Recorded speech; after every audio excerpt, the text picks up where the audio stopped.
Autumn was setting in, and nature was already preparing for its winter slumber when a traveler decided to embark on a spontaneous hike.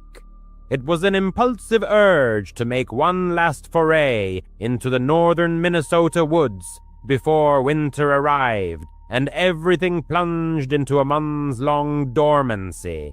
He had been to these forests countless times, living only a couple of hours south, and the place had long become his favorite refuge for hiking and weekend getaways. He chose a small, secluded lake for this trip. What was particularly appealing about Minnesota was its reputation as the land of 10,000 lakes, especially in the northern region, often allowing one to discover small bodies of water completely devoid of other people. Having such a lake entirely to himself always seemed like the greatest pleasure. This was why, upon discovering this particular spot several years ago, he had made it his regular camping retreat. The first 3 days of this hike passed completely without incident. Time goes, nothing happened. He simply enjoyed relaxing in his tent, relishing the empty lake that was entirely at his disposal. He spent his days wandering through the forest, swimming in the cool water, and immersing himself in the silence and peace. The traveler felt completely safe and noticed nothing that would cause him to feel otherwise. However, on the 4th day, waking at dawn and stepping out of his tent, he discovered scattered footprints all around his campsite. They weren't just around, but some led directly to the entrance of his tent. These tracks hadn't been there before, and they clearly didn't belong to him. The imprints were left by heavy boots, which he didn't own, and they had obviously appeared while he slept. An intense feeling of discomfort instantly washed over him, the realization that he had had a visitor in the middle of the night. He spent that entire morning inspecting the area, both in the forest and around the lake, searching for any other signs of someone's presence. But he found nothing. He wasn't so much bothered by the mere fact that someone else had come to this place. What troubled him was that this person had appeared in the middle of the night and wandered all over the area where he was clearly camped. They even approached his tent, which was just incredibly creepy, and then this person simply vanished, without a trace, without even setting up camp here. It simply didn't make sense. For the rest of the day, the traveler remained vigilant. The thought of leaving crossed his mind, but the last thing he wanted was to cut short his final trip of the year, and he saw no signs that whoever it was, they were still nearby. It seemed this person had truly just appeared and then left. Perhaps they had hoped the spot would be empty and didn't want to share the lake with anyone else. Overall, the day passed quite slowly. He stayed in camp, not doing much. As the sun set, he sat by the campfire, waiting until he felt tired. He had mostly calmed down about the situation. He still found it strange and almost inexplicable, but continuing to think about it would only upset him more, and he wouldn't get any answers anyway. The night was quite quiet. The sound of the lake water, the crackling fire, and the rustling wind kept him from fully relaxing. He settled into his chair and leaned back, cozy in his winter jacket. His eyes began to feel heavy, but he didn't want to get up, so he just allowed himself to doze off in the chair. He says doze off because he doesn't think he actually fell completely asleep. His eyes were closed and all, but he still believes he was mostly conscious. And then he heard it, a voice calling his name. His eyes snapped open, and he froze for a moment. He sharply turned his head in all directions.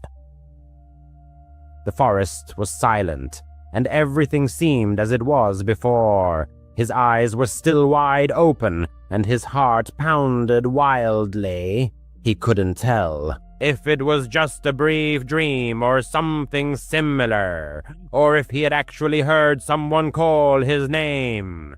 It seemed so ridiculous and impossible that it couldn't be true, but it felt so real. After a minute, he called out hello and listened as his voice echoed through the forest with no reply. He thought it was just a brief dream, or perhaps one of those sleep paralysis-type hallucinations due to his half-asleep state. That's how he tried to reassure himself. His heart, which had pounded so wildly, had still woken him up, and that feeling of unease still lingered. He couldn't shake it. He must have sat there for another half-hour until he felt his eyes grow a little heavy again. But this time, before he even closed his eyes or was close to falling asleep, he heard it again, a voice calling his name from the darkness of the forest. A voice he didn't recognize, but the way it spoke his name was as if it were asking for help or wanted him to come out there. He stood up and stared into the forest. The voice called his name again. It didn't seem too far away. He was clearly disoriented. How did this random person in the woods know his name? And what were they doing out there in the dark? He took a few steps towards the trees and the edge of the light, then reluctantly called out, "Hello again." There was a 15-second silence before a response came. The person called his name for the fourth time. Clearly, something was wrong. Their persistent attempts to lure him into the forest, where impenetrable darkness reigned, raised serious concerns. Under no circumstances was he going to succumb to that call, despite all his curiosity and desire for answers. The man took a few steps back and began to pack his belongings. This process wasn't quick, as he had to constantly stop, listen, and survey the surroundings. Additionally, the campfire had already turned to glowing embers, making packing in the dark significantly more difficult. However, the feeling that time was running out only intensified. The voice grew closer as the campfire light faded, and several times footsteps crunched on leaves quite nearby. Whoever was out there, they clearly knew what they were doing, and it was terrifying. When all his belongings were finally packed, the man slung his backpack on and took out his flashlight. He hesitated whether to turn it on, but decided it would be better to keep it off and try to blend into the forest, allowing the darkness to provide sufficient cover for retreat and to prevent pursuit. So the flashlight remained off, and the man quickly hurried in the direction opposite to the voice. The man called his name again as he was moving away, and he only looked back once he was a significant distance away. The barely perceptible warm glow of the campfire embers was visible, and right behind it, a faint silhouette was outlined. Nothing distinct could be made out, though something about it seemed extremely unnatural or just wrong.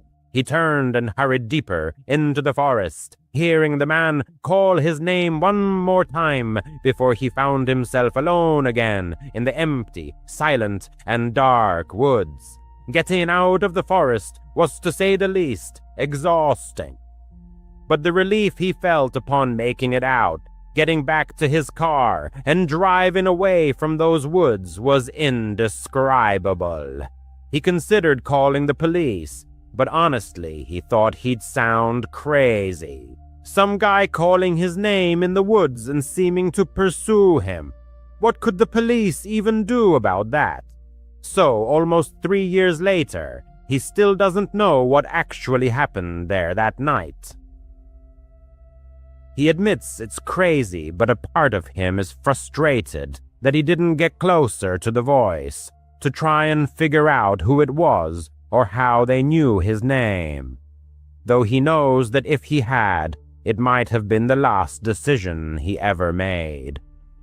The man prefers to remain anonymous, but this event happened several years ago. He worked at a small independent company, and one of his colleagues was a guy named Cameron. They hit it off immediately as they were hired around the same time and their desks were next to each other. So it goes without saying, they talked a lot and developed a great work friendship. They never socialized outside of work, but they always joked about going on a hike together, as they both enjoyed hiking and the outdoors and often brought it up during the work day. However, he never thought it would actually happen until one day he came to work and found Cameron's desk empty and Cameron himself gone. It turned out he had been fired for reasons they, of course, weren't allowed to know. That same day, he received a message from Cameron suggesting they meet up outside of work and go on that hike they always talked about. Honestly, he felt bad for him, and knowing now that he'd likely never see him again if he didn't agree, he accepted his offer. After all, what could go wrong? They made arrangements, and a week later, they met at the trailhead 2 hours west of the city. Cameron looked very excited and happy to see him, and he, in fact, was glad to see him too.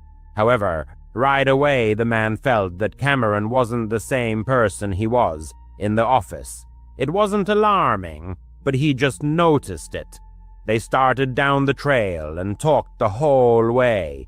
The man tried to delicately ask why Cameron wasn't at the office anymore, but Cameron evaded the question. At work, Cameron had always been very open about everything, perhaps even too open, so it was a little strange to see him so reserved, but the man assumed he had just made some awkward mistake or something similar. In short, they reached the campsite, set up both tents, and then made lunch, and as soon as they finished eating, Cameron abruptly stood up and said, "Be right back." Then he walked into the woods. The way he said it was as if he needed to go somewhere, which, in that setting, made no sense. Why not just say you're going for a walk or something? The man stayed in camp, resting for 10 minutes until Cameron returned. He said nothing and acted as if nothing had happened, so the man just let it go. They talked a little more, unsure, about an hour probably. Then Cameron did the same thing, said he'd be right back, and walked into the woods, only this time it happened right in the middle of their conversation. A silent escape from the forest. Suddenly, mid-dialogue, something inexplicable happened. Quite unexpectedly, his companion, fixing his gaze on the forest trees, fell silent, then resolutely walked away. His first impulse was to follow the direction of his gaze, but nothing remarkable could be found. At this moment, the strangeness of the situation reached its peak, causing an almost alarming unease. 10 minutes later, he returned.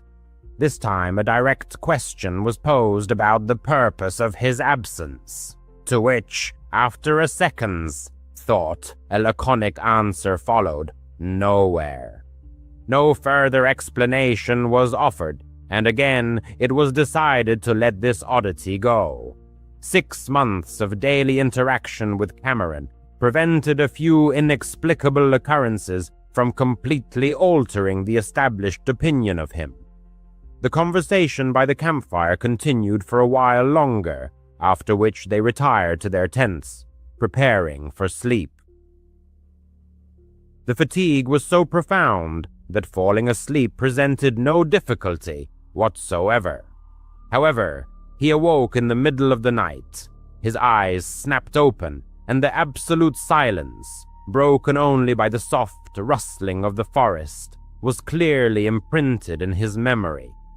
Unzipping his tent, the narrator peered outside, intending simply to look around, still unaware of the true reason for his awakening. Immediately, he noticed Cameron's tent was open, and Cameron himself was absent. A search of the entire camp yielded no results. He noticed the flashlight was missing, but no light was visible anywhere among the trees. "Cameron!" he called several times, but there was no answer. For a minute, the narrator sat by his tent, looking around and waiting for his return, until sounds resembling a quiet conversation between two people drifted from deep within the forest. "Cameron, are you out there?" he asked. The conversations instantly ceased, and silence once again reigned in the forest. After 30 seconds of tense waiting, Cameron slowly emerged from behind the trees into the camp clearing. His face was strained, but he tried to hide it with a nervous smile. He was asked about the presence of anyone else. He paused, then uttered, "Nobody." However, as he spoke, footsteps could be heard from behind the trees. It was clear that Cameron heard them too. Looking at him again, the narrator repeated the question about who was there. The feeling of discomfort intensified, but even then he stubbornly uttered, "Nobody." An extremely tense 15 to 20-second silence followed, during which both simply stared at each other while quiet footsteps slowly but steadily approached from the darkness. Adrenaline surged, and suddenly the narrator bolted down the trail, leaving everything behind. As he fled, he heard Cameron's voice and some other man's voice, but he never looked back. The escape didn't stop until he reached his car. Fortunately, they had arrived separately, and his keys and phone were with the narrator. He headed home and spent the rest of the night trying to process what had happened. An attempt was made to contact Cameron, but the message never went through. He had already blocked the contact. Since that night, there has been no further contact with him. It's unknown who else was there or what Cameron was up to, but the narrator believes he was incredibly lucky to get away. Last year, around early November, the narrator traveled to his hometown, primarily to meet old friends, and also to spend a week in a cozy country cabin, a spacious rented dwelling located deep in the woods. His hometown was small, surrounded predominantly by forests, offering many scenic views and camping spots. Although he had never been into hiking before, he had done extensive research and had a strong desire to try it. Gathering all the necessary gear, he decided that the ideal first hike would be a trip into a familiar forest just outside his hometown. This approach provided a sense of security and allowed him to gradually ease into his new hobby.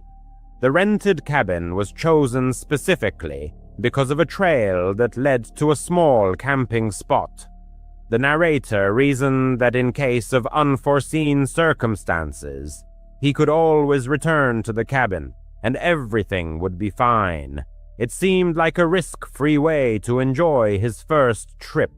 The first few days were dedicated to meeting friends, and another day was spent relaxing at the cabin and preparing his gear. Then, finally, he set off for the camping spot.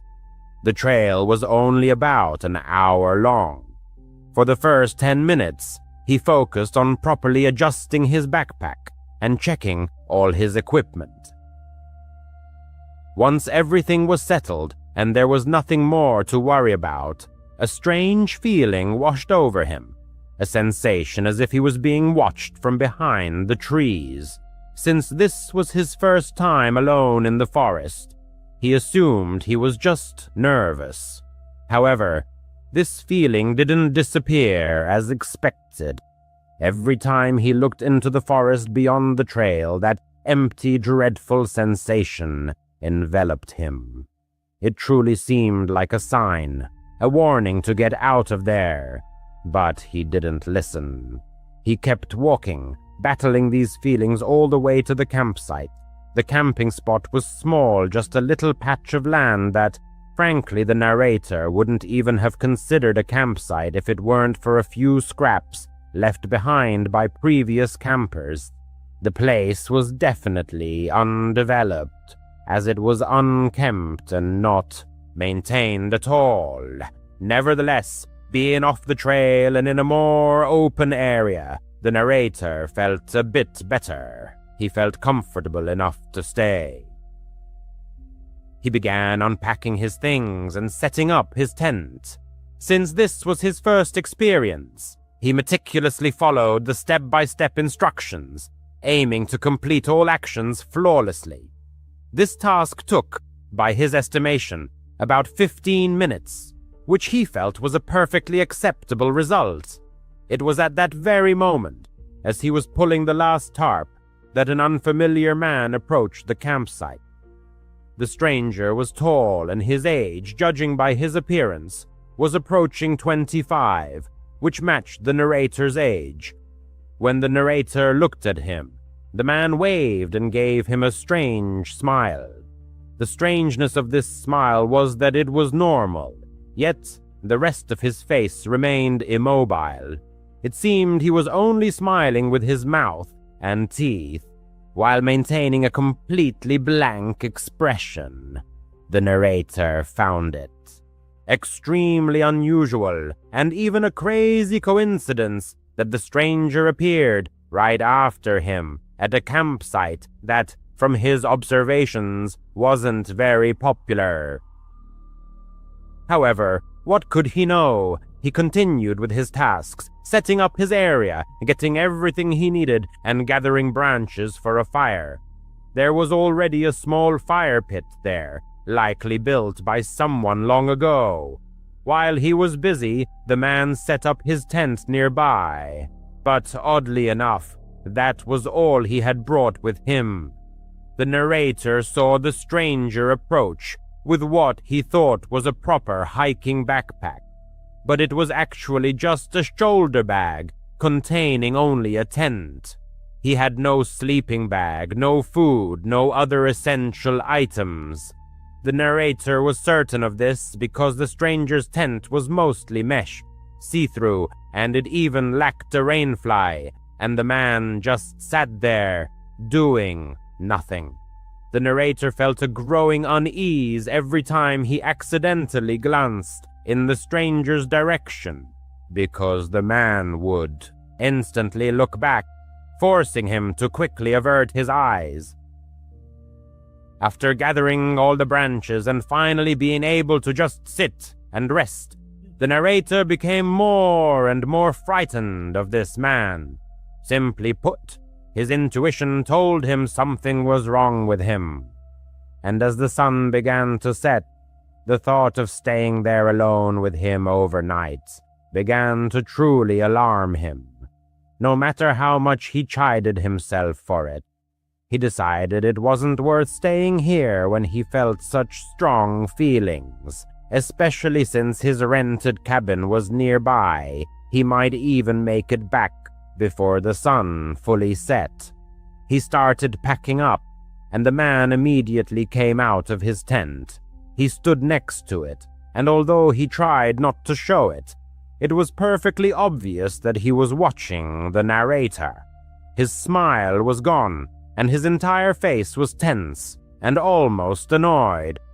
The narrator didn't even bother to organize his backpack, just threw everything inside and hoped it would zip. When he was finally ready to leave, sunlight was barely filtering through the treetops, so he knew he needed to hurry. But the man didn't pack up his tent, so the narrator hoped that meant he was staying. He set off, constantly looking back to ensure the stranger wasn't following him. For the first few minutes, he was relieved to see an empty trail each time he turned around. But after about 10 minutes, he turned again and saw him. The path wasn't perfectly straight, but far behind him, through the trees, he saw the man walking down the trail towards him. The narrator felt a sense of dread. He was terrified. He quickened his pace, moving faster along the trail. As far as he could tell, the stranger didn't seem to realize the narrator had spotted him, and the setting sun actually worked to his advantage. He was able to get back to the rented cabin, threw his bag inside, and locked all the doors. He then stood by the back window for 15 minutes, watching the woods, until the sun had fully set, making it dark and lifeless. And as he was still looking out the window, a sudden pounding shook the front door behind him. But it wasn't just an ordinary knock. Again and again, he hammered his fist against the door. In a panic, the narrator called the police. He genuinely couldn't tell if the stranger was simply knocking very hard or actually trying to break down the door, and he was too scared to even look. As soon as he started speaking on the phone, the man fell silent for a second. The narrator knew he was listening. Then his footsteps ran around the cabin, and he was almost certain he heard several thuds as the stranger tried to open one of the windows before his footsteps disappeared into the woods. After that, silence fell until 2 officers arrived 20 minutes later. After hearing everything the narrator told them, the officers agreed that the man seemed to have very bad intentions. However, finding him wasn't so easy. The narrator knew what he looked like, but that was all. That night, they conducted a quick search with flashlights, but never found him. His tent had also vanished from the campsite. The narrator truly doesn't know what might have happened that night. He still can't forgive himself for not listening to his intuition right away. It would have prevented everything that happened that night. He should have listened to his gut feeling the moment he sensed something was wrong in those woods. Deep in the heart of Germany, in the western part of the country, lay Cologne, and not far from it, nestled a small village named Pors. This was a place where time seemed to slow down, and life flowed at an unhurried pace, free from major upheavals. In those distant years, the population of Pors consisted primarily of elderly individuals, lending the area a peculiar quietness and serenity. Rarely did anything truly spectacular happen here. The only source of vital activity and the village's unique pulse was the nearby airport, which provided employment for many of Pors's residents. However, even this quiet corner began to feel unsettling in the early 90s. From time to time, rumors of missing children spread through the village, and parents' hearts tightened with fear. The police, of course, made every possible effort to solve these mysterious disappearances, but unfortunately, their actions yielded no results. The atmosphere grew increasingly tense. People now hesitated to let their children play outside alone, gripped by uncertainty. Had the children run away, or had they become victims of abduction? The narrator's mother was also consumed by this widespread fear and adamantly refused to let him go out alone. Her anxiety was too great. The boy, being a child, understood her worry, but at the same time felt an irresistible urge to push the boundaries. And so, one day, yielding to an impulse, he saw his mother asleep on the sofa. This was his chance. He quickly put on his shoes and slipped out of the house unnoticed. Carelessly wandering the surroundings, the boy let his imagination run wild, completely losing track of time. He ventured deep into the nearby forest, hoping to meet other children. Hours flew by, and soon it began to get dark. He was about to head home when something completely unexpected happened. In the distance, he noticed the village church. At first, he didn't pay much attention to it, but then his eye was caught by something like a light flickering inside. It seemed strange to him, and being a curious child, he cautiously crept towards the building. Usually, no one should have been there at this time of day. So what could be happening there? Reaching the back entrance, the boy slowly circled the building. As he passed one of the windows, he thought he heard voices. He stood up just enough to peer inside. The village priest was there. The boy could barely make him out. Only a few candles were lit, casting the priest's enormous shadow on the wall. He couldn't understand what the priest was doing, so he decided to sneak inside. The back door was unlocked. He entered, trying not to make the slightest sound. Eventually, he got close enough to hear the priest. He seemed very nervous and didn't look nearly as friendly as he did on Sundays. Something was definitely wrong. The boy knew the priest shouldn't see him. It would be very bad for him. He stayed quiet and waited, patiently. At some point, the priest went down to the basement. This was the moment the boy had been waiting for. He quickly rushed into the room and hid behind the pews. When the priest returned upstairs, he was on the phone. Soon after, two other men entered the church. One of them asked the priest why he had left the door unlocked. The priest froze for a moment, then said he must have simply forgotten. "I have everything ready," the priest said, and told the two men to go down to the basement. They obeyed and went downstairs. The priest glanced around the room for a moment, then followed them. Now the boy was sure something was terribly wrong. He tried to hide as best as he could. Voices and metallic sounds, like something clicking, echoed from the basement. The boy tried to get closer to hear better, and then what he feared happened. His foot brushed against a metal candlestick, and it crashed to the floor. Suddenly, everything went silent. The boy quickly found a new hiding spot. Then footsteps were heard. Many footsteps. They were all coming upstairs. "What was that?" one of the men asked. "Something just fell," the priest replied. "Don't worry about it." "All right, I'll give you half now, and I'll bring the rest of the money tomorrow," one of the men said. "Okay," the priest replied, and the men exited through the back door. When the priest was alone, his expression suddenly changed. He looked angry. He slowly walked through the church. His steps were heavy but confident. The boy knew the priest realized he was still there. "I saw you, boy," the priest said. The boy's blood ran cold. He knew the priest was aware of his presence. "You can't hide for long. You don't need to hide. I'm a good man. Come out. Let's play." But the boy knew the priest didn't want to play. He had seen something he shouldn't have. If the priest found him, he would be in serious trouble. He even tried to breathe as quietly as possible.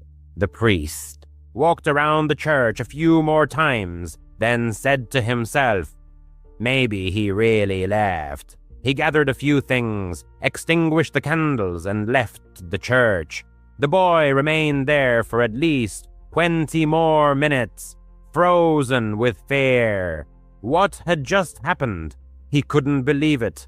Eventually, naive as he was, he crawled out of his hiding place. He just wanted to go home. It was all too much. Just leave. Get out of there."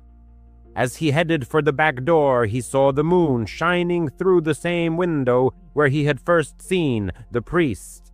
A shadowy silhouette lay on the floor. The boy looked out the window and thought he would die. The priest stood there, looking at him with an evil smirk. "I knew I saw you, you foolish boy. Let's play." He lunged into the church, and the boy hid again. The priest ran wildly throughout the building. "I'll kill you, you stupid boy," he screamed, desperately searching for him. He was getting closer and closer. The boy was inside a cabinet and could see him through a crack right in front of him. The priest had nothing in his hands. Suddenly, he chuckled quietly and said, "You really are a stupid boy." He had found him. He grabbed the cabinet door. This was it. He was going to kill the boy. Suddenly, like a bolt from the blue, a thunderous command rang out. "Police, get on the floor!" The clergyman complied without resistance, and in the next moment, law enforcement officers stormed into the church. The narrator's mother was the last to enter the sanctuary, as if she had a premonition that he would try to slip away. It turned out she had thoughtfully hidden a tracking device in his shoe and set out to search for him with the police. This circumstance alone saved his life. He openly told the officers everything that had happened. The police officers descended into the basement, where they found 2 children who had previously been reported missing. It was revealed that the priest was a member of a criminal group involved in kidnapping children for the purpose of selling their organs. The narrator's recklessness almost cost him his life, but his mother's foresight saved him from imminent death. After that experience, he was no longer a deeply religious person. What he had seen and lived through simply wouldn't allow him to be. However, for most of his 20s, his entire life revolved around the church. It was one of those large, modern community churches with a coffee shop in the lobby and services accompanied by a band with electric guitars, drawing hundreds of congregants. The atmosphere there felt like a big family. It was in this community that he met Anna. Anna was one of his best friends. She had a sweet disposition, was a woman of few words, and was simply kind. She was the type of person who remembered birthdays and actually called to wish you well. Anna was married to David.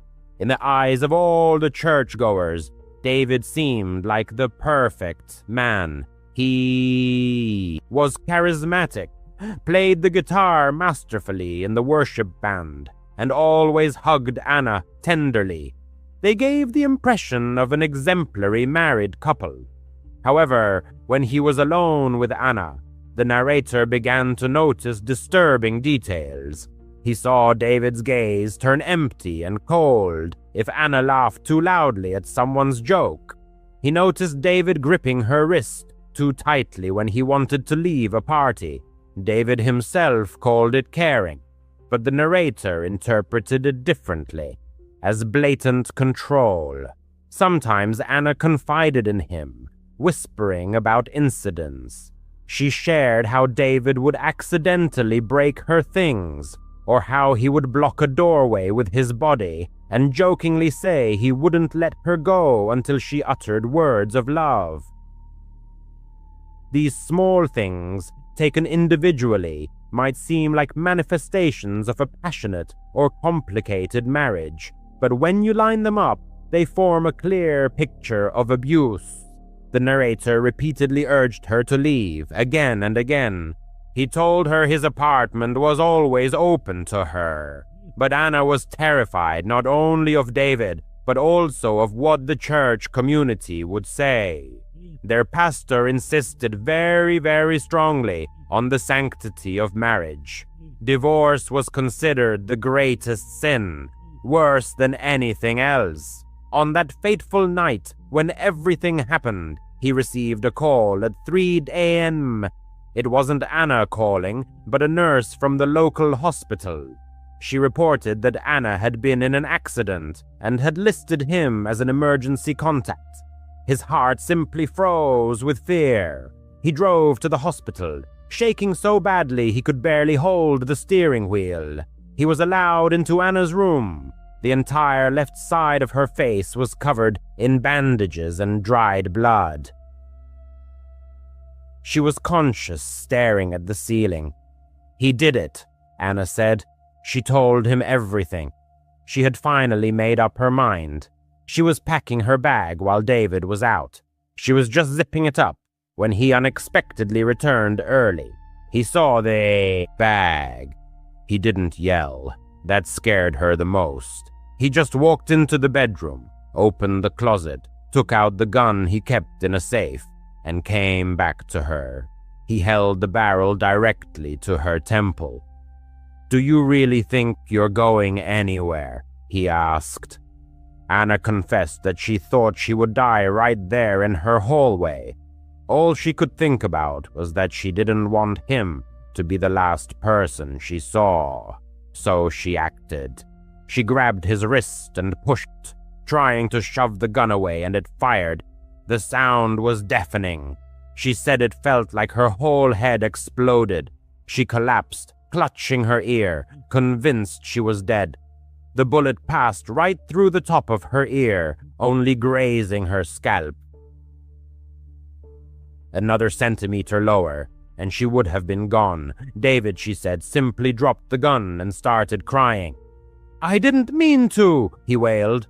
"Oh God, Anna, I didn't mean to shoot. It was an accident." He was the one who called 911, claiming she had tried to grab his gun, and it went off.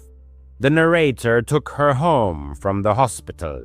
The police had already confiscated his weapon, and Anna obtained an emergency restraining order. The next day, she filed for divorce. He thought the nightmare was finally over, that she was safe. That's when the real horror began. They didn't attend church for 2 weeks. When they finally returned, the atmosphere was extremely unpleasant. People looked at them, not with sympathy, but with judgment. After the service, the pastor's wife, a woman the narrator had always admired, approached them. She placed her hand on Anna's. "Anna, dear," she said, her voice dripping with false concern.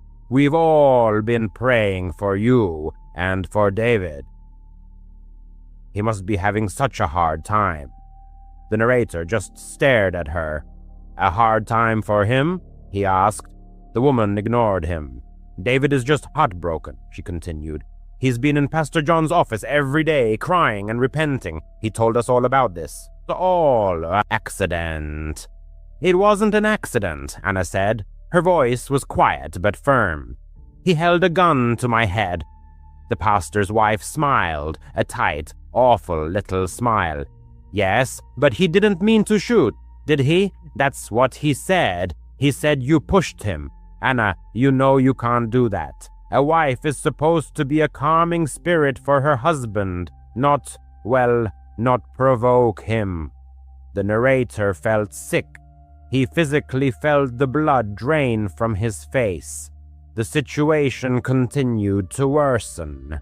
Over the next week, church congregants, their mutual friends, began receiving calls. The message for everyone was consistently, "You know, the Bible talks about forgiveness." One of the elders, speaking with her on the phone, insisted, "Marriage is a sacred covenant. It can't just be broken over one mistake." Another echoed him, "He is your husband. It is your duty to support him, not abandon him when he needs your help the most." Then came a truly horrifying blow. A group of 3 women from her Bible study group showed up at the narrator's apartment. They stated that they needed to speak with Anna. Sitting her down on the narrator's couch, they staged what they called an intervention. "We love you, Anna," one of them began, "but we are genuinely concerned for your soul. You are allowing bitterness and anger to overcome you. David is a good man," another added. "He just has that kind of personality, but you knew that. And the story we're hearing, well, we heard that if you hadn't pushed him, the gun would never have fired." They had, in effect, accused her. They openly blamed her for being shot in the head. They claimed that a spirit of rebellion lived within her, and that she was the one who had disturbed the peace in the home.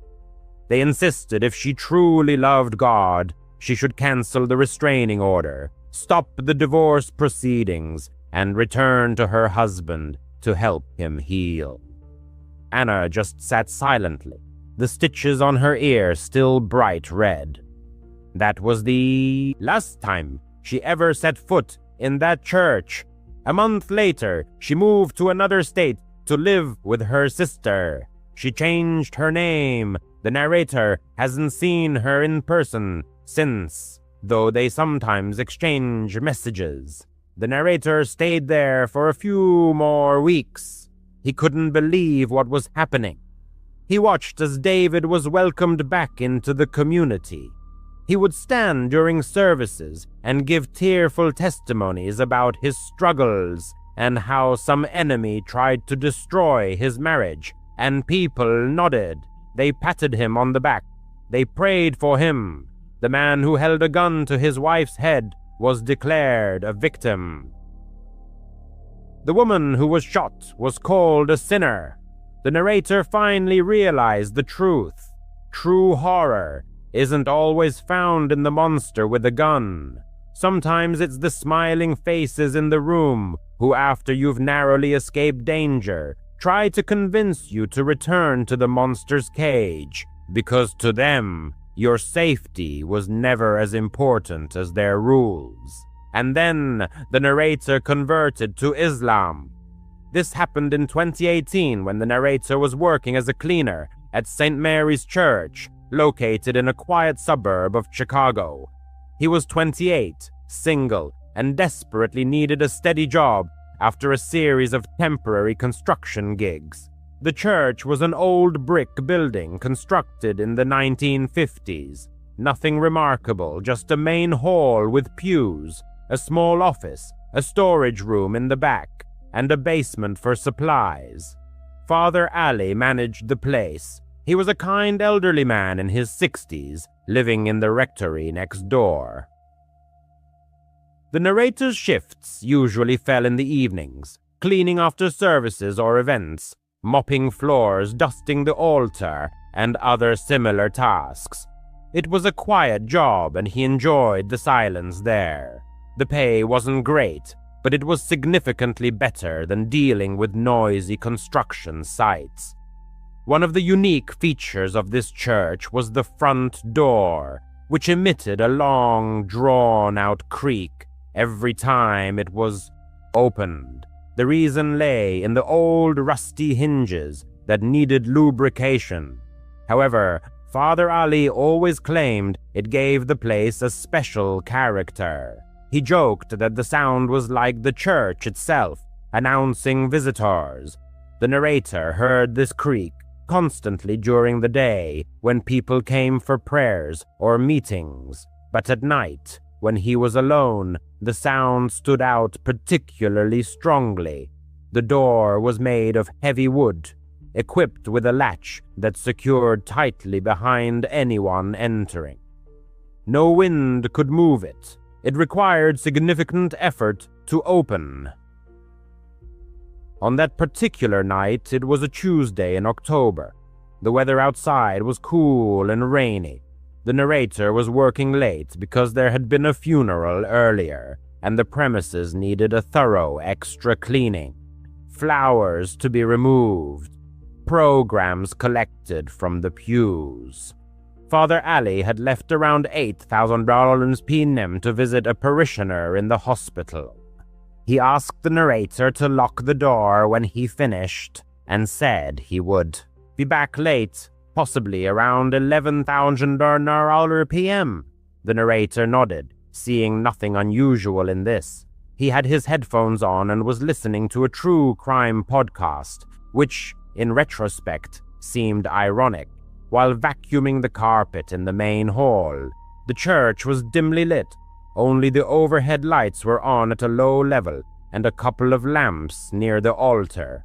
Outside, streetlights flickered through the stained glass windows, casting strange colored shadows on the walls. Around 10:30 p.m., the narrator was finishing his work, putting cleaning supplies away in the basement. That's when he heard it. That long, drawn-out creak of the front door. It started quietly, like a groan, and lasted a good 5 seconds before the latch clicked. The narrator took out one earbud and froze. "Father Ali," he called out, assuming the priest had returned early. There was no answer. At first, the narrator dismissed the thought of anything unusual. Maybe Father Ali just grabbed something from his office and didn't hear him. He finished putting away the boxes and went upstairs to the main floor. The hall was empty. The lights weren't brighter. There was no coat on the hanger by the door. The narrator walked to the entrance, peering through the small window in the door. The parking lot was dark. Only his battered Toyota sat there in the rain. The door was tightly closed, locked as always. He tried the handle, locked from the inside, which meant if someone had entered, they should be inside, but no one was.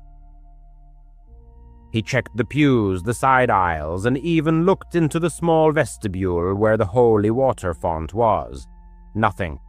No wet footprints on the floor from the rain. No wet umbrella. Strange, but he told himself that maybe he had imagined it. Old buildings make sounds, right? Creaks from the wood settling or something. He dismissed these thoughts and went to get his jacket from the office. Moments later, as he leaned over the thermostat, preparing to switch it off for the night, footsteps reached his ears. They were distinct, as if in broad daylight, slow, weighty thuds on the wooden floor of the main hall. This wasn't a hurried scurry, or a leisurely stroll, rather. Each step sounded with heavy, measured deliberation. His heart began to beat noticeably faster. "Father, is that you?" he called out, louder this time. The footsteps immediately froze mid-stride, and absolute silence descended. Now he was on edge. The church, though not enormous, had its hidden corners, alcoves behind the altar, confessional booths, a small choir loft upstairs. He hastily grabbed a flashlight from his office desk drawer, a heavy maglite he usually used for exploring dark nooks, and stepped out. "Hey, is anyone here?" he said, trying to steady his voice. There was no reply. The rain drummed monotonously on the roof, but inside there was a dead silence. The thought that a homeless person might have slipped in earlier, seeking shelter, crossed his mind. Such incidents sometimes occurred in larger cities, though their suburb was considered quite safe. Or perhaps it was a childish prank. Teenagers often gathered nearby. He decided to thoroughly check everything before leaving the building, not wanting to lock anyone in for the night. His circuit began in the main hall, where the flashlight beam swept under pews and behind St. statues.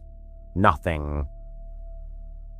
The confessional was empty, its doors left ajar as he'd found them after cleaning. Then he ascended the narrow stairs to the choir loft.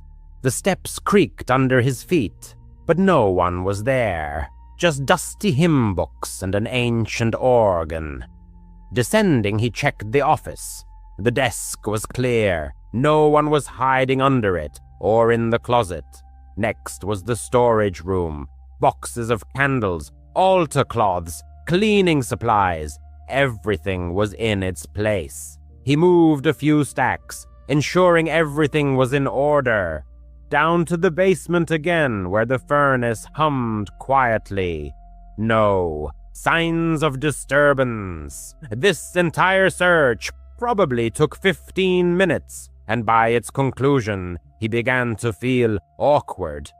Perhaps the footsteps were merely the sounds of an old building reacting to the wind, or his imagination playing tricks after that mysterious creak. He headed back to the exit, keys already in hand, ready to lock up and go home. That's when it happened.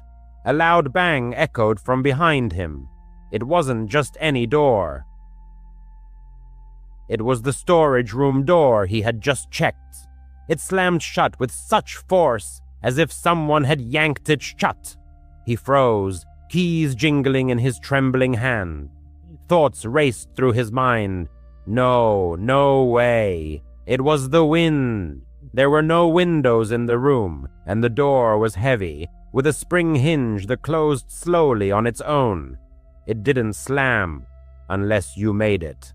"Who's there?" he called out, his voice slightly shaky. Silence again. Now he was truly scared, heart pounding, palms sweating. Part of him wanted to bolt out the front door, but he couldn't just abandon the church. What if someone was hurt or something was being vandalized? He gripped the flashlight like a club and slowly, quietly walked back. The storage room door was tightly shut. He hadn't closed it himself. He had left it open after checking. He listened to the wood. Nothing. No breathing. No rustling. Taking a deep breath, he turned the handle and quickly flung it open. The flashlight beam swept inside. Something hit him square on the forehead. Not hard enough to knock him out, but sharply, like a dull thud that made him stumble back a step. He cursed, rubbing his head, feeling a small bruise forming. What the hell? He frantically shined the flashlight around. The room was exactly as he'd left it. Boxes stacked, mop in the corner, no one there, no shelves near the door that could have fallen, no hanging tools or chains. The ceiling was solid, no loose panels. Whatever hit him came from inside, right as the door swung open, but there was nothing close enough to do it. He checked the door itself, smooth wood, no protrusions. He even felt around the frame, thinking perhaps a spring or a mechanism, but it was just an old door. He backed away, slammed it shut, locked it this time, and quickly got out of there. Locking the front door behind him, the creak echoed in his ears longer than ever. On the way home, he kept glancing in his rear-view mirror.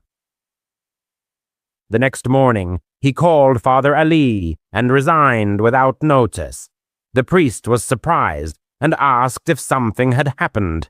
He gave him the condensed version of events. Strange sounds, the inexplicable hit. Father Ali chuckled a little. He said the church was old, but it didn't have any strange history. No ghost stories or break-ins. Just a regular parish since the 1950s. He replied, "No, thank you. I found a new job cleaning offices downtown. Day shifts only." That evening, a DoorDash delivery driver, for whom this job was his primary source of income, was performing his usual duties. He typically aimed to dedicate at least 8 or 9 hours a day to deliveries. However, to be frank, his schedule often suffered disruptions. Day after day, he would postpone the start of his shift, sometimes not beginning work until 9 or 10 at night. This particular night was no different. He had been on the road for about 3 hours when, around 1 a.m., another order came in. He was to pick up groceries from a small convenience store at a nearby gas station. Upon arriving at the deserted gas station, the driver went inside. It was quiet, and apart from the cashier, there was no one else in the store. Returning to his car, he checked the order to ensure its completeness and accuracy. It was just one large bottle of cheap wine. This was certainly a curious order, but for him, it presented an additional inconvenience. The driver always preferred contactless delivery, where he could simply leave items on the porch and avoid any interaction. However, alcohol deliveries required an ID check, meaning he had to wait for the customer to open the door. In any case, he set off. The drive was just over 15 minutes and led into a wooded area.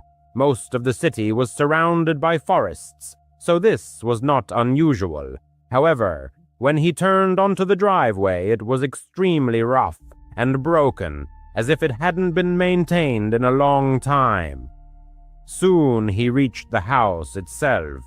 It stood alone, very old and abandoned.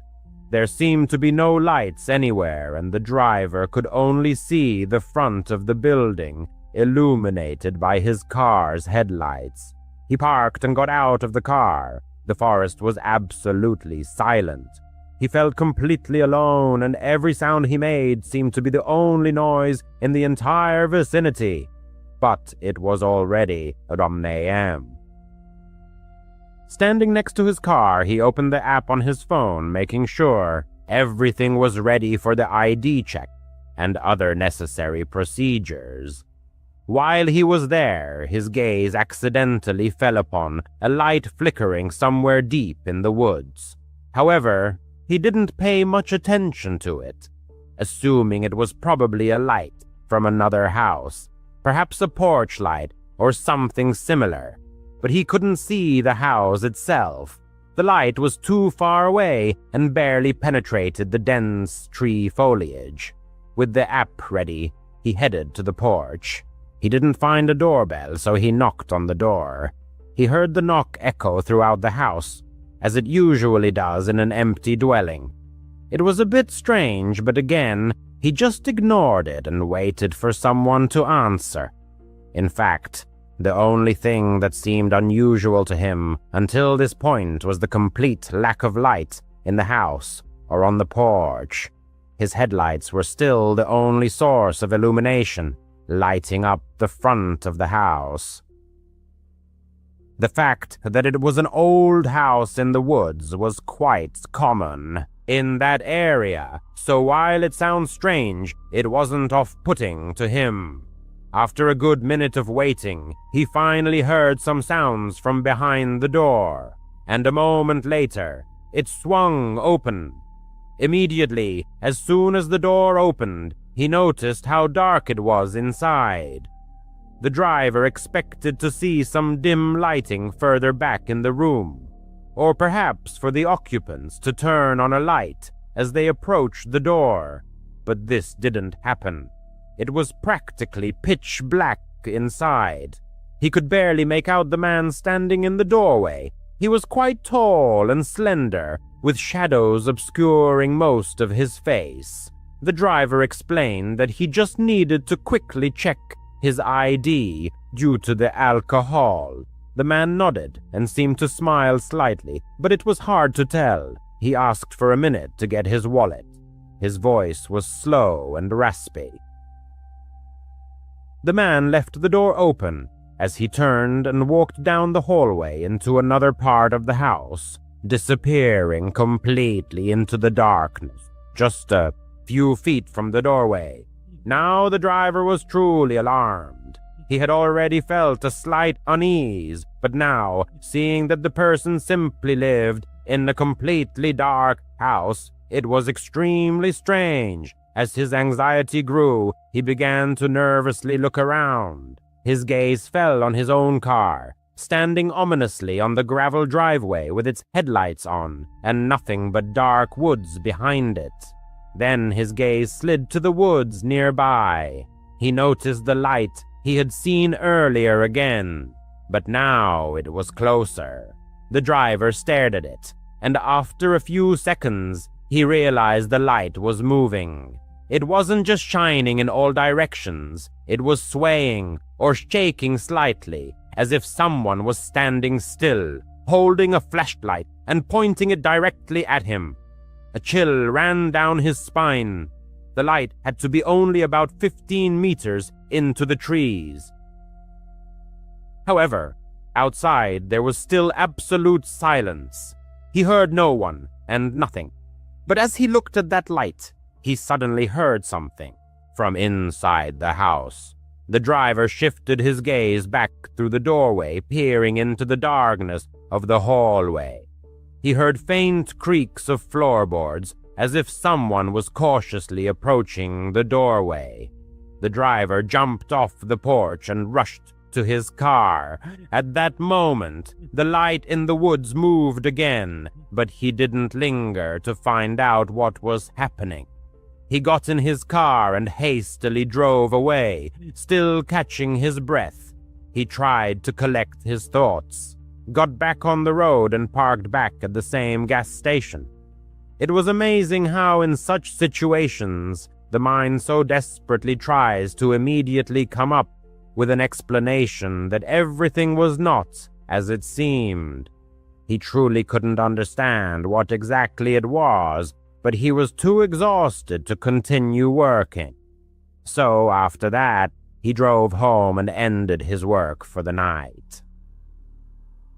Tom completed his night duties. A few days later, unable to shake off the intrusive thoughts, the narrator undertook a small investigation. His goal was not so much to uncover the true circumstances of what happened, but rather to convince himself that there was no cause for alarm. However, he soon discovered some very unsettling information. It turned out that the house in question was completely abandoned. It had been vacant for over 50 years, and this wooded plot of land should, in fact, have remained uninhabited. Furthermore, there were no other structures in its immediate vicinity.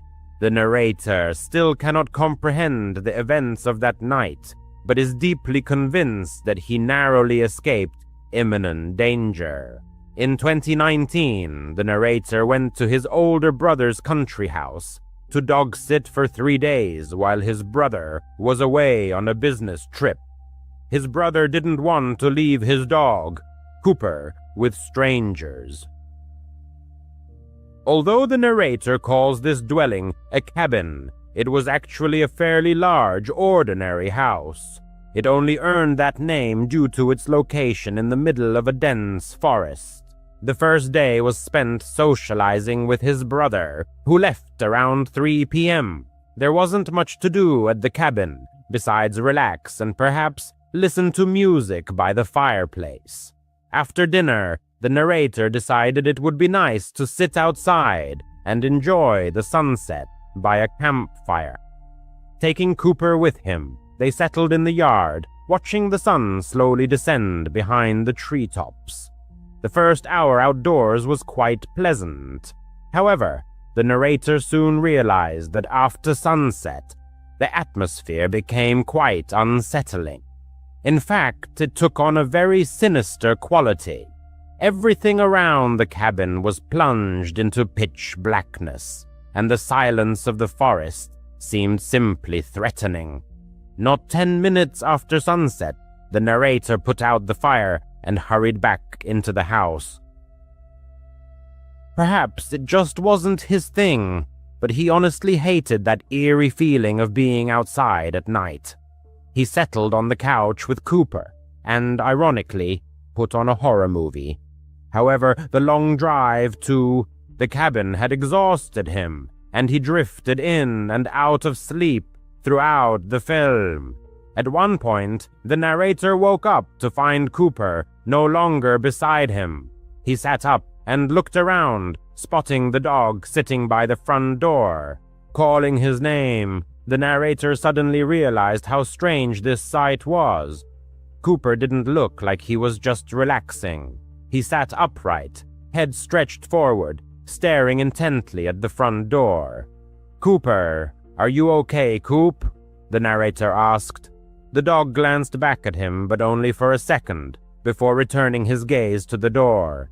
The narrator got up, walked over to him, stroked his side, and looked out the peephole of the front door. Nothing was visible. He slightly opened the door and poked his head out. It was still too dark to see anything clearly, but it seemed like no one was outside, and there were no sounds of animals roaming around either. The narrator closed the door and returned to Cooper, deciding that a deer or some other harmless animal must have passed by a few minutes ago. Now, it's probably worth mentioning that Cooper was a young German Shepherd mix, meaning he was definitely an intelligent dog. The narrator had no doubt that the dog had smelled or heard something, but he assumed it was just a harmless animal wandering near the cabin. After finishing the movie, the narrator soon went to bed. In the morning, he took Cooper outside and mostly had a quiet morning, sipping coffee and relaxing in the fresh air. He tried to go for a walk, but was hesitant to go too far, fearing he would get lost in the woods, so he just stayed near the cabin. When the sun finally set, the narrator went back inside to avoid the darkness and did pretty much the same thing as the previous night. He lay on the couch and put on a movie. Cooper lay with him for a while, but eventually went to wander around the rest of the house to pass the time. However, completely unexpectedly, the narrator heard his loud, low bark coming from the back. He jumped up and yelled the dog's name, rushing to the kitchen. Cooper stood with his tail tucked and his fur bristling on his back, aggressively barking at seemingly nothing. The narrator tried to calm him, but even when he managed to get the dog to stop barking, he couldn't get him to stop making that low, deep growl. The narrator had no idea what had happened or what had scared Cooper so much. There was nothing in the kitchen. There was only a window above the countertops, but it was too high for the dog to see anything out of. The narrator told Cooper it was okay, using a soft voice, hoping to calm him down. Then he let the dog go back into the living room to sit with him on the couch. He seemed to have calmed Cooper only for a moment, before a sudden dull thud came from right inside the kitchen, where they had just been. Of course, this made Cooper start barking again, but this time the narrator didn't tell him to stop, because, frankly, he was quite scared. He got up and went back into the kitchen. There was nothing. The thud he had heard sounded like a dull impact against the outside of the window, so, naturally, he went to the kitchen window and looked out. There was nothing to be seen, really. The narrator didn't know what to think at this point. Was it a raccoon or something trying to find a way in? Or was he just not used to the sounds of being in a cabin in the woods? While at the cabin, deep in the forest, the protagonist encountered a series of disturbing events. What worried him most was Cooper's reaction, his loyal companion. If the sounds had been ordinary forest rustlings, why was the dog so panicked? It was late, and the man decided that moving to the bedroom might help them both find peace. There was a small TV there, and he continued watching the movie in bed. Coop settled beside him, his ears perked, remaining vigilant until morning.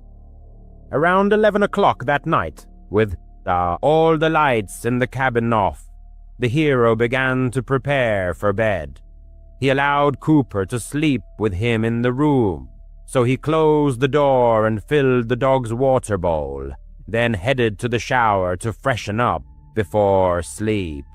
Despite several strange incidents, the man was still enjoying his time at the cabin and was looking forward to falling asleep and waking up to enjoy his last day there. However, as he was rinsing off the soap, several sudden thuds echoed against the wall, followed once again by Cooper's barking. The hero quickly turned off the water, pulled on some clothes, and rushed into the room. Cooper was not there, and the bedroom door was open. The dog was smart, but opening doors seemed out of character. The man heard Cooper's barking coming from further down the cabin. He ran down the hallway to the other end and immediately saw that the front door was wide open. He had no time to think because he saw Cooper barking and running away from the cabin, disappearing into the woods. Within moments, Cooper vanished from sight. Only faint sounds of his barking could be heard, growing more distant. The man grabbed a flashlight from the front closet, then rushed after the dog. It seemed that as soon as he was in the middle of the woods, surrounded only by trees, Cooper's barking suddenly stopped. As this realization came to him, he froze, gripped by a kind of stupor. The forest was almost completely silent, only a light breeze rustling the branches overhead. "Cooper! Coop! Cooper!" He called the dog several times, shouting his name and hoping the dog would leave whoever the hell he was chasing and just come back. The hero must have spent a full 5 terrifying minutes there before he heard the rustling of leaves ahead of him. A moment later, Coop came running to him, his tail tucked and fear on his face. Soft whimpers could be heard as he looked back into the darkness from which he had just emerged. The man made sure the dog was following him as he ran back to the cabin, and they safely made it back inside. He called 911, then his brother, waiting for help to arrive. After that, they stayed in a hotel for the night until his brother returned the next day. Unfortunately, no further investigation into the incident followed. Someone was definitely stalking the cabin, likely for at least all the days the hero was there, and somehow got inside, only to be chased out by Cooper as soon as they entered the bedroom. What happened out there in the dark woods while Cooper was alone? He honestly didn't know, but poor Coop was apparently terrified for several weeks afterward. Thankfully, he seems to have recovered. This was definitely the most terrifying and stressful experience of his life, and if it weren't for Cooper chasing away the intruders, he didn't know if he would be here right now. It's been over 6 years since then. Coop has grown old. He's almost 10 now. The hero still loves seeing him every time he visits his brother. And even though the dog isn't his, he still loves him and appreciates what he did for him that night at the cabin, and for protecting his brother from whoever is still out there. Returning home after a long day at work, the hero found it was almost midnight. He usually took the train into the city, as it was an 1.5-hour ride, but this time he knew he would be staying late, past when the trains stopped running. He was extremely tired, both from the prolonged work shift and because it was 2 hours past his usual bedtime. As soon as he drove out of the city and onto the long straight and deserted rural roads, the fatigue intensified, and it was hard not to fall asleep. He didn't feel an immediate threat of falling asleep at the wheel, but it was almost like torture being forced to stay awake. 40 minutes passed as he continued down the seemingly endless road, seeing no more than 4 or 5 passing cars, before he noticed something on the shoulder. It was a pickup truck, pulled off onto the grassy shoulder, but with no headlights on and no signs of people inside or nearby. Quite strange for the middle of nowhere, but probably just a car problem, or out of gas, and the driver called a taxi home. The man didn't think much of it until 2 minutes later. He drove past another car. This was a sedan, but almost identical, parked on the grass near the trees by the roadside, and no signs of people. It must have been just a coincidence, but he had driven this route many times and had never seen anything like it. It helped him stay awake a bit, making him look around the sides of the road for anything else interesting. Another couple of minutes passed. He was looking at the road when suddenly something appeared in his headlights, directly on the asphalt ahead. There wasn't even time to make out what it was or swerve off the road. He immediately ran over it with his right tire. The man was a little stunned by how it had appeared out of nowhere. He kept driving, listening for any problems with the car, but hoping he had just driven over it smoothly. He just drove over it smoothly. However, less than a minute later, he realized something was wrong. He didn't even need to wait for the tire pressure warning light to come on his dashboard to know that the tire was rapidly losing air. He pulled over to the side of the road, and almost immediately it dawned on him how striking a coincidence this was, especially compared to the 2 previous cars he had seen earlier. The only difference was that he was still here, in his car, and they were no longer there. He put the car in park and took a deep breath before getting out to assess the damage. He was so exhausted. There wasn't even energy left for anger, just deep disappointment and irritation that something like this had happened on such a night.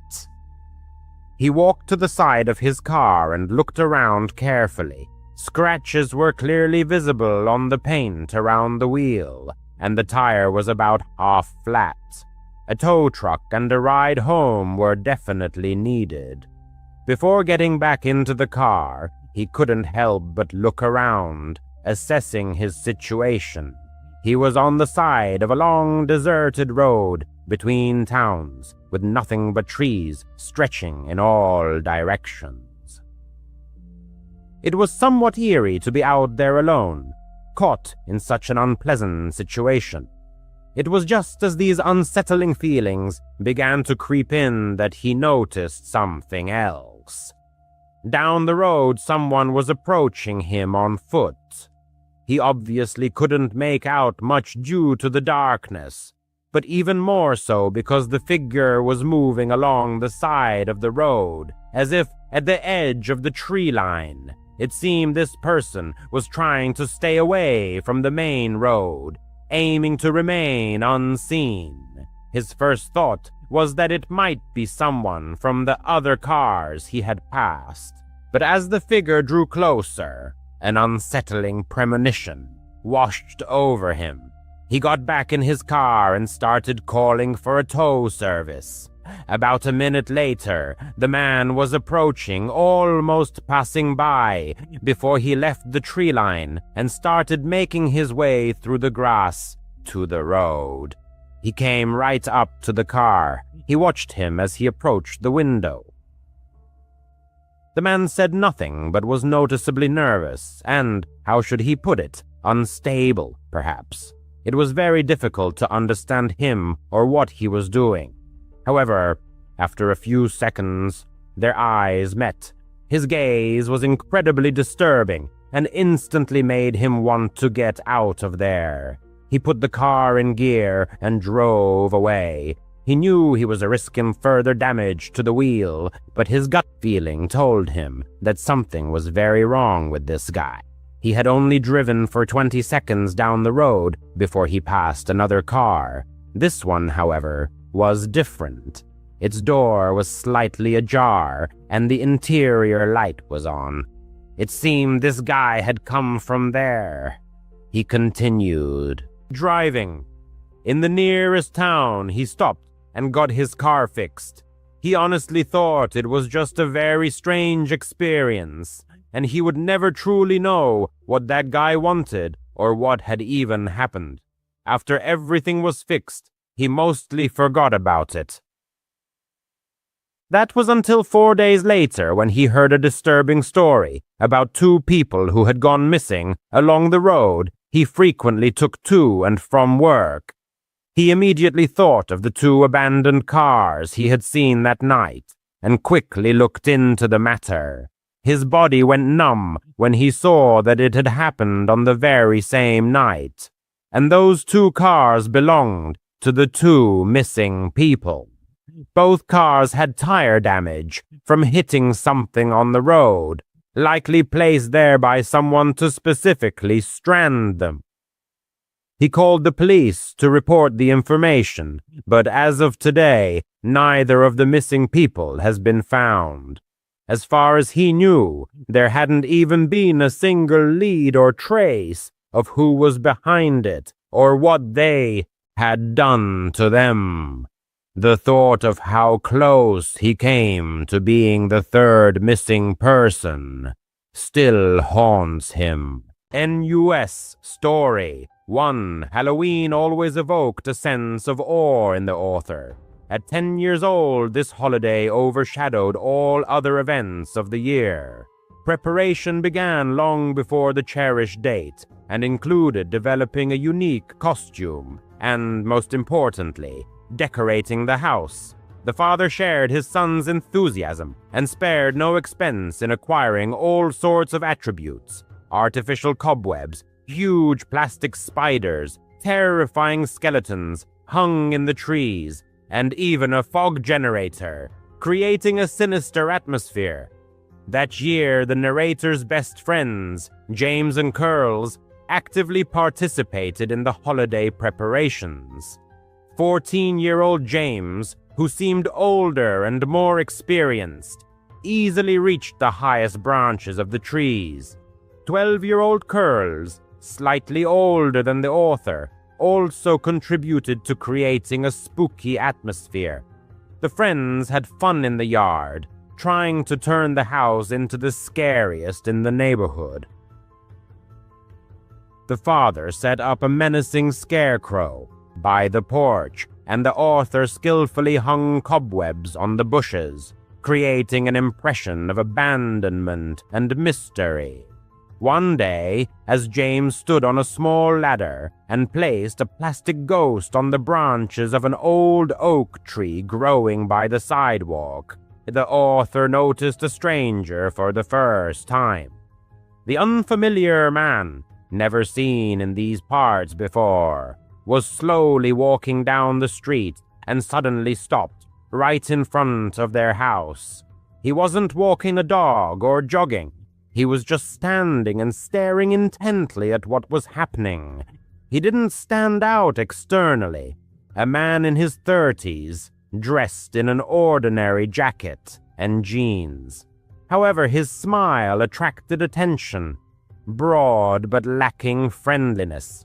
The stranger looked directly at the narrator and said, "Wow, guys, you're doing a great job getting ready for the big night." The author, known for his friendly nature, smiled back. "Yes, we want to make the spookiest house." "I bet you'll collect a mountain of candy," the man said, glancing at the decorated house. "Are you planning to trick or treat in this area? What's your route?" The question seemed a little strange to the author, but he didn't pay much attention to it. Suddenly, the father came out of the house and, placing his hand on his son's shoulder, stood between him and the stranger. The author felt his father's hand tighten slightly. "Can I help you?" the father asked in a calm but firm voice. The stranger's smile faltered for a moment, but he quickly put it back on his face, continuing to examine the decorations. "Your son is working hard," he said, looking at the author. "Be sure to get a lot of king-size chocolate bars, kid." "It's time to go inside, son," the father said, not taking his eyes off the stranger. The author obediently headed toward the front door. Looking back, he noticed how the man's face had changed. The fake smile disappeared, replaced by a cold, almost evil look. The stranger glanced at the father, then turned and silently walked away down the street.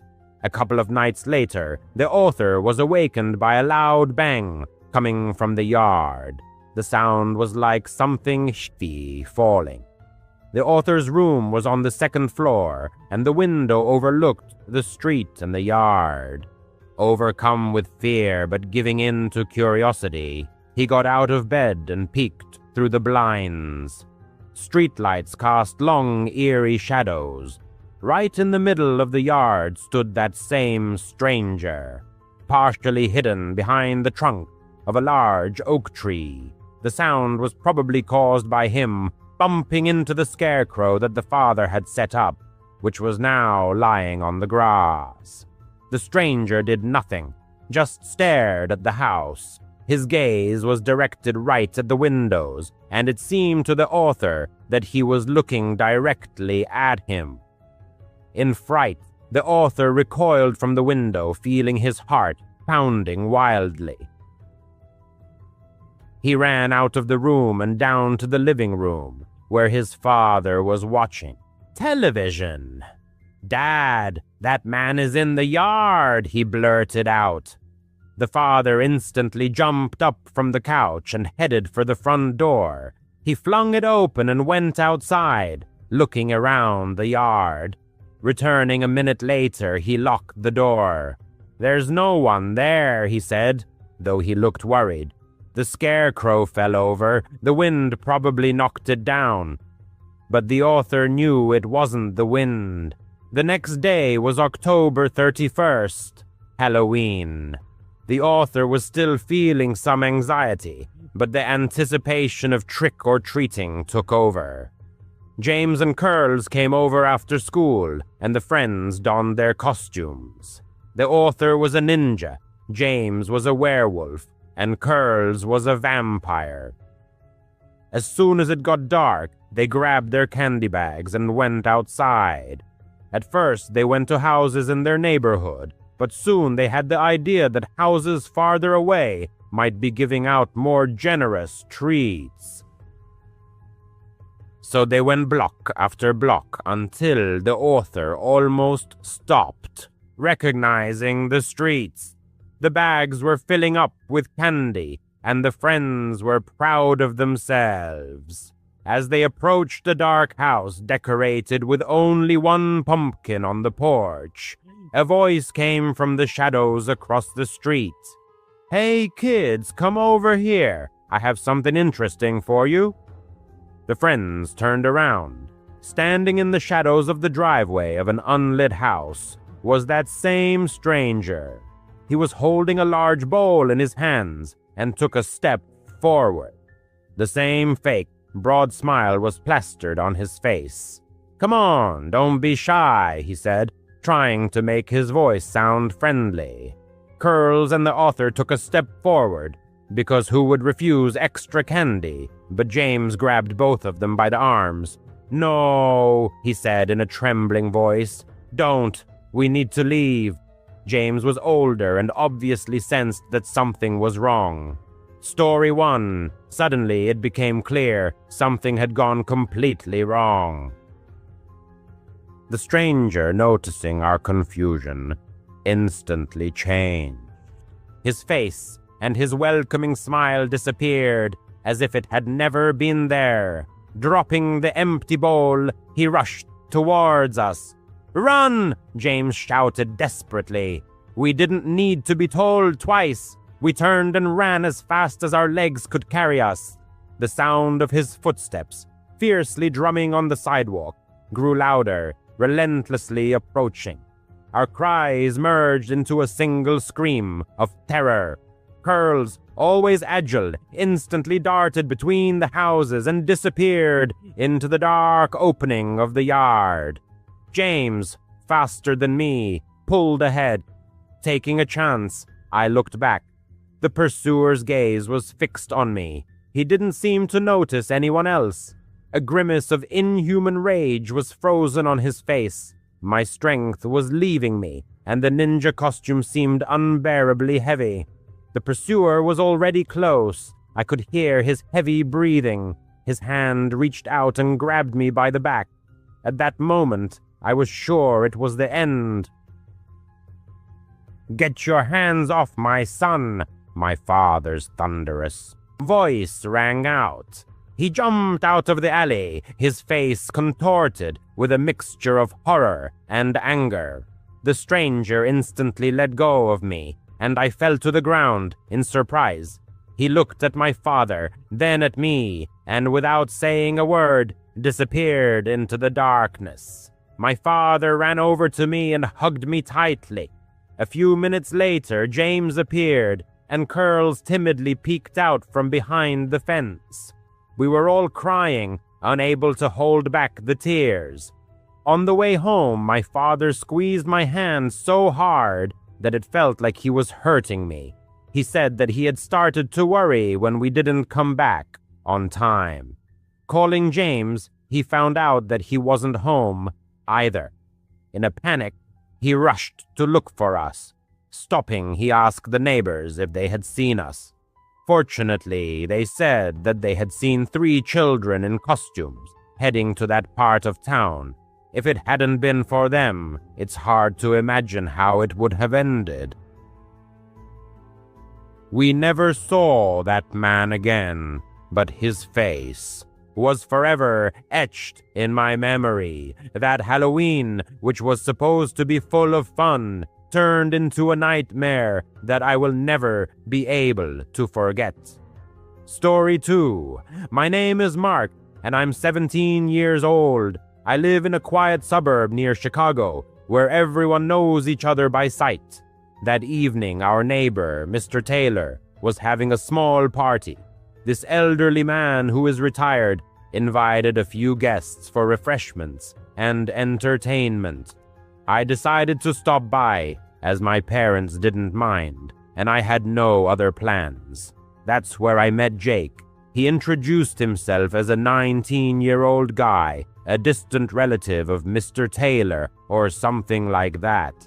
He immediately made an impression as a cool guy, tall with short-cropped chestnut hair, dressed in a simple hoodie and jeans. We started talking about video games.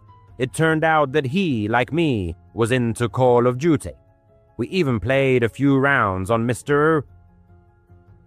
Taylor's old console, laughing at bad shots and funny glitches. Jake said, that he lived in another city, but often visited Mr. Taylor. We exchanged phone numbers, and I thought that he could well become a good friend of mine. Soon, my mother reminded me of the need to buy a pumpkin to decorate the porch. My father was delayed at work due to an urgent project. He works as an accountant and is constantly busy working with spreadsheets. Therefore, my mother asked me to take on this task. I shared this with Jake, and he smiled mysteriously. "I know a great place. There's a farm on Country Road 47, about a 20-minute drive away. There are huge pumpkins there, and at ridiculous prices too. Do you want to go?" I thought it was a good idea. It wasn't too late yet, around 6 in the evening, and Halloween wasn't over yet.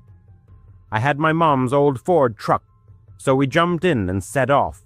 As we moved away from the suburb, the road became darker. There were no streetlights, just fields and trees all around. A thick fog began to creep along the ground as in old horror movies, limiting visibility to a few meters. The headlights barely pierced the fog. We chatted about school. I was still in high school, and Jake said that he had taken a year off before going to college. Finally, we got to the farm. It was a dilapidated place with a wooden sign that read Miller's Pumpkin Patch. But there were no lights, no cars, no people, just rows of pumpkins, half hidden by the fog. "Where is everyone?" I asked, feeling a growing sense of anxiety. Jake shrugged. They're probably closing already. Wait here, I'll check the back. He got out of the car and disappeared into the fog. I sat in the car trying to get a phone signal, but to no avail. The minutes dragged on painfully slowly. 5, 10 minutes. I began to worry seriously. What if something had happened to him? Finally, he came back, but not alone. He was with a man in his 40s, dressed in overalls and a flannel shirt, a typical farmer. He had an ordinary face, clean-shaven, with brown eyes, but something about him was off. His smile was too broad, strained, as if he was squeezing it out of himself. "Hey, buddy," he said to me. "Jake said you need a pumpkin. Come on in, I have the best ones in the barn." The barn was an old wooden building located behind the field. The creaky doors were banging in the wind. Jake nodded. "Yes, Mark, let's go. He says the biggest pumpkins are stored there." But the farmer suddenly started asking strange questions. "Do you live here? What's your family name? Do you have any siblings? What does your father do?" This wasn't a normal small talk. It seemed like he was trying to pry out personal information. And why inside the barn?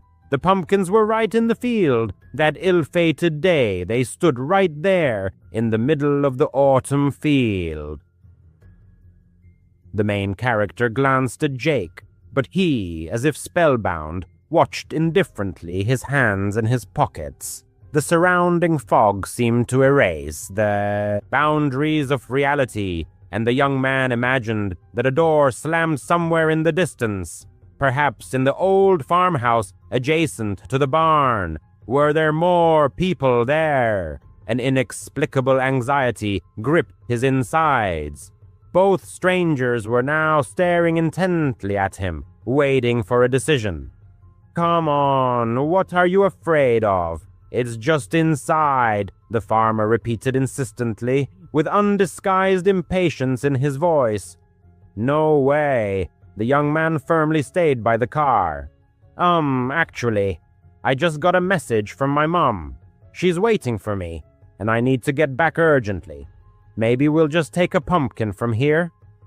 He mechanically took out his phone, pretending to check the message, although there was no sign of a signal in this wilderness. Jake and the farmer exchanged fleeting glances, in which the young man thought he saw some sinister secret. However, the farmer only shrugged. "Sure, buddy. Pick anyone." They hastily grabbed the largest pumpkin lying on the edge of the field. The young man paid in cash, and they hurriedly drove away. All the way back, Jake was silent, which was very unlike his usual behavior. The young man dropped him off near Mr. Taylor's house and drove home to carve a pumpkin for Halloween with his mother. He tried not to think about this strange incident, but the image of the sinister farm was firmly stuck in his head. Later that evening, he had a small party at his house. Only the closest friends gathered, about 8 people. Pizza, soda, watching horror movies on Netflix. The young man also invited Jake, who had seemed so cheerful before. He showed up around 8 in the evening and immediately joined the company. They played board games, told each other scary stories. Everyone was laughing and having fun. Suddenly, Jake's phone vibrated. He glanced at the screen and, without saying a word, slipped outside. "I'll be right back," he mumbled. No more than 5 minutes passed before the doorbell rang. Young man opened the door, assuming it was a late trick-or-treater. However, a tall stranger in a black jacket and a creepy mask that mimicked a human face, like those silicone masks you can see online, barged into the house. The sight was truly terrifying. Empty eyes, a frozen grin. It was a private party, and no one had been warned about costumes, except for maybe a harmless hat. "Who are you?" the young man asked, blocking his way. The stranger didn't answer, just stood there in silence. The young man's friends noticed the uninvited guest, and Ben and Leah approached them. "Hey, man, it's by invitation only here. Do you know anyone?" Only silence in response. Then the stranger reached into his jacket and pulled out a gun. A real one, black and heavy like a Glock or something like that. He pointed it straight at them. "All the money, phones and jewelry. Put everything in this bag." He threw a sports bag on the floor. Panic broke out in an instant. The young man's heart was pounding wildly. It felt like it was about to jump out of his chest. Everyone froze in shock and then started giving up their belongings. The young man's iPhone, Leah's necklace, Ben's watch. The robber acted quickly and assertively, waving the gun around. The young man glanced at Jake furtively. He was standing in the corner and, like everyone else, was throwing his wallet into the bag. But there was no fear or horror in his eyes. No wide eyes, no trembling. He looked absolutely calm, as if he had been in this situation many times before. The robber even took Jake's belongings, but it all seemed like a pre-planned performance. The robber grabbed the bag and, backing away, headed for the door, disappearing into the night darkness. They locked the door and called 911. The police arrived very quickly. 2 patrol cars with flashing lights woke up the quiet neighborhood. They told the police everything that had happened. They checked the street surveillance camera that the young man's father had installed last year for security purposes. The recording showed everything clearly. When Jake went outside to talk on the phone, he met the same guy in the mask, but without it yet. They talked briefly, huddling their heads together. Then the guy waited for Jake to return to the house. Everything had been planned in advance. The police arrested Jake right at the scene of the crime. He hardly resisted. At the police station, he confessed to everything. It turned out that the farmer, the owner of the pumpkin plantation, was Jake's uncle, a certain Carl, previously convicted of theft. They carried out their dirty deeds, choosing victims like the young man, looking for suitable houses through friends like Jake. The trip to the farm was just a pretext to gather information about the young man's family, to assess the presence of valuables. The strange questions were part of their plan. They wanted the young man to go inside the farmhouse, perhaps to steal keys or a phone, but he luckily refused. The robbery at the party was their main plan. Jake provided them with all the necessary information. The police raided the farm. It turned out that it was not a real pumpkin plantation at all, but just a cover for criminal activity. The things stolen from the young man and his friends were hidden in the barn, as well as things stolen during other robberies. Carl had an unregistered gun, loaded and ready to fire. He was also arrested. All the stolen items were returned to their owners, but that couldn't erase the horror they had experienced. Now the young man constantly rechecks the doors and is wary of new acquaintances. Mr. Taylor was completely unaware of Jake's criminal tendencies. He felt terrible. That Halloween taught the young man that the scariest things in life are not ghosts and monsters, but people you consider your friends. If he had gone inside the farmhouse back then, who knows what might have happened. He still gets goosebumps when he remembers it. Story 3. When the young man was still a child, about 11 years old, his family visited his grandparents every year during the holidays. They lived in a quiet provincial town in rural Ohio. in a place where everyone knows everyone else's secrets, but no one likes to talk about the oddities.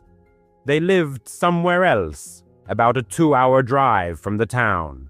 But Thanksgiving, Christmas, and Easter always meant one thing: pack your bags and hit the road. And so the time came to set off.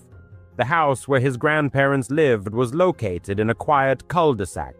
The street was unremarkable, ordinary old wooden houses with spacious yards. The author's aunt and uncle lived 2 steps away from them.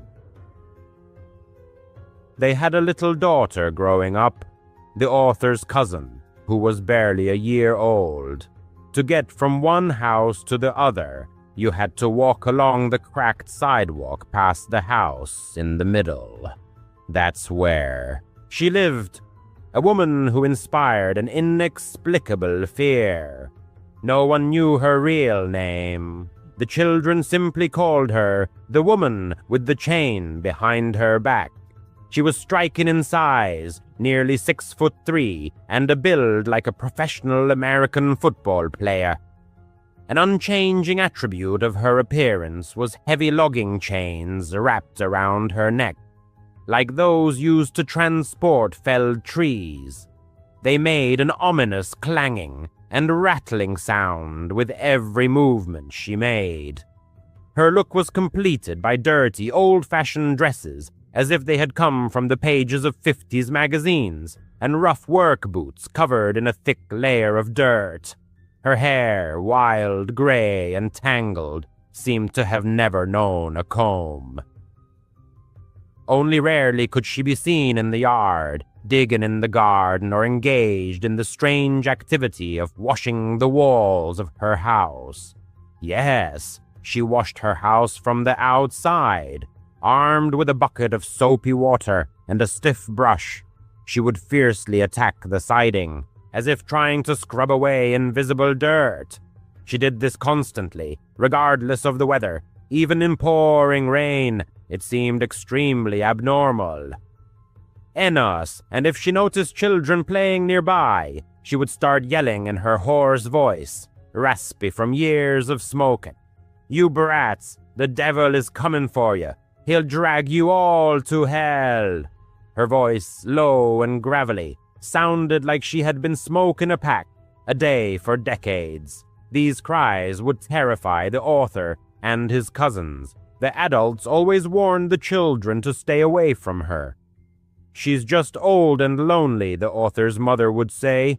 "Don't bother her, and she won't bother you." But the children sensed that it was more complicated than that. Whenever they had to walk from their grandparents' house to their aunt's, to borrow sugar or play with their little cousin, for example, they would run as fast as they could. The woman's house had large windows facing the street, and the children often saw her, silhouette watching them from behind the half-drawn curtains, her face pressed against the glass. They never went alone, only in pairs or groups. One day the author's older cousin swore she heard the woman mutter something about funerals for sinners as they passed her house. The children laughed it off, but those words stuck with the author. One Halloween, when the author was about 11 years old, the whole family gathered at their grandparents' house. There was the author, his cousins Jake, who was 13, and Sarah, 9, as well as a few neighborhood kids. Everyone was in costume. The author was a ghost, wearing a sheet with eye holes cut out. Nothing special. After dinner, the children went out trick-or-treating. It was dark outside, with no streetlights, only the occasional light spilling from house windows. Suddenly, a sly grin spread across Jake's face. "Hey, who here is brave enough to go up to the chain lady's house?" Everyone froze. No one ever dared to go near that house. The porch light was off, but Jake persisted. "Come on, don't be such chickens. We're all together. What's she going to do to us? The author didn't want to look like a wimp, especially in front of Jake. His heart was pounding, but he nodded in agreement.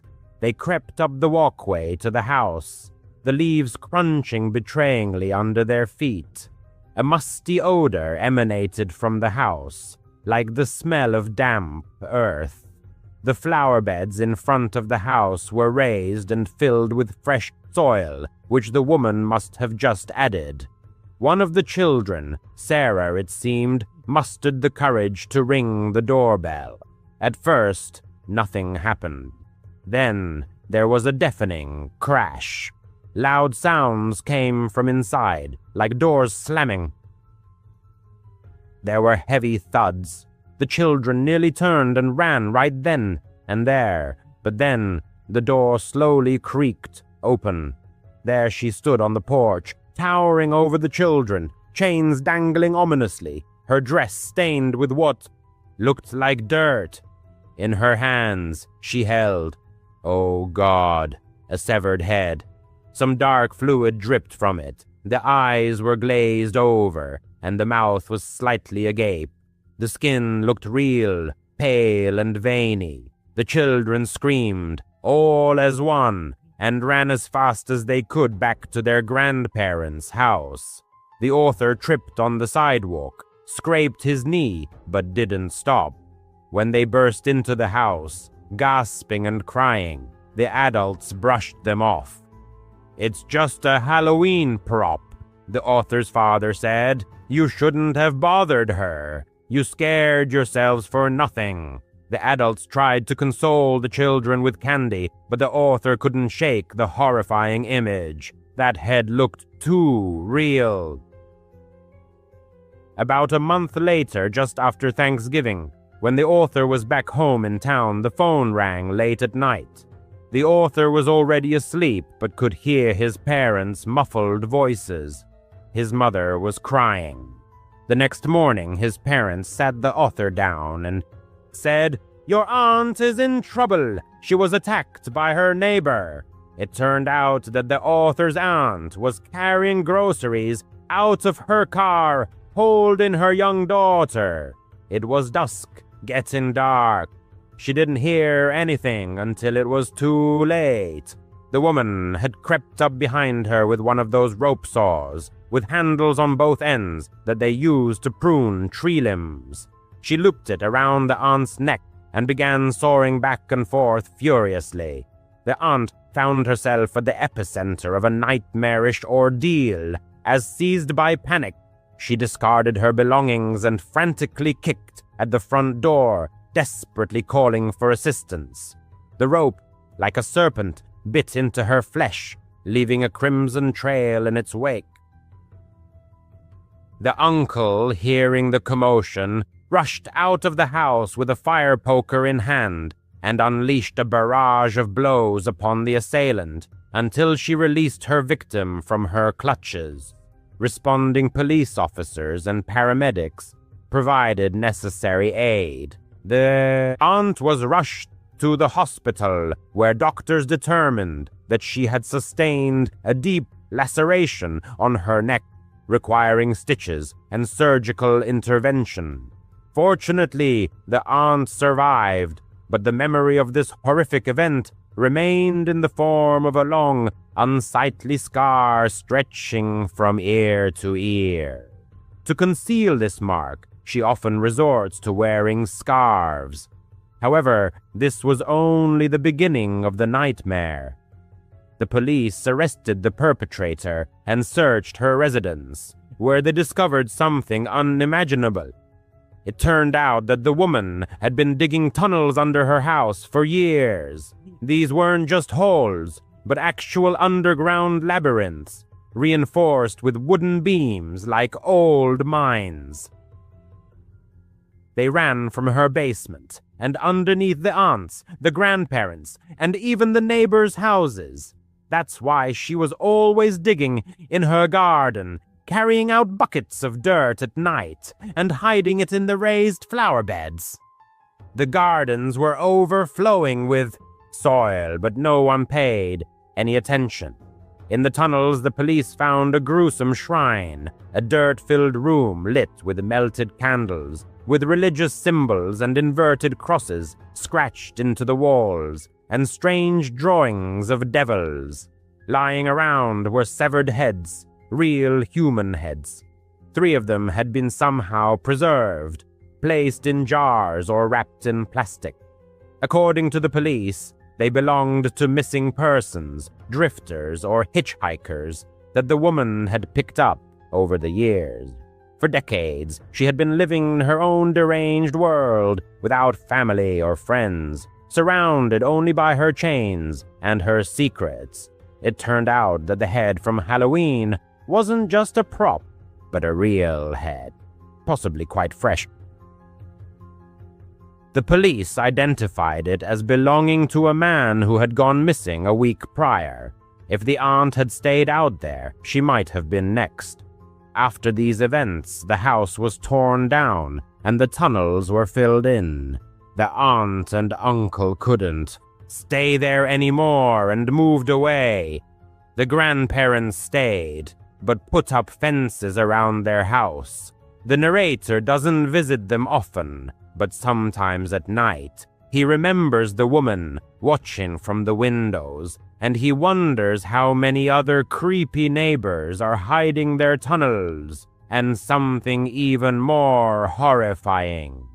This story makes one wonder who lives next door. End use. Several months ago, the author of this account was returning home from his sister's place. It was an ordinary Tuesday, approaching midnight. The highway seemed deserted, with only the headlights cutting through the darkness and the yellow lane markings flashing beneath the car's wheels. Fatigue was setting in, but the driver remained vigilant. To avoid falling asleep at the wheel, the radio was kept at a low volume. About 60 kilometers from the city, a turnoff onto a small dirt road leading into agricultural fields caught his eye. The GPS promised to save about 10 minutes, so the author turned off the highway. The road was narrow and plunged into impenetrable darkness. Tall cornstalks loomed on both sides, and the asphalt glistened from recent rain. The speed was reduced to 80 kilometers per hour to avoid colliding with a deer suddenly darting out. After 10 minutes, headlights appeared in the distance, revealing a car parked on the shoulder. Hazard lights blinked weakly against the backdrop of the cornfields. A woman in a light jacket stood near the trunk, waving both arms frantically. Her face was obscured by wind-blown hair. The author slowed down and carefully approached.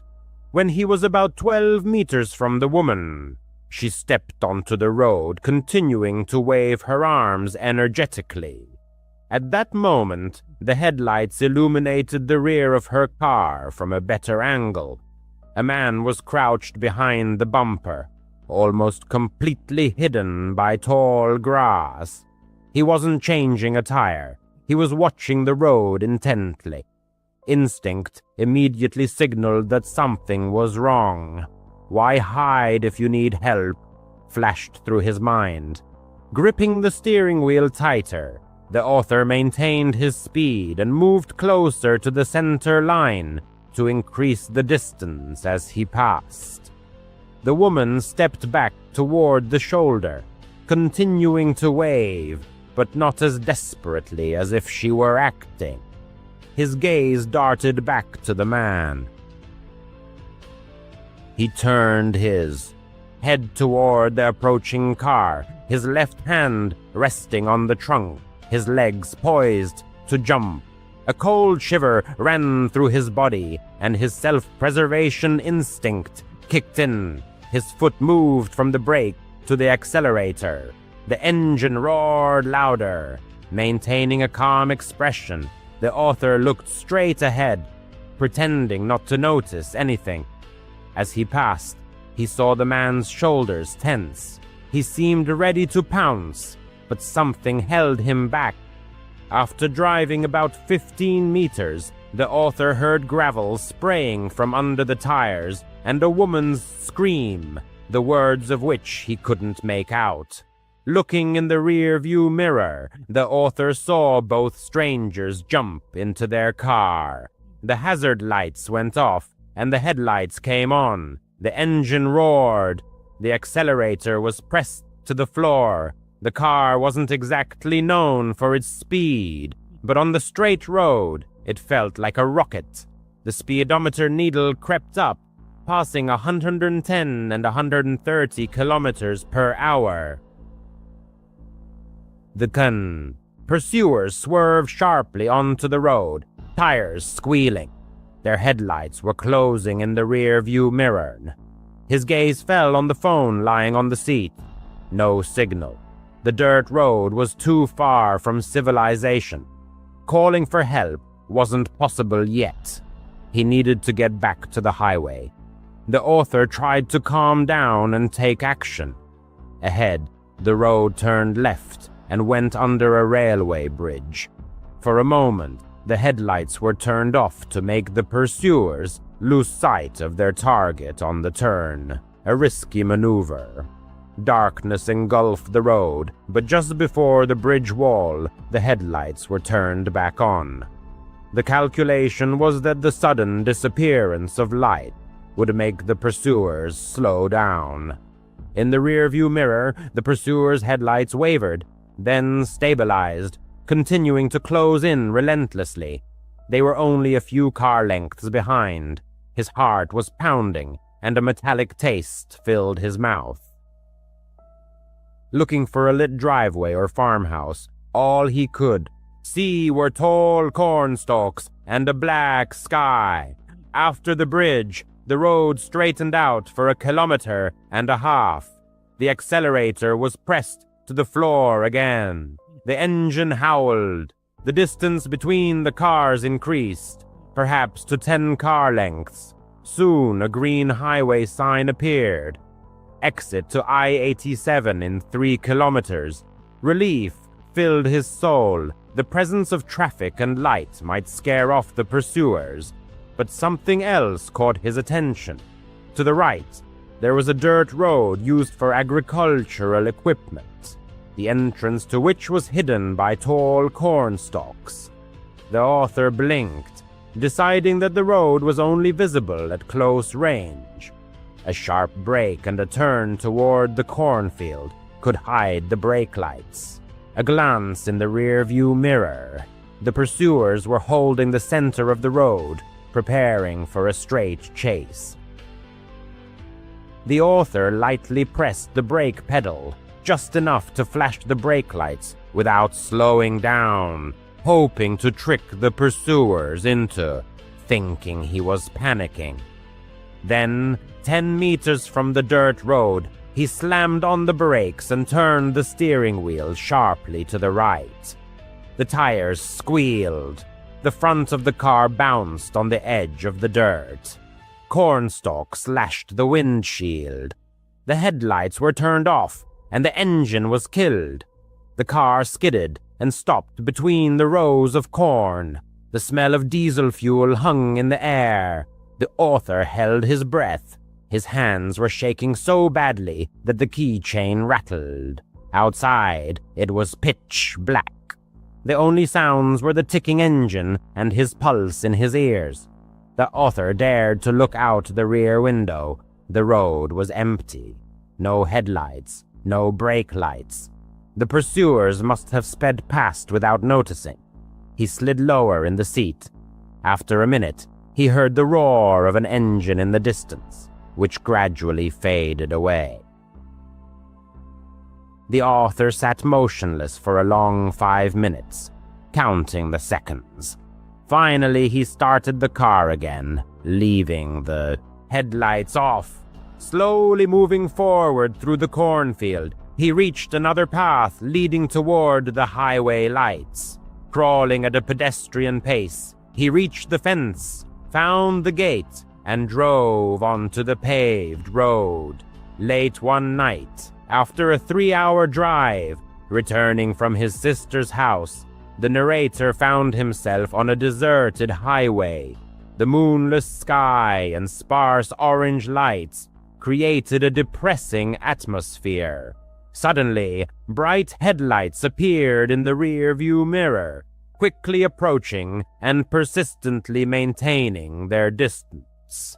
A check of the speedometer confirmed that he was obeying the speed limit, but instead of the expected overtaking, red and blue lights flashed behind the radiator grille. A feeling of anxiety gripped the narrator as he pulled over to the side of the road, gravel crunching under the tires.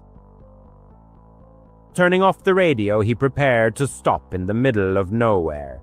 A man emerged from the pursuing car, his figure slowly approaching, obscured by the headlights. His steps sounded uneven, one heavy, the other dragging. "Driver's license and registration," a quiet, almost careless voice said. Looking closely, the narrator saw no insignia, badge, or name on the dark jacket. The absence of a gun, radio, or handcuffs on his belt only heightened his suspicions. Something was definitely wrong. Remaining calm, the narrator asked the reason for the stop. "Routine check," the stranger replied evasively. Noticing that real police officers always state the reason for a stop, the narrator's heart beat faster. Handing over his driver's license, the narrator stalled for time, pretending to look for the registration. He hoped to see the patrol car logo, but noticed only an ordinary dark blue sedan with a flashing beacon. The stranger studied the license for a long time, then asked a strange question. "Where exactly are you headed tonight?" The answer prompted even more interest. "Does anyone else on the road know where you are?" Fear reached its peak. The narrator lied, saying that his sister was tracking his location in an app, hoping to scare the stranger away. The stranger grunted and tried to look inside the car. Then came an illogical order: "Open the trunk." The stranger didn't answer the question about possible problems with the taillights, just tapped his fingers on the roof of the car as if pondering something. At that moment, the narrator was driving along a dirt road. The cell signal indicator flickered weakly. In a trembling voice, he called 911, giving the dispatcher all the details about the car and location. The dispatcher stayed on the line until two sheriff's cars met him at a gas station off the highway. After filing a report, the officer said that similar incidents occur along rural roads, a staged breakdown, an accomplice in ambush. The perpetrators choose quiet roads, late hours, and lone drivers, robbing victims of wallets and phones, sometimes inflicting beatings. The description of the couple matched the descriptions from another case. The narrator could have been their next victim. Arriving home at 3 a.m., he carefully checked all the locks and listened to the silence. The next day, detectives reported that the same car had passed through a toll road camera heading south shortly after the call, but the plate was stolen. The search continued. Since then, the narrator avoids dirt roads at night, preferring safety to saving time. When he sees a stranded driver, he calls for help but never stops himself. The moment when the woman stepped back and the man's eyes met his is forever etched in his memory. What could have happened if he had stopped and offered help? That question haunts him on night drives, making him vigilant when the road is empty and lit only by his headlights. He seemed to be pondering something. I realized I needed to leave immediately, but hitting the gas so close to him seemed too dangerous. So I decided to buy some time. "I can't find the trunk release button," I said. pretending to look for it on the console. He stepped back slightly, shining his flashlight on the passenger seat, giving me a slight advantage. Instantly rolling up the window and shifting into gear, I was ready to go. He slapped his hand on the glass, but I sped off. Gravel sprayed from under the tires as I shot out onto the highway. My pulse was pounding in my temples, and the steering wheel was shaking in my hands, which were numb with tension. In the rear-view mirror, I saw the headlights of a suspiciously similar car turn around and come after me. He was chasing me, but the flashing lights remained off. The distance between us was closing rapidly. I increased my speed to 130, then to 145 kilometers per hour. I knew there was a small 24-hour gas station with security cameras and possibly a night attendant at the next exit. My cell phone was on the passenger seat. Holding the steering wheel with one hand, I grabbed it and dialed 911.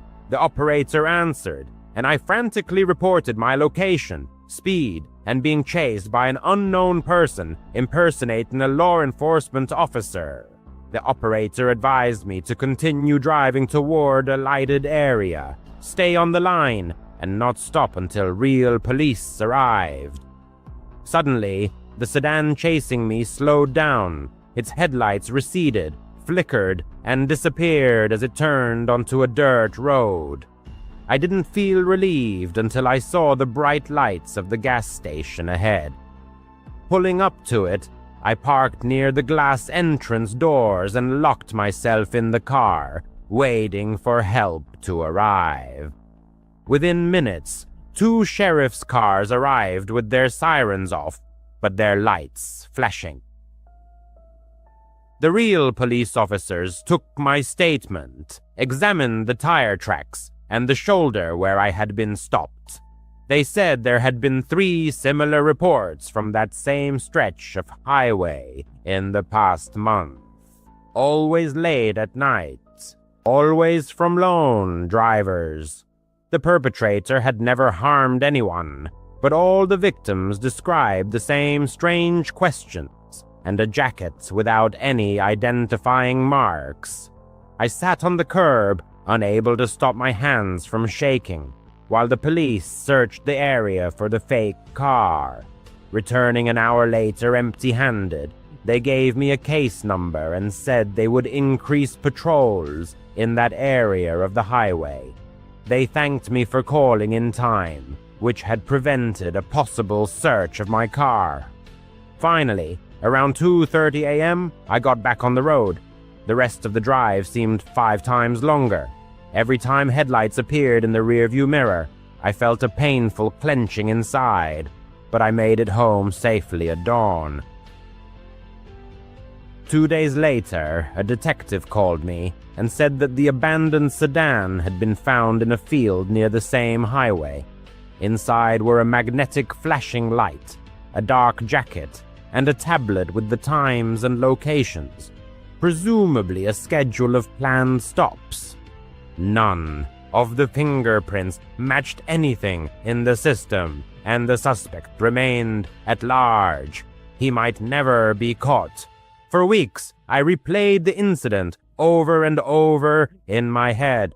If I had opened the door, the trunk, or gotten out of the car, the consequences could have been unpredictable. I replaced the old camera in my car with a new one and installed a rear-view camera. Now, when I see flashing lights behind me, I always make sure I'm in a lighted area, near a camera, or within sight of other people before I even think about stopping. I share this story with friends when the subject of driving comes up. Most of them laugh nervously, assuring me that it would never happen to them. I hope they're right. But when the highway is deserted and the night is quiet, it's easy for a predator to hide behind a mask of authority. It was a hard lesson to learn, and one I will never forget. It was around 11:30 p.m., and I was driving home after a long shift at the diner. my beat-up Honda Civic was running low on gas, so I pulled into a small gas station just off Highway 17. It was one of those run-down places with dim fluorescent lights and a single pump that looked like it hadn't been cleaned since the 90s. There was a chill in the air, and the only sounds were the faint hum of the lights and the occasional car speeding by on the highway. I was exhausted. My feet ached from standing all day, and all I wanted to do was fill up and get back to my apartment. I swiped my card at the pump, and the machine authorized the transaction. The nozzle clicked into place, and the smell of gasoline filled the air as I filled the tank. Leaning against the car, I scrolled through my phone to pass the time. The station was deserted, save for a beat-up pickup truck parked near the convenience store, but there was no one visible inside. Maybe the half-asleep cashier was dozing behind the counter. I didn't think much of it, since things were usually quiet in small towns at night. The pump clicked off, and I hung the nozzle back up. Glancing around, I opened the car door and slid into the driver's seat, tossing my phone onto the passenger seat. Turning the key, I started the engine. Something felt off, but I couldn't quite put my finger on it. Maybe it was just the creepy vibe of the gas station, or my extreme tiredness.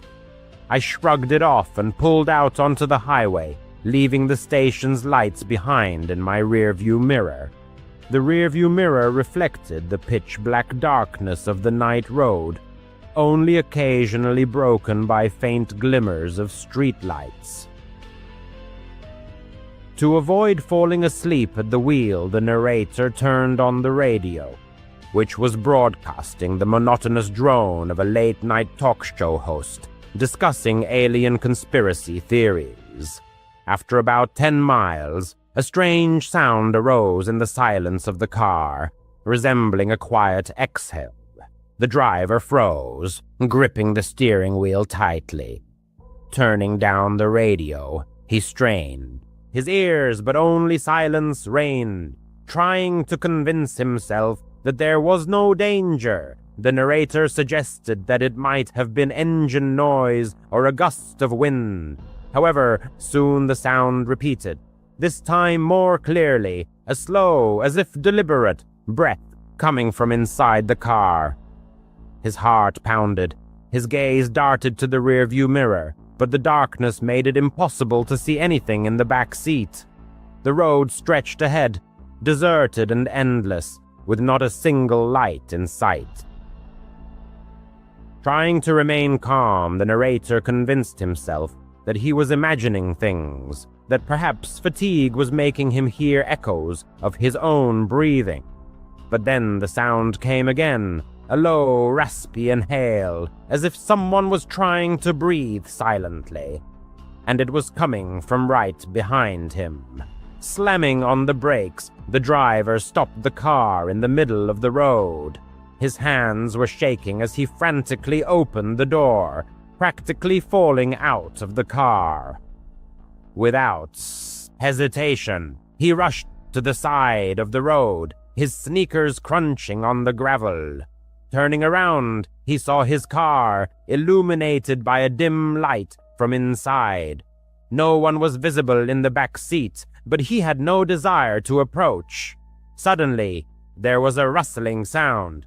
The rear passenger side door swung open, and a figure slipped out. It was a tall, lean man dressed in a dark, hooded sweatshirt. Without looking back, he ran across the road and disappeared into the dense forest that stretched along the highway.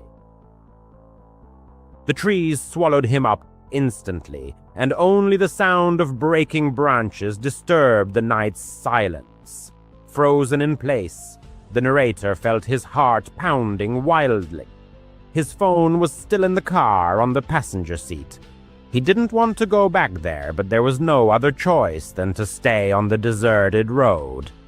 Taking a tentative step forward, then another, he kept his eyes fixed on the car. The back seat seemed empty, but it wasn't worth the risk. Grabbing a stick from the side of the road, not the most reliable weapon, but better than nothing, the narrator, holding it like a bat, cautiously approached the car. The interior light was still on, illuminating a bag on the floor and the phone on the seat. Leaning in, with tension throughout his body, he checked the back seat. Empty, just a sports bag and an old blanket. Grabbing the phone, the narrator retreated, his trembling fingers dialing 911. The operator answered in a calm and professional voice. The narrator tried to explain what had happened, the words tumbling out in disarray. Someone was in my car. He was in the back seat and ran into the woods, he said in a trembling voice. After giving his location, he heard that a patrol car was already on its way. While waiting for the police to arrive, the narrator stood by the road, clutching his phone and looking back at the car and the woods. Every rustle of leaves made him jump, the darkest thoughts running through his head. How long had he been there? Was he waiting for someone like him at the gas station? The thought made him feel sick. The narrator imagined the stranger slipping into the car while he was pumping gas, hiding in the shadows of the back seat. Finally, after about 20 minutes, the police arrived. A man and a woman, exiting the car, approached the narrator, who had to repeat the whole story. The gas station, the breathing, the man running into the woods. After examining the car, shining flashlights into every corner, the female police officer found a small pocket knife under the blanket. It didn't belong to the narrator. "We'll take it as evidence," she said, bagging the knife. Unfortunately, due to the darkness and the speed of what happened, the narrator couldn't remember the stranger's face. The police officer tried to search the woods, but soon returned, saying that it would be impossible to find him in the dark, offering to escort the narrator home. The police received his consent. All the way, the narrator kept looking in the mirrors, afraid to see someone in the back seat. Arriving at his apartment, he locked the door and propped it up with a chair. The night passed without sleep, every creak and every shadow making him jump. The next day, calling the police, the narrator learned that the perpetrator had not been found. However, security camera footage from the gas station confirmed that there was a man in a hooded sweatshirt there. Presumably, he slipped into the car while the narrator was pumping gas, taking advantage of the unlocked back door. The realization of his own carelessness made him feel uneasy. Since then, the narrator avoids driving at night. He bought a new car with an alarm system and always checks the back seat before getting behind the wheel. Sometimes he can still hear that breathing in his head, the slow, raspy sound. The narrator doesn't know what that person wanted, and he, doesn't want to know. He only understands that he was incredibly lucky that night. If he hadn't heard that sound, if he hadn't stopped the car, perhaps he wouldn't be a NOS. In 2014, after losing his driver's license for 12 months due to a DUI charge, an annoying and foolish mistake, the protagonist of this story became a frequent user of the Uber app. There was a nightclub bar in his city that he and his friends would sometimes visit on weekends. Getting home often involved a designated driver, if available, or calling an Uber. On this particular night, he wasn't feeling well, which prompted him to leave the venue a bit earlier, sometime between 1 and 2 a.m. Walking home was out of the question due to the biting cold, so he decided to call an Uber. A driver named Alex, who was nearby, accepted the request. His image, frankly, seemed a bit ominous. An older man, no smile in his photo, with a grayish goatee and a black beanie. Despite this, the short 2-mile distance to his location didn't cause much concern. The car description listed a Chevy Malibu, which sounded perfectly acceptable, and the ride request was sent. He waited, on a bench by the club's entrance, next to the bouncer who stood motionless like a statue, arms crossed. After about 5 minutes, a silver Chevy Malibu, presumably a 2003 model or around that year, pulled up to the club. The protagonist stood up, feeling a slight disappointment at the sight of such an old and beat-up car. The driver didn't call out to him, honk, or otherwise acknowledge his arrival, simply waiting by the curb. The passenger then approached and got into the back seat of the car. An immediate sense of discomfort arose. The driver didn't offer a greeting, shake hands, or even turn his head to look at the passenger. The only thing he said, in a very quiet voice, was, "Where are we going?" The passenger gave his address. The car started moving down Main Street, but in the opposite direction from his home. Pointing this out, the passenger got the driver to turn left at the next intersection. Now they were moving away from the main roads, delving into quiet residential neighborhoods. The driver hadn't entered the address into his phone, which felt very strange. The passenger didn't know if the driver expected him to provide directions or not. Eventually, he entered his address into his own phone so the driver could follow the voice prompts. When the GPS indicated a left turn on the next street, the driver completely missed the turn. The passenger expressed his confusion with a hand gesture. The driver noticed and said, "I just need to make a quick stop. Don't worry, I'll give you a discount." Despite being intoxicated, the passenger clearly realized something was wrong. It was at this moment that he noticed a gun protruding from the center console next to the driver. By now, his thoughts were consumed with finding a way to get out of the car. At the next red light, he very quietly tried the door handle, but it wouldn't budge. He discovered the child lock was engaged, and from that moment, his heart pounded furiously. The man was driving him far from home. Apparently, they had already crossed 2 city limits. Desperation engulfed the passenger.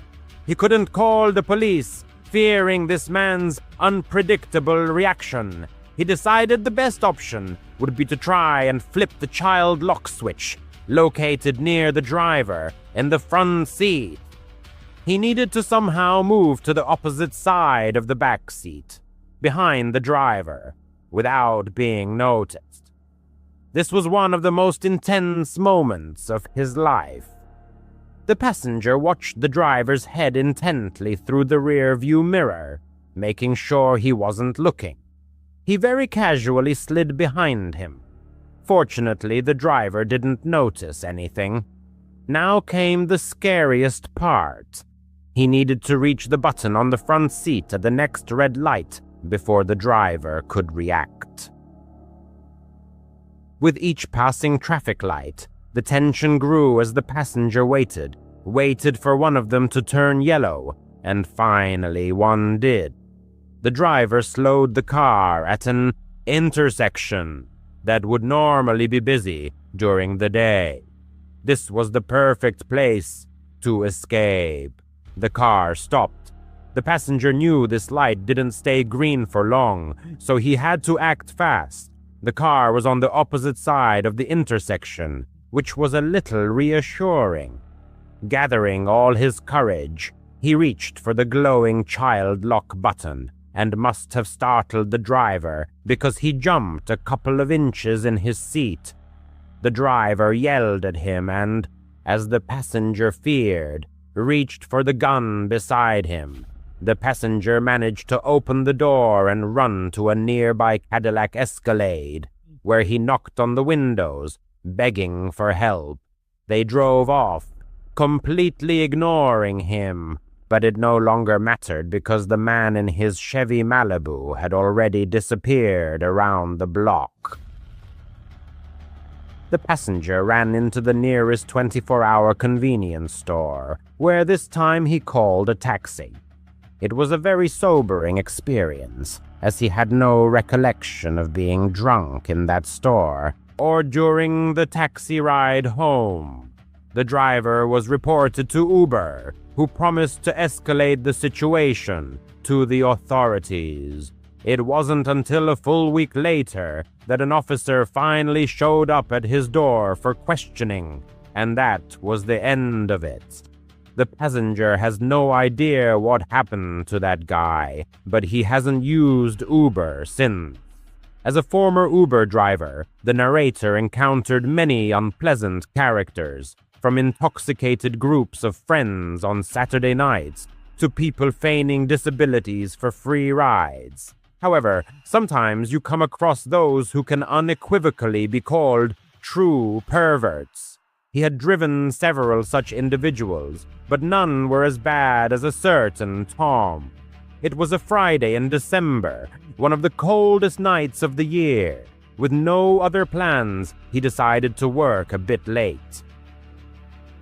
These events took place 2 years ago. The narrator was 18 years old and owned a new Honda Accord. His parents, it must be admitted, spoiled him a little. However, being a rather slender 18-year-old, he always followed his father's advice to keep a blade in the car because you never know what kind of psychos will get in your car. A request came in from a young man named Tom, who was just a few miles from a large shopping mall. The driver accepted the call and headed in the indicated direction. As he approached the mall, he noticed a group of teenagers loitering nearby, which immediately gave him a sense of impending trouble. A hope flashed through his mind that Tom wasn't one of them. Many of these young people watched him as he slowly drove past in his car. Eventually, the driver simply pressed the gas pedal and hurried into the mall parking lot, eager to leave the vicinity of this suspicious company as soon as possible. He made 2 full loops around the entire parking lot before finally noticing a figure approaching his car from behind in his left rearview mirror. Rolling down the window, the driver called out loudly, "Tom!" And an affirmative yes came in response. He offered the passenger a seat. This request had to be repeated 3 times, and considering the words were spoken very clearly, the situation felt very strange from the start. On the 4th attempt, Tom finally understood and slowly walked around the back of the car, sitting directly behind the driver. Usually passengers preferred to sit diagonally, which the driver found more comfortable. When someone sat directly behind him, it sometimes caused him a slight paranoia, especially if the person seemed sinister. This particular passenger was an older man, probably in his 40s. "Where are we going?" the driver asked. Tom gave an address, which was immediately entered into the phone. From the passenger's voice, it was clear he was a heavy smoker. Indeed, the car's interior began to fill with the smell of cigarettes. The address given was 10 miles away, which, fortunately, promised a decent fare. At first, the driver tried to strike up casual conversation, but these attempts were unsuccessful. To yes or no questions, Tom sometimes mumbled something unintelligibly, and any other questions met with dry and concise answers. The driver stopped talking when one of his questions was completely ignored. They had already driven 5 miles, with 5 more to go. By the 6th mile, the atmosphere in the car became unbearably tense. The driver was afraid to look in the rearview mirror, convinced the passenger was watching him. He quickly glanced for half a second and confirmed he was right. Tom was indeed looking. Involuntarily, the driver pressed harder on the gas pedal, wishing this ride would end sooner. By the 8th mile, he realized they were practically in the middle of nowhere. They were driving down an almost deserted street, surrounded by woods on both sides, with only occasional isolated buildings. Now the driver began to suspect the true location of the address the passenger had given. So, while continuing to drive, he swiped his finger across the phone screen to shift the map toward the indicated location. Apparently, the address led to a dead-end street, with no other roads nearby. His nervousness grew with each passing minute. He looked in the mirror again, and Tom was still staring at him intently. Finally, gathering his courage, the driver asked if the given address was his home. Silence reigned for a few moments, and the driver thought he would be ignored again, or perhaps unheard, but after 5 seconds, Tom finally replied, "Yes." Less than a mile remained until the end of the trip, and still only woods stretched around them, with sparse, empty-looking buildings.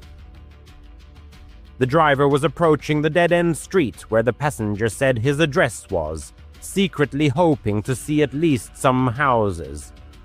When the street appeared, he slowed down to examine it carefully, but there was nothing to be seen but pitch darkness. He could only guess why Tom wanted to take him here alone, so far from people and civilization. The driver casually continued driving, pretending to have missed the turn, hoping the passenger wouldn't notice, but he did. Instantly, Tom sprang from his seat and yelled at the driver, demanding he turn around. Frankly, the driver felt his life was hanging by a thread, so he hastily apologized and quickly made a 3-point turn. As he approached the dead-end street again, his hands slipped into the mesh pocket on the side of his seat where he kept his blade. He very quietly opened the blade and gripped it tightly in his right hand, ready for action. Turning onto the dead-end road, he saw in the headlights exactly what he expected. Nothing but trees on both sides. The driver drove to the end of the road, not a single house or building. He just knew something was about to happen. He was merely trying to prepare himself, physically and mentally, for it. Suddenly, Tom said in the softest voice he could muster, "Thanks for the ride." At that moment, the driver wasn't even thinking about money. The passenger opened his door, but before getting out, he said, "Could you step out of the car for a second? I need help with my bag. My back hurts." But he didn't have a bag. The driver knew for sure he didn't. Tom hadn't gotten in with one. He replied, Yeah, sure. Get out, and I'll help you now." The tremor in his voice was too obvious. What happened next, he never could have imagined. Suddenly, he felt pressure on his neck. It took at least a second before the driver realized he was being choked from the back seat. He immediately plunged the blade into the passenger's left hand, and Tom screamed in pain, loosening his grip on the driver's neck. Tom fell out of the car onto the street, and the driver took that opportunity to turn the car around and practically floor the gas pedal, speeding down the street until he returned to a busy road. He never called the police. The driver was too scared to do anything but drive home, and when he got home, he just wanted to go to sleep and forget about it. Needless to say, after that incident, he stopped working as an Uber driver, NUS. In the distant year of 1977, when I was 16, an incident occurred that would forever be etched in my memory. The events unfolded in picturesque Colorado Springs, where young Alice was working as a babysitter for her neighbor, Mrs. Carter. Tommy, 6, and Lily, 8, were model children, obedient, quiet, and went to bed without complaint. The babysitting job seemed like a breeze, just a few hours of vigilance to keep the house from burning down, and a little extra pocket money. However, the evening of February 7th turned into a nightmare that would haunt Alice for years. Mrs. Carter, a single mother exhausted from her worries and rushing to a night shift at a local diner, lived in the same apartment building as Alice's family. An advertisement in the community center had caught her eye. Reliable teen babysitter, $2 an hour. The proximity of their homes and the modest wage were decisive factors in Alice's favor. On that ill-fated evening, after putting the children to bed and receiving a meager $5, Mrs. Carter instructed, "I'll be back by midnight. Lock the door, Alice." The girl nodded, flipping through channels on the old television. The small apartment was a mess. Toys scattered about, belongings strewn around, children's clothes everywhere. Tommy and Lily, dressed in pajamas, were cozily settled on the couch. After reading their favorite Dr. Seuss book, the children were asleep by 8:30. Alice tucked them in, checked the windows, and locked the front door, following her usual routine. Silence settled in the apartment, broken only by the hum of the refrigerator and the occasional noise of passing cars. Alice, lounging on the couch with a bag of chips, watched a simple sitcom, turning the volume down so as not to wake the children. Around 9 o'clock in the evening, there was a faint thud, as if something had fallen in the kitchen. The girl froze, a chip halfway to her mouth. The apartment was on. The first floor and the kitchen window faced the parking lot. Trying to reassure herself, Alice assumed it was just a cat on the windowsill, but her heart was pounding. Grabbing the old rotary phone, she placed it beside her. In those days, cell phones were an unaffordable luxury. Only a cord connected her to the outside world. On tiptoes, Alice crept into the kitchen and turned on the light. Nothing suspicious. The window was closed, the sink empty. Laughing at her own apprehension, she returned to the television.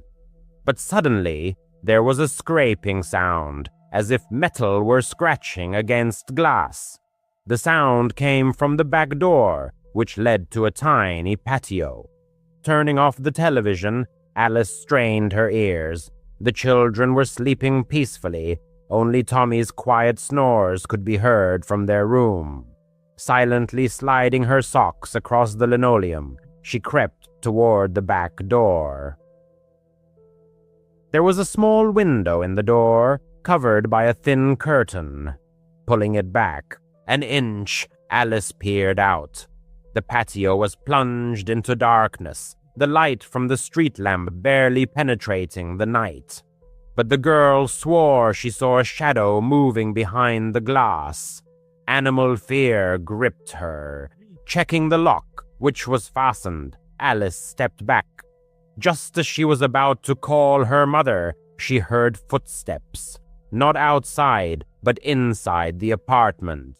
Heavy, measured steps were coming from the hallway leading to the children's room.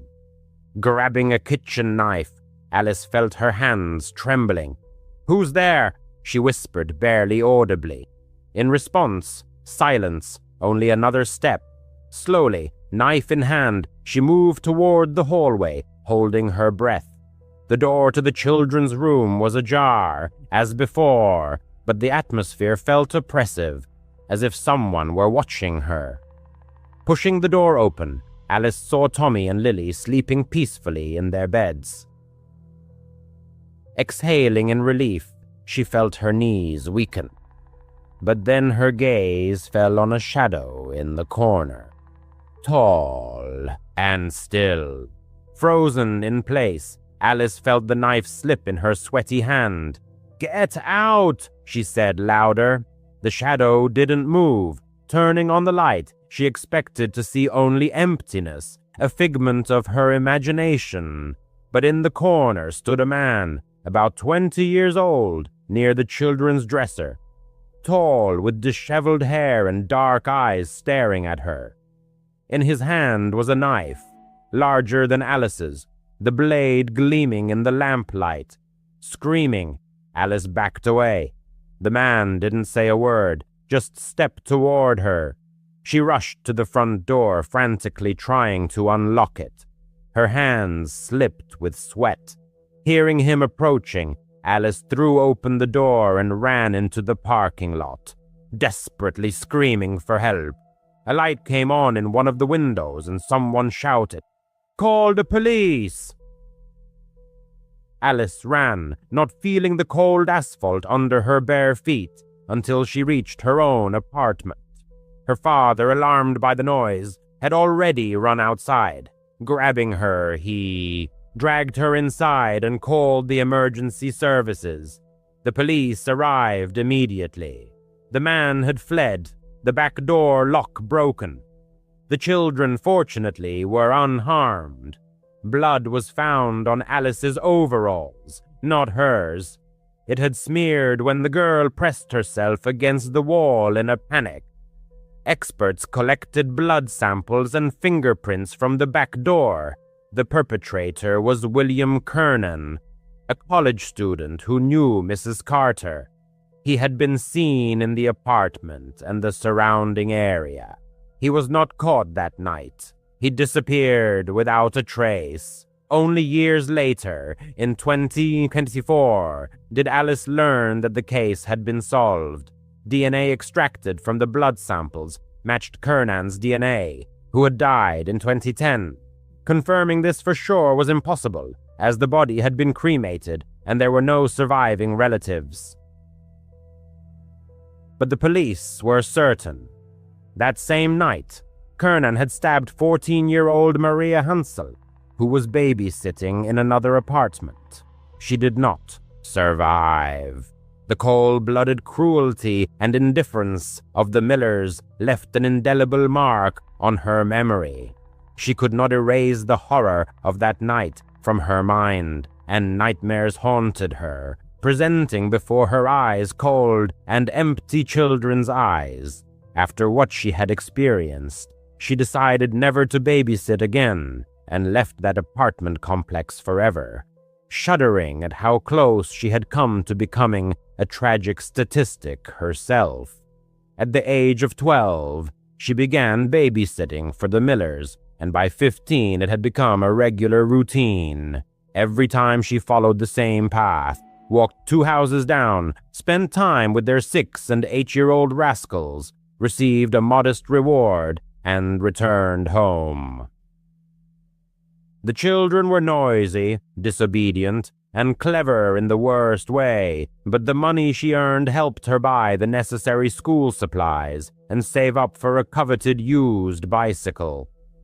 On that fateful Friday, Mrs. Miller, throwing on her coat, announced that they would not be back until 11 o'clock in the evening.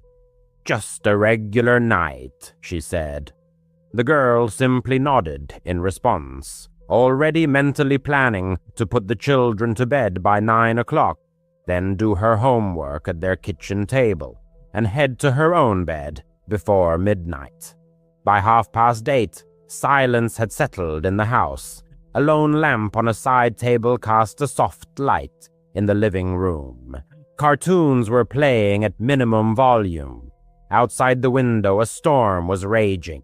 Rain pounded furiously against the glass, and from time to time the headlights of passing cars slid across the curtains. The children, exhausted from an hour of restless running around, curled up on the couch, covered in blankets up to their chins. The girl held the remote control, ready to mute the sound during annoying commercials that could wake the dozing rascals. The clock hands passed 9. She decided to give them another 10 minutes of rest. Before taking them to their bedrooms, getting up, she stretched and headed to the thermostat to raise the temperature a little. It was at that moment that there was a deafening knock on the door. Heavy, insistent, unlike the crack of a broken branch or a gust of wind. The lampshade trembled. Then came a second blow, more muffled, as if someone were pressing their ear against the door, trying to hear what was happening inside. Her heart pounded in her chest. She glanced at the children, whose eyes were wide with fright. Putting a finger to her lips, she whispered, "Hide behind the couch, and don't peek out." The children surprisingly obeyed without question and scurried under the knitted blanket. The girl turned off the television and the lamp, plunging the room into complete darkness, broken only by the dim light of the digital clock on the cable box. In the ensuing silence, the sound of the rain seemed deafening, but she could clearly hear someone moving at the door, the rubber sole of a shoe sliding on the mat. Frantically, fumbling for her phone in her pocket, she found no signal. Due to the raging weather, their Wi-Fi often went down, and it was impossible to contact anyone by phone. Retreating to the kitchen, she opened a drawer near the sink and grabbed a larger steak knife, the one she had recently washed after making frozen pizza for the children. Holding her breath, she made her way along the wall to the hallway leading to the front door. Every inch of the floor in this old house creaked, so she tried to step on her heels to soften the noise. Halfway there, she heard another sound, the click of the mail slot opening and then slamming shut. The stranger outside was methodically checking all possible openings, probably looking for a lock that could be broken. The thought flashed through her mind to run through the back door with the children, but the backyard was not fenced, and beyond it stretched a dark and impassable forest. If the intruder bypassed them, they would be trapped in the open air. It seemed safer to meet him here, where she at least knew the layout of the house. Clutching the phone in her left hand and the knife in her right, she rounded the corner and raised the blade to shoulder level. Her pulse was pounding in her temples so loudly that she almost missed the moment when the front door burst open. 2 tall figures stormed into the house, their arms wide and shouting, "Boo!" For a moment, her mind refused to match the faces she saw with names. Suddenly, a flash of lightning outside illuminated them, and she recognized Mr. and Mrs. Miller, whose raincoats glistened with rain. They burst into unrestrained laughter, bending over and patting each other on the back. A scream caught in her throat, her breath taken away. The tip of the knife trembled a few inches from Mr. Miller's chest. Straightening up, he noticed the blade, and the smile immediately disappeared from his face. "Hey, take it easy," he said, raising both hands in a protective gesture, as if facing an armed police officer. Mrs. Miller wiped tears from her cheeks, continuing to giggle. "We just wanted to see how brave you were," she said.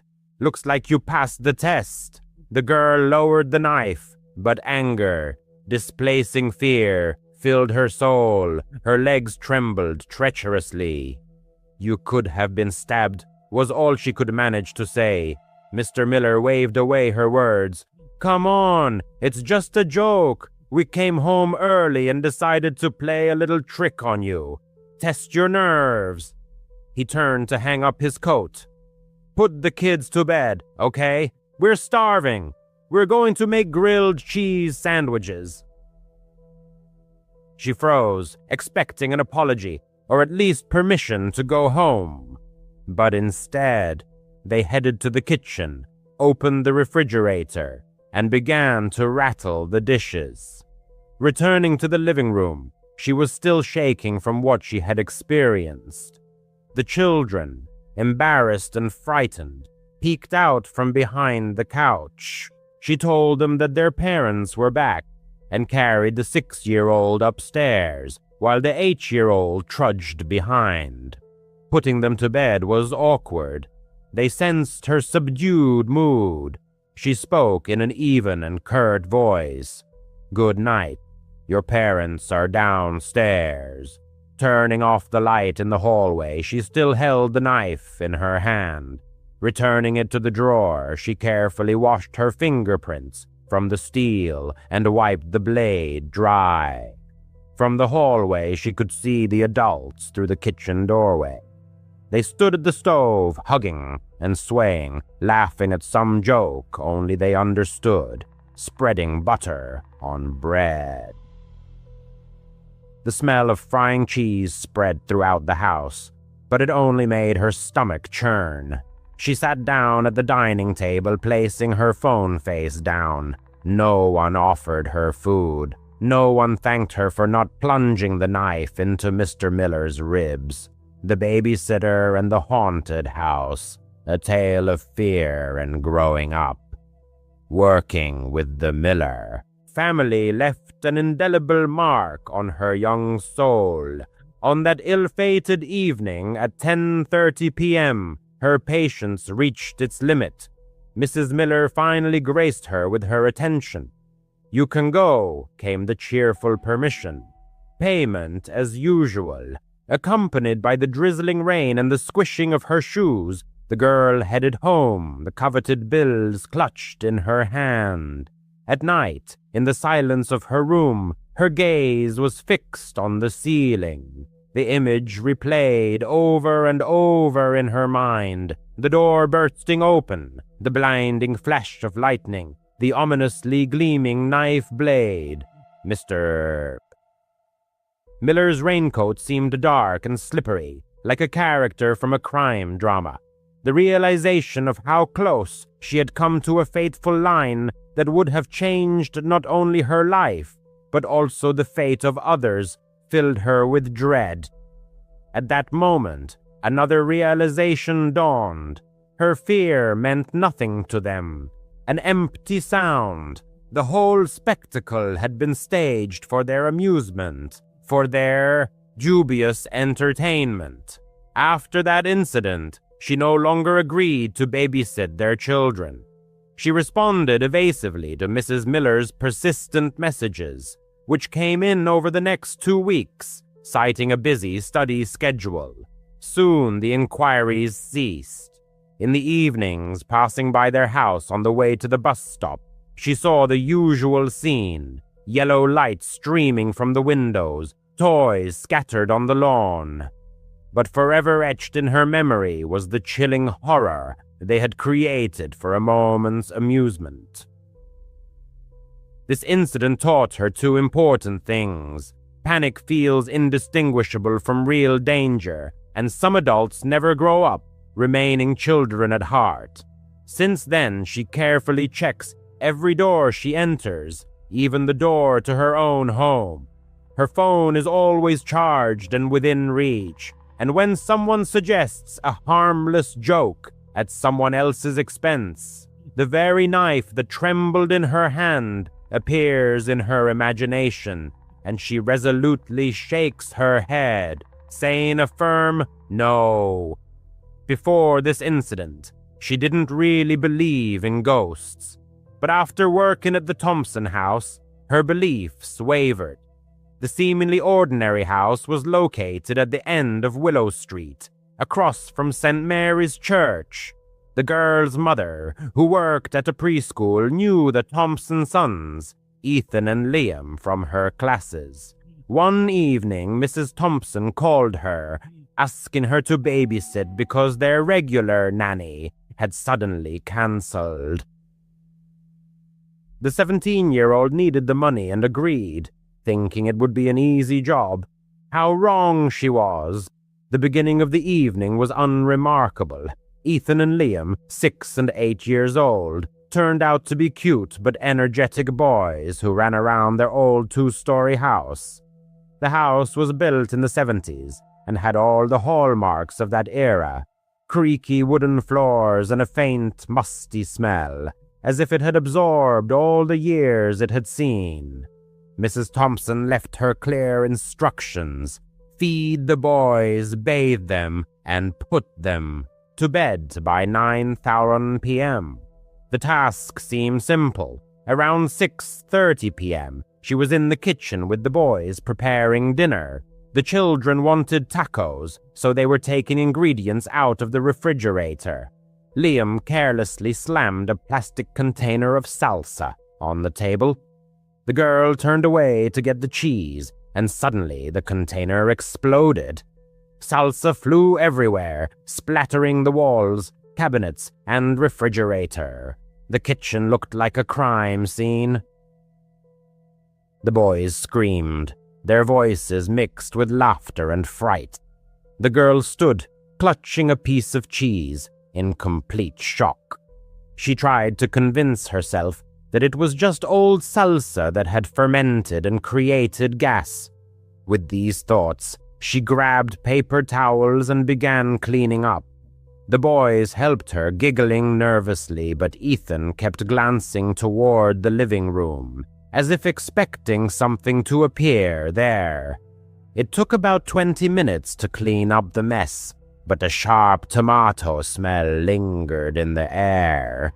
They were still in the kitchen, scraping the last bits of salsa off the refrigerator, when a loud crash came from the living room. The sound was as if something heavy had fallen. Telling the boys to stay put, the girl entered the living room, her heart pounding. 2 framed photos, one of the boys on the beach, the other of their parents' wedding, lay on the floor, having fallen from opposite walls. The glass was not broken. The frames lay face up, as if someone had deliberately placed them there. She checked the walls. The nails were in place. No cracks or damage. All the windows were closed. There was no wind. Ethan, who had followed her despite being told not to, whispered, "That happens sometimes." The girl forced a smile, leaned the frames against the walls but didn't hang them back up. She felt uneasy, but she kept telling herself it was just an old house. After dinner, it was time to bathe. She took the boys upstairs, filled the tub, and let them splash around, while she stood in the hallway, leaving the bathroom door ajar. Across the hall was their father's home office, a small room with a cluttered desk and an old desktop computer. Leaning against the wall and scrolling through her phone, she heard a faint sound, then another. The computer monitor flickered, the fans whirred. The screen lit up blue, showing the Windows login page. The girl froze in amazement. No one had touched the computer. The boys were in the bathroom, and she was far from the desk. Entering the office, she expected to see a cat or something else on the keyboard, but the room was empty. The mouse wasn't moving, and there was a thin layer of dust on the keyboard. She tried to convince herself it was an automatic update, but after the incidents with the salsa and the frames, it seemed unlikely. Yanking the monitor's power cord, she hurried back to the hallway. By 9:15 p.m., she had put Ethan and Liam to bed in their shared bedroom upstairs. The children were exhausted and quickly fell asleep, their quiet snores filling the room.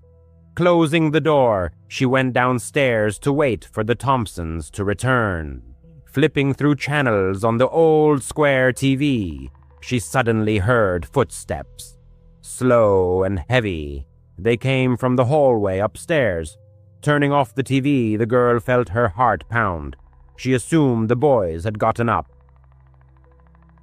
Tiptoeing upstairs, she quietly stepped on the creaky stairs. The door to the children's bedroom was closed. Opening it a crack, she saw that the boys were fast asleep, exactly as she had left them. The hallway was empty, the air still. Checking the other rooms, the guest bedroom, the bathroom, and the office, she made sure there was no one there.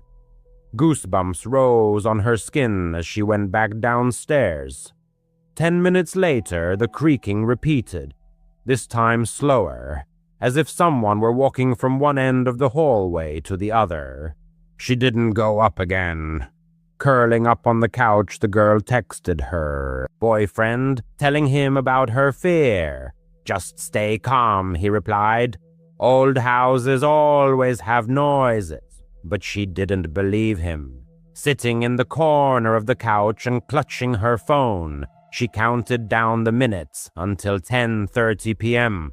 Upon the arrival of the Thompsons, the narrator, seeking to hide her confusion, probably betrayed herself with a bewildered look as Miss Thompson did not fail to inquire about her well-being. In response, she vaguely praised the boys and hastily threw on her jacket, eager to leave the house as soon as possible. She did not utter a word about the strange salsa, the mysterious frames, the ominous computer, or the dancing footsteps, driven only by the desire to be out on the street as soon as possible. All the way home, she was haunted by Ethan's mysterious whisper. That happens sometimes. And us. After that incident, she babysat the children a few more times, but she avoided staying late. She always brought a friend with her, so she wouldn't be alone in that strange house.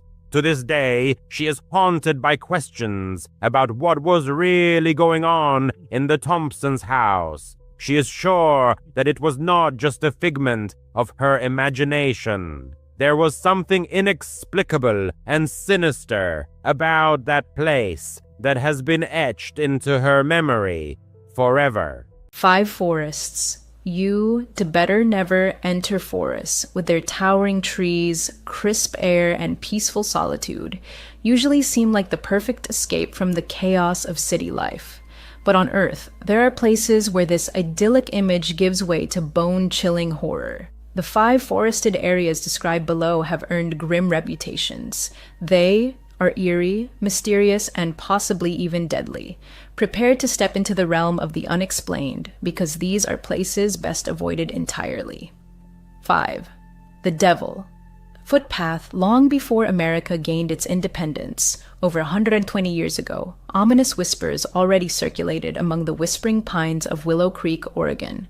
Locals spoke in hushed tones about a perfectly circular patch of barren earth, roughly 15 feet in diameter where nothing ever grew.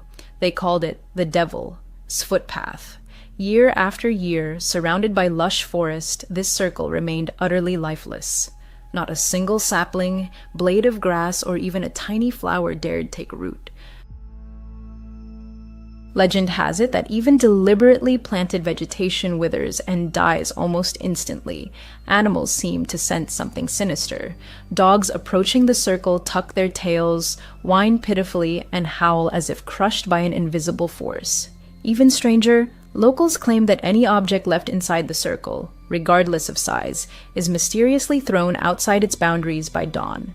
Daring individuals who spent the night within this cursed spot returned with stories too terrifying to speak aloud of what they saw and heard. Boy Scouts who accidentally pitched their tents inside the circle woke the next morning to find their shelters relocated far from where they had set them up. At least 2 men attempted to stay awake all night within the circle, but both reported being lulled to sleep by a gentle voice and an enchanting melody. By morning, they too had been moved beyond the circle edge. So what makes this place so unnerving? According to legend, the devil himself walks here at night.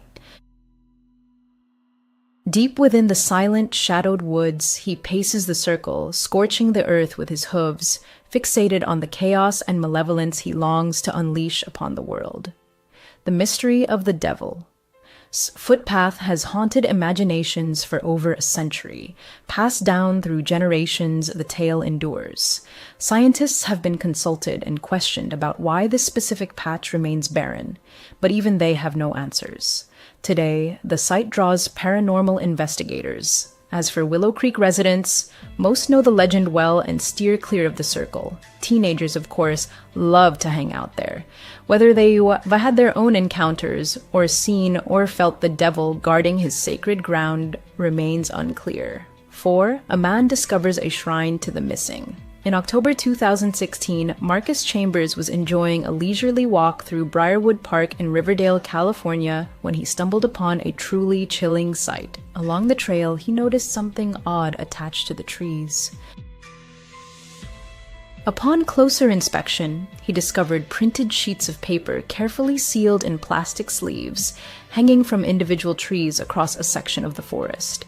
Chambers examined each one and was horrified to realize they were missing persons posters. That alone was unsettling, but what terrified him more was the realization that every poster featured real people.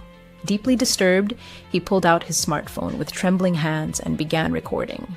He later posted the video on Facebook, where it quickly went viral, amassing over 1 million views.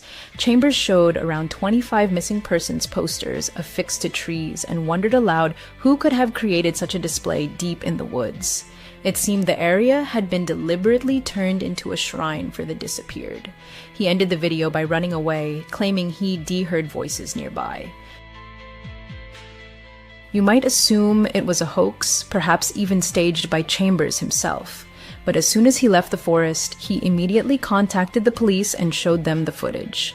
Authorities investigated the area and closed the case 2 days later, stating they identified the person responsible. According to them, the landowner had hung the posters as Halloween party decorations. Despite this explanation, Chambers remains unconvinced. He argues that using real missing persons as Halloween decor is not only tasteless, but deeply disrespectful to grieving families still hoping their loved ones will be found.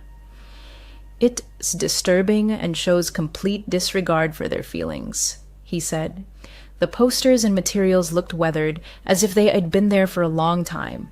Maybe they just claimed it was Halloween decor because it was discovered right before the holiday. Some viewers offered alternative theories. One suggested it was leftover film set dressing from a new movie, The Blackwood Witch. Others speculated it was a cruel prank. Although police closed the case, many questions linger unanswered. 3. Shadow Woods, the forest, where shadows come alive. Welcome to Shadow Woods, Maine, a forest that whispers of ghosts and secrets, widely regarded as one of the most haunted places in North America. Why? There are many reasons, and each is more chilling than the last. Here dwells the terrifying Shadow Woods demon. Countless restless spirits roam, and, most haunting of all, entire ghost towns lie buried beneath the wild undergrowth. For centuries, Shadow Woods has been the birthplace of countless urban legends. The stories evolve, but their dark protagonists remain unchanged. The saga of the Shadow Woods demon began in the 1700s when the first settlers arrived. Legend tells of Elizabeth Crawford, writhing in childbirth, who in desperation cried, "Let this child be the devil." As if in answer to her curse, a creature with a pointed tail and wings was born. Moments after its birth, it attacked its family and vanished into the night. Soon, eyewitnesses began reporting its appearances. In 1901, residents of Portland, Maine were stunned when they saw and heard the creature. A trembling postman described it as grotesque, emitting unnatural sounds before dissolving into darkness. In 1925, a farmer shot a mysterious animal, killing his chickens. He showed the carcass to over 100 people, yet no one could identify the beast. Even today, the Shadow Woods demon continues to unsettle the region. Locals, paranormal investigators, and campers regularly report encounters with winged creatures or unidentifiable animals that inspire primal terror. But Shadow Woods is more than just the demon. It is also home to some of the state's most haunting ghost towns, so many that the forest is often called the Forest of Ghosts. Ruins of 18th and 19th century settlements are still visible beneath the overgrowth. Glass factories, paper mills, cranberry farms, brickworks, all now silent echoes of the past.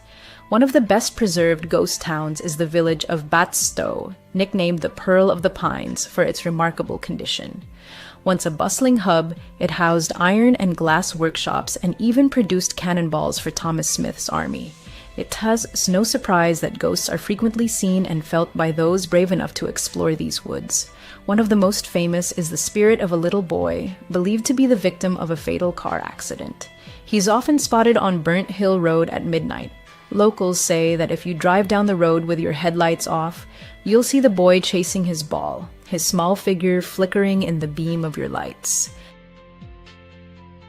Another spirit is Sarah Anderson, a former enslaved woman lynched for studying and practicing medicine.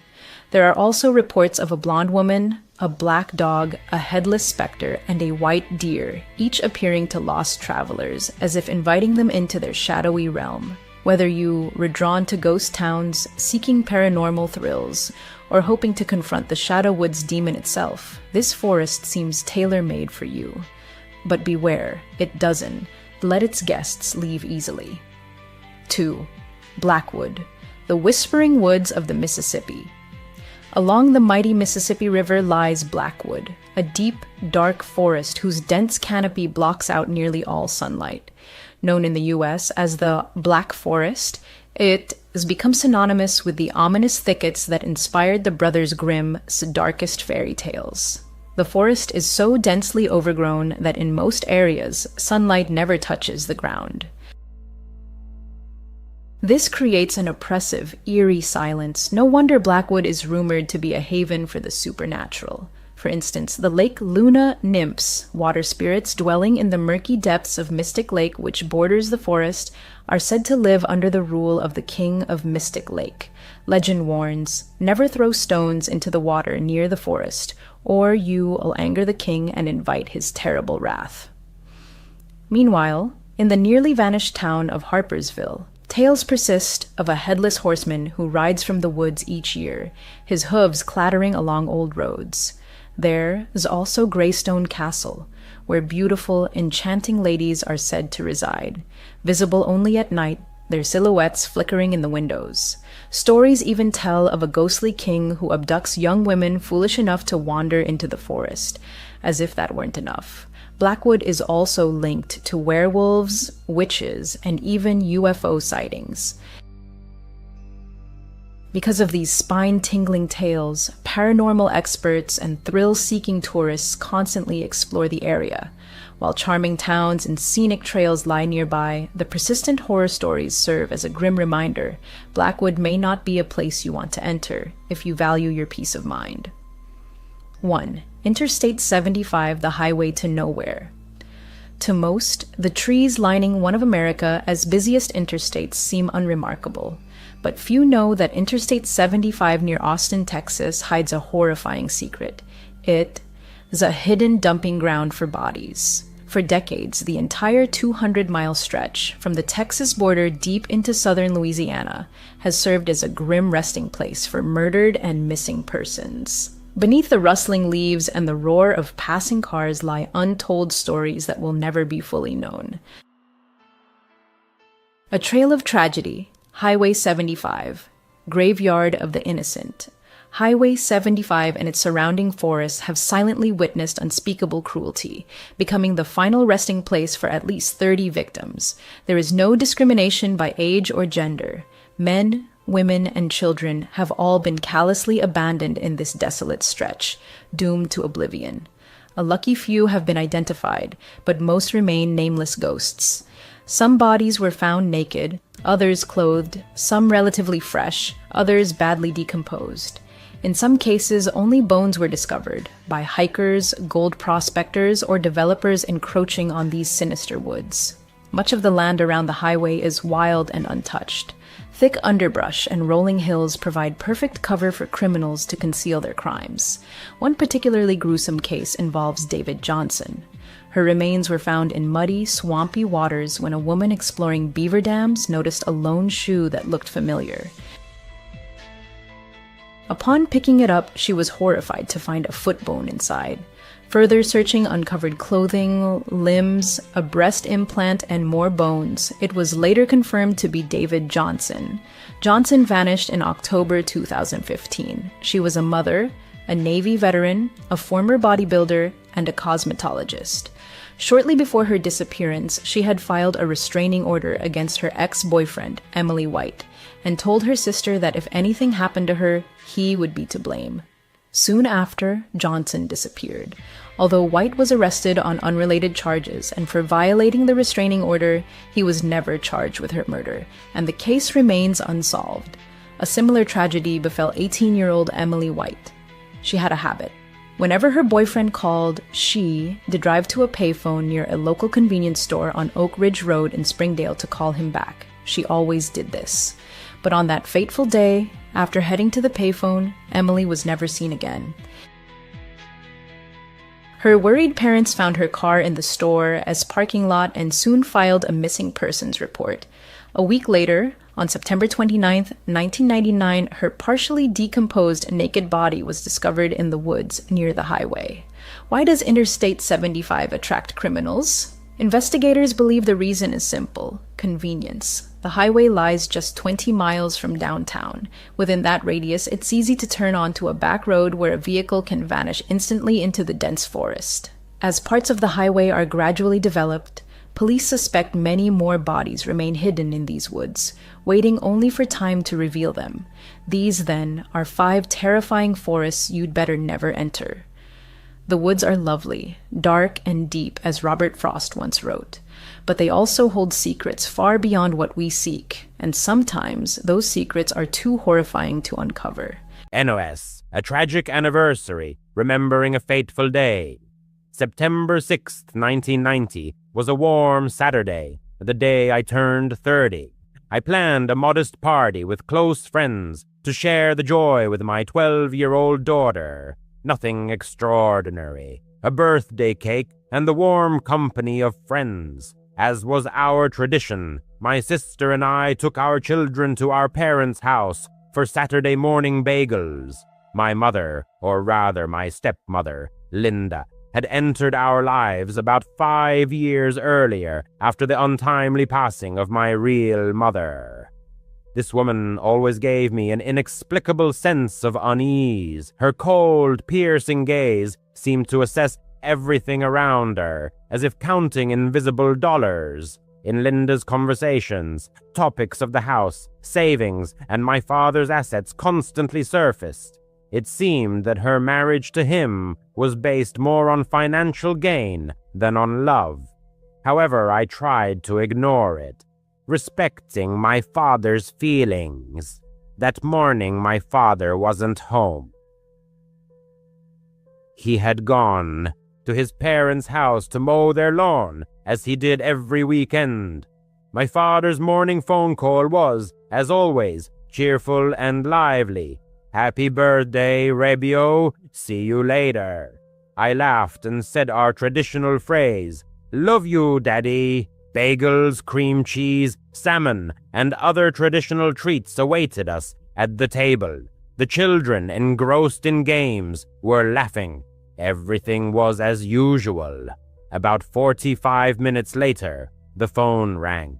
Linda, who was in the kitchen, answered it. Suddenly, her face turned deathly pale, as if all the blood had drained from it. She repeated in confusion, "Stroke, stroke." Her voice trembled, but there was a strange artificiality to it.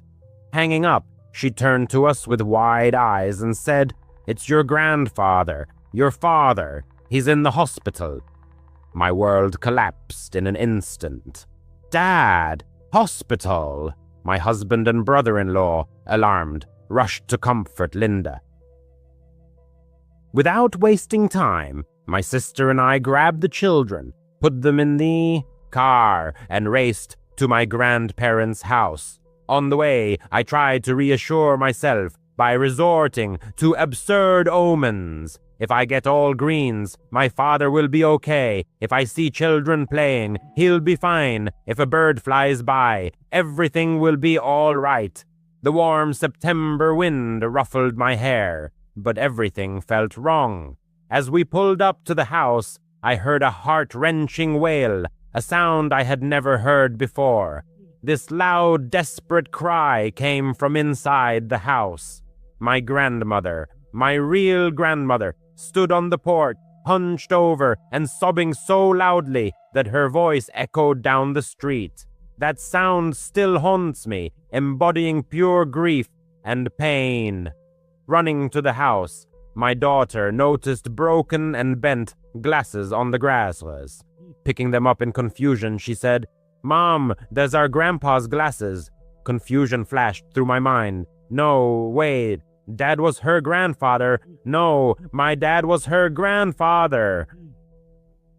My brain refused to accept reality. My dad is dead. Her grandfather. I felt sick.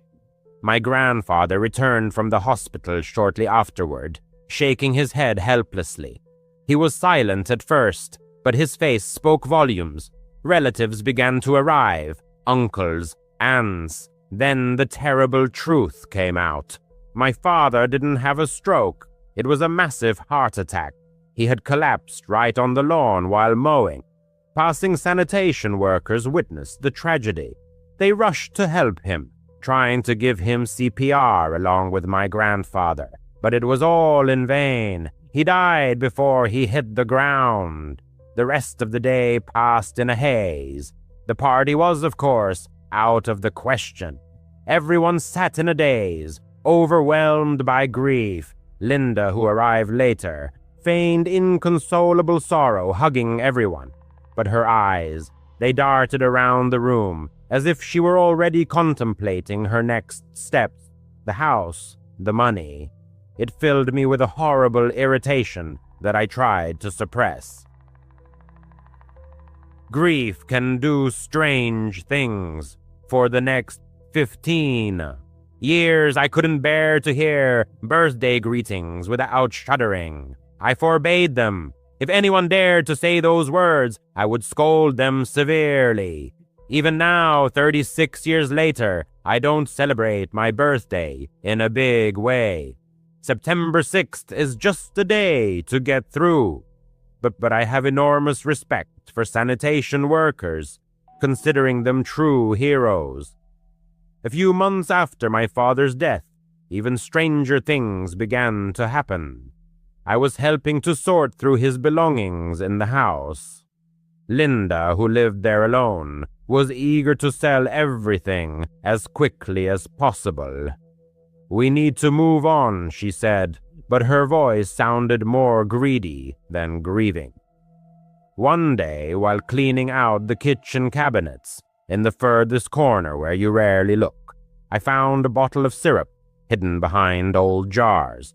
It was a plain glass bottle with a thick, dark liquid without a label. A strange place for syrup, I thought. Taking it home, I started searching for information online. It turned out it wasn't ordinary syrup.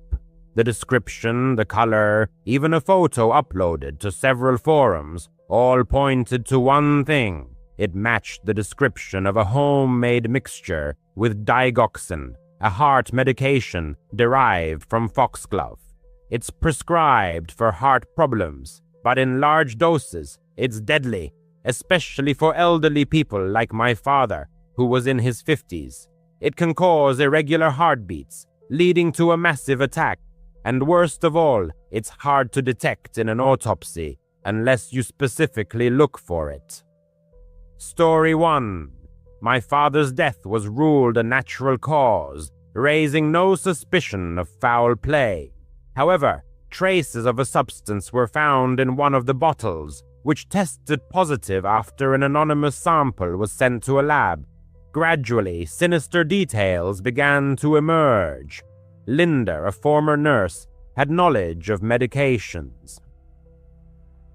She expressed dissatisfaction with my father's unwillingness to do household chores and how property taxes were draining their savings. She longed to possess everything alone. The sinister glances and the hasty organization of the house sale began to form a single picture. She had probably been adding the poisonous substance to his food or coffee, gradually accumulating to a critical dose. Working in the garden was probably the final straw that pushed his heart over the edge. After this discovery, sleep deserted me, and nightmares of my father falling and Linda's cold smile haunted me. First, I anonymously contacted the police, providing them with all the details. They reopened the investigation, tested the contents of the bottle, and exhumed my father's body for a toxicology examination. Traces of digoxin were found. Linda vehemently denied any involvement, but foxglove was found in her garden, hidden in a secluded spot. Emails with information about natural heart remedies and inheritance laws were found on her computer. A week later, she was arrested. Despite her cries of innocence, the evidence relentlessly mounted. The trial was swift, and she was sentenced to life in prison for murder. That day, my grandmother sincerely mourned her loss, but Linda's tears were later revealed to be fake. She had taken my father's life out of greed. Story 2, my 16th birthday, is etched in my memory as if it happened just yesterday, even though it was years ago. My name is Smith, and I live in a quiet suburb near Chicago. My older brother, Alan, who was 22, was always known for his love of pranks. He declared that he was going to make my birthday unforgettable and took it upon himself to organize a party at our house.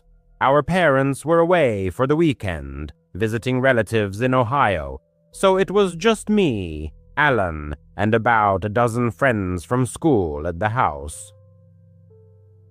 The party started around 7 o'clock on Friday evening. Alan decorated the living room with balloons and streamers, ordered pizza from Domino's, and got a cake from the local Walmart bakery.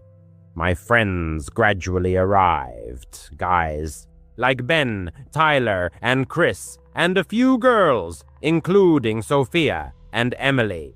We played video games on the Xbox, enjoyed music from Spotify through a Bluetooth speaker, and just hung out. Alan was acting mysterious, smirking at me. About an hour in, he pulled me aside in the kitchen and told me about a surprise. He had hired actors from a local theater group to stage a fake home invasion. They were supposed to burst in wearing masks and wielding toy guns, scare everyone a little, and then reveal the prank. He asked me to play along and pretend to be scared. I chuckled, knowing Alan's penchant for such antics. Last year, he hid in my closet, dressed as a clown to scare me. I figured it would be harmless fun, and agreed to play along. We went back to the party, and everything seemed normal. Guests were taking selfies on their iPhones, sharing moments on Snapchat, and snacking on chips from Costco bags. Around 9 o'clock, something strange happened. The lights started flickering, which Alan had probably arranged using Philips Hue smart bulbs. Then the back door burst open, and 4 guys in black ski masks stormed in, shouting, "Everyone on the floor! This is a robbery!" They had guns that looked like toy models, with orange tips, the kind you can buy on Amazon, and one had a knife that looked like plastic. My friends screamed and dropped to the floor. Sophia burst into tears, and Ben exclaimed, "What the hell?" I tried to feign shock, but inside, I was smirking.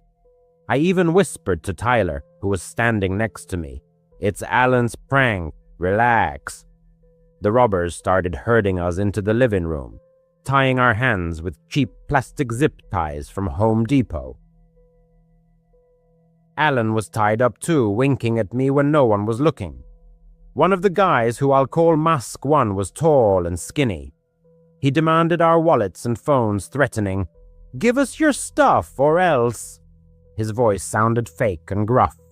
The guests panicked, but I kept saying, Guys, it's probably just a joke. Alan likes this kind of stuff." Emily gave me an angry look. "Smith, shut up. This isn't funny at all." That's when I started noticing details that seemed off. The script Alan had described was simple. Scare us, take fake loot, and then take off the masks and laugh. But one of the robbers, a short, stocky guy, Mask 4, wasn't following the plan. He was quiet, moving around the edges of the room and rummaging through drawers in the kitchen, while the others were yelling. I saw him pocket my mom's jewelry box, which had her real gold earrings from Macy's in it. Hey, that's not part of the prank, I thought, but I decided not to make a big deal of it. Maybe Alan had added something else. The real horror started when Mask 4 came back. He had a knife in his hand, but up close, it didn't look like plastic. It had a serrated edge, like a real kitchen knife from our IKEA set. No shiny fake glint, just dull steel. He leaned over Sophia, who was sobbing on the carpet, and pressed the knife to her arm. "Give me your necklace," he growled in a low, raspy voice that didn't sound theatrical. Sophia struggled to take off her necklace, a cheap silver chain from Target, but her arm was slightly cut. A thin line of blood appeared and she cried out in pain. She let out a painful moan. The narrator's heart pounded in his chest. "Wait, that's real blood," he muttered, not believing his eyes. His gaze darted to Alan, who was standing on the other side of the room, his eyes wide with horror. He whispered almost inaudibly, "What?" The narrator tried to croak in response. "Yell, Alan. This isn't a game. The knife is real." But one of the actors, hidden by the mask, drowned out his words, rudely interrupting, "Quiet, kid," as if following a pre-written script. The friends, unaware of the danger, took his words for another joke. Chris even laughed nervously. "Smith, stop fooling around. It's creepy enough as it is." The chaos was escalating like an ominous wave. The robbers were supposed to be ending their performance, but Mask 4 continued to escalate the situation. He smashed a vase that stood on the mantelpiece, a real ceramic vase, not a cheap prop, and began collecting phones in a black duffel bag apparently purchased at Dick's Sporting Goods. "No calling the police," he said, but his tone was menacingly serious, devoid of any playfulness. The narrator remembered Alan's words that the actors would pretend to cut the phone lines. But this madman ripped the cord of the landline phone out of the wall and stomped on it with his rough boots. Timberlands, it seemed.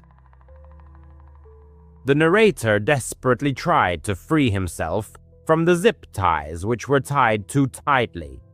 "Guys, listen, that's not an actor," he hissed to Ben and Tyler. "Look at his knife. It's from our kitchen." Ben glanced in the indicated direction and frowned. "Dude, you're paranoid." Alan thought of everything, he countered. But at that moment, Mask 4 snatched Emily's purse and rudely began rummaging through it. When the girl tried to protest, he pushed her toward the couch. She hit her head on the armrest, and a bruise formed on her forehead. This was no longer a game. Alan finally realized what was happening. He shouted at the top of his lungs, "Okay, the prank's over, guys! Stop it!" The three actors hesitated, glancing at each other in confusion under their masks. Mask 1 tore off his mask. Underneath was some college student named Ryan, whom Alan knew from working together at Starbucks. "Wait, what's going on?" Ryan asked in confusion. "We're supposed to follow the plan." But Mask 4 ignored him. He lunged for the front door with the duffel bag full of phones, wallets, and jewelry. "Screw this," he muttered, his voice muffled by the mask. Panic erupted. Alan shouted, "That's not one of ours!" The actors began hastily untying the captives, rummaging in a drawer for scissors. Everyone rushed in pursuit of the robber, but he turned out to be nimble. He jumped over the fence in the backyard, an ordinary chain-link fence from Lowe's, and disappeared into the night. Distant sirens wailed. Someone must have called 911 from the house next door, hearing the screams. The police arrived in about 10 minutes. 2 patrol cars from the local precinct. They took statements, but there was complete chaos. The friends were in a state of deep shock. Sophia needed stitches on her arm, and Emily was diagnosed with a concussion. The actors confessed everything, producing emails from Alan, who had hired them through Craigslist for $200 each. Alan was in serious trouble, community service, and a fine for making a false police report. But the real criminal got away scot-free. The police officer speculated that he had probably seen the actors arrive in advance, lost himself among them in a similar mask that he had acquired somewhere, and used the prank as the perfect cover. There had been an increase in burglaries in the area that summer, targeting homes in suburbs like this one. He was never caught. The phones disappeared without a trace. iPhones, Samsungs, all with photos and contacts. Insurance covered only part of the losses, but the feeling of insecurity remained. The narrator still double-checks the locks before going to bed, and celebrates birthdays modestly, without much fanfare. Alan apologizes every year, but that night still haunts him. What if he had raised the alarm earlier? What if the knife had gone in deeper? It's frightening to think how a stupid prank can turn into a real nightmare in a matter of seconds. Story 3. The narrator was turning 21 and was over the moon. He'd been planning this party for weeks. He rented a large Airbnb house in suburban Atlanta, Georgia, one of those old houses with a spacious backyard, perfect for a barbecue. He invited about 30 friends from college and high school, as well as a few family members. His younger brother, Jake, who was only 14, came along too because his parents wanted him to keep an eye on things. He mostly stayed in the living room, glued to his Nintendo Switch, playing Fortnite. The party started around 7:00 p.m. on a warm June day. Drake and Post Malone blared from a Bluetooth speaker, and burgers from Walmart sizzled enticingly on the grill. Everyone was laughing and taking selfies on their iPhones. It was one of those nights that sticks in your memory forever. Around 9 p.m., a stranger knocked on the door. He was in his early 30s, maybe a little older, with short brown hair, wearing a plain black hoodie and jeans. He had a backpack slung over his shoulder. The narrator didn't recognize him, but people often bring friends to parties like these. The stranger smiled and said, "Hey, happy birthday. I'm a friend of Mike's." Mike was one of his college buddies who had invited a few more people, so the narrator didn't think much of it. He let the stranger in and pointed him to the snack table. "Help yourself to some chips or whatever." He nodded and blended into the crowd. The narrator didn't pay much attention, as he was busy hanging out with his friends and playing cornhole in the backyard. The birthday celebration was in full swing in the moonlit yard. However, as time passed, worrying details began to emerge. The stranger, whose name remained a mystery, kept to himself.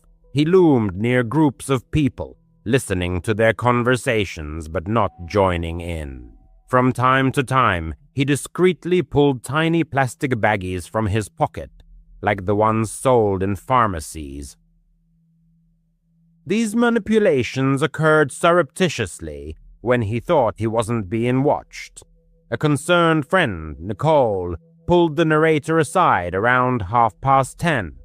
"That guy in the hoodie is creeping me out," she whispered. "He's been staring at people, and I think I saw him slip something into someone's drink." A chill ran down the narrator's spine. He hadn't witnessed it himself, but Nicole wasn't prone to making things up. They decided to keep an eye on the stranger. The narrator's attention focused on the suspicious guest. He circled near the kitchen table, which was set with red plastic cups. The narrator noticed him leaning over one of them, making a quick hand movement, as if throwing something inside. His heart pounded. Was this man trying to poison someone? After making sure that Nicole stayed near the other friends, the narrator headed for Jake. Immersed in his headphones, he was still in the living room, oblivious to what was happening. Returning to the kitchen, the narrator came face to face with the stranger. "Hey buddy, what's going on?" he asked, trying to keep it casual. He replied with a strained smile. "Just enjoying the party, birthday boy." There was an unpleasant sweetness in his voice, as if he was hiding something. The narrator stated that he didn't know him and demanded that he leave. The stranger shrugged, grabbed his backpack, and left the house. That seemed to be the end of it. Around midnight, the guests began to leave. The narrator was cleaning up when he received a frantic call from his mother. "Where's Jake?" she asked. His heart sank. The narrator rushed to the living room. His brother's game console was left on the couch, but Jake himself was gone. The search encompassed the entire house, the backyard, every corner. Not Jake. Friends joined the search, but it was all in vain. Nicole remembered seeing Jake talking to someone at the front door, but didn't think anything of it. Panic began to mount. The narrator called 911, NS. The police arrived promptly. The narrator shared all the information, including a description of the stranger, black hoodie, jeans, backpack. Several friends confirmed they had seen the person. One of the cousins mentioned seeing him talking to Jake on the street, offering to show him some cool game. The narrator's legs went weak. Could this person have taken his brother? The police immediately issued an alert and began scouring the area. Everyone was told to stay indoors in case Jake returned. Time crawled by agonizingly slowly, and the narrator began to lose control, imagining the worst. Around 4 a.m, a call came from the police. The stranger had been found hiding in an abandoned building about a mile away, an old warehouse on Peachtree Road, a place where teenagers often hung out. Jake's phone and several plastic baggies containing a white powder were found on him. The police suspected it was narcotics, possibly a sedative. The stranger was immediately arrested. Jake was found not far from the warehouse, frightened but unharmed. He said the stranger offered to show him a new game on his phone, lured him outside, and tried to drag him to some cool place. Scared, Jake ran, but the stranger managed to grab his phone. The police are continuing their investigation to determine the stranger's true intentions, but it is suspected that he was preying on children at parties for robbery or something even more sinister. The narrator can't shake the feeling of guilt. It was his party, his house, and he let the man in. Jake is safe, but deeply shaken, as is the narrator himself. His thoughts keep returning to those plastic baggies. What might have happened if Nicole hadn't been vigilant, or if Jake hadn't run? The 21st birthday was supposed to be an unforgettable event, but it turned into a nightmare that will never be forgotten. Children's creativity, especially drawing, serves as a means for young talents to express deep feelings and emotions that they are not yet able to comprehend and articulate. At the same time, children often depict their surrounding world, familiar objects, and situations. Therefore, if a child's drawings include figures of strangers holding their hands, it could indicate something deeper and more unsettling.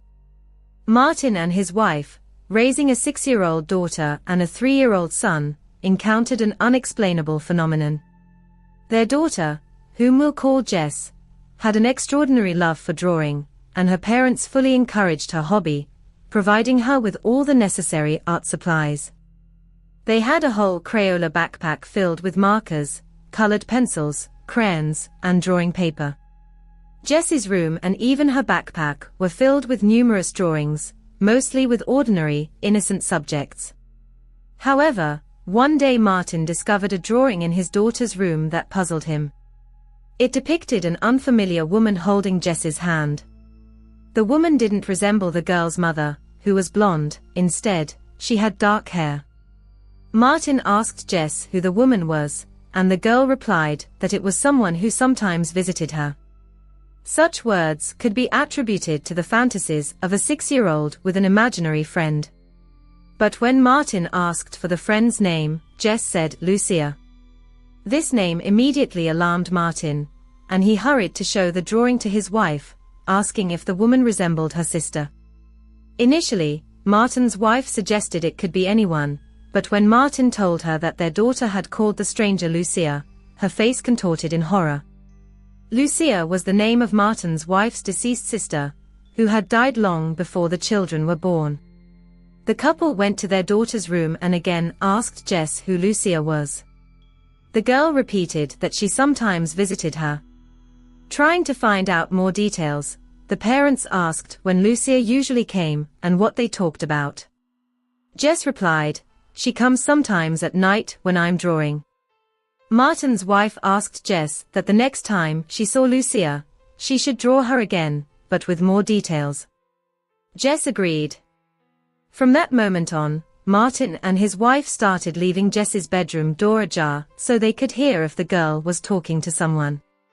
A few nights later, while in the kitchen, the couple suddenly heard Jess talking to someone in her room.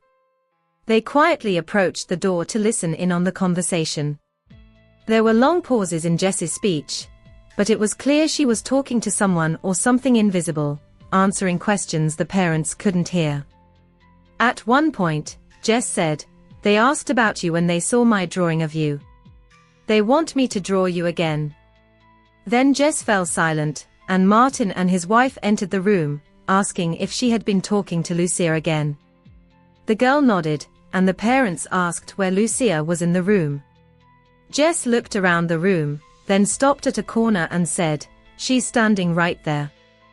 Martin and his wife looked at the indicated corner, where there was nothing, but both felt an unsettling sensation and discomfort. Martin's wife quietly asked Jess to draw Lucia exactly as she looked now, in full detail. Jess agreed, and the couple left the room, feeling slightly uneasy. Soon, Jess called her mom back into the room. Martin and his wife returned to their daughter, and she showed them a new drawing. This drawing confirmed the couple's worst fears. In it, Jess had depicted Lucia with blue eyes, a small mole above her lip, and dressed in white. Lucia had been buried in a white dress, she had blue eyes, and a mole above her lip. Martin's wife wasn't close to her sister, only briefly attending her funeral. Jess had never known about her deceased aunt, and there were no photos of her in the house. Martin and his wife forbade Jess from talking to Lucia. Not because Lucia had done anything terrible in life, but because it frightened the couple. They invited a priest to bless the house and ask all souls to depart in peace.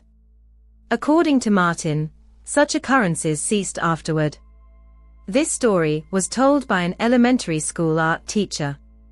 Twice a year, she held an event with each class called Draw and Tell, where children drew something meaningful to them and then told the story behind the drawing. One day, in a third-grade class, most students drew themselves, their families, pets, and other familiar things. But one boy was drawing something that resembled fire. Other children at his table were making fun of him. The teacher approached the boy and asked why he was drawing fire when he was supposed to draw something meaningful to him. The boy replied, "I know, I'm not finished yet." The incident in the art class left an indelible mark on the teacher's memory and made her rethink her approach to children's art. During the art lesson, as the children enthusiastically transferred their fantasies onto paper, one of the students, whom we'll call Ul, declared that he hadn't finished his work yet. The teacher, showing patience and understanding, allowed him to continue. As the other children finished their masterpieces, she noticed Ul's drawing and saw that he had added a depiction of a house. Intrigued, she asked the boy to step into the hallway with her, taking the drawing. In the hallway, the teacher, concerned by what she saw, asked Ul why he had drawn a burning house, as such a picture clearly didn't fit the Draw and Tell lesson's theme. The boy's answer shocked her, "It's not. It's the house my parents tried to burn down with me inside." The teacher was speechless, unsure how to react to such a terrible confession. Confused, she kept the drawing, asked the boy to return to his seat, and announced that the Draw and Tell lesson was cancelled. Returning to the classroom, she sat at her desk for a moment, holding back tears, and then told the students that everyone would take their drawings home. This tragic story, shared by an anonymous parent, makes one wonder what secrets might be hidden behind children's drawings. Another story, involving Molly's family, a 5-year-old quiet and well-behaved girl, according to her father, also causes alarm and concern. One night, Molly came into her parents' room and said she was afraid there was someone in her closet. Brad, the girl's father, took her back to her room and showed her the inside of the closet to convince her there were no monsters there.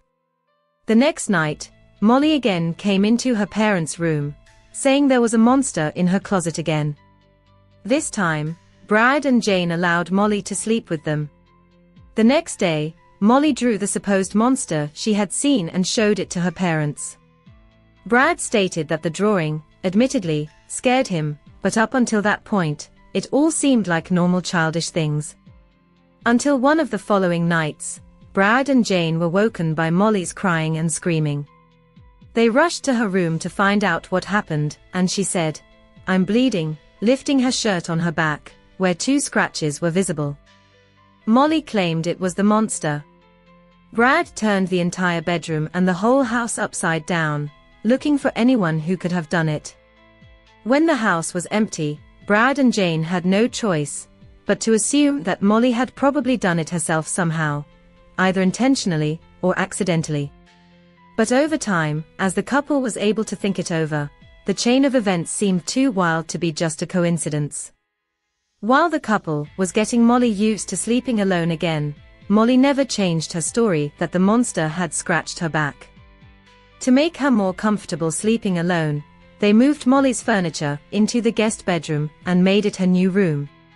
Molly came into her parents' room a couple more times in the middle of the night, but both times when asked if she had seen the monster again, she said, "No, I'm just scared." Fortunately, no further physical harm was inflicted upon her in her sleep. Another story, sent in by Giovanna, tells of a mysterious drawing she found on her desk in her room. Since she lets her 7-year-old brother draw on her desk, it seemed strange to her from the beginning that her brother would leave it on the desk at all, because he usually took all his drawings back to his room and hid them. But since he left this one, she felt he wanted her to see it. Looking at it, she saw that it was a fairly innocent family drawing done by a 7-year-old, but then a black figure lurked in the corner, labeled the Taking Man. Giovanna left it on her desk for a couple of days before noticing the figure in the corner when she looked at the drawing again. The man was sitting on a swing, but the family didn't own a swing set. This could be attributed to the child being 7, but he had never asked his parents for a swing set and showed no interest in them generally. Beneath the mysterious figure labeled the Taking Man, there appeared to be some object that Giovanna thought looked like a window or some kind of door in the ground. So, she went outside to check the lawn for any door, window, anything, but there was nothing. A few days later, while in the bathroom, which was across the hall from her brother's room, Giovanna was washing up when she heard her brother giggling and talking. It could have just been him playing with his toys alone, but still, after finishing her skincare routine and rinsing her face, Giovanna went to check on her brother. His door was slightly ajar, so she peeked in and saw him on the floor, talking to something under his bed. She quickly opened the door, and her brother stood up, sat on his bed, and turned his head towards the television. When she asked who he was talking to, he replied that he wasn't talking to anyone. Assuming he was just playing, Giovanna went to bed. The next morning, her brother woke up holding an empty glass and asked if she could fill it with chocolate milk. Giovanna went downstairs to fill his glass and came back upstairs with a couple of snacks for herself. She entered her brother's room and, strangely, saw him sound asleep. She woke him up and handed him the glass, but he insisted he hadn't asked for it. However, she knew he had, so she didn't argue with him and left the glass next to his bed. A glass of water had been left on the nightstand.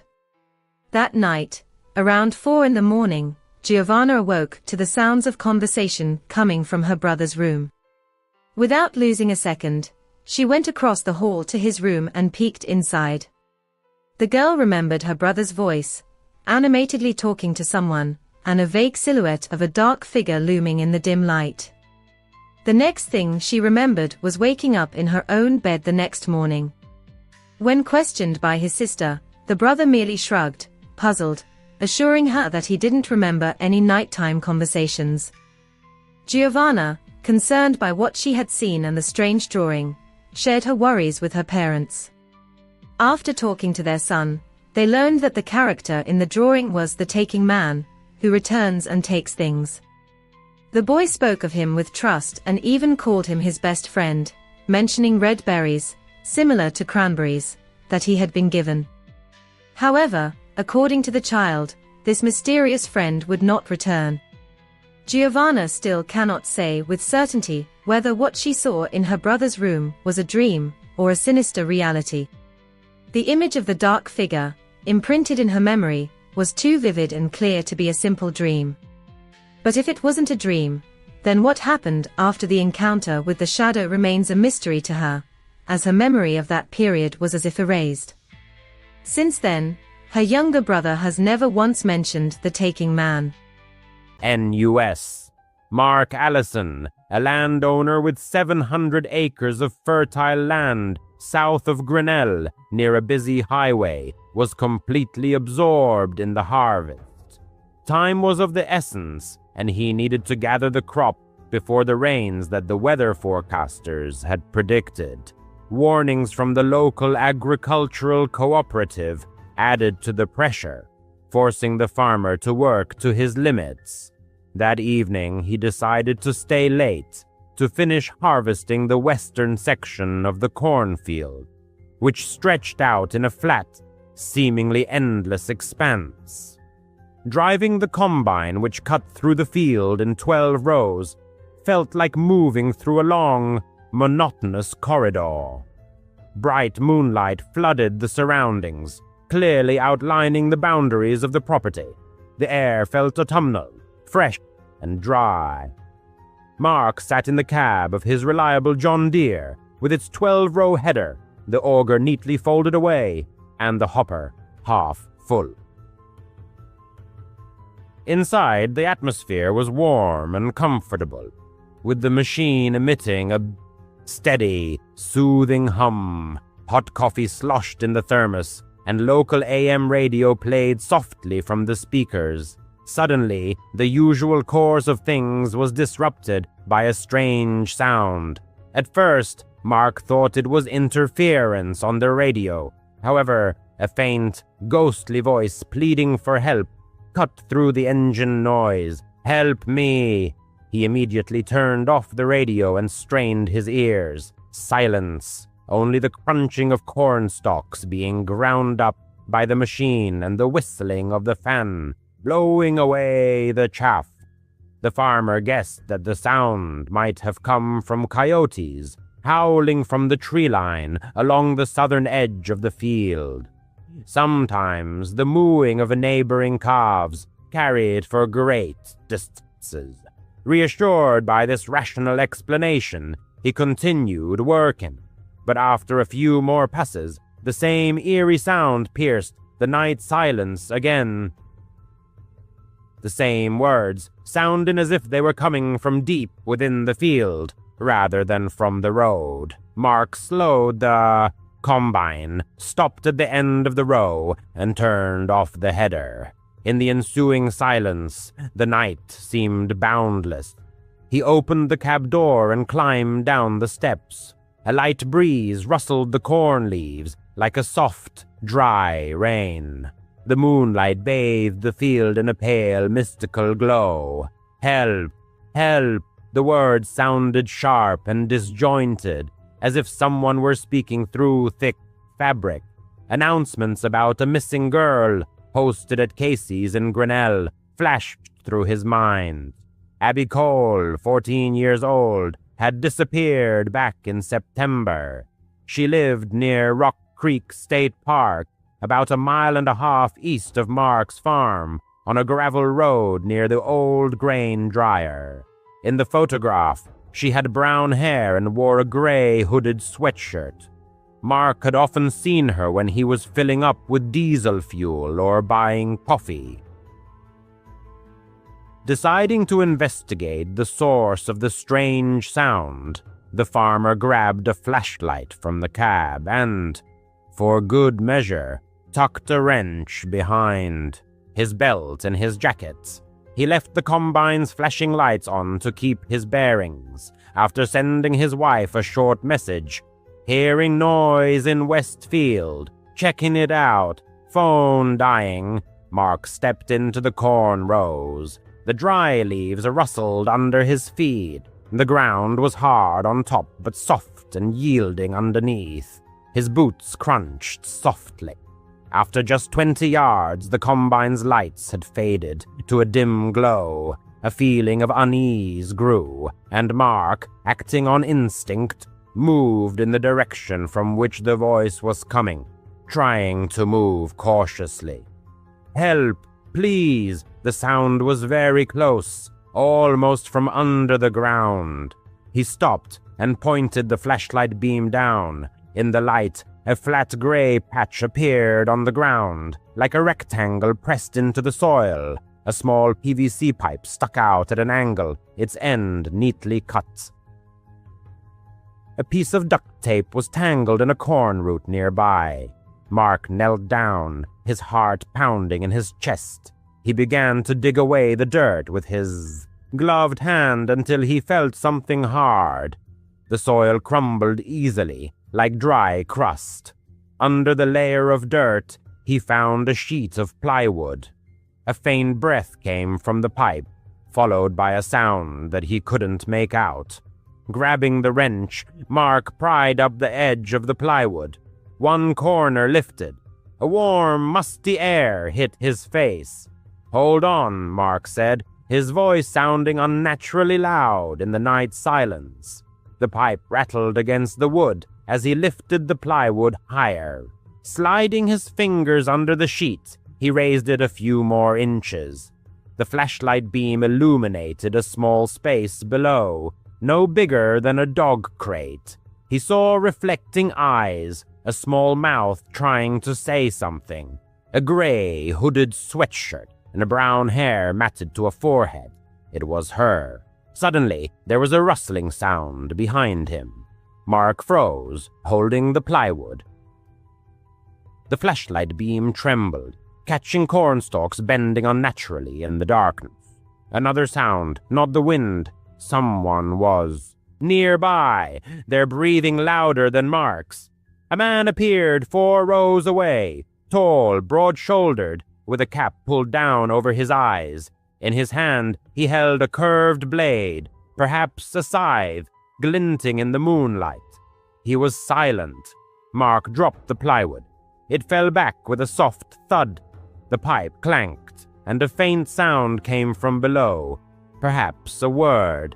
Mark took off running, choosing a road different from the one he had come through. A cornstalk snagged his jacket. Leaves whipped his face. He ran toward the flashing lights of the combine, hoping he wasn't lost. Behind him, the corn rustled with incredible speed. His pursuer was gaining on him. Mark zigzagged through the tracks of an irrigation rig, trying to break free. The flashlight beam swung wildly, offering little help. The combine lights pulsed ahead, seeming impossibly far away. His foot sank into a soft spot, and Mark was mired to his ankle. Pulling his foot free, he kept running. He heard the whistle of a blade cutting through a stalk with a sharp crack. His pursuer was close enough that Mark could smell sweat and something sour. Reaching the combine, he began to climb the ladder. It seemed endless, like in a dream when you can't move fast. Mark slipped, banged his shin, and grabbed the railing. His jacket sleeve tore as he hauled himself into the cab. The door wasn't fully closed when the blade plunged into it. Metal rang, and the scythe scratched the glass, leaving a white mark. Mark slammed the latch. For a moment, he saw the pursuer's eyes through the window, empty and lifeless, as if he were simply doing a job. Starting the combine, Mark lowered the header and moved forward. He didn't want to run over his pursuer, just get away. The man stepped back and disappeared into the corn, then reappeared, trying to climb the ladder. He swung the scythe again, hitting the side mirror and knocking it off. Mark hit the gas, and the combine lurched forward. Corn poured into the header. The pursuer fell. Mark swerved to the edge of the field, the lights illuminating the gravel road. The auger hit a branch and rattled. He drove the combine onto County Road F27, bouncing violently as if he were late for something important. The night was unsettling. Something was not right. After locking the doors of my house, I dialed the number for the Poweshiek County Sheriff, reported the exact coordinates, and described in detail what I had seen: the strange voice, the pipe, the silhouette of the girl. Around 2:07 a.m., I was joined by 2 sheriff's deputies and a patrolman, and we set out for the field. The journey was difficult. Cornfields have a way of confusing you. Reaching the spot, we found only a rectangle of trampled earth with no sign of plywood or pipe. The soil seemed disturbed, as if someone had been digging diligently. The deputies spread out, and the police dog, whining, pulled toward the eastern fence. Following it along a path, we came to a drainage ditch, and then to the neighboring trees. The tracks in the gravel looked blurred, as if they had been deliberately erased. A thorough search of the pit yielded no results. No box, just loose soil and a piece of gray fabric snagged on the roots. At 3:40 a.m., the deputy suggested giving a statement at the station. I agreed, gave a detailed account of everything that happened, and handed them my torn jacket. I got home at dawn. The neighbors' grain elevators were buzzing, like every morning during the harvest. By noon, the whole town was buzzing. Whispers went around that Abby's father had already been questioned, and his volatile temper was mentioned. Abby's whereabouts remained unknown. Despite what I had experienced, work awaited. Corn waits for no one. I climbed back into the combine, the scratch on the glass, and the missing mirror a reminder of the night's events. Finishing the harvest of the western part of the field, I noticed that the GPS showed my path from the night before. A gray line crossed the spot where the rectangle had been. That's where I first heard her voice. The sheriff's dog continued to bark toward the eastern fence all week. After a heavy rain, I found a piece of PVC pipe in the ditch near my mailbox. The pipe was clean, with a fresh cut. Neither the plywood nor Abby was ever found. The deputies asked me to report anything suspicious. I grew up in a quiet town where something out of the ordinary rarely happened. My family's house stood on the edge of endless agricultural land. Beyond it stretched a dirt road, winding between tall cornfields. This road was my personal playground. More than anything, I loved riding my bike as a child, feeling a sense of freedom. I would pedal for hours after school, imagining myself as a participant in prestigious races. My parents didn't worry too much, because the area was considered safe, and you could travel for miles without meeting a soul, except for the occasional farmer in a truck. The cornfields were both alluring and frightening to me. During the day, their stalks swayed and shimmered gold in the sunlight, and at night, they turned into black walls, whispering in the wind. Nevertheless, I rode those roads almost every day, feeling like their rightful owner. One summer evening, when I was about 12 years old, I went for another bike ride. The setting sun painted the sky in orange hues, enveloping everything in a warm light. I remember the smell of dust and corn, the buzzing of insects. Standing on the pedals, I raced forward, imagining an invisible pursuer chasing me. Suddenly, on a turn, my front wheel hit some loose gravel. The bike slipped out from under me, and I crashed to the ground with a thud. My scraped knees immediately throbbed, and my palms burned from the impact. For a few seconds, I lay there, more annoyed than hurt. I hated falling off my bike, but since it happened fairly often, I just got up, brushed off the dirt, and checked the chain. It was at that moment that I felt something change around me, as if the air had become different. At first, it seemed like I heard the rustling of corn stalks, but not from the wind, as if someone was walking inside the field. Freezing in place, I stared at the edge of the field. The corn was taller than me, taller than most adults, and it was impossible to see anything further than a foot through it. I listened intently, my scraped knee throbbing, my hands shaking slightly, and then I saw him. About 30 feet away, a man emerged from the corn. I don't know how long he had been standing there or whether he had been watching me, but in the moment our eyes met, I knew something was wrong. He wasn't dressed like a farmer. His clothes were dirty, dark pants, a faded shirt. He looked ragged. His face was pale, almost gray in the fading light, and his eyes seemed unnaturally wide open, as if he hadn't slept in days. For a moment, I froze, trying to make sense of what was happening.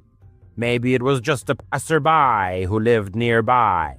But then he started to move, not walk, but run. He took off and ran straight at me, moving with a heavy, stumbling gait, more like an animal than a human. His arms flailed chaotically, and his expression remained unchanged. His gaze was fixed on me, as if I were prey. Panic gripped me. Lifting my bike, I didn't notice the chain had slipped off. Pain shot through my knees as I tried to pedal, but the wheel didn't catch right away. I could hear his footsteps getting closer behind me. Miraculously, I managed to get the chain back on. I kicked, and the bike lurched forward. Not daring to look back, I could feel him gaining on me.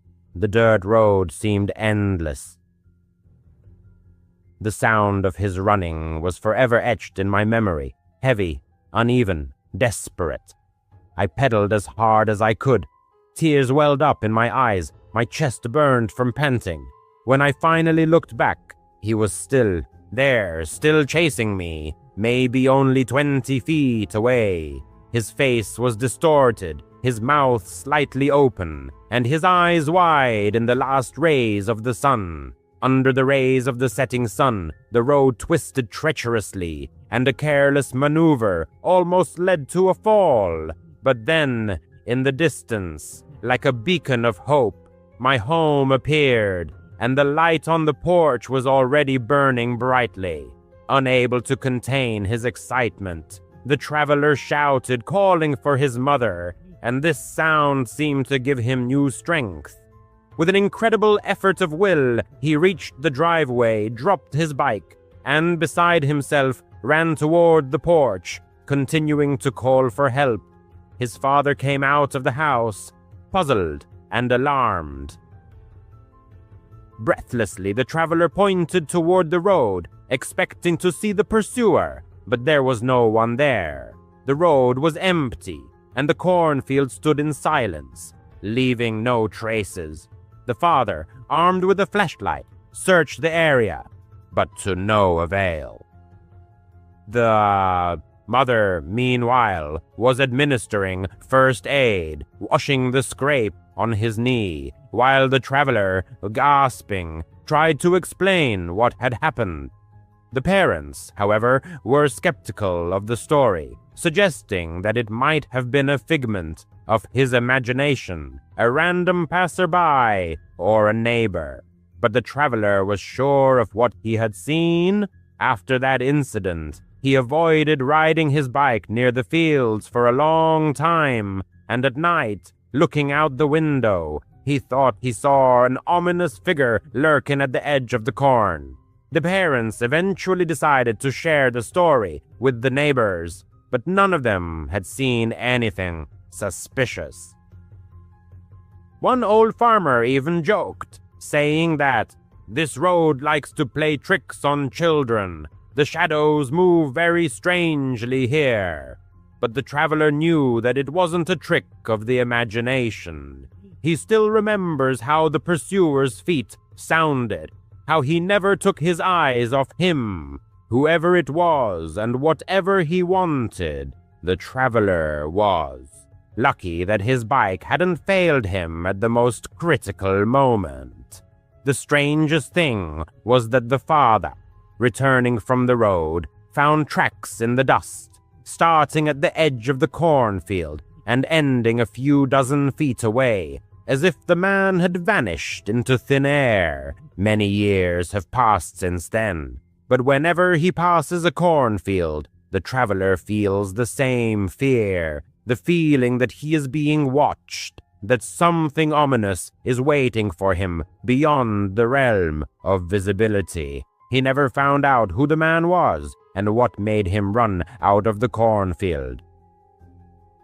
And perhaps it's for the best, because the scariest thing about memories is not knowing what happened, but the realization that it could happen again. His name is John Harland. He is 68 years old, and he lives on a 200-acre farm near Mitchell, South Dakota. Mostly corn is grown here, stretching flat and endless under the wide sky. His wife, Mary, died in April 2019 of heart failure. She was 62 years old. Since then, he has been alone with the land. The days blend into a monotonous series of caring for the crops, repairing equipment, and watching the sun sink below the horizon. He is comfortable with the silence, or at least he used to be. The farm was their life. Mary loved this place, the way the wind played with the fields, as if with a living creature. After his wife's death, John often sat on the porch with a cup of coffee, looking at the corn rows, trying to feel her presence. Their son, David, 35, lives in Sioux Falls and calls every week, mostly for money. He has had financial difficulties, bad investments, and creditors. John has helped him as much as he could, but the farm no longer brings in the same income. It all started in August 2019, in the middle of the summer heat. The evening twilight was a time for walking along the edge of the field, checking the irrigation lines, and identifying pests. At this time of day, the world was transformed into golden shoes. One evening, when the sun had almost disappeared below the horizon, John noticed something unusual. A figure about 50 yards into the cornfield, slowly moving between the rows. Tall, slender, dressed in a light-colored dress. The way it fluttered in the wind reminded him of Mary, of how she loved to wander through the garden, lost in thought. John froze, squinting. His eyesight was no longer as sharp as it used to be. It could be a trick of the light, a play of shadows. He shouted, "Is anyone there?" But the wind carried his voice away. He stepped into the field, his boots sinking into the soft soil, and the corn leaves brushed against his arms.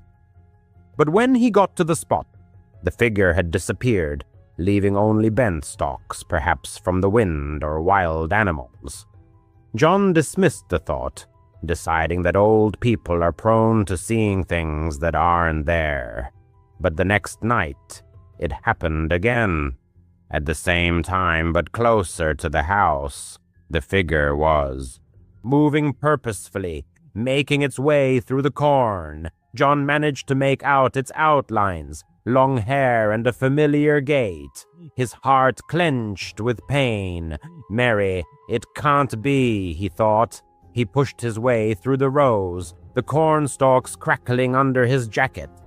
"Mary!" he shouted louder than he intended, but in response, only silence, dirt, and a faint track, as if someone had passed through here. John stood there, breathing heavily, the field silent, broken only by the rustling of leaves. He didn't tell David about it when he came for the weekend.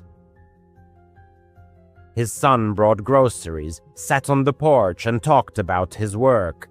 But his gaze kept wandering over the fields as if he was looking for something.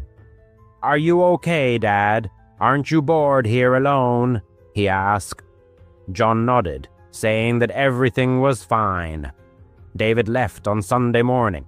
That same night, the figure appeared again, now more distinct, its outlines, its hair catching the fading light.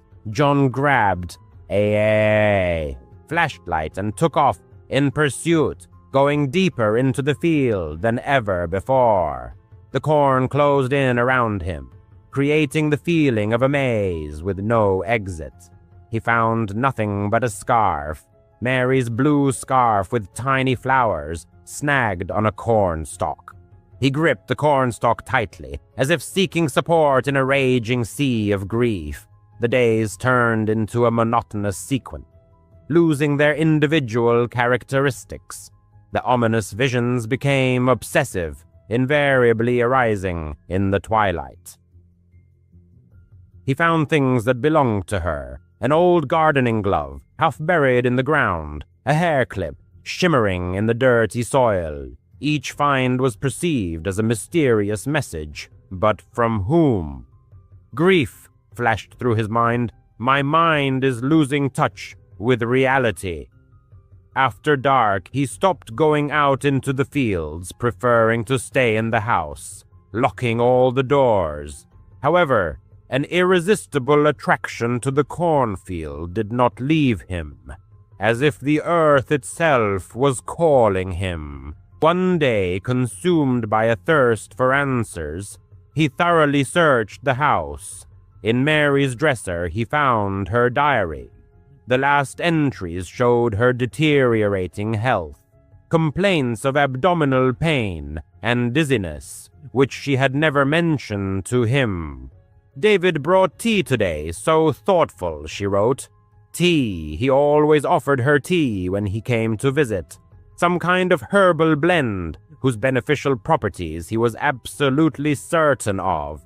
His stomach clenched painfully at the thought. A picture of the autopsy flashed through his mind, traces of some strange substance in her body, which were deemed insignificant. Heart failure, the doctors concluded, natural causes. And us. He continued his search, unwilling to accept such an explanation. In the attic, among dusty boxes, he discovered bank statements showing large withdrawals he hadn't authorized. Thousands of dollars had been transferred to David's account. Then he stumbled upon Mary's life insurance policy, which named David as the beneficiary in 2022. His hands trembled as the terrible truth dawned on him. Debt collectors had been hounding him for months. Was he so desperate as to commit such an act? He couldn't fully grasp the monstrous thought. Steeling himself, he dialed David's number. His voice was even, but there was an icy coldness in it. "What did you do to your mother?" he asked. A heavy silence followed, broken only by a strained laugh. "Dad, you're scaring me." "You need to rest," David said, a strange tremor in his voice. With that, he hung up. That night, the ominous figure appeared earlier than usual, beckoning him toward the cornfield. Grabbing a flashlight, he followed. The corn parted before him like a curtain, revealing a small clearing. Someone had cut the corn stalks, doing so unnaturally and with a specific purpose. In the center of the clearing, he saw a half-empty bottle with the label torn off. He slipped it into his pocket. His heart pounded in his chest. Rat poison, he thought, slow, insidious, mimicking the symptoms of organ failure. In the distance, thunder rumbled, foreshadowing an approaching storm, typical of South Dakota in late summer. A strong wind picked up, bending the corn stalks. Suddenly, he heard footsteps, heavy and deliberate. He turned to see David standing at the edge of the clearing. Rain began to fall, and his face looked pale in the flashlight's beam. "Dad," he said in a low voice, "you're here again." He approached, rain streaming down his jacket. In his hand, he tightly gripped a coiled rope. "People will understand," he said. "You've been seeing things, talking about Mom. They'll chalk it up to grief." His eyes were empty and cold, betraying a chilling calculation. Suicide staged in a cornfield. The perfect story. A deafening crack of lightning split the sky, and the storm unleashed its full fury. Rain stung his face as David lunged at him. He swung the flashlight, hitting him on the wrist. The rope fell from his hand. They began to struggle desperately, slipping in the mud, cornstalks whipping at them like claws. David was stronger than he expected, as if fueled by some dark energy. Perhaps guilt or desperation. "She was going to die anyway," he hissed. "And you're losing your mind. This is mercy." He managed to break free and stumbled into the rows of corn.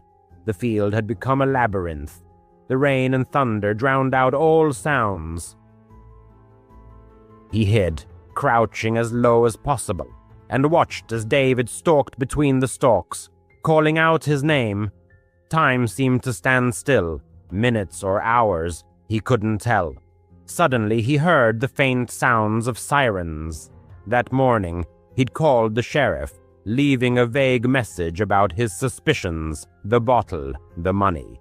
They were probably coming to check on him. David disappeared into the raging storm.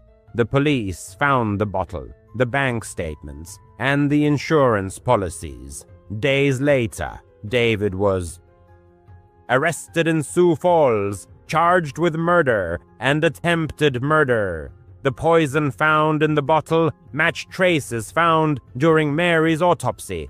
The case was closed, but he knew it wasn't over. He still saw her in the twilight, wandering through the cornfield. It wasn't grief or madness, but something else. Last week, her scarf reappeared on the porch, neatly folded.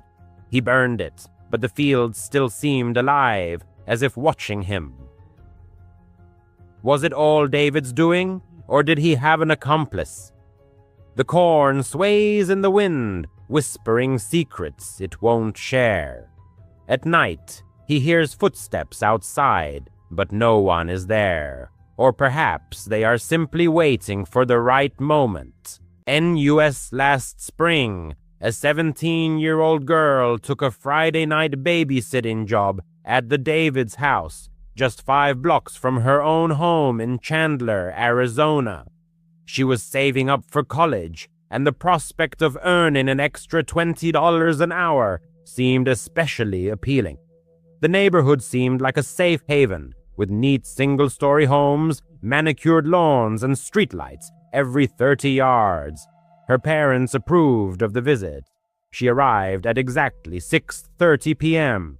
Mrs. David showed her the alarm panel, the Wi-Fi password, and emergency contacts. She changed 4-year-old Sybil and 6-year-old Tyler into their pajamas and left a portion of cool chicken nuggets in the refrigerator. Mr. David strictly reminded her of bedtime at 8:30 p.m. without any delays. The couple departed for a charity dinner downtown. As soon as the front door closed, the girl instinctively slid the bolt. The evening passed smoothly and peacefully. The children colored with crayons, then watched only half an episode of Paw Patrol, after which they brushed their teeth. At 8:25 p.m., she took them upstairs, read a brief story about a lost puppy, and turned on a nightlight in the shape of a glowing blue LED moon. The little ones fell asleep almost instantly. Downstairs, she texted her mother, spread out her biology flashcards on the kitchen island, and poured herself a refreshing cold drink. At exactly 9:15 p.m., there was a persistent knock at the door. She startled in surprise. The Davids had not mentioned any possible visitors. Peering through the peephole, she saw a man of about 40, dressed in a gray hooded sweatshirt, dark jeans, and sneakers. In his hand, he dangled a key fob, and he politely waved at the lens of the entrance camera.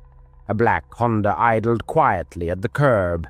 He said in a very ordinary tone, as if he were sure she could hear him, "Hey, I'm the kid's uncle, Brandon. I left my keys earlier. I want to pick something up from the bedroom upstairs." His voice was even, without pressure. However, all the internal alarm bells in her mind howled in unison. The Davids had never mentioned any brother. Through the closed door, she replied in a firm but calm voice, "The parents didn't say anything about you coming."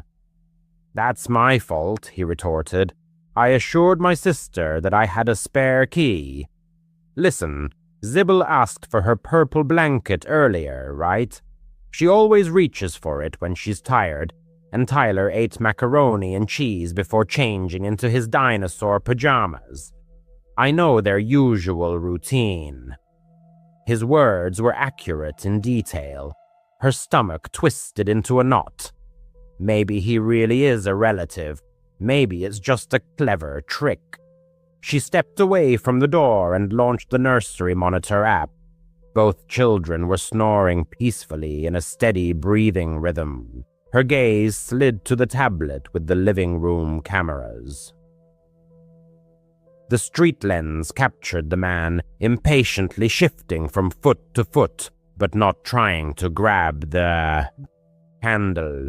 She dialed Mrs. David's number. No answer. The call to Mr. David went straight to voicemail. The thought of calling 911 flashed, but she hesitated. In Arizona, there is a fine for false alarms. At that moment, a message arrived. "Sorry, it's so hectic at the banquet. Is everything okay?" From Mrs. David. The girl hurriedly typed, "There's a man here named Brandon. Your brother is demanding to be let in." The screen flashed 3 dots of anticipation. Then came the reply, "We don't have a brother. Call the police immediately." Her palms trembled. She took a deep breath and dialed 911, clearly stating the address, the stranger's description, and specifying that 2 children were sleeping peacefully upstairs. A muffled knock came from the hallway. The man knocked again, maintaining the same politeness. "I really need that blanket. I swear, just 2 minutes." She said nothing. He waited about 10 seconds. The camera caught him heading to the front windows, pressing his hands against the glass, trying to look inside. The girl hastily turned off the lights in the room to remain unnoticed. In the faint glow of the phone screen, she watched him go around the wall and approached the side gate. Soon, the motion sensor in the yard flashed and went out. The dispatcher kept in touch. "A patrol will arrive in 3 minutes. Don't go out and keep everything locked." She crept silently to the patio door. The lock was secure, the curtain securely drawn. Outside, there was dead silence. A heavy stillness hung in the house. Even the usual hum of the refrigerator seemed muffled. In the distance, she heard the wailing sirens of 2 police cars, which soon fell silent. Red and blue flashes broke through the blinds. The girl froze in the hallway until an officer called out to her from the porch, giving his badge number through the door. Only then did she crack the entrance open. The police officers thoroughly combed the yard and the surrounding streets. The Honda had vanished without a trace. Tire tracks stretched to the main highway. Neighboring door cameras captured nothing useful. The stranger had parked out of their view. In the house, the children never woke up from the commotion. The officers recorded her statement, noted her vigilance, and waited for the return of Mr. and Mrs. David, who rushed home pale as sheets. Mrs. David squeezed her so tightly that she gasped for breath and muttered, "Thank you for protecting them." By 12:30 a.m., the patrol cars had left. The parents insisted on personally driving her home. She agreed, but kept looking over her shoulder throughout the ride. At night, all the details of what she had experienced swirled in her head. How did he know about the children's dinner and the exact bedtime?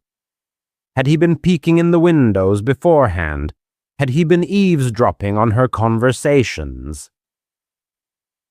Later, the Davids found a gap between the window frame and the lock. He had probably managed to break it before her arrival and was listening from the garden. He disappeared before the police arrived, suggesting either a signal scanner or animal instincts. Weeks passed before she dared to take on evening babysitting jobs again. When she did, she brought blackout film for the windows, replaced the unreliable latches with sturdy ones, and always kept a baseball bat close at hand. She learned that a calm tone and personal details are not always a guarantee of truthfulness. The detectives who got involved later revealed that similar men had been seen near elementary schools, where they picked up snippets of conversation for greater credibility. They believed that this type had targeted 3 houses that month, invariably hiding behind family ties. This brought no relief. On the contrary, it only highlighted the sophistication of his manipulative style. The case remains open, with no arrests. She still babysits, but only for trusted relatives, and never dismisses her gut feelings. Safety hangs by thin threads, locking the gate, not engaging in conversation with strangers, verifying backgrounds. That night, her decisions saved the situation. Two little ones continued to doze under the soft blue light of the nightlight, undisturbed by the steps of an uninvited guest. There are nights when she wakes up to the echo of that quiet knock and even voice, begging for a child's blanket. He seems so patient, almost cordial, waiting for a moment of trust. Let no one succumb. No one will believe this story, but it still hangs in the air, giving no peace. Leah isn't one for ghost stories or wild fabrications, but the events of the past month still rob her of sleep. She's 32, working as a nurse at a small hospital in upstate New York. Her shifts often run late, and she drives home on deserted highways winding through forests and fields. On ordinary evenings, it brings peace. Just her faithful old Honda Civic, and the muted murmur of the radio. But that night, everything went wrong. The clock read around 11:30 p.m. when Leah, exhausted after a 12-hour shift, finally pulled out. The main highway, Route 12, was her usual route, a 2-lane strip with dense thickets of trees on either side, and occasional gas stations blinking in the darkness. Approaching a turn 5 miles from home, she noticed orange warning signs about construction and plastic cones blocking the way. A huge arrow pointed insistently to the left, onto a secondary road that Leah had never even heard of before. The sign was concise: detour, road work ahead. She sighed in annoyance, dreaming only of a hot shower and a soft bed. But there was no choice. She had to turn onto this narrow, unlit path. From the first few feet, the detour felt ominous, like a sinister labyrinth. The asphalt barely fit 2 cars side by side, and tree branches hung down on both sides, creating a feeling of being trapped. Not a single street light. Not a single light in the windows of houses, just solid blackness and the crunch of gravel under the wheels. Leah turned down the radio to concentrate better and gripped the steering wheel tighter, feeling her palms getting clammy. The road snaked and twisted, and she kept looking for signs of road work, a crew of workers in vests, rumbling equipment, or at least a pile of equipment. Nothing like that, just an endless succession of tree trunks and the steady hum of the engine echoing in the silence. After 10 minutes, a vague unease began to grow into anxiety in Leah's soul. Not a single oncoming car. The path seemed endless, like in a nightmare. The GPS signal kept disappearing and reappearing intermittently, refusing to give clear directions. Something's not right here, she whispered to herself, fighting the rising fear. At that moment, she glanced in the rearview mirror and saw it, a truck, 100 yards back, crawling forward at a snail's pace. Its headlights were off, blending into the night background. Her stomach twisted into a knot. Who in their right mind drives around in the dark without lights? Leah tried to convince herself that it was nothing, just a local resident on the same detour, hurrying about their business. However, the truck maintained its distance, neither approaching nor pulling away, like a shadow clinging to her tail. She pressed the gas pedal, trying to break away and escape this pursuit. It reacted instantly, also picking up speed. Leah's heart beat wildly, throbbing in her temples. To pull herself together, she mentally ran through explanations. Maybe their headlights had failed, or they were just as lost in this wilderness as she was. But then her gaze fell on the side of the road. There were no more construction signs. Not a single cone, no barricades, not even a trace of detour signs. Suddenly, the realization came. She hadn't noticed any work on Route 12 either. No excavators, no torn-up pavement. Just those mysterious signs and obstacles that had appeared out of nowhere. Panic washed over her in a wave, cold and clammy. Leia grabbed her phone to dial 911. There was no signal at all. In this wilderness, she was completely alone, cut off from the world.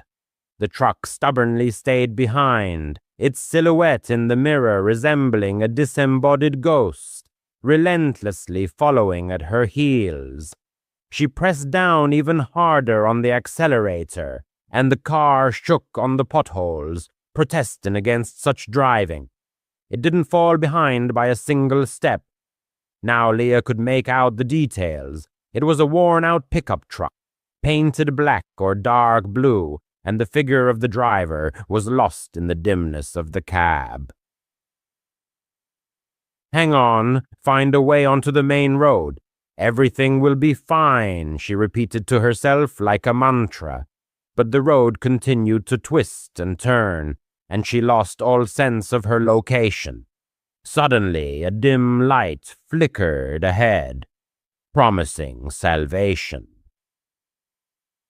Headlights of an oncoming vehicle were approaching, cutting through the darkness. A wave of relief washed over Leia. It could be a patrol car or just a good Samaritan willing to help. As the SUV drew level, she slowed down and flashed her high beams twice, signaling distress. It turned out to be a white SUV. It also slowed down and pulled to the edge of the shoulder. Leia stopped, leaving the engine idling, and cracked the window just enough to call out, "Hey, I think someone's following me."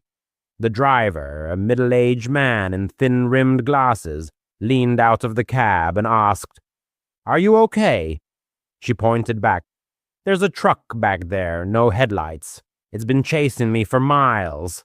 He squinted, peering into the darkness behind her. The expression on his face changed instantly, becoming concerned. "There's no truck there." Leia turned sharply to the mirror. The road behind her was empty, as if it had never been there. Her blood ran cold. She could have sworn she had seen it just a second ago, clearly and closely. "Listen," the man said soothingly. "This road is full of strange things. I was also detoured here, but there were no repairs on the 12th. I checked myself. Drive behind me. I'll lead you back to the main road." Leia nodded silently, too stunned to argue or ask questions. She pulled up behind the SUV, keeping her eyes glued to the mirrors. Not a trace of the truck, just the bottomless darkness, swallowing up all traces. After 10 minutes, they finally burst onto Road 12. The orange signs and cones had vanished, as if they had never been placed at all, leaving only a vague memory. Leia thanked the man heartily. He promised to contact the police and report what had happened, and sped home, carefully locking all the locks. In her apartment, she couldn't close her eyes, running through the events in her mind, those sudden signs, the mysterious truck, its inexplicable disappearance. In the morning, she dialed the sheriff's office. They confirmed that no repairs had been planned on Route 12 that night. Not a single complaint of false detours. Leia dove into the internet and came across forums where others shared similar cases. Fake detours, mysterious cars leading nowhere. Some blamed it on someone's prank. Others whispered about something sinister, robbers or something worse lurking in the shadows. What exactly she saw, Leia doesn't know for sure. Maybe it was just a prank, or her tired mind played a trick on her. But the feeling of the clammy, unnatural presence of that road doesn't leave her, as if the highway harbored its own will, waiting for lonely travelers. Now Leia chooses a different route. even if it's longer avoiding suspicious sections. And every time she sees a construction sign, her heart clenches with foreboding. She doubts she will ever feel safe driving alone again under the cover of night. When Leah was 15, she first met her future husband, who had just turned 16 in art class. Their small town didn't spoil teenagers just starting romantic relationships with a variety of entertainment, except for rare outings to the nearest Target for small purchases. The settlement, despite its modesty, had a special charm due to its rich past. Tourists came specifically to wander along the ancient mining trails or enjoy the views of the river that cut through the canyon nearby. This river, with its winding paths and panoramic vistas, served as the soul of the entire district, attracting both locals and visitors eager to immerse themselves in the embrace of a wild nature, away from the hustle and bustle of the city. Leah spent her childhood exploring the trails near the river. She walked and biked them countless times, memorizing every turn and hidden corner. This place was home, like an extension of her own garden behind the house, full of cozy secrets. Usually, it gave a feeling of complete security and peace, where the rustle of falling leaves merged with the soft splash of water, creating an atmosphere of serenity and harmony. She especially liked one of the paths, a half-mile trail leading to a modest bridge across the river. The bridge itself was not striking in scale, but it offered a mesmerizing view of the rushing water below, framed by the steep slopes of the canyon, where sunlight played on the surface, creating the illusion of eternal motion. It was there that Leah always felt a surge of lightness, as if time slowed down, allowing the world to unfold in all its beauty. Time seemed to stretch out, and the surrounding world slowed down. But nearby stood another bridge, far grander in scale and fame, one of the tallest on the planet, a true engineering masterpiece that attracted daredevils and curious tourists to its base. Walks in its vicinity opened up breathtaking panoramas of the canyon and the rushing river below. However, behind all this beauty hid a dark backstory. Over the decades, the bridge had become a sinister symbol, a point on the map where the lives of suicides ended all too often. The heavy imprint of these events hung in the atmosphere, like an invisible whisper about the dark side of this structure. The woman and her husband, looking for a light adventure, chose an evening stroll along the path to the small bridge around 6 p.m. The river lurked in a deep canyon, where the steep slopes absorbed the sun's rays long before dusk. The road was familiar, but from the first steps, she felt a vague excitement that she couldn't shake off. Twilight in the canyon was thickening faster than expected, the air filled with heaviness. The distance to the bridge was short, just half a mile, with a right turn leading directly to the crossing. However, the light was fading rapidly. The forest around was quieting down. The sounds that usually filled the space, the chirping of birds, the rustling of leaves, gave way to a oppressive silence, full of foreboding. By the time they reached the turn to the bridge, there was absolute, pitch-black darkness. Although the clock showed about 7 p.m., the darkness was confusing, as if the canyon had closed in an embrace around the travelers. They lit the flashlights on their smartphones, thin beams cutting through the impenetrable blackness, but highlighting only a narrow circle under their feet. Everything else dissolved into oblivion. The woman's stomach clenched with a mounting inexplicable fear that grew in waves. This path was as familiar to her as the back of her hand. She had walked it dozens of times, but that night everything felt different, alien. She suggested turning back, but her husband, always more courageous or stubborn, insisted on continuing. Approaching a bend in the path, she suddenly stopped.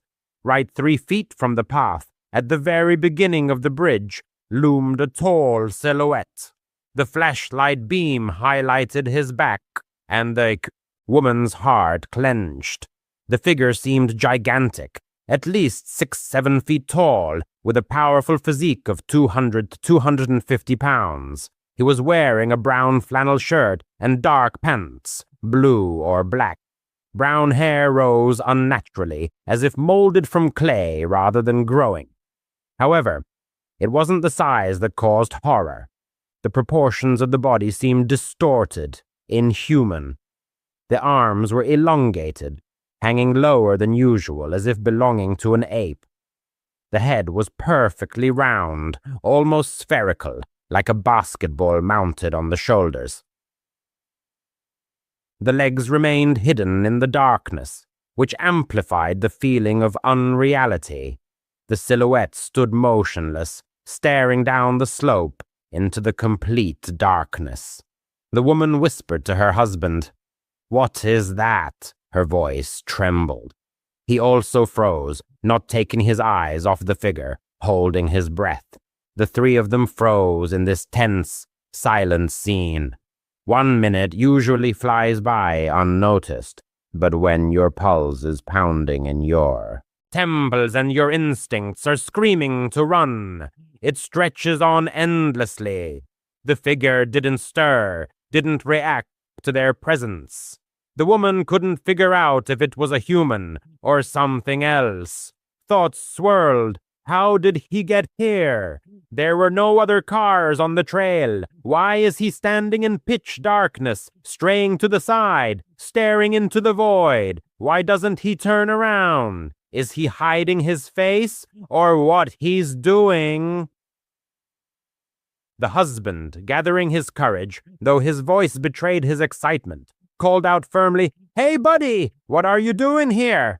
At that moment, the silhouette began to turn slowly, and the woman's stomach turned cold, nausea rising to her throat. The instinct she ignored earlier exploded with a shout, "Run, immediately!" She didn't wait to see his face. Grabbing her husband's hand, she darted back toward the car. The flashlight beam flitted in time with her steps. Her breath came in gasps. She never looked back. She didn't want to know if this creature was chasing them. Behind her, her husband shouted her name. His steps echoed. He was lagging noticeably behind. They burst out to the car, panting and shaking. The woman fumbled frantically with the keys. The parking lot was empty, not a single other car. The nearest town was 5 to 6 miles away, depending on the route, and the entire stretch of road was out of cell service. Her heart didn't calm down until the lights of the streetlights flickered into view. They barely spoke a word. Shock had tied their tongues. A few days later, curiosity outweighed fear. The woman couldn't get that silhouette out of her head. Was it a person, a joke, an illusion of light? She persuaded her husband to return during the day, bringing friends for backup. They needed to dispel their doubts. Maybe it was just a jacket on a pole, a bizarre boulder, or a prop from a local hoax.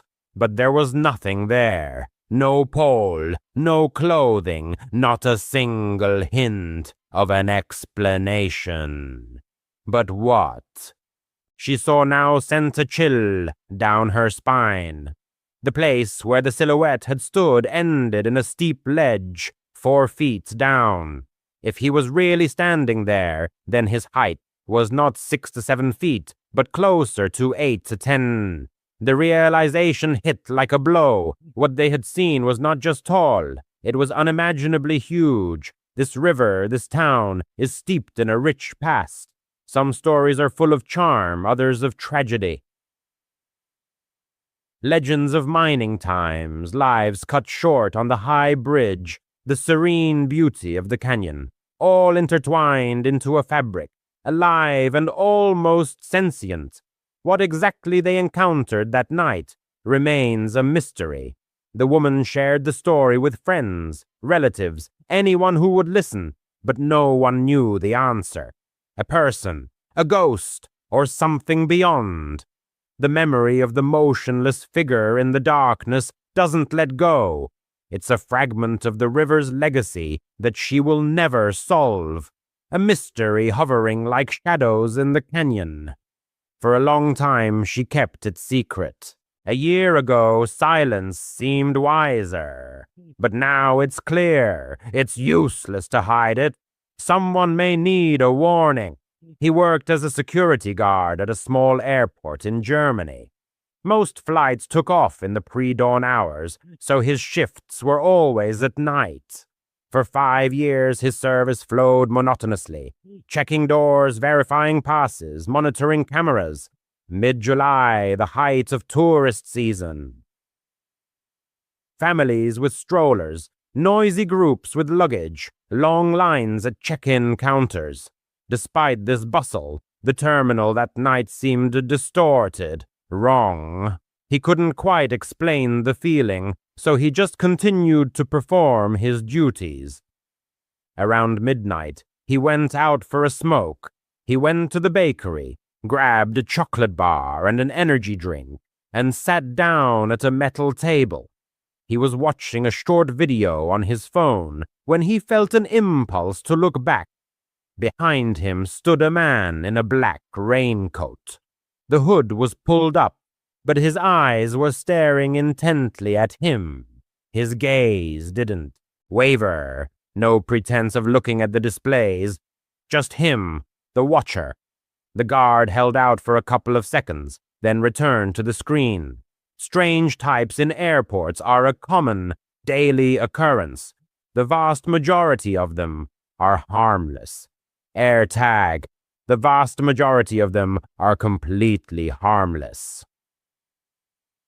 He finished half the can, slipped the phone into his pocket, and headed to the toilet to rinse his hands before the end of his break. Returning, he noticed the same man, now standing 50 meters away, in the main hall. The stranger's head was tilted, his gaze fixed on him again. As soon as the man realized he had been noticed, he turned and silently rushed into a side corridor, without a sound, without the slightest hesitation. A quiet alarm bell rang in his head, but nothing reprehensible had happened. He returned to his post and spent the next hours patrolling the gates, checking the locks, and waiting for the first rays of dawn. With the first rays of sun, his phone died. His house was nearby, so he just put the gadget in his pocket and set off. Halfway there, he remembered the power bank in his backpack, took it out, connected the cable, and continued walking. 10 minutes before arriving, he pressed the power button to look at the charge level. The screen suddenly filled with a foreign notification. Unknown AirTag detected. It is moving with you at a distance of 800 meters. He didn't have an AirTag. He froze in place. The street was empty. Only a row of dim lights cast a faint glow. A new alert. The distance had decreased to 600 meters, then to 500. He frantically searched for a rational explanation. Perhaps someone nearby had lost luggage with such a device. The numbers continued to fall inexorably. 400, 300. He broke into a run. The phone vibrated. 200 meters. He turned the corner and dashed forward. His legs felt like lead, numb with tension. But the distance was decreasing even faster. 100 meters. Finally, he burst into the entrance, inserted the key, slammed the door, and leaned against it. The hallway greeted him with a deathly silence. The screen showed 50 meters, then 20, 10. He pressed his eye to the peephole. The street remained deserted. His hands were shaking uncontrollably. He emptied his pockets and turned his backpack onto the floor. Nothing suspicious. He wanted to dial the police, but how to explain? The signal on the display supposedly indicated surveillance.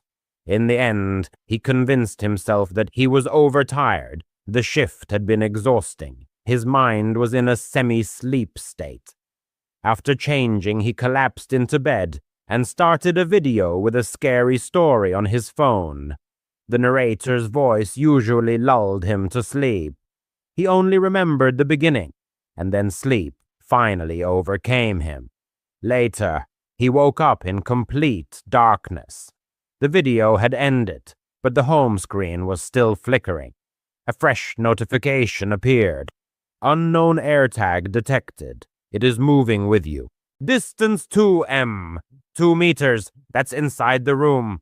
He froze, unable to move. He locked the phone and the screen went dark. His eyes gradually adjusted to the darkness. At the foot of the bed, near the closet, loomed the silhouette of a man in a black raincoat. The same face, staring at him again. A hoarse cry escaped his throat. The stranger stepped back, threw open the door, and disappeared into the night before he could jump up. By the time the police arrived, the apartment was empty. No fingerprints, no tracker itself, just a wet footprint near the bed. The officers thoroughly searched the rooms, inspected the windows and the staircase. The doorframe remained untouched. He had the only key. They advised him to spend the night with relatives. He spent the night on his sister's couch, with the light on in the hallway and the phone set to motion detection. In the morning, he returned with a locksmith. They installed new reliable bolts and a camera above the door. Then, on the kitchen table, they turned over the contents of the backpack. In the lower seam of the inner pocket, under the lining, was hidden a white plastic disc, smaller than a coin, an AirTag. Someone had skillfully cut the fabric, inserted the device, and sealed the seam so cleverly that the weight was not felt. That man had apparently come close to slip his hand into the bag unnoticed, either in the bakery or at the moment when he was distracted by the clock at the exit. The mystery remained unsolved. He keeps the tracker in a plastic evidence bag. The device lies on the table as a silent warning. A threat can disguise itself as commonplace and creep up from behind without a sound. He still works nights, but he doesn't walk home anymore. Every time the phone vibrates in his pocket, that impassive face flashes before his eyes, watching, waiting for the right moment. If your intuition tells you you're being followed, trust it and react without delay. He managed to get out. The next one may not be so lucky. He had always loved camping. The scent of pine needles, the crackle of a campfire, the forest stillness, it all made him feel truly alive. Last summer, he and his friends, Jake, Matt, and Amber, planned a weekend in Blackwood Forest, a dense pine forest 2 hours from the city. It was a popular but vast place, with miles of trails and thickets where sunlight barely penetrated the canopy. They had camped there before, so they weren't particularly worried. However, this time was etched in his memory forever. Months later, he still woke up in a cold sweat, remembering Jake. They arrived in Blackwood on Friday afternoon, the 4 of them crammed into Matt's beat-up Jeep. The air outside was warm, but the forest was cool. They set up camp by a stream in a secluded spot away from the main trail in a clearing with a ready-made fire pit from previous visitors. Jake was in high spirits, cracking jokes, tossing a soccer ball around while Amber set up the tent. He was always the life of the party, the one to diffuse the atmosphere with laughter, even when things were tense. Matt, more reserved, was already tinkering with the campfire while he unloaded the cooler, soda, hot dogs, and other usual snacks. Twilight thickened quickly. By 9 o'clock, it was pitch black. You couldn't see your hand in front of your face without a flashlight. They settled down by the fire, roasting marshmallows, exchanging funny stories. Jake started talking about an ancient Blackwood legend. In the 80s, people disappeared there without a trace. Amber snorted, declaring it typical campfire nonsense, and everyone laughed. But he caught Jake glancing at the trees every now and then, as if sensing someone's presence. Close to 11, Jake announced that he was going for a walk.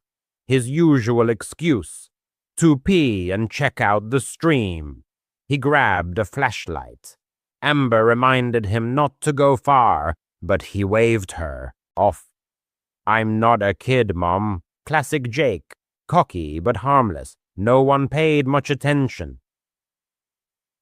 The stream was only 100 yards away. Its splashing could be heard in the camp.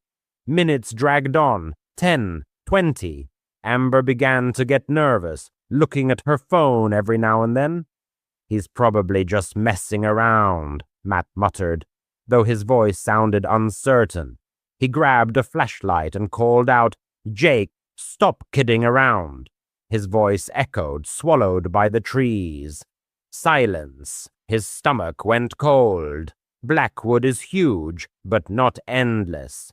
Jake couldn't have gone that far. They decided to organize a search. Amber stayed at the camp in case he returned, while Matt and he split up. He headed to the stream, sweeping the beam through the bushes. The flashlight pulled roots and boulders from the darkness, but not his friend.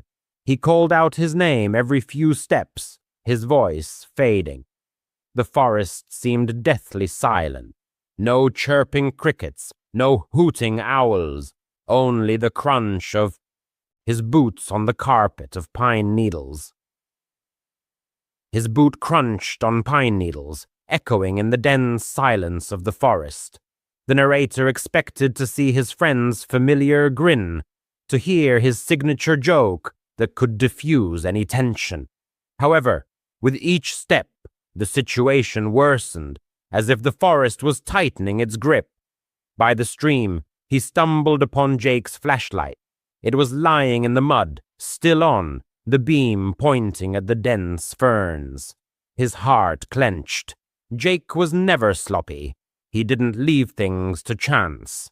Picking it up, the narrator shouted louder, but the echo only mockingly returned with emptiness. An examination of the area revealed footprints in the mud.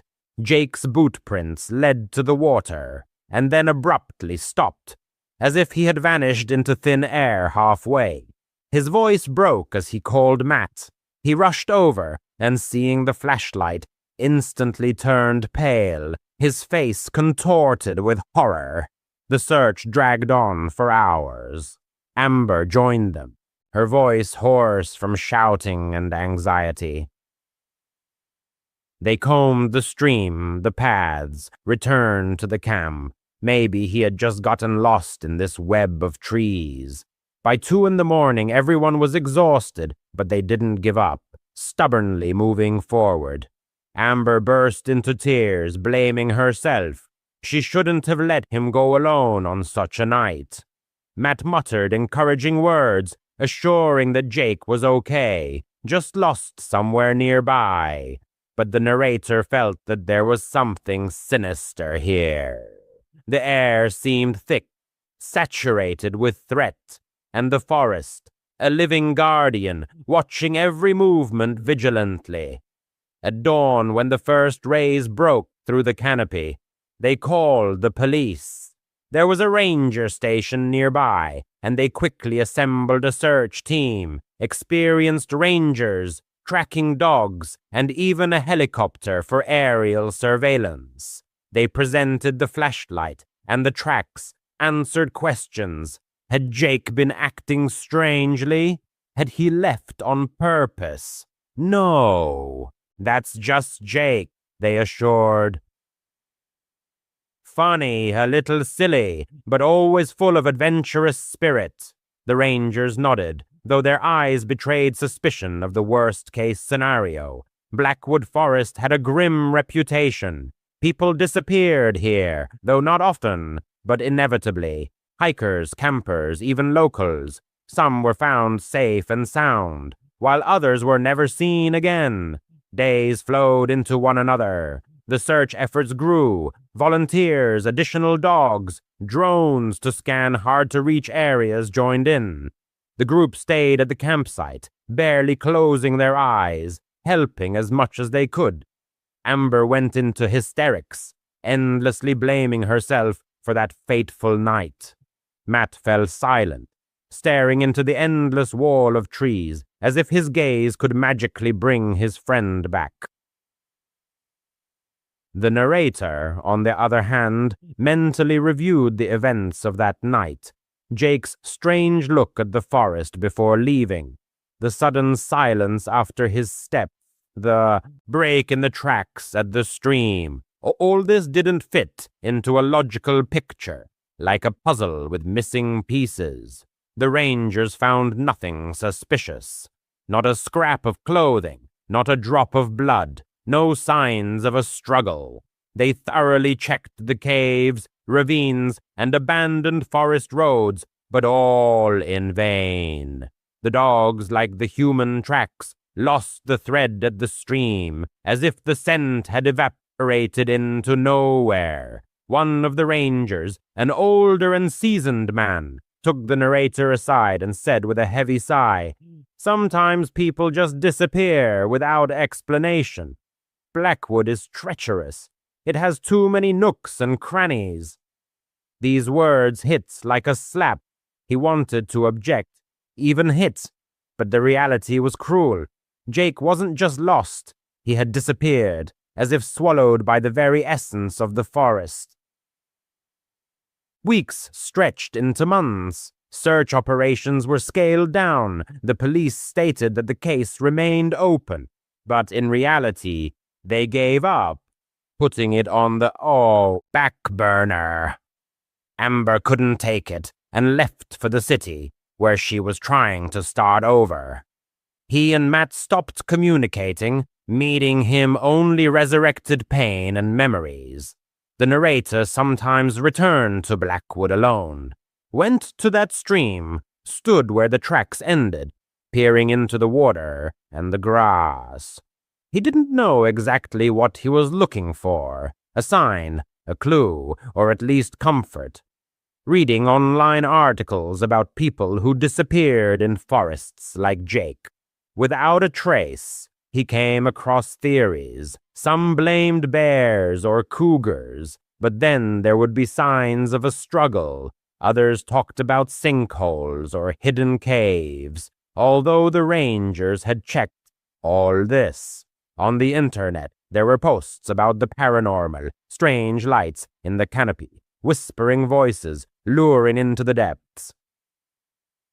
The narrator didn't believe in such things, but at night, alone, his thoughts swirled. What if Jake saw something forbidden? Was he followed by a forest spirit? Dreams about Jake haunted him. In one, he was standing by the stream, smiling as if everything was okay, peaceful and serene. But as soon as he got closer, his face distorted, became empty, alien, not Jake, but something else, waking up in a panic, covered in sweat. The narrator realized the truth would remain a mystery. Will he ever know? Unlikely. But one thing was clear, he would never go camping in Blackwood again. The forest had already taken a friend, and the narrator wouldn't let it take him too. It all started with a guy named Isaiah, whom the narrator met as a landscaper a year ago. For context, it's worth noting that the narrator himself was also involved in landscaping, hence this story. He worked at a company where a lot of problems had accumulated. He won't name it. They risk being sued for disclosure.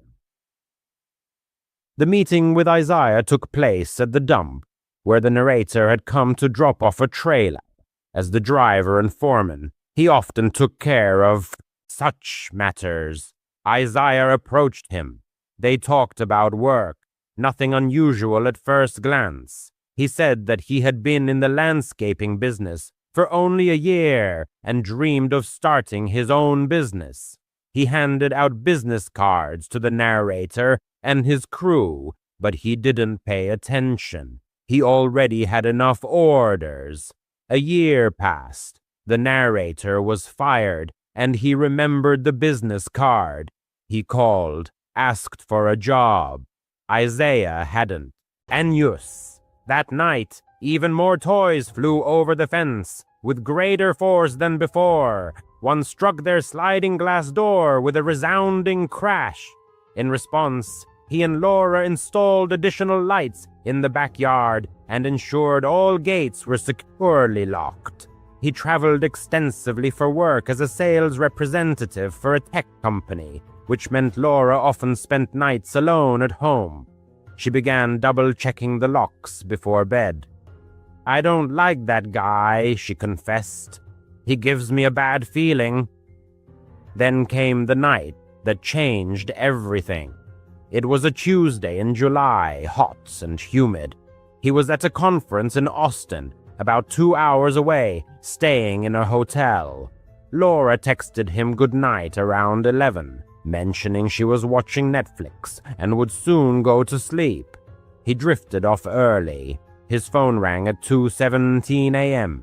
It was Laura hissing hysterically. "Someone's at the door. They're banging really hard." His heart seized. He sat up, grabbed his laptop to check the app. Time twos. Lock yourself in the bedroom and call 911 if it gets worse. Through the app, he saw Mike on their porch, illuminated by the motion sensor. He was pounding on the door with his fist so loudly that the echo resonated through the neighborhood. "Open up!" Mike yelled. "I know you're in there. Give me my kids' toys." Laura was terrified. She said he sounded drunk or enraged. Then he started kicking the door. The door frame visibly shook on the camera feed. "He's trying to break in," she whispered.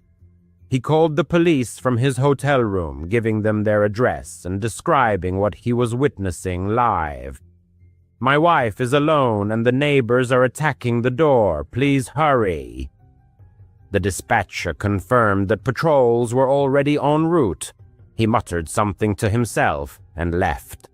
That same night, as if foreshadowing future upheaval, children's toys once again flew over the fence, this time with unprecedented force and frequency. One of them crashed with a deafening crack into the sliding glass door leading to the patio. In response, the narrator and Laura immediately installed additional lighting in the backyard and thoroughly checked the security of all gates, aiming to bolster their safety measures. Due to his profession, the narrator traveled extensively as a sales representative for a large tech company. This meant Laura often spent nights alone at home. During these times, Laura became particularly meticulous about checking all locks and bolts before going to bed. She didn't hide her apprehension, saying, "I really don't like that man. He gives me a very bad feeling." Then came the night that became a turning point, forever altering the usual course of events. It was a Tuesday in the middle of July, with the air thick, hot, and humid, foreshadowing a storm. The narrator was at a hotel in Austin at the time, attending a work conference, about a 2-hour drive from home. Around 11 o'clock that evening, Laura, sent him a good-night message mentioning she was watching Netflix and planning to go to bed soon. The narrator, tired from his work, fell asleep quite early. At 2:17 a.m., the narrator's phone rang piercingly. Laura's number flashed on the screen, and she hysterically whispered into the receiver, "Someone is at the door. They're pounding very hard." The narrator's heart tightened with alarm. He instantly sat up, grabbed his laptop to check the security system app. He quickly gave instructions. "Lock yourself in the bedroom immediately and call 911 if the situation worsens."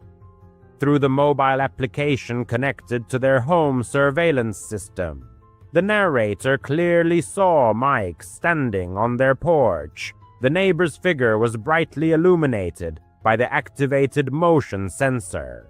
Mike furiously pounded on the front door with his fist, creating such loud thuds that their echo reverberated throughout the neighborhood.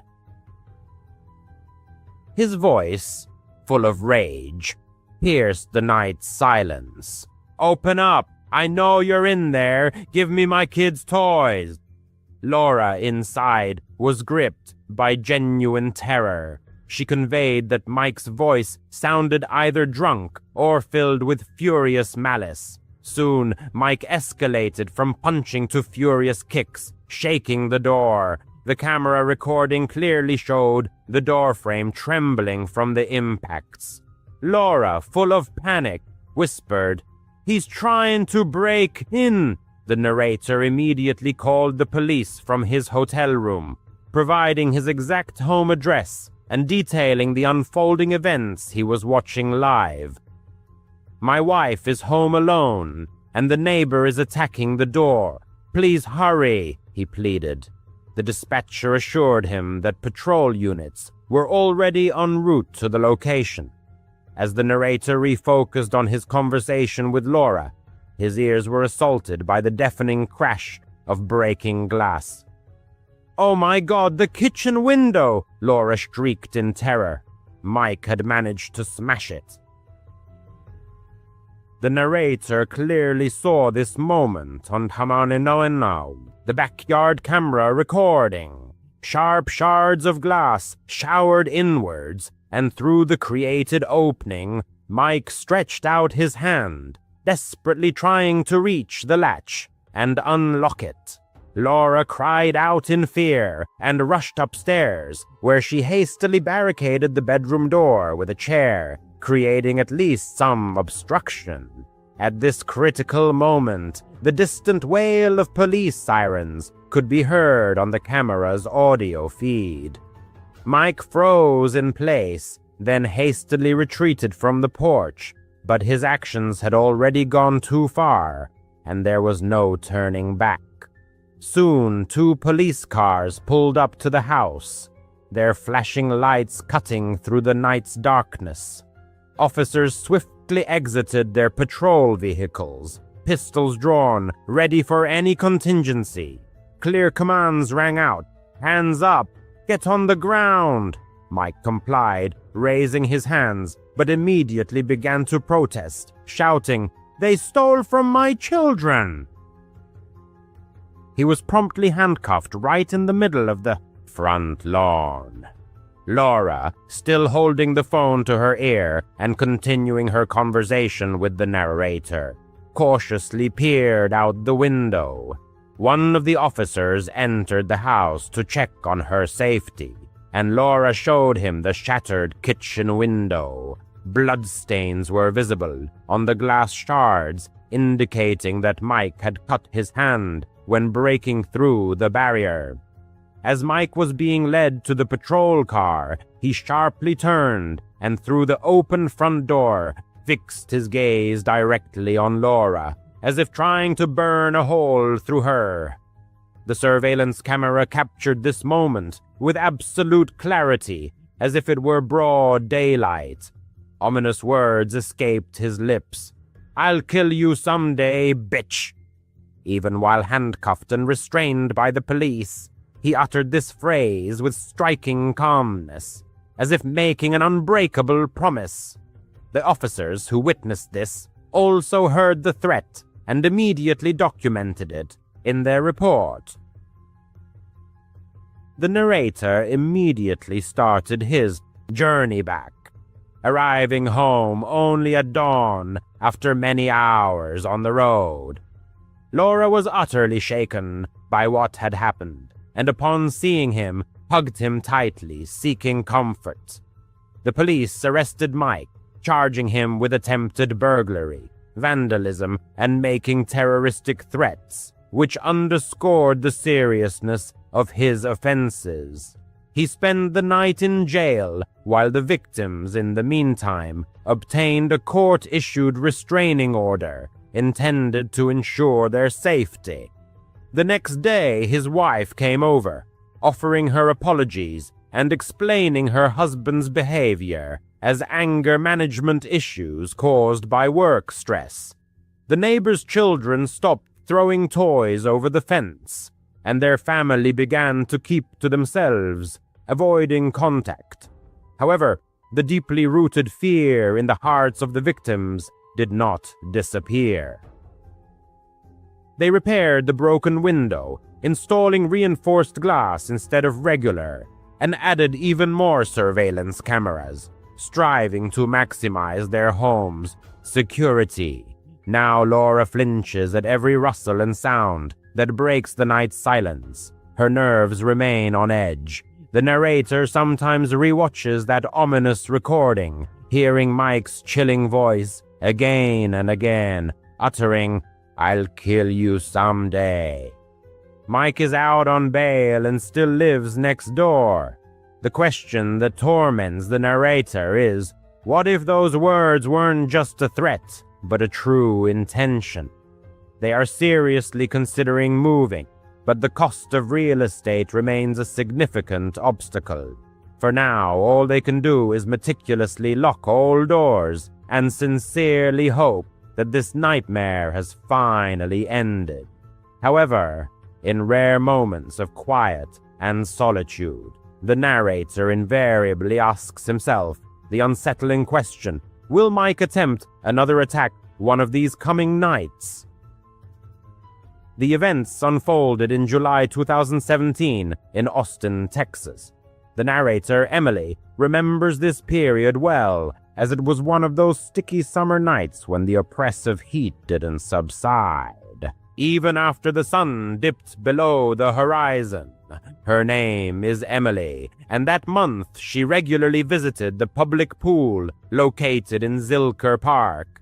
Emily's job was a constant source of stress. Office weekdays downtown, an endless stream of emails. Swimming became her only way to find much-needed relaxation and escape from daily worries. That particular evening, Emily arrived at the pool quite late, around 7:30 p.m. She expected to find herself completely alone. The pool was almost empty, which suited her preferences perfectly. Only a couple of elderly men were leisurely gathering their towels, and a child was splashing in the shallow end under his mother's watchful eye. The lifeguard, a young college student named Jake, waved goodbye to her as he left early. "Lock up when you're done, guys," he called out as he departed. This situation was quite typical for the place. Budget cuts meant that no staff remained after sunset. Emily, however, didn't mind at all. The pool water felt pleasantly cool against the humid air, and the sharp scent of chlorine hung in the atmosphere. The continuous buzzing of cicadas in the trees created a unique, calming background noise. She smoothly glided into the deep end of the pool, adjusting her swimming goggles.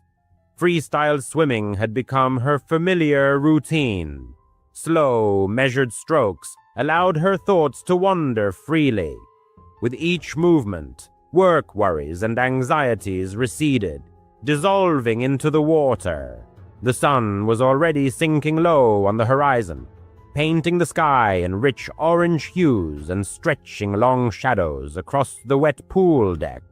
The chain-link fence surrounding the pool rattled slightly in the gusts of wind, but Emily paid it no mind. This was her personal time, a moment of solitude and peace.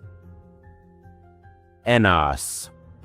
As Mike was led to the patrol car, he abruptly turned and fixed his gaze through the open front door directly on Laura, as if trying to burn a hole through her. The surveillance camera captured the moment with absolute clarity, as if it were broad daylight.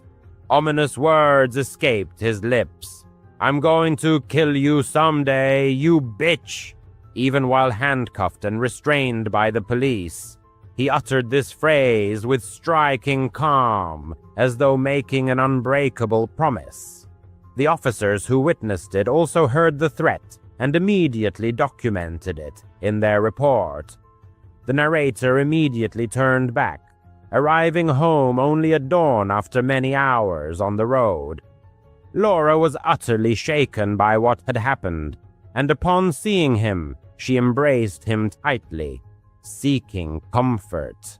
The police arrested Mike, charging him with attempted breaking and entering, vandalism, and making terroristic threats, which underscored the seriousness of his offenses. He spent the night in jail while the victims obtained a restraining order to ensure their safety. The next day, his wife came, offering her apologies and explaining her husband's behavior as anger management issues caused by work-related stress. The neighbors' children stopped throwing toys over the fence, and their family became reclusive, avoiding contact. However, the deep-seated fear in the victims' hearts never disappeared. They repaired the broken window, replacing it with reinforced glass, and added even more surveillance cameras, striving to maximize their home's security. Now Laura startles at every rustle and sound that breaks the night's silence, her nerves remaining on edge. The narrator sometimes rewatches that sinister recording, hearing Mike's chilling voice repeat, "I'm going to kill you someday." Mike is out on bail and still lives next door. The question that torments the narrator is, what if those words weren't just a threat, but a true intention? They seriously consider moving, but the cost of real estate remains a significant obstacle. For now, all they can do is meticulously lock all the doors and sincerely hope this nightmare has finally ended.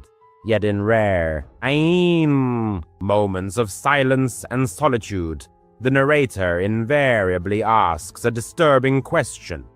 Will Mike attempt another attack one of these coming nights? The events unfolded in July 2017 in Austin, Texas. The narrator, Emily, remembers this period well, as they were some of those sticky summer nights when the oppressive heat didn't relent even after the sun had dipped below the horizon. Her name is Emily, and that month she regularly visited the public pool located in Zilker Park. Emily's job was a constant source of stress, office days downtown, an endless stream of emails. Swimming became her only way to find much-needed relaxation and escape from daily worries. On that particular evening, Emily arrived at the pool quite late, around 7:30 p.m. She expected to be completely alone there. The pool was almost deserted, which suited her preferences perfectly. Only a couple of elderly men were slowly gathering their towels, and a child splashed in the shallow end under the watchful eye of his mother. The lifeguard, a young college student named Jake, waved goodbye to her as he left early. "Lock up after you're done, guys," he shouted as he departed. This situation was quite typical for the place. Budget cuts meant no staff stayed after sunset. Emily, however, didn't mind at all. The pool water felt pleasantly cool against the humid air, and the sharp smell of chlorine hung in the air. The continuous buzzing of cicadas in the trees created a unique, calming background noise. She smoothly glided into the deep end of the pool, adjusting her swimming goggles. Freestyle swimming had become her routine. Slow, measured strokes allowed her thoughts to wander freely. With each movement, work worries and anxieties receded, dissolving into the water. The sun was already sinking low on the horizon, painting the sky in rich orange hues and casting long shadows across the wet pool deck. The mesh fence surrounding the pool rattled slightly in the gusts of wind, but Emily paid no attention. This was her personal time, a moment of solitude and peace. It was his time. After about 10 laps, the swimmer stopped at the edge to catch his breath. The other patrons had already left the pool, leaving him alone, with only the quiet splashing of water disturbing the peace. He wiped the water from his eyes and looked around. The parking lot beyond the fence seemed deserted. His beaten-up Honda was the only car left. Good, he thought. Quiet. But then he felt it, a slight prickling on the back of his neck, as if someone was watching intently. It was that vague premonition, familiar to many. He scanned the tree line beyond the fence, about 20 feet away. Nothing but the shadows of mighty oak trees, probably just paranoia brought on by too many late-night podcasts. He dismissed the thought and slipped back into the cool water. A few more laps, and he stopped again. This time a sound reached his ears. A faint creak, as if a gate had opened. He turned, treading water. The gate was ajar, but no one was visible. Perhaps it was just a gust of wind. He called out, "Hello!" His voice echoed off the tiled walls, sounding surprisingly quiet and unsure. There was no reply. The cicadas continued their monotonous hum, emphasizing the silence. He swam towards the shallow end, keeping his eyes on the deck. That's when he noticed him. A dark silhouette emerging from behind the changing rooms. A tall man with broad shoulders, wearing a hooded jacket, despite the 90-degree heat outside. His face was hidden in the shadow of the hood. He didn't move like a regular at this place. He just stood there, hands in his pockets, staring directly at the swimmer. The swimmer's stomach tightened with alarm. Who wears a jacket in this heat? He thought. Maybe a runner, but no, his posture was strange. Too still, too focused. The swimmer swam back a little, pretending to adjust his stroke, but his heart pounded. "The pool is closing," he said, trying to make his voice sound casual. The stranger didn't move, didn't say a word. Then he started walking, slowly along the edge of the pool, toward the deep end. There was a distinct thud of boots on the concrete. These weren't sneakers, but heavy boots, and something in his hand, a flashlight. It swung loosely, as if its owner was ready to use it for something other than just illumination. The swimmer kicked harder, heading for the ladder. The water now felt thicker, as if pulling him. Why wasn't he leaving? Thoughts raced through his mind. He remembered news stories of similar incidents. Strange people in public places after closing. Austin is mostly safe, but parks at night. Not always. He reached the ladder and pulled himself out of the water. Water dripped everywhere. His feet were cold on the deck. He quickly grabbed his towel, wrapped it around himself, and headed for the gate. A brisk walk, not a run. Don't show fear. The stranger matched his pace, walking parallel on the other side of the pool. The flashlight clicked on, and a bright beam of light hit him directly in the eyes. The swimmer flinched, blinded for a second. "What the hell?" he muttered to himself. The light went out and the stranger was closer now, crouched at the edge as if measuring the distance for a jump. Panic washed over the swimmer. He bolted for the gate, his bare feet slapping on the wet concrete behind him. The stranger's steps quickened, and then a sound that froze him from the inside. A low chuckle, raspy, as if he had been waiting for this. The swimmer yanked open the gate, the metal clanged loudly and ran to his car. Keys, where were his keys? In his bag by the lounge chair. No, he'd left them in the car, unlocked. Stupid habit. He dove inside, locked the doors, the engine roared, tires squealed as he sped away. In the rear-view mirror, the stranger stood by the gate, just standing there, the flashlight dangling. He wasn't chasing, but watching. The swimmer drove straight home, his hands trembling on the steering wheel. He called the police from his apartment, but what could he say? Some guy scared him at the pool. They took a report, said they'd check it out. He never heard anything more. That was over 2 years ago. He stopped swimming there. ENUS. At the age of 14, as an 8th grader completing middle school, a young man needed to use the restroom. Rising from his seat during math class, he took the wooden hall pass and made his way down the corridors towards the bathroom. However, a sign on the first-floor restroom door indicated it was out of order, directing students to use the facilities on the upper or lower floors.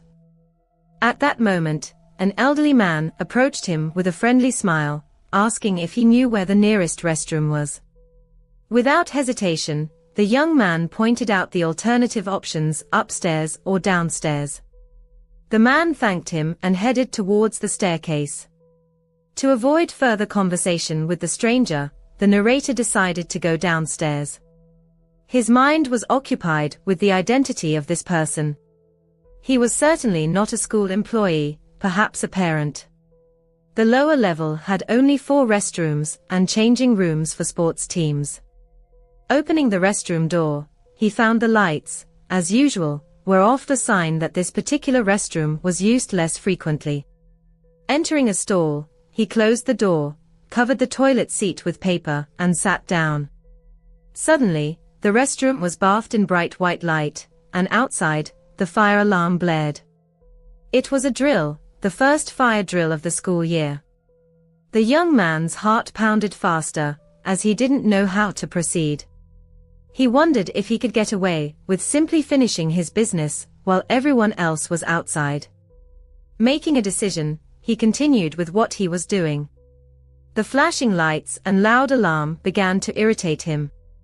Suddenly, the alarm grew even louder. The young man realized this was because the door had opened, and someone was walking directly towards his stall door. He saw feet beneath the door. He was sure it was a teacher checking the room for students. However, the person said nothing. The young man hesitated, unsure whether to speak. His gaze fell upon the stranger's shoes. Facing the door, the stranger seemed to be simply waiting. But upon closer inspection, the young man noticed this wasn't the case. Through the hated gap in the stall door, which everyone dislikes, he saw a face pressed against it, or rather, a wide-open eye of the man. Then, a sinister chuckle came from the other side.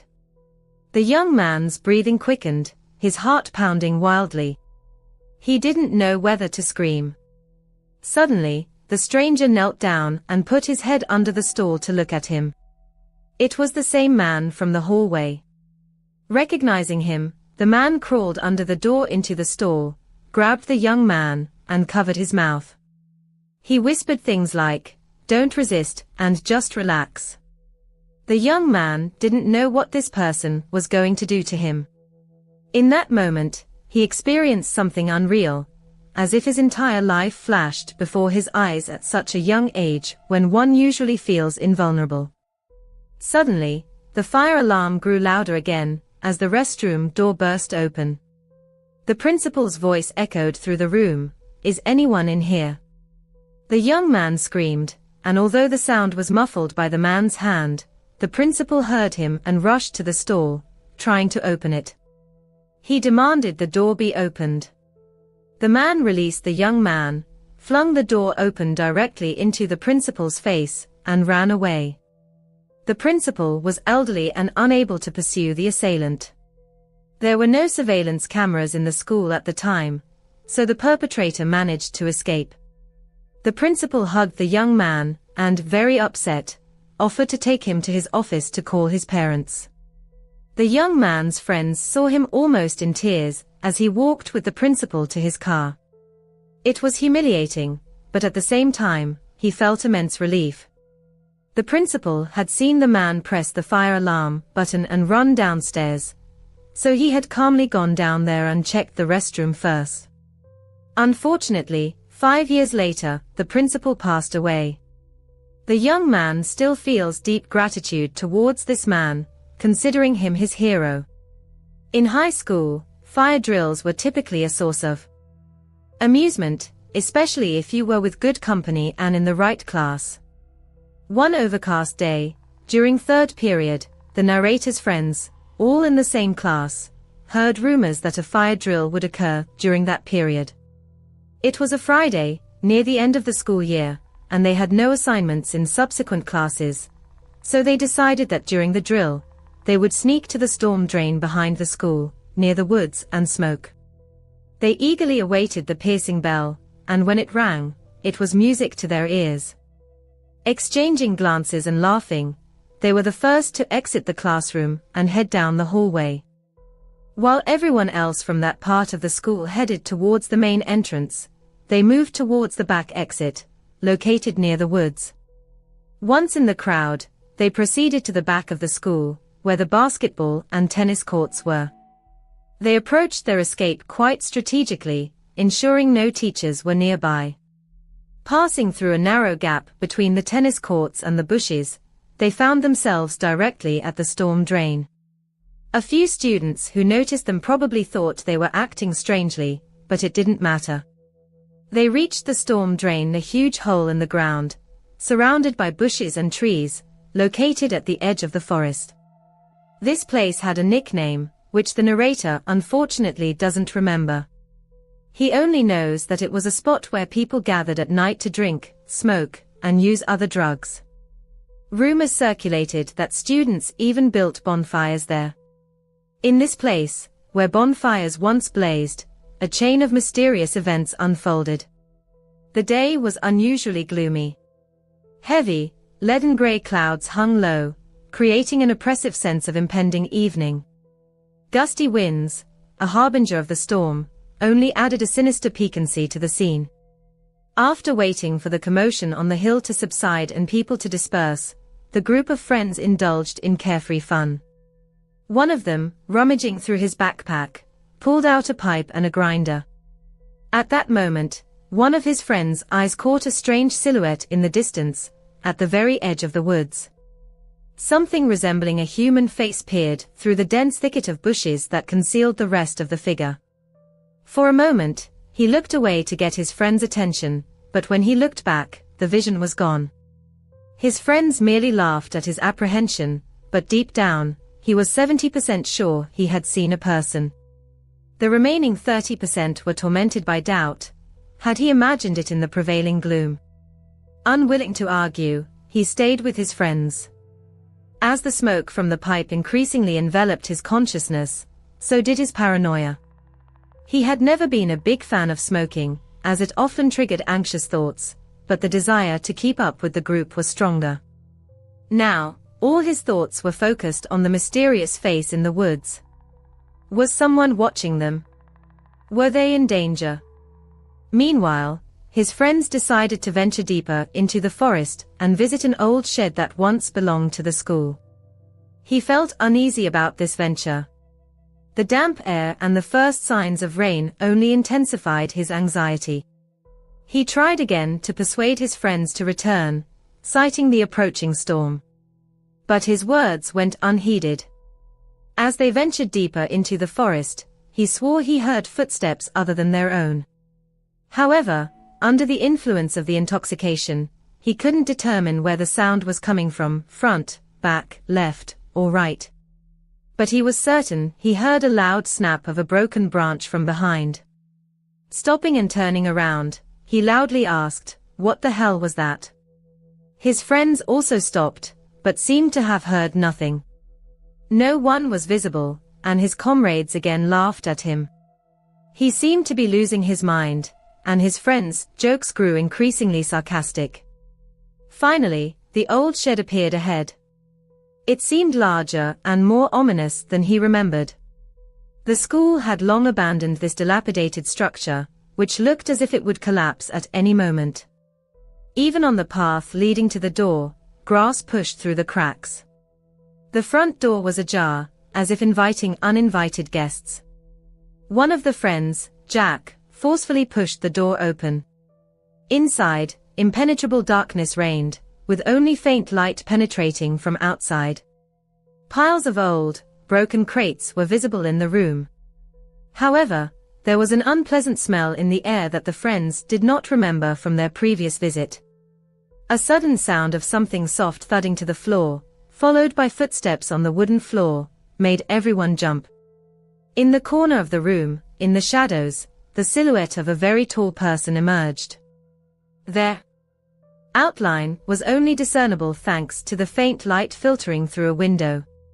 Without screams or extra words, the company hastily rushed out of the shed and headed back towards the school, towards civilization.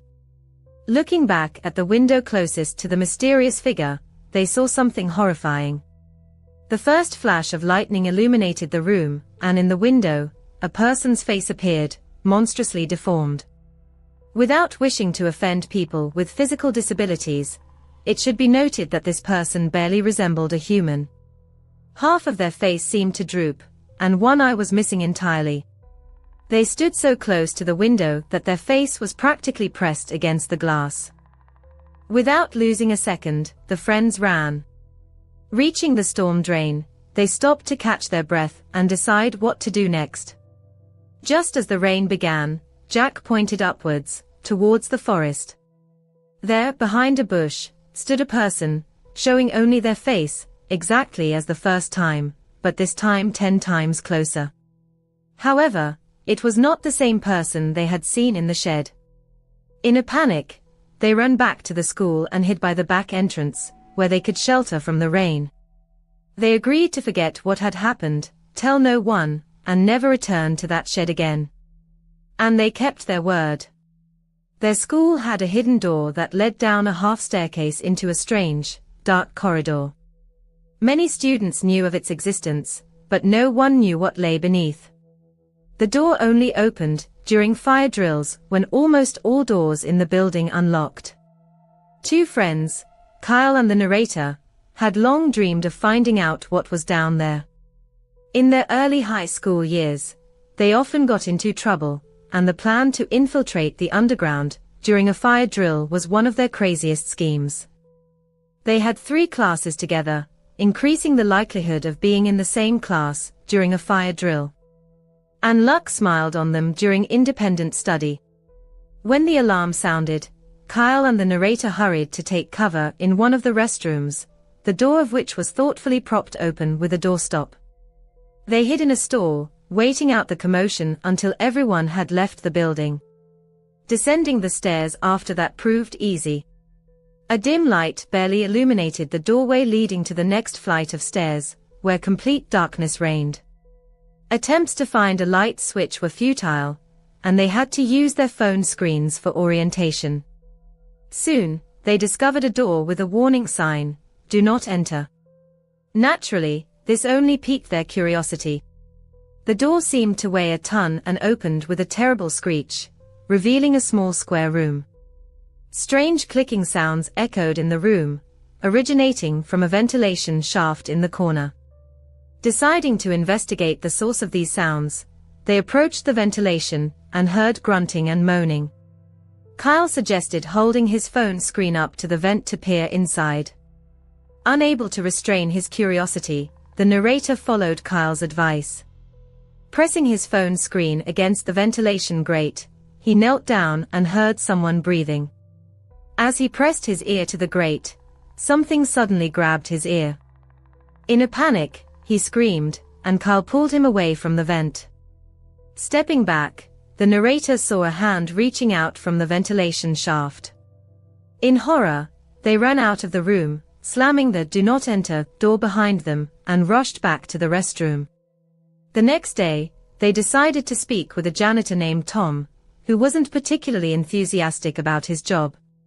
Tom didn't express anger about their trespassing into the forbidden area, only asking what they were doing there. They recounted what had happened and asked if anyone worked in the ventilation.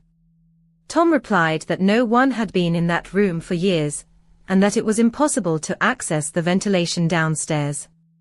Kyle and the narrator exchanged glances, their hearts pounding with alarm as they wondered who or what was in that ventilation shaft that day. The incident occurred in 2017 when the young person was 19 years old.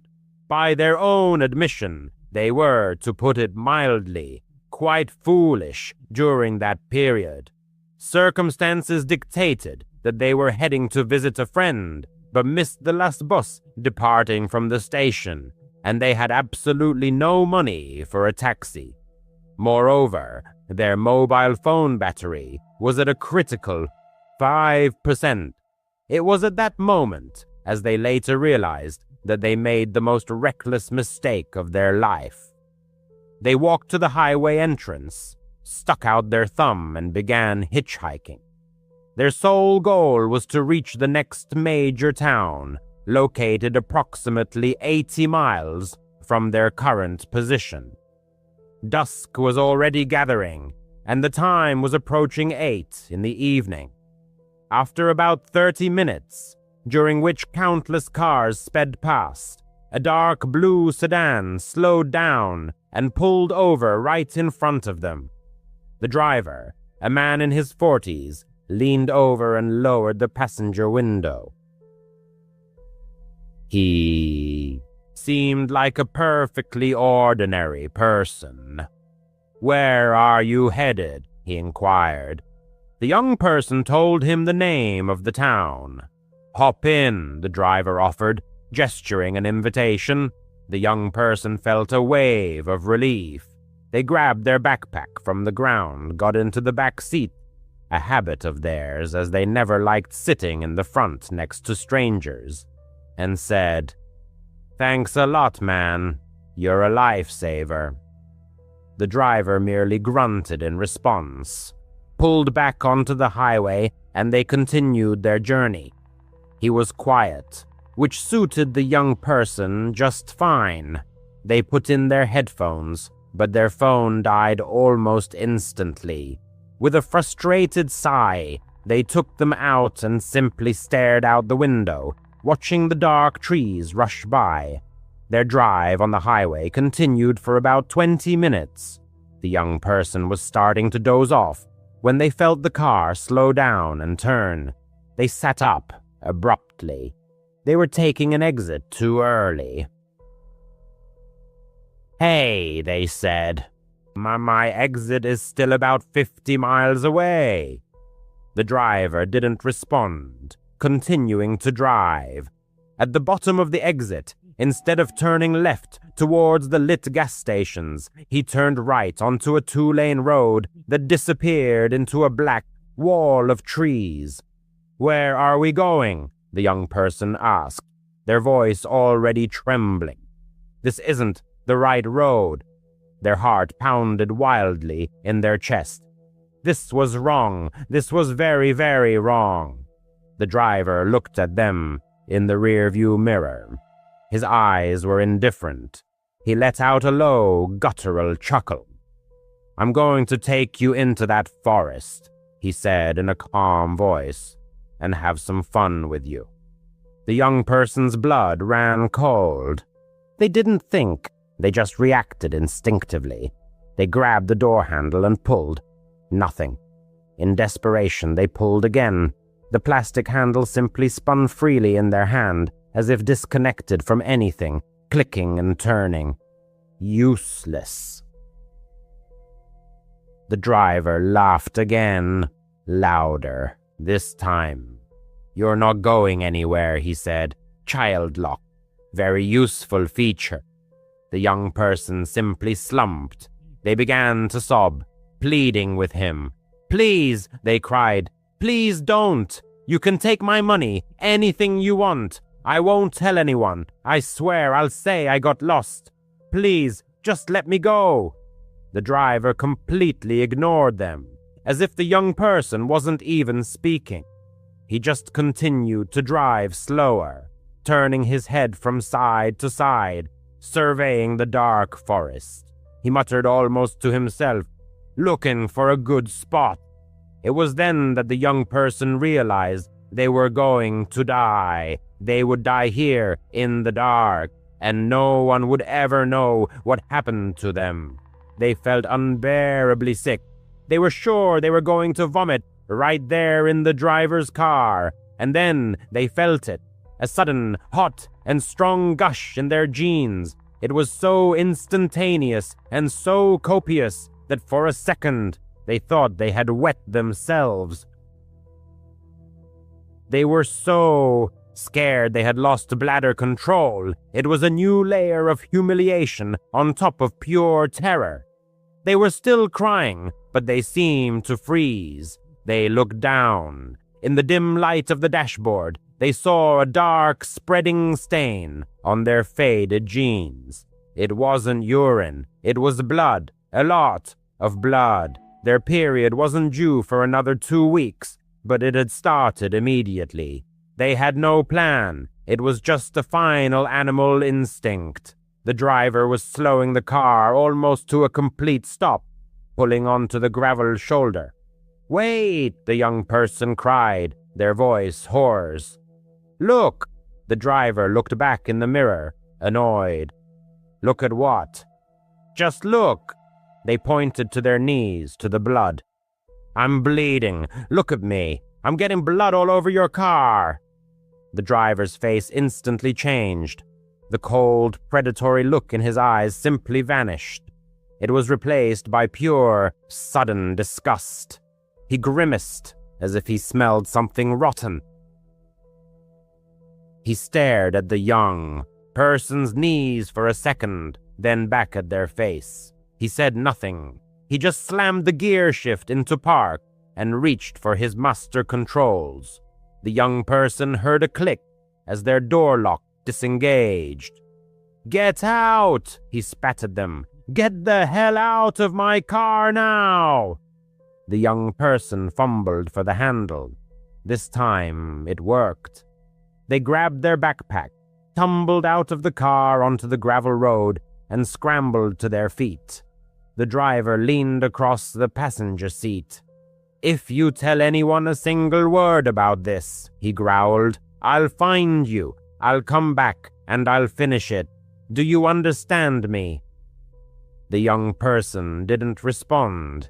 They just ran. They ran straight into the forest, into the complete darkness. They didn't care about the branches scratching their face or the thorns tearing their jeans. They could hear their own panicked breathing. They were sure they would hear a gunshot, that the driver would simply shoot them in the back. They dove behind a huge, wide tree and crouched, holding their breath. They peeked out from behind the trunk, shaking so violently they could barely see straight. The driver's car just sat there for an eternity. Then the tail lights came on. He made a quick, angry three-point turn on the narrow road and sped back towards the highway. The young person stayed behind that tree until the taillights disappeared. And then they stayed for another 10 minutes, just shaking and crying, their jeans cold and sticky. Finally, they returned to the road. They were in the middle of nowhere. They had no idea where they were. They just picked a direction and walked. And overcoming the momentary numbness, she rushed forward. Approximately 20 minutes later, headlights appeared in the distance. The woman almost recoiled back into the thicket, seized by fear that it might be the same man. However, the approaching vehicle turned out to be a massive, boxy truck, a bread delivery van hurrying along its morning routes. She dashed directly into the middle of the road, waving her arms desperately. The driver, an older man with a kind expression, slammed on the brakes.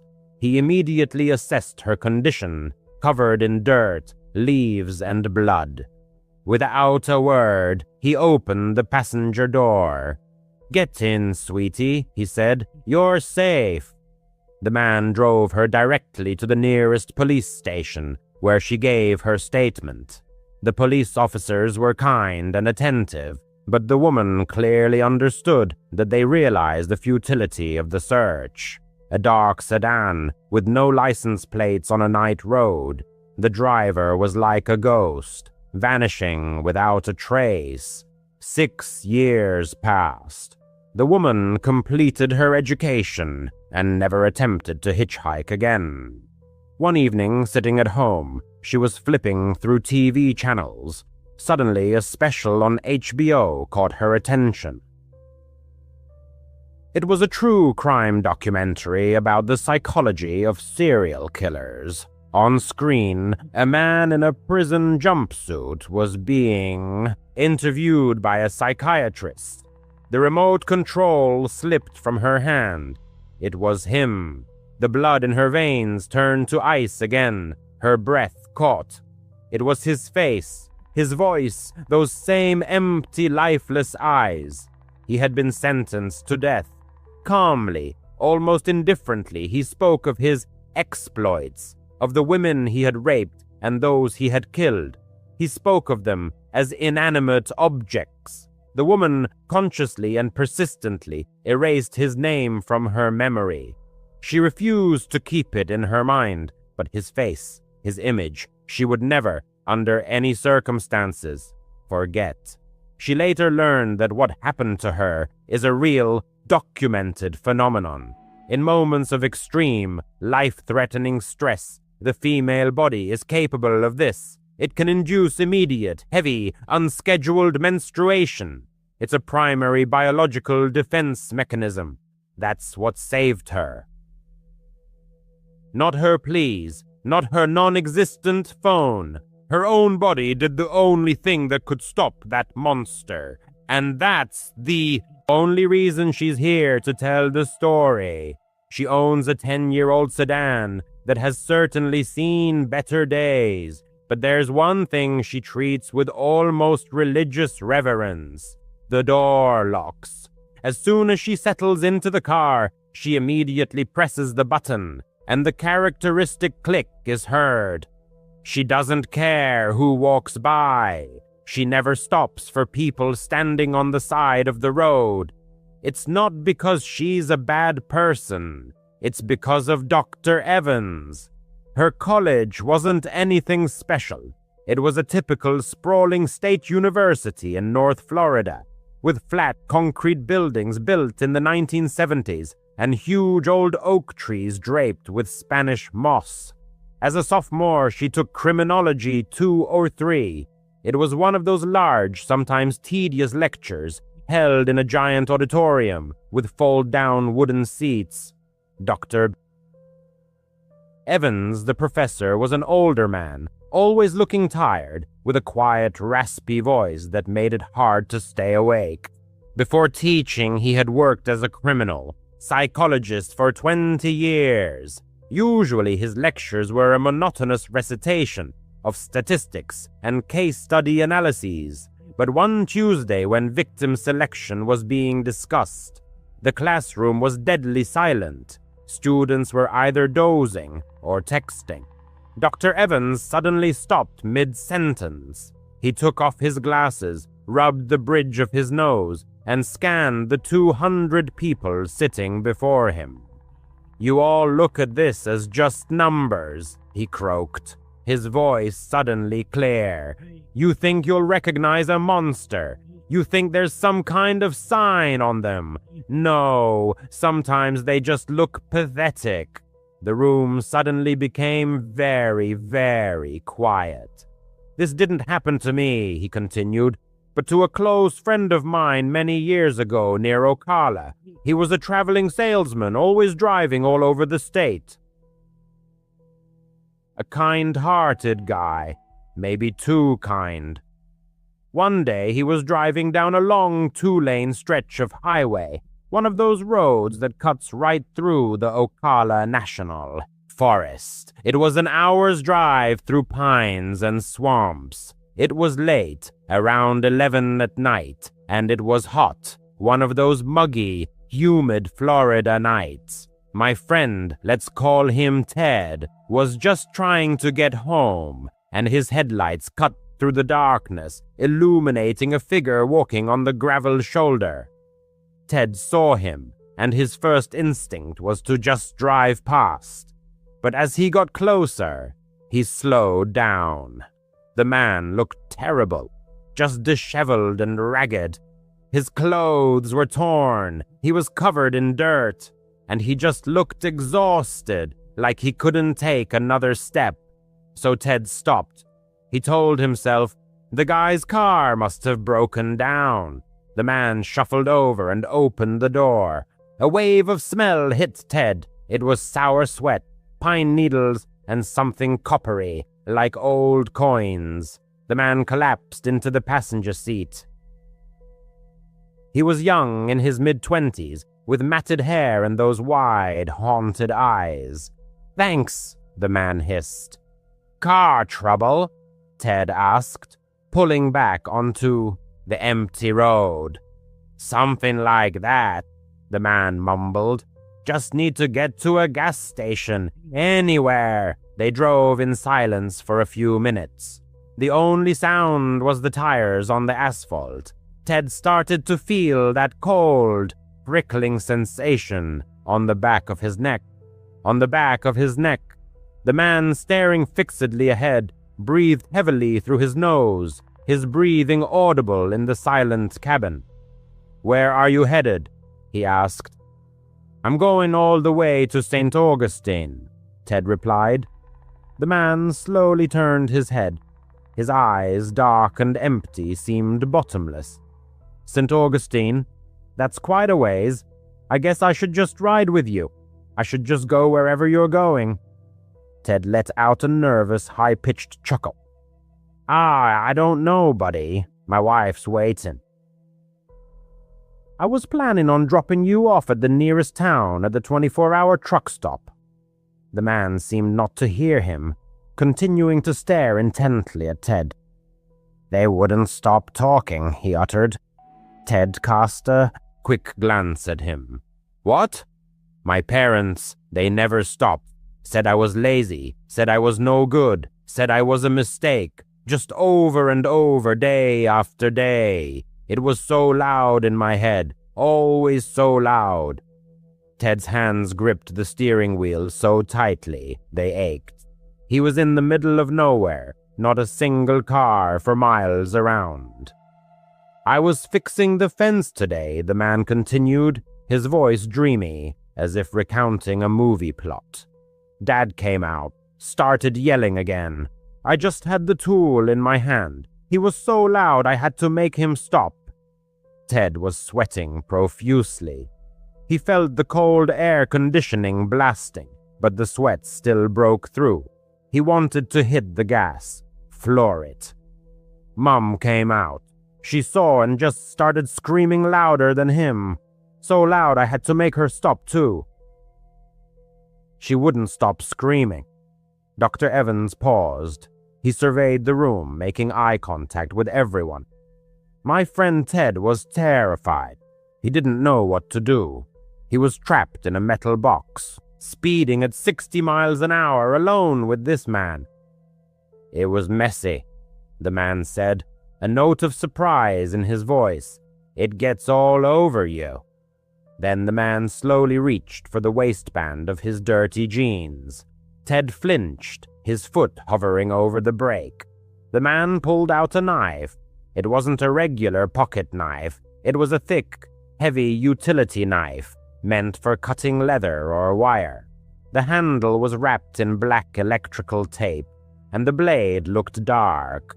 It was covered in something thick and dark, with bits of grass and other things clinging to it. It was a bloody knife. "Look," the man said, holding it up in the dim dashboard light. At that moment, Ted caught a flicker of neon ahead. A single, isolated gas station. One of those tiny ones at a crossroads. It felt like a miracle to him. Ted's voice trembled, but he tried his best to sound normal. "Hey, look. There's a place right there. You said you needed a gas station, right?" He pulled off the highway, tires squealing on the gravel parking lot.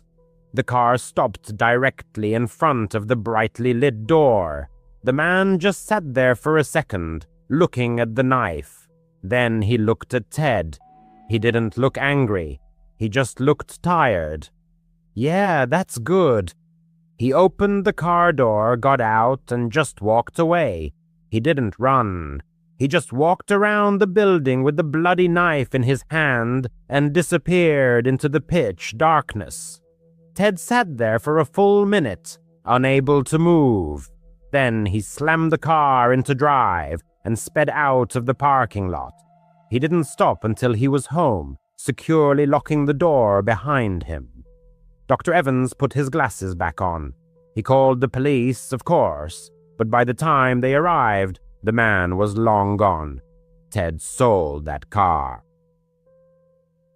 He claimed he couldn't get rid of the smell, and he told me he never, for any reason, stopped for a stranger on the side of the road again. The school bell rang, and the narrator jumped. She still remembers that story every time. She drives at night. Previously, the narrator had actively hitchhiked.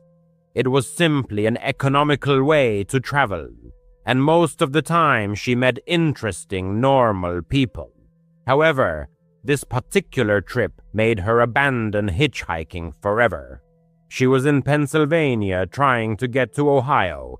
The previous day had been a beautiful, sunny, perfect spring day. So naturally her clothes matched the weather, simple shorts and a t-shirt. But this is Pennsylvania. She woke up, and the weather was like a monsoon, just cold pouring rain that soaked her to the bone in about 30 seconds. She stood on the side of some 2-lane highway, shivering from the cold, thumb out in desperate hope. After about an hour, an old sedan pulled up. A woman in her early 30s was driving. The narrator looked into the car and saw 3 other women, one in the passenger seat, 2 in the back. Honestly, a car full of women is usually a good sign. You feel safer, you know. She ran up to the window, and the driver rolled it down. "Where are you headed?" she asked. "Just trying to get to Ohio, but honestly, the state line would be awesome," the narrator said. "Hop in," the driver offered. The narrator tossed her backpack into the back seat and squeezed in. She thanked them. Just the relief of getting out of the rain, which was now pouring so hard that hardly anything was visible. As she settled in, she noticed something. The girl in the front passenger seat had one of those thick black state trackers on her ankle, like for house arrest or parole. The narrator's brain just registered it. Okay, maybe they're on parole, no big deal. She'd just be polite, make small talk, and get out at the border. The border line, Aeneas, about 20 minutes passed uneventfully when the driver suddenly announced, "I need to get gas." The car pulled into a typical gas station. The driver exited the vehicle to begin fueling. Meanwhile, the other 3 girls in the car remained in their seats. One was engrossed in her phone, while the other 2 simply stared blankly out the window. The atmosphere inside the car was filled with a strange, oppressive silence.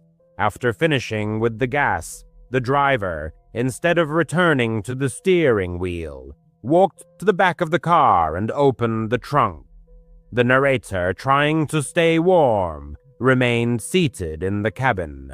Suddenly, she heard snippets of a conversation, and then a man's voice became distinctly audible. It was muffled, coming from the trunk, and filled with panic. The voice cried, "Let me go, you freak!" The narrator froze instantly. She looked at the two girls sitting next to her in the back seat. They showed no reaction whatsoever, no exchanged glances, absolutely nothing. Then a dull thud echoed. It wasn't loud, not like in movies, but rather a sharp, sudden sound. The trunk slammed shut. The driver returned to the pump, carefully rehung the nozzle as if she had just finished a routine fueling, and got back into the car.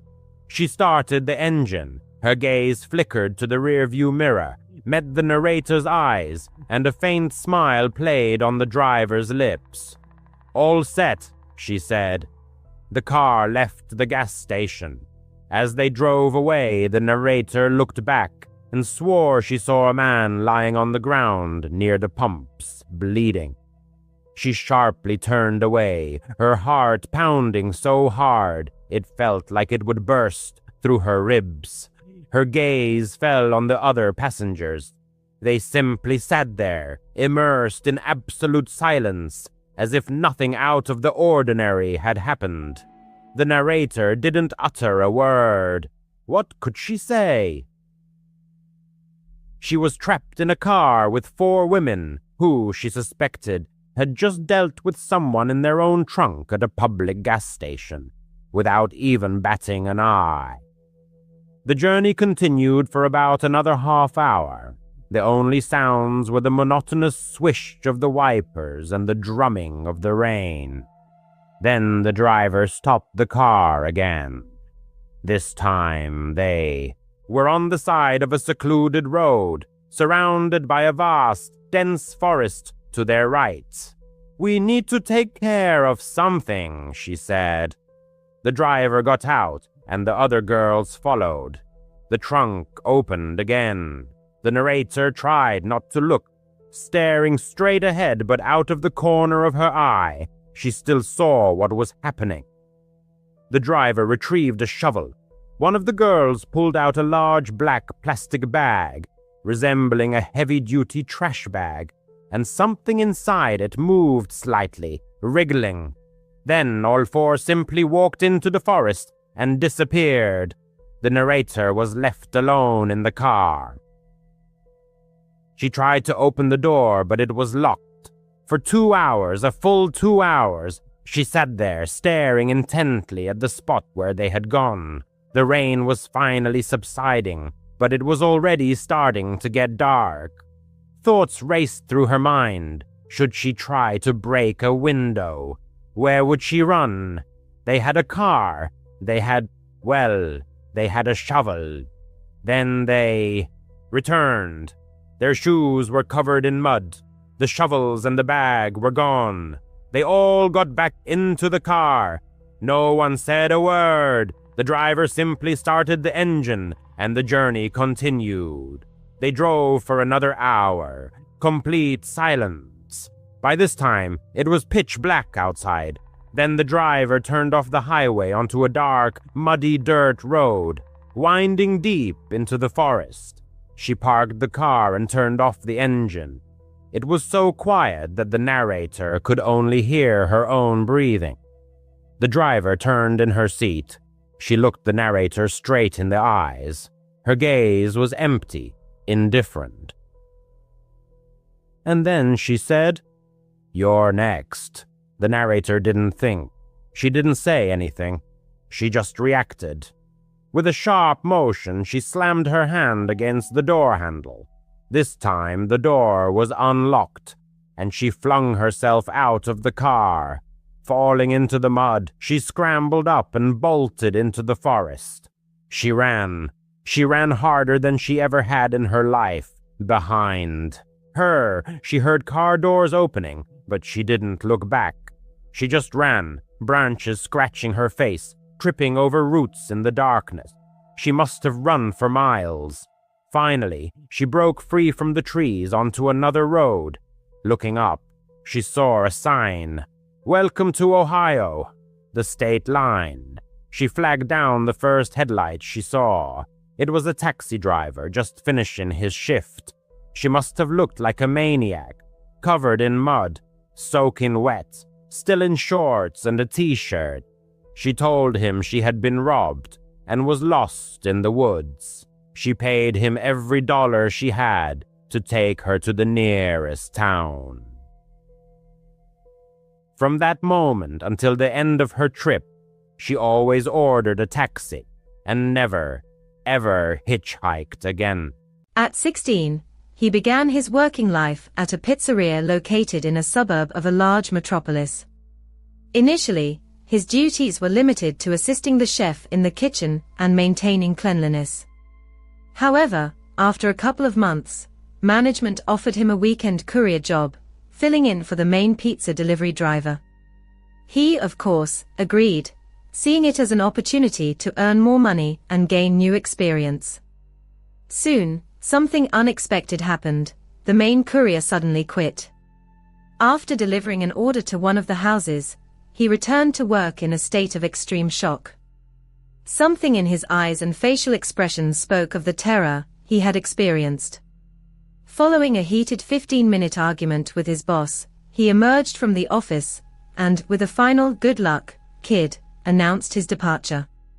When asked the reason for such an abrupt decision, he merely replied that it was a shitty job, and, patting his young colleague on the back, left the pizzeria.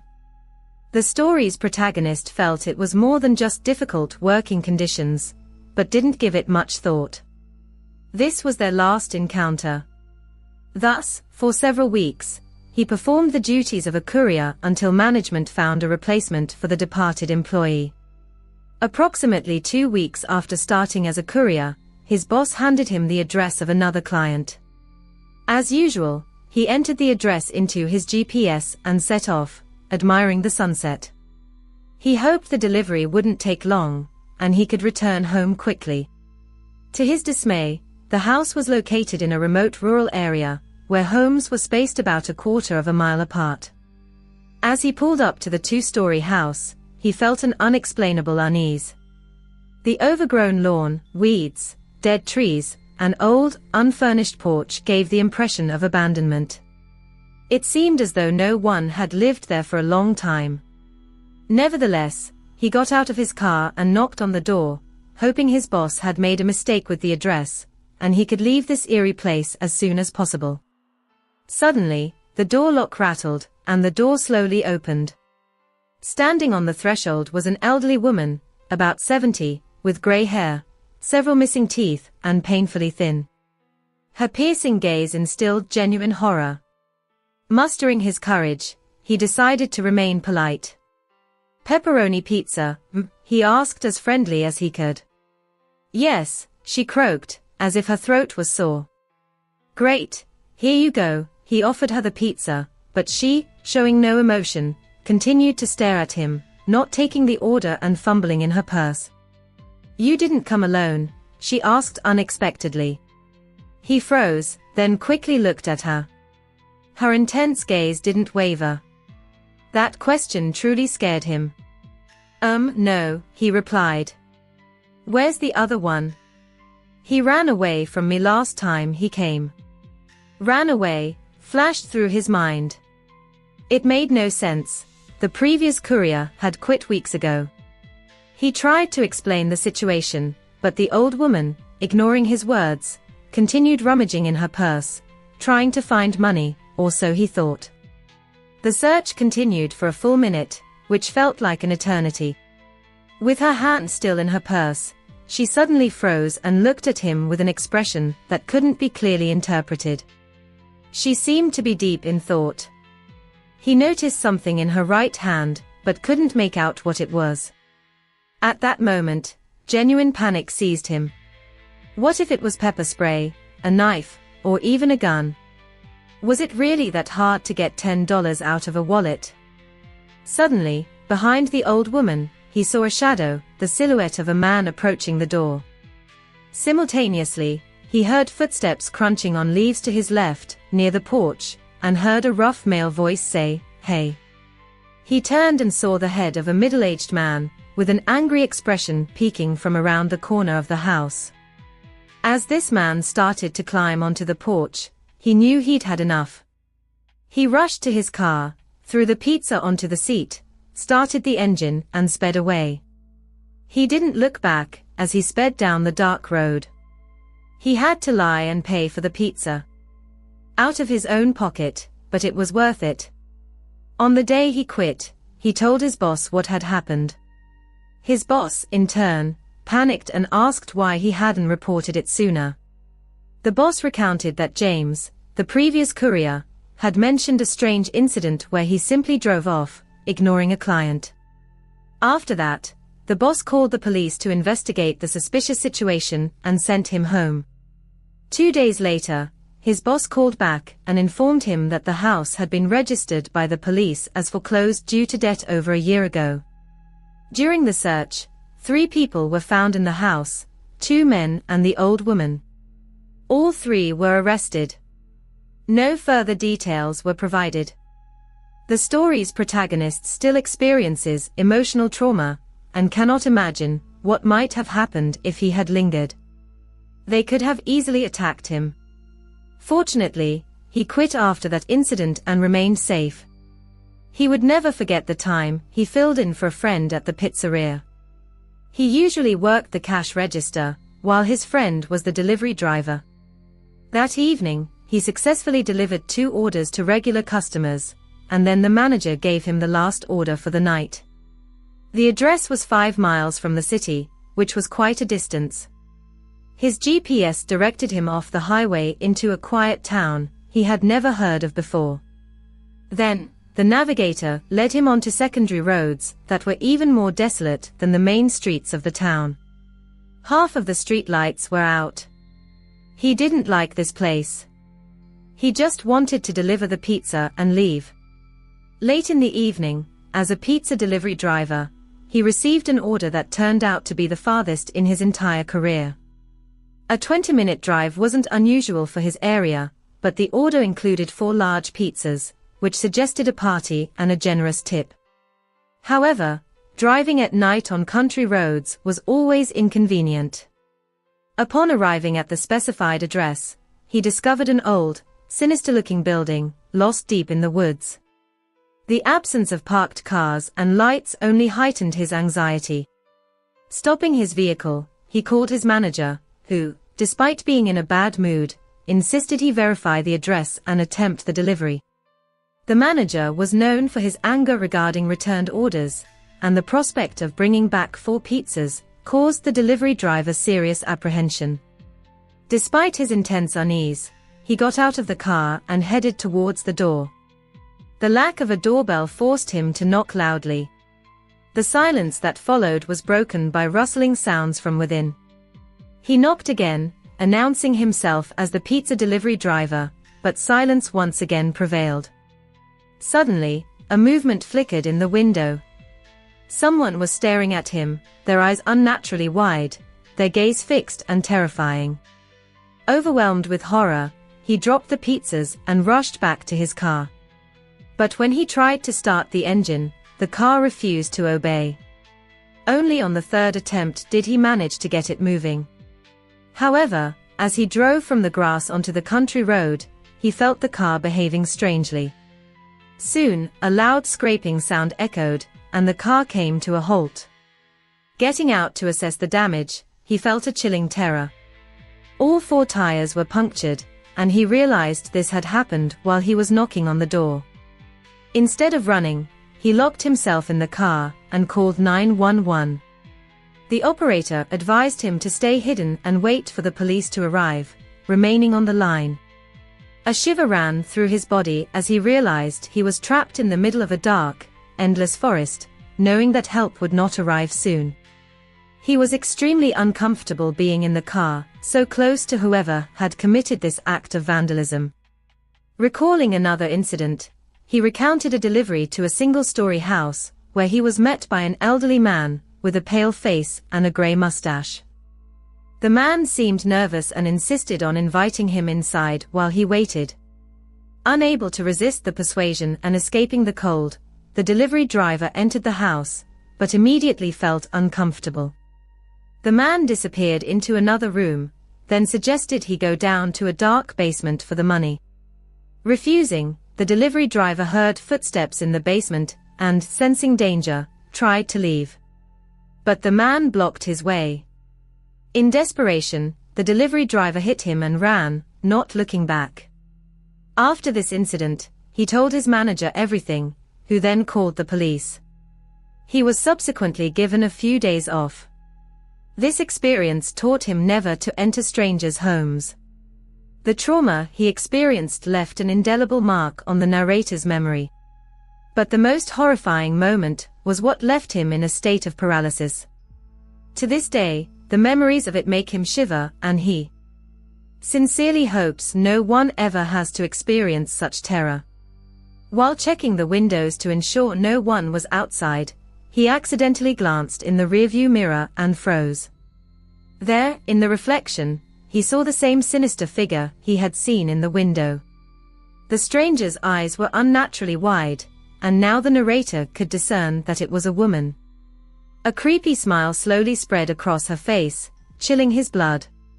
Without losing a second, he flung open the car door and ran into the woods, ignoring the noise he made. He ran until he was breathless with exhaustion. Overcoming his weakness, he hid behind a huge log lying on the ground. Trying to quiet his loud breathing, he lay in wait. Time dragged agonizingly slowly until, in the distance, he heard the wail of police sirens. Gathering his last strength, he ran back to the country road. Soon, flashing red and blue lights appeared in sight. Never before had he experienced such relief. The police officers were standing by his car, examining it with flashlights. Noticing them, the narrator burst from the woods and, frantic with fear, began screaming for help. He fell to the ground, gasping and nearly fainting from the exertion. The police helped him up and began questioning him about what had happened. Brokenly and disjointedly, he recounted everything he had seen and experienced. One of the police cruisers headed towards the abandoned building, and 2 officers began inspecting it. However, their search yielded no results, except for several sharp objects scattered nearby. These objects turned out to be identical to those used to puncture his car tires. The police speculated that some mentally disturbed couple was behind the attack, given the account of the woman seen in the rearview mirror. Unfortunately, the perpetrators were never found, and this uncertainty still haunts the narrator. After the nightmare, he immediately quit his job and found employment at a local grocery store. He understands that he will never be able to forget the eerie image of the woman who appeared in his car's rearview mirror. After my divorce, my life collapsed, and I longed to start over from scratch. I moved to an unfamiliar, unremarkable town where emptiness awaited me. No decent job, no cozy home, no family. I was alone, cut off from the world, merely existing. Desperately, I sent out resumes for any vacancy I could find, and eventually ended up in a shabby cafe, pouring terrible coffee for equally gloomy customers. Boredom and despair choked me. Despite having just moved, I knew I needed a radical change. And then, like manna from heaven, fortune smiled upon me. Among countless applications, descent at random, was one for a fire lookout position deep in the heart of a national forest. No experience required. Yes, exactly that. A fire lookout, one of those hermits living in a 70-foot observation tower, scanning for smoke and keeping an eye on hikers. I remembered this listing because of an odd note. Position currently filled, but we accept resumes in case it becomes unexpectedly vacant. I thought. That's strange, but sent it anyway. And now, this job was mine. A gruff-sounding man named Marcus called me. He said I'd spend the rest of the summer, about 2 months, in the lookout tower. Marcus insisted I start immediately, gave me brief instructions, and offered me the job starting tomorrow if I agreed. Of course, I agreed. Onward, to a new beginning. I just parked my car where the road ended and now faced a long hike to the tower. It was just past 8 in the morning, and Marcus, the same man who decalled, warned the trek would take about 4 hours. I hoped to arrive by lunchtime. He assured me the tower would be fully stocked with food and that I could radio the nearest lookout for guidance. It was cool for a summer morning, but excitement surged through me. The national forests here were famed for their pristine beauty and peaceful atmosphere, exactly what I'd been missing. I reached the tower a little after 1 p.m. The path had been tough, but clear markers and a well-maintained trail made getting lost impossible. The tower was far taller than I'd imagined, probably 100 feet high, perched on 4 massive pilings. A spiral staircase wrapped around it, leading upward. Nearby stood an outhouse and a storage shed, likely where supplies were kept. I'd figure everything out once I got inside and dropped my pack. The stairs were damn steep and the climb exhausted me, but I knew I'd adjust. The cabin at the top was small with a balcony encircling it. Inside, a bed, a large radio, a table with a map, a few books, a toolbox, a small portable radio, a lamp, binoculars, and a flashlight. The walls were almost entirely windows, offering a panoramic view of the endless national forest. It was eerie, but logical, since I was supposed to spot fires. I set down my backpack and remembered Marcus' instruction to contact the neighboring tower by radio. I did just that. "Hello? Is anyone there?" I asked, fumbling with the large radio. "Hey, you're the newbie, right?" "I'm Evelyn," came a cheerful female voice through the static. "I've been watching your sector while you were en route, but my view doesn't reach far, so I'm glad you're here. Nice to meet you. Yes, I am the newbie." "Oliver," I replied into the mic. "Marcus said you'd explain everything." "Sure thing. Well, you've already figured out the radio, so that's a good start. The outhouse is at the base of the tower, and food supplies are stored there too. They were replenished weekly by Marcus or Hakim. As for the job itself, it's mostly observation. Make sure no one camps overnight where they're not allowed, and watch for fires," Evelyn continued. "Also, keep the trails clear, but all that's in the handbook on your table." "Read it." "Thanks, Evelyn. I'll do my best," I said enthusiastically. "I'll radio if I have questions." No reply came. Well, she seemed pleasant enough. I reached for the handbook and began flipping through it. It mostly repeated what Evelyn had just said, only in more technical jargon. But I de-studied it cover to cover to feel confident. As I turned the pages, a sheet of paper slipped out. It was lined notebook paper, covered in frantic blue ink. The handwriting was messy, almost feverish. It read, "Rules to avoid the smiling lady. 1. If you see a woman in the national forest with a manic smile on her face, do not approach her or draw attention to yourself. Return immediately to your lookout tower. 2. If your radio rings and it is not your nearest lookout tower, do not answer, no matter what you hear. Answer no matter what you hear. 3. If a woman, as weeping, pierces the silence between 1 and 4 a.m., forget it. Ignore it completely. 4. At night, your lamp must always be on. If its light begins to flicker as if in agony, run to the main switch before it goes out entirely. If darkness swallows it before you reach the switch, dive under the bed and don't emerge until dawn. 5. If, at night, you hear footsteps racing up the stairs toward your tower, don't hesitate. Turn on the main light and keep it on until morning. If she reaches the top before you flip the switch, it will be too late. 6. Upon waking, you may see them, smiling female faces peering through your window. In that moment, hide under furniture and hold your breath. She will enter. You'll feel her breath hovering just above you as if she is floating. Do not breathe. It will last only a moment. As soon as you sense she is gone, turn on the main light until morning. 7. Any scratching, whether in your tower or near the outhouse, means one thing. Turn off all radios and dive under the covers until the sound stops. 8. If, while checking a campfire at night, you suddenly hear a woman scream, run. Run back to the tower as fast as you can. 9. If, upon returning to your tower, you notice someone inside, run. Dawn, stop until you reach the next tower. Dawn, to look back. She will chase you. What the hell was this? Some twisted, horrifying prank? My hand reached for the radio to ask Evelyn about these insane rules, but I stopped myself. I didn't want to be the rookie who fell for a joke and became the laughingstock for being scared. Fine. I'd explore, eat, and settle in instead. Good night, dude. Evelyn's voice crackled over the radio as I was nearly asleep on my first night. I jolted in surprise and quickly replied, "Good night, Evelyn. Thanks for your help today." My first day was over. After dinner, I explored the forest, practiced using a machete to clear trails, a great stress reliever, and reviewed both the national forest regulations and my duties. Evelyn checked in occasionally over the radio, but I never mentioned the strange rules ID found. But now I was wide awake, probably because of the fright from Evelyn is unexpected. Good night. I got up and looked out at the vast forest. It was dark and eerie, but darkness was also a blessing, no fires. I knew other lookouts watched for flames at night because they were easier to spot, but I still needed to be ready in case I saw one. Just as I was about to climb back into bed, I heard a creaking sound. Strange, probably just an animal at the storage shed, scratching to get in. I jumped into bed, exhausted from my first day, and reached to turn off the lamp.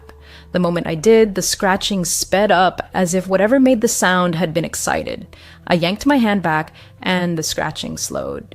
That was damn weird. Even stranger was how methodical it sounded. Rhythmic. Suddenly, both of my radios began emitting a high-pitched whine. What the hell? I leapt up, switched on the portable radio, and while fiddling with the big one, I caught sight of the rule sheet again. Wasn't there something about scratching? Oh, damn. I'm not superstitious, but I wasn't taking chances. I quickly recalled Rule 7. If you hear any scratching, whether in your cabin or near the outhouse, turn off all radios and hide under the covers until it stops. I switched off the big radio and dove under the blanket. What the hell? I could still hear the scratching, but it was closer now, almost at the wooden door of my cabin. It grew fainter, like fingernails lightly dragging across the door frame. I didn't move. What the hell was this? Morning came. I'd eventually fallen asleep under the blanket. The scratching had stopped, but I hadn't moved all night, finally succumbing to exhaustion.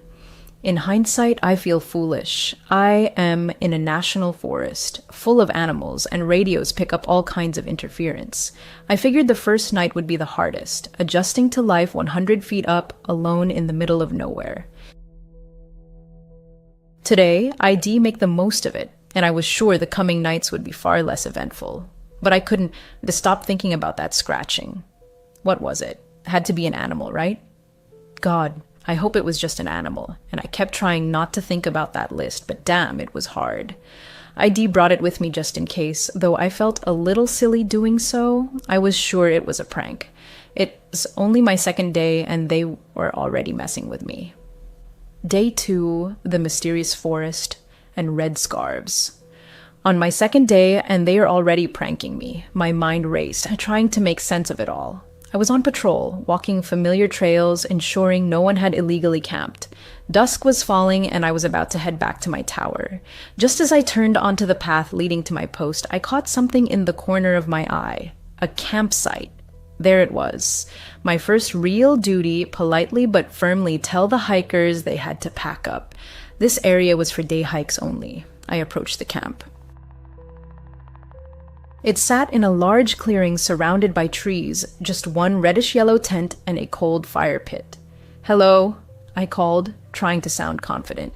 "You can decamp here. This is a day-use zone." Silence. No reply. I stepped closer to the fire pit, just in case someone burst out of the tent. What a coward I am, I thought. "Hello? Is anyone here?" I called louder. Still nothing. That is when a strange feeling gripped me. Something was off. I couldn't explain it, but deep down, I knew something was wrong. Sure, maybe the campers had just stepped away for a walk and would return soon, but the encroaching darkness made me uneasy. Wait, wasn't there a rule about this? I frantically pulled the list from my pocket and scanned it. Yes, Rule 8. If you check a campfire at night and hear a woman scream upon arrival, run back to your tower as fast as you can. Well, Okay, not exactly. Okay, but okay. I had not heard any screams, just an empty camp and no fire. I should radio Evelyn. Evelyn, hey. There's a campsite. No fire, but no people either. What should I do? Where? Evelyn replied instantly. I gave her my coordinates, checking my map by flashlight as it had grown fully dark. Got it. That? Right on the edge of my zone, Evelyn said.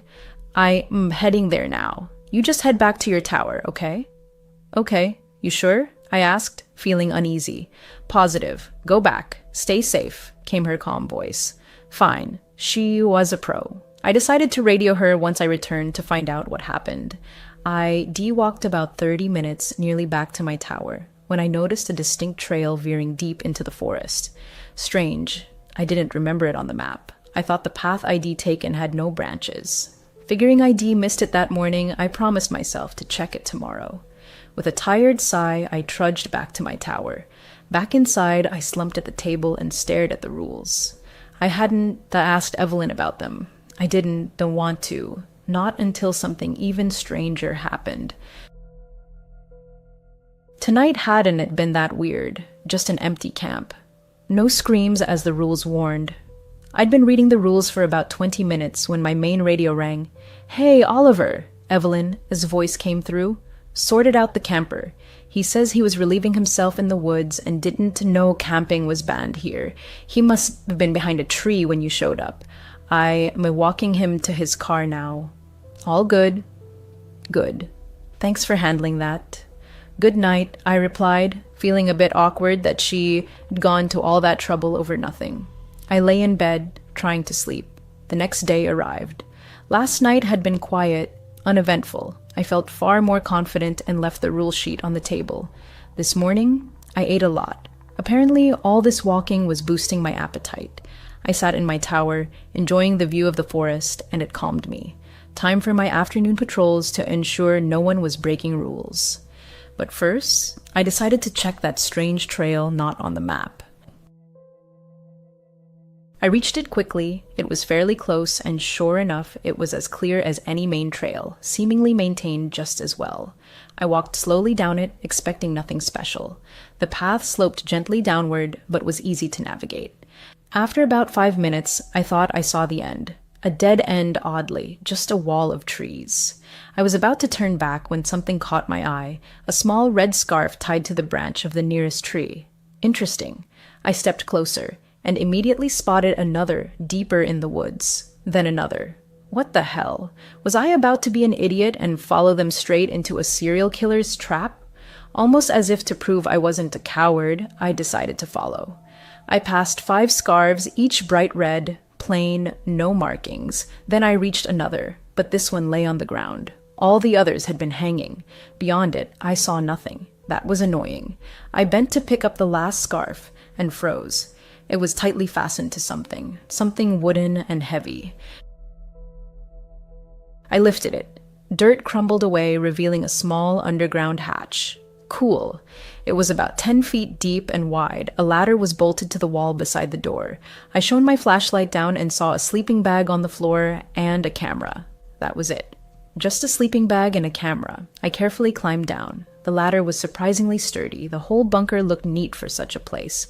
But as I said, only a sleeping bag and a camera plugged into a charger, though the charger wasn't connected to anything. It was an underground bunker after all. I picked up the camera and tried to turn it on. The battery was dead. It was a fairly modern model. The screen showed 3 options: photos, gallery, settings. I chose gallery. The first few images were boring. A lake, someone, his house, a random car, nothing helpful. I scrolled quickly, almost missing one, a photo of my own lookout tower. At its base stood a family, 3 people.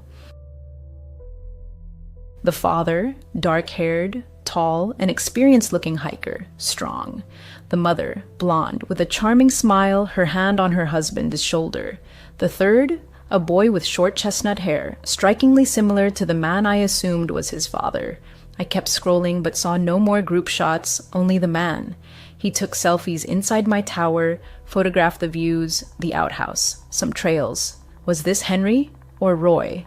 If it was Henry, why wouldn't he leave the forest to see his family? Then the photos grew stranger. Next, the underground bunker itself, the one IED just found, half-built, with a sleeping bag and his camera. He was building it. Evelyn had said Henry was handy, right? Why build a bunker so close to the tower? Then, a random tree in darkness. The next 4 or 5 photos were the same tree. At its base, a shadow, distorted, meaningless. What was Henry, or whoever this was, trying to photograph? Was he trying to capture the smiling lady? What was that sound? 2:13 a.m. Something woke me. I heard nothing now, but something had definitely pulled me from sleep. I'd been so exhausted I wouldn't have woken on my own.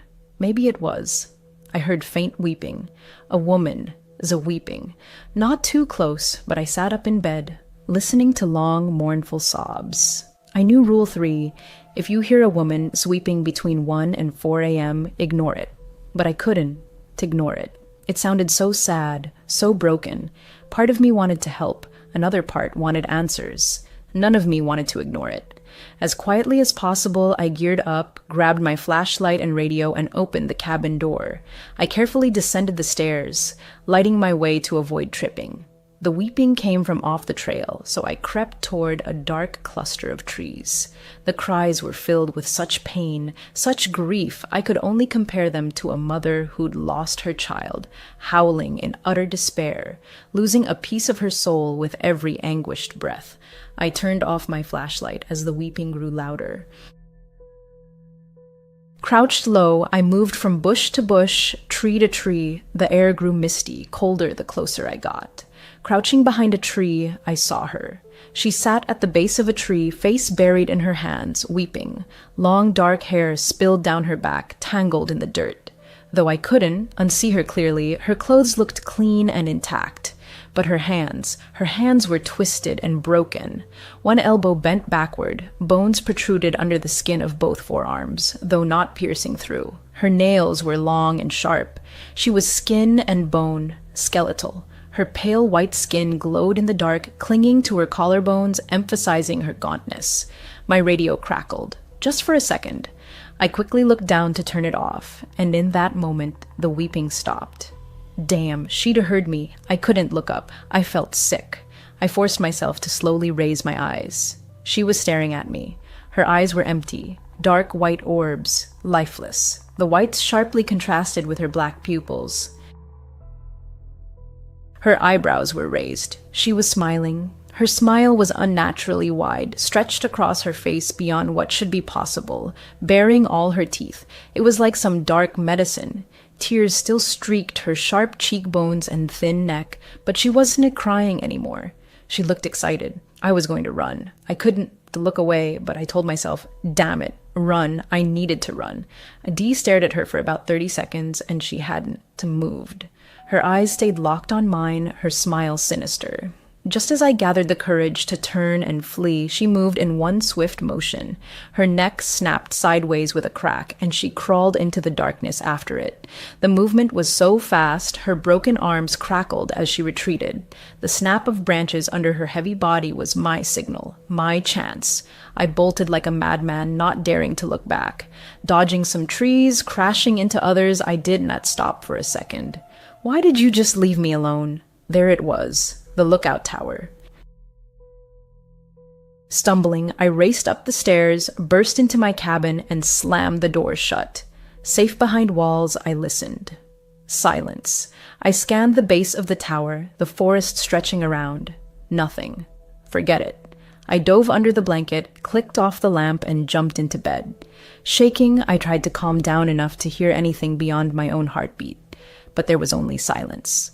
Just as I gathered courage to peek out from under the blanket to radio Evelyn, I saw them, scratches on my cabin floor, marks that hadn't been there before. Marks I must have missed in my panicked rush. They looked like something an animal or something crawling had made, from the door, across the room, all the way to the bed. I had not seen her outside because she was already here, with me, under the bed. I froze. I knew she was there. Felt her presence, under my bed. What to do?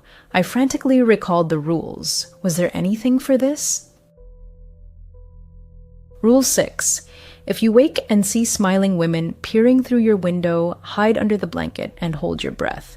She'll enter your cabin, and you'll feel her breath hovering above you as if she was floating. Don't breathe. It lasts only seconds. Once you feel her leave, turn on the main light until morning. Or Rule 9, if you return to your tower and find someone inside, run. Don't stop until you reach the next tower. Dawn to look back. She'll chase you. Hide under the blanket and wait, as in Rule 6. Or run, since she was already inside, as in Rule 9.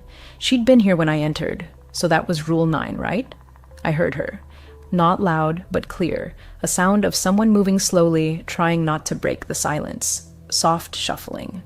A second later, the faint crack of her arms moving, and with it, a low, muffled moan. I closed my eyes. I had to decide. Stay under the blanket or run. Rule 6, Rule 9. I felt a light nudge under the blanket. Not strong, just for a second. Then a second nudge, slightly harder. I chose Rule 9 in a flash. I leapt from bed and burst out the door, which slammed shut behind me. I didn't see her, didn't look back. Luckily, I was wearing shoes. Halfway down the stairs, I heard a thud above, the door slamming as she left the cabin. I hit the ground, and above me I heard footsteps. She was descending too. I sprinted toward the trail, and behind me came the rustle of dirt and grass. She was at the tower's base. I ran to the underground bunker. The noise behind me grew louder. She was gaining. She was on the trail. I reached the bunker and flung it open. I dropped down the ladder and slammed the hatch shut. I could hear her above me, moving through the trees and grass around the bunker. Her low moans pierced me, making my hair stand on end as she gasped in agony. I sat in a corner of the bunker, staring up at the hatch, but saw nothing in the pitch black. She was still above me.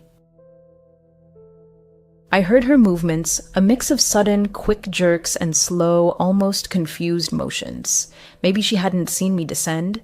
Maybe she didn't know about the bunker, or couldn't get in. Did Henry spend his nights here when not in the tower?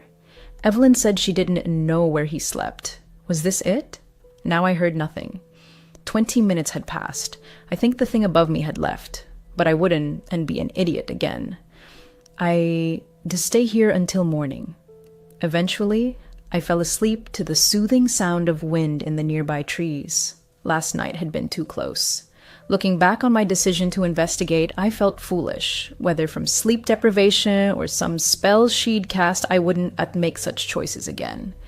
I would stick to the rules. Morning came. I was still in the bunker. Finally, I gathered the courage to lift the hatch and peer out. Blinded by sunlight after so long in darkness, everything seemed clean. Carefully, I climbed out and headed back to my tower. As I quickly ascended the stairs, I heard a voice behind me.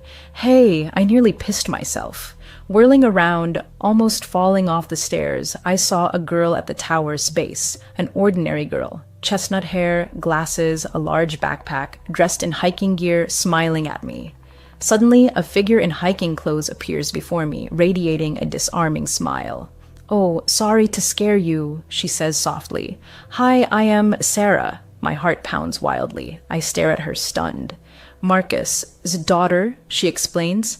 "I'm here to restock your food. Evelyn hadn't mentioned Marcus or his son coming, let alone a daughter." "Oh, hi," I stammer. "Sorry, you startled me. I'm Oliver." "Hi, Oliver," she repeats, that same warm smile. "You okay?" I force a weak, unnatural smile, trying to hide my confusion. Just caught me off guard. I thought Marcus or his son would come. She laughs brightly. "Oh, usually they do. I just started helping, and you were my first stop today. Nice to meet you, Oliver." Evening falls.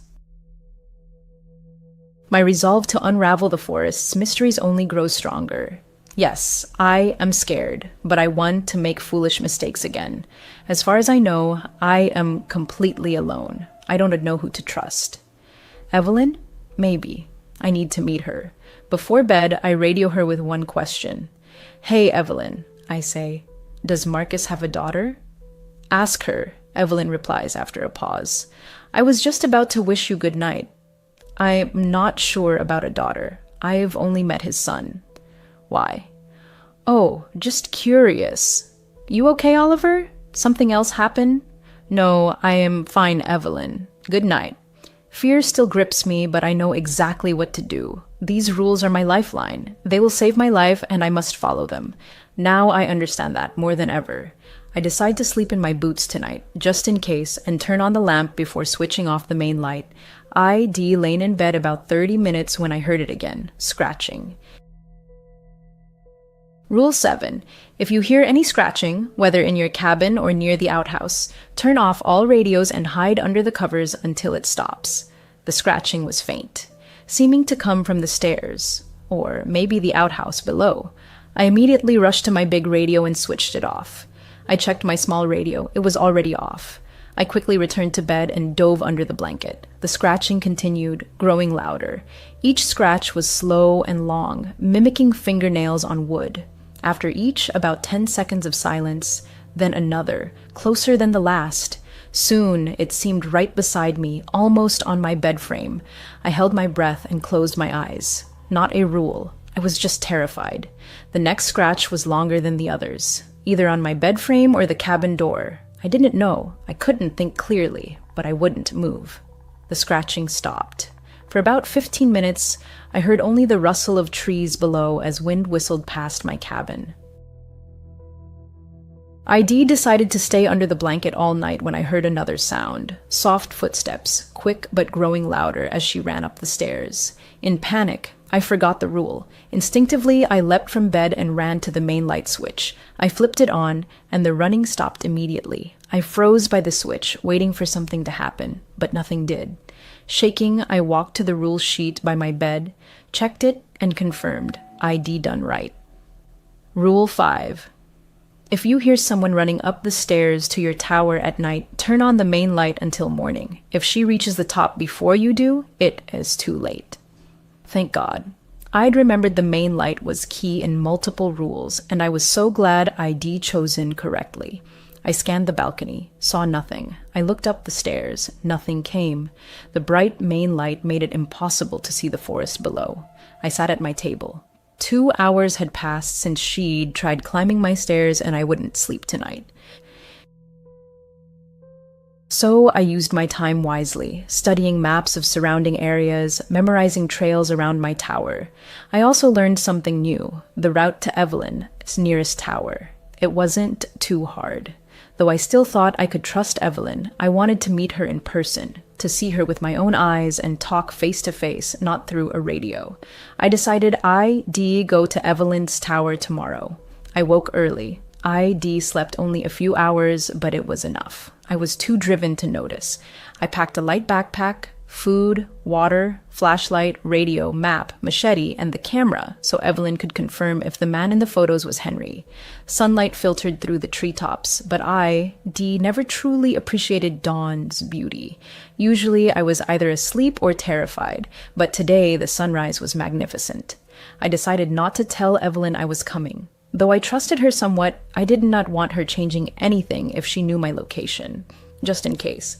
Lacing my boots, I set off for her tower. The hike should take about 3 hours, fairly direct, not too steep. I immediately felt a sharp difference leaving my zone and entering Evelyn S. Each lookout's job was to monitor their own trails, but Evelyn were completely overgrown. Honestly, they weren't maintained at all. Trees, bushes, and dense vegetation made me grateful I'd brought my machete. I hacked my way through, ensuring the trails were clear enough to run on if needed. Losing motivation and feeling hungry, I finally reached her tower. Clearing the trails had taken about 5 hours, but I made it. The tower was identical to mine. Same layout, same 4-piling structure in a small forest clearing. Her outhouse was on the opposite side, but the storage shed was in the same spot. But I immediately noticed one huge difference. What the hell? About 50 feet from her tower lay the remains of a massive fire pit, ringed with stones. It looked heavily used, though our job was to prevent fires in the national forest. That was odd, wasn't it? I began climbing the tower quietly, partly to avoid seeming like a smiling lady running up her stairs, but mostly because I was nervous. At the top, I saw no one inside. In fact, it looked like no one had ever been there. Old nests were everywhere. Cobwebs hung from the rails. Dust coated everything. I tried the door. It was locked. Strange. My tower didn't even have a lock. I squinted through the dusty window. Inside was darker than it should be. I made out the main radio on the table beside stacks of what looked like newspapers and bottles. The bed was dirty, unmade, a backpack stuck out from under it. From what I could see, there were no books, no cards, nothing to pass the time. How did she stay sane? I decided to radio her. I hadn't come all this way to leave without meeting her. I grabbed my radio. "Evelyn, come in." "Hey," came a quick reply. "What is up, Oliver?" "Hey, just checking in," I said. Yeah, I decided to probe a bit before telling her I was here. "Where are you?" "Oh, in my tower." "Why?" she answered. What the hell? I was sure this was the right tower. I'm looking at it and it's empty. She's lying." "Oh, nothing," I lied, masking my shaky voice. "Just some tourists on the edge of my zone. I'll handle it." No reply. Did she believe me? Answer, "Evelyn, I need to know if you trust me or not." "Cool. Good job, Oliver. Thanks for that." Okay, thank God she believed me, I thought. I decided to descend and hide behind the nearest tree. Maybe she was just returning, so she said she was already there. Maybe it was a misunderstanding. ID watch and see. Over 30 minutes passed. No sign of her. In fact, no sign of anything. This area was completely silent. Dead. Where were the animal sounds? Distant hikers? It was too quiet. While waiting, I told myself that if she didn't, I'd return soon, I'd break into her tower. I did not know if it was legal, but technically it was my employer's property, right? I assumed it was illegal, but I needed to investigate, and I needed to do it before dark. I slammed the back of my machete against the door, just above the handle. The loud crack broke the eerie silence, followed by the door creaking open, freezing me for a second as I waited for something to happen. Nothing. I stepped inside. Dust filled my nose, and I held back a cough. I needed to be quiet, and fast. Cold permeated the cabin, an inexplicable chill, as if the air itself was denser, heavier than outside. My footsteps echoed as I approached stacks of newspapers and folders. The headline of the first paper sent chills down my spine. "Tourist sister missing." I frantically skimmed the article. These national forests. 2 sisters missing. 2? But Evelyn had only told me about one missing sister. Was this another, or was she hiding something? It didn't make sense. I flipped through more issues. Same story, 2 sisters still missing, until I hit a headline. "One sister found after 3 weeks." The article said one girl was found alive and well, but the other was still missing. They'd gotten separated while lost in the forest. Evelyn never mentioned she had been lost, too. If it was her, did she consider it too personal? Or was she lying? My attention shifted to the folders. One held a single sheet titled Oliver. What the hell? Below it, information about me, everything I'd told her about my divorce and why I took this job, my age, my appearance. Maybe she just kept it to remember. A weird way to be friendly. Wait, how did she know this if we'd never met? How did she know what I looked like? Something was seriously wrong. My eyes fell on the backpack under the bed, a large dark blue one. I pulled it out and unzipped it. Inside, men, clothes, t-shirts, hiking pants, a raincoat. I dug deeper, found a hammer, then a wrench. Nothing unusual.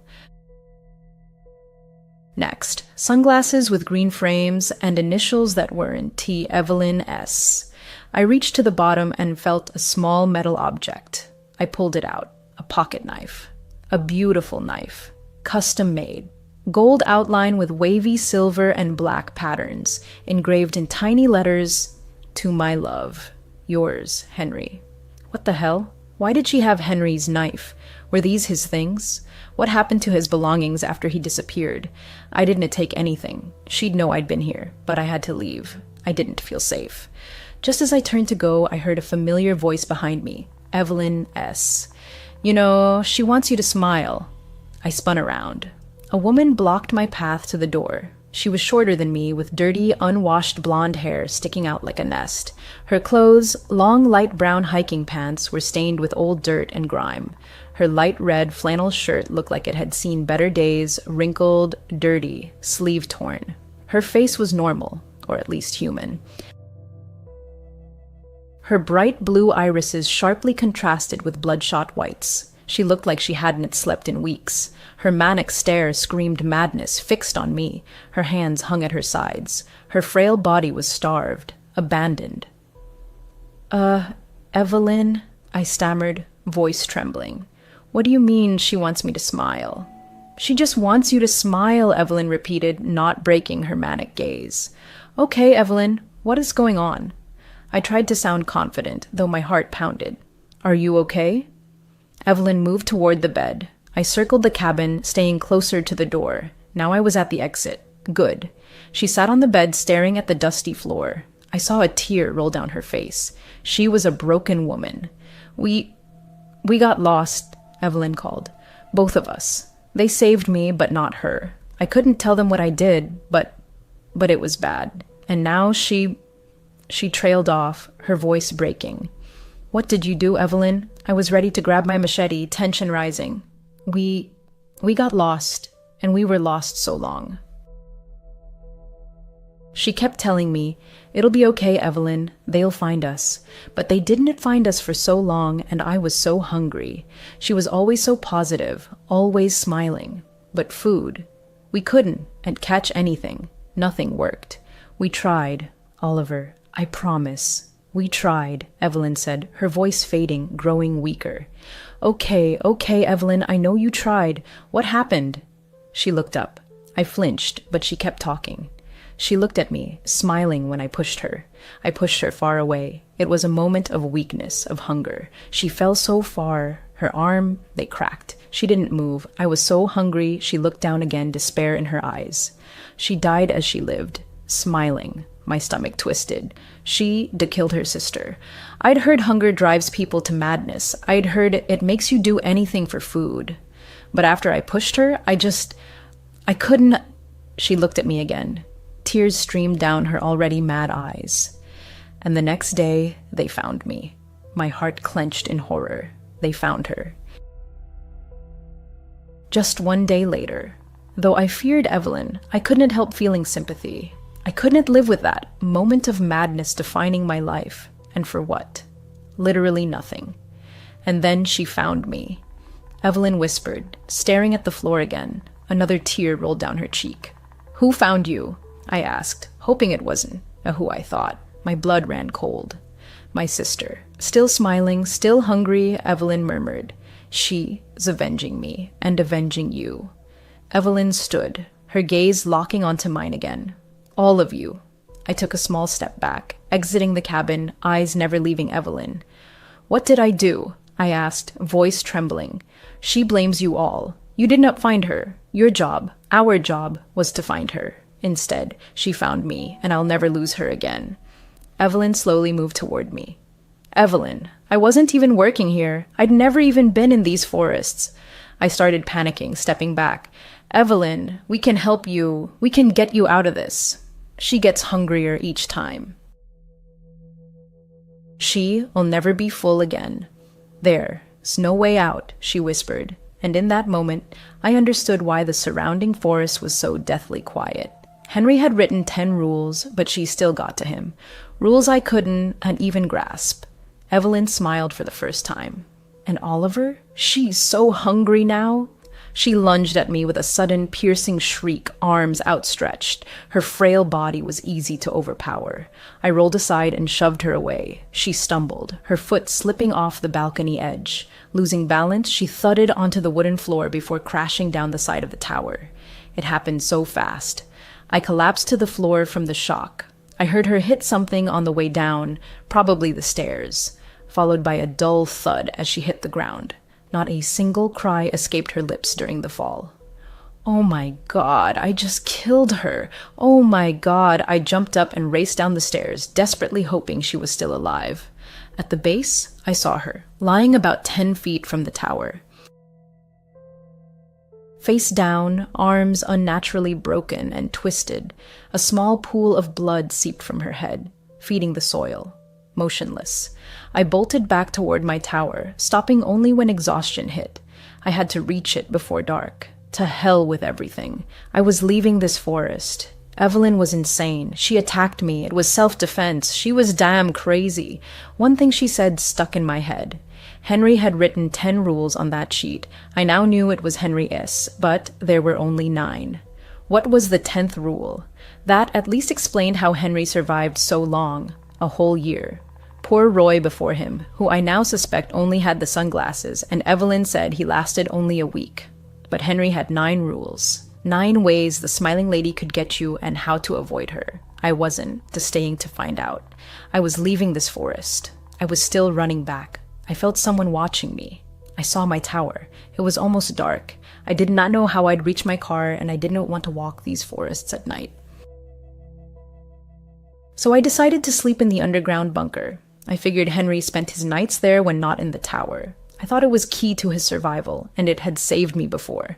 I go up to my tower, grab my main pack, and head to the bunker. I was on the verge of collapse from dehydration, so I needed water from my tower. I grab my things and be in and out fast. In my tower, I frantically gathered my things. I turned to leave and heard something. Faint, easy to miss, but there. I held my breath and froze, listening. Long, slow, quiet sounds, scratching. Rule 7. If you hear scratching, whether in your cabin or near the outhouse, turn off all radios and hide under the covers until it stops. You've got to be kidding me. She knows. She knows I am trying to leave. I froze, hoping the scratching would stop, knowing that if it did, I'd have to follow the rules. I turned to my radio. In the forest below, I saw a pale white face staring up at me. Same stringy dark hair. Same wide, sinister smile, her white skin glowing in the darkness. I saw nothing but her face emerging from the black night. She stared at me, her excited eyes locked on mine.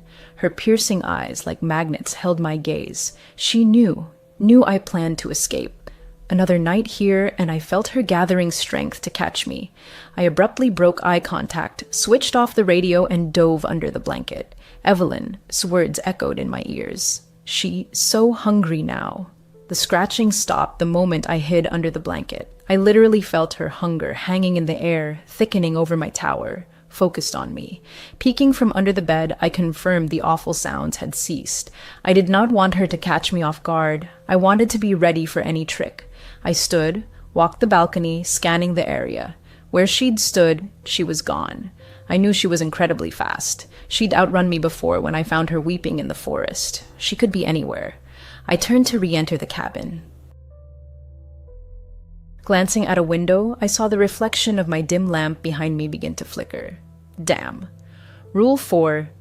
At night, always sleep with the lamp on. If it flickers, quickly run to turn on the main light until morning. If it goes out before you can, hide under the bed until dawn.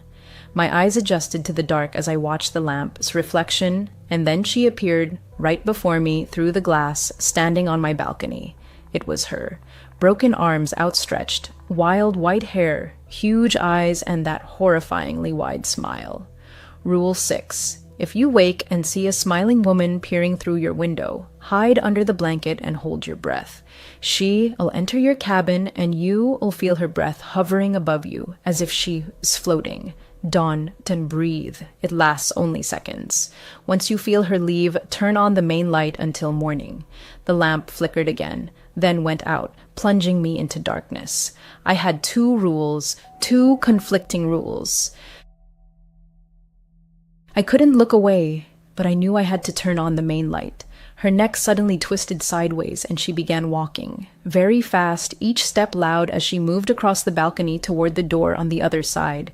Oh damn, I spun and sprinted to the main switch. She was halfway to the door when I flipped the light on, and now I had to decide.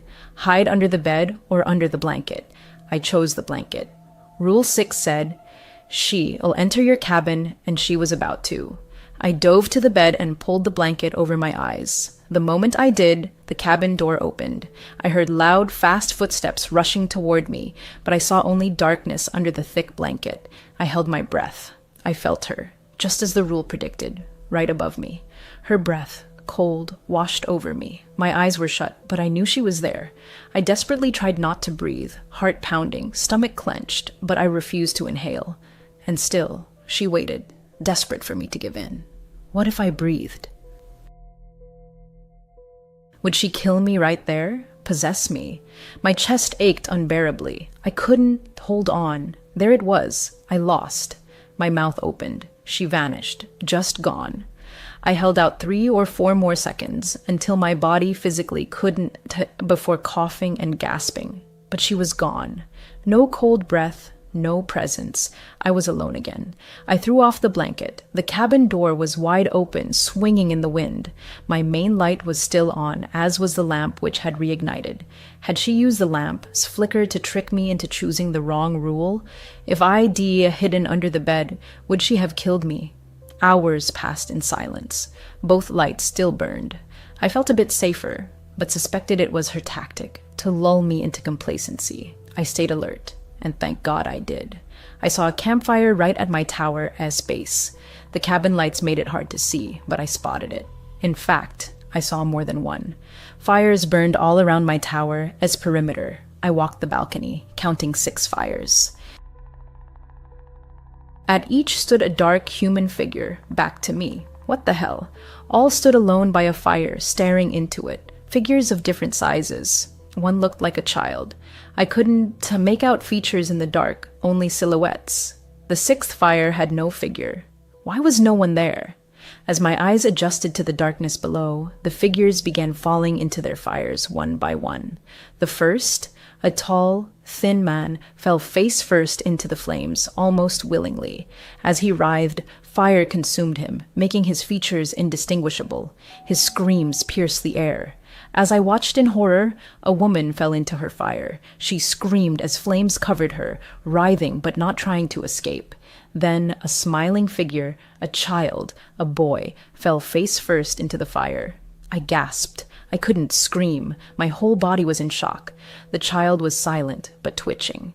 Finally, the 4th, a large, broad-shouldered man, fell into his fire, grunting in pain, stifling screams, barely moving as he burned, motionless as she burns.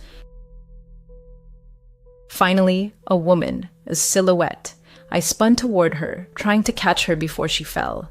I rushed inside, grabbed my flashlight, and sprinted back. She fell into her fire, and I just caught a glimpse in the beam. Tangled blonde hair and a red flannel shirt, torn at the sleeve, before flames swallowed her. Only one burning fire remained, the 6th, the one with no figure. As screams echoed through the night, I heard faint weeping somewhere below among the trees. "Oliver!" A voice called as the first sun rays pierced the trees. "Oliver, are you there?" I cautiously stepped onto the balcony and saw Sarah, Marcus's daughter, standing below. She wore the same clothes as our last meeting. "Sarah!" I shouted. "Sarah, we need to get out of here." "There, Oliver!" she yelled back. "Oliver, I know everything about Evelyn, her sister, about Henry and his family, about Roy. I know it all. Oh, we need to leave, Sarah." "We can't," she cried. "We have to burn her. We have to burn Evelyn as sister. Why do we have to burn her?" I shouted, despair rising in my throat. "It as Rule 10, Oliver. She'll follow you wherever you go if you leave this place. She'll be one step behind you forever unless you burn her. Rule 10, burn her body or she'll haunt you eternally." "How the hell do we find her body?" I yelled, feeling utterly broken. "I know where it is, Oliver." Sarah smiled warmly, trying to calm me. "Let me explain on the way. It's nearby. I'd survived all the other rules. Now I had to survive one more." I gripped my machete tightly. It made sense. This lady follows you out of the forest. That's why Henry couldn't leave and why he needed Evelyn. That's why Evelyn said there was no way out, because there isn't unless we burn her. And Sarah. Evelyn said Marcus had no daughter, but that was just to confuse me, to turn me against a potential ally. Either way, I didn't fully trust Sarah, not yet. Not until I heard what she had to say. So I grabbed my machete. I descended the stairs, approaching Sarah. She looked at me. Her eyes flicked to the machete, but she seemed to understand my caution. "Why didn't you tell me all this before?" I asked, voice trembling. "If you knew everything, Why not tell me when we first met? I did not know who to trust, Oliver, Sarah explained, her expression turning serious. I knew Henry and we trusted no one, not fully, except each other. And Henry is gone now. I was stunned. How did you know him? Yes, she looked down, pain on her face. It was confirmed last night. I befriended him while he worked here. I brought him extra food and ran errands just to see him. That is why I'm in this forest now. I was looking for him. But after last night, yes, he's dead. How was it confirmed last night? I asked, seeing her genuine grief. The lady, the smiling lady, seems to focus on one victim at a time. While she hunts someone, she ignores everyone else. That is why Evelyn kept feeding her people, to keep her sister from turning on her, Sarah explained. My breath grew heavy, heart racing. She continued, Last night, I was looking for Henry, as I always did. I saw the fires around your tower, and I saw those figures fall into them. People she's taken. One looked like Henry, others like his family. I saw the sixth fire, the one she made for you, and heard her weeping, trying to lure you out. She focuses on prey one at a time, which confirms you are her target. She already got Henry. She never gives up until she gets them. And now it's you. You have to burn her. But I killed Evelyn, not her, I said, pushing her when she attacked me. So why did I see her fall into the fire last night? I trembled, barely holding myself together. I hadn't said aloud before that I killed her. Yes, I thought you might have. The smiling lady wouldn't have attacked her while focused on you. But that doesn't mean she didn't take Evelyn after her death, didn't eat her. She's always hungry. That is all she cares about. Why don't you just burn her body yourself? I shouted, despair overwhelming me. This is madness. I am desperate to escape this nightmare. It has to be you. It has to be the one she's hunting. I tried, but I only found her body after Henry disappeared.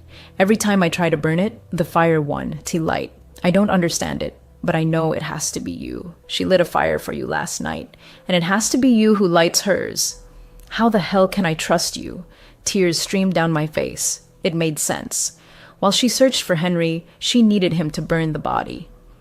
Sarah pleaded, I hid in the underground bunker last night. That's why I am here so early. It was Henry, his bunker, Oliver. The smiling lady doesn't know about it. That's how he survived so long. I can show you where it is. I know where it is, I whispered, hopelessness tightening my throat. I have no choice. I have to trust her. I have to burn the body. I have to burn that body. Trusting her, Sarah, was a mistake. I raced upstairs, grabbed my backpack. It already held a lighter and a can of kerosene. I followed Sarah, but didn't let go of my machete. Of course, it all happens in this cursed cave. On the way, Sarah explained that after being pushed, Evelyn's sister crawled there seeking shelter, but died of her wounds inside the cave. She said this explained why I might have seen her weeping. The smiling ladies replay her final moments endlessly, feeding her hatred. It also explained her eternal smile. Evelyn was smiling when she pushed her. Sarah stopped at the cave entrance, carved into a steep hillside. I shone my flashlight inside, but saw little. It was a narrow tunnel, about 8 feet wide, 15 feet high, barely room to maneuver if trouble arose. I couldn't see where it ended. We entered the cave. She's near the end, Sarah whispered. There's a turn about 300 feet in. We'll be safe. I've never seen your ghost during the day. Sarah fell silent. She walked ahead. I followed, but the deeper we went, the harder it became. Soon, darkness swallowed us. Only our flashlight beams pierced it. Leaving daylight behind, we plunged into impenetrable blackness, and all sounds vanished. Our footsteps and shallow breaths were our only companions. Suddenly, we hit a wall. To the left, a steep slope led deeper into the cave's abyss. What the hell? Why did she go so deep? I whispered. If she wanted to be rescued? She didn't, Sarah replied softly. She died at the entrance. Something moved her deeper, to protect her. I think it was Evelyn. We pressed on. After 10 minutes, the cave widened. Normally, eyes adjust to darkness, but mine did not. This was a special darkness I'd never experienced, or maybe the smiling lady was affecting us. I didn't know. I just knew that beyond our flashlight beams, I saw nothing. A crack behind me. I heard a quick, clicking snap. My heart leapt and I spun, shining my light where the sound came from. For a split second, I saw only legs, bare, dirty, female calves disappearing into the darkness we'd come from. Damn, something was with us. And it was alive. The smiling lady was here. I turned to Sarah. She was gone. What?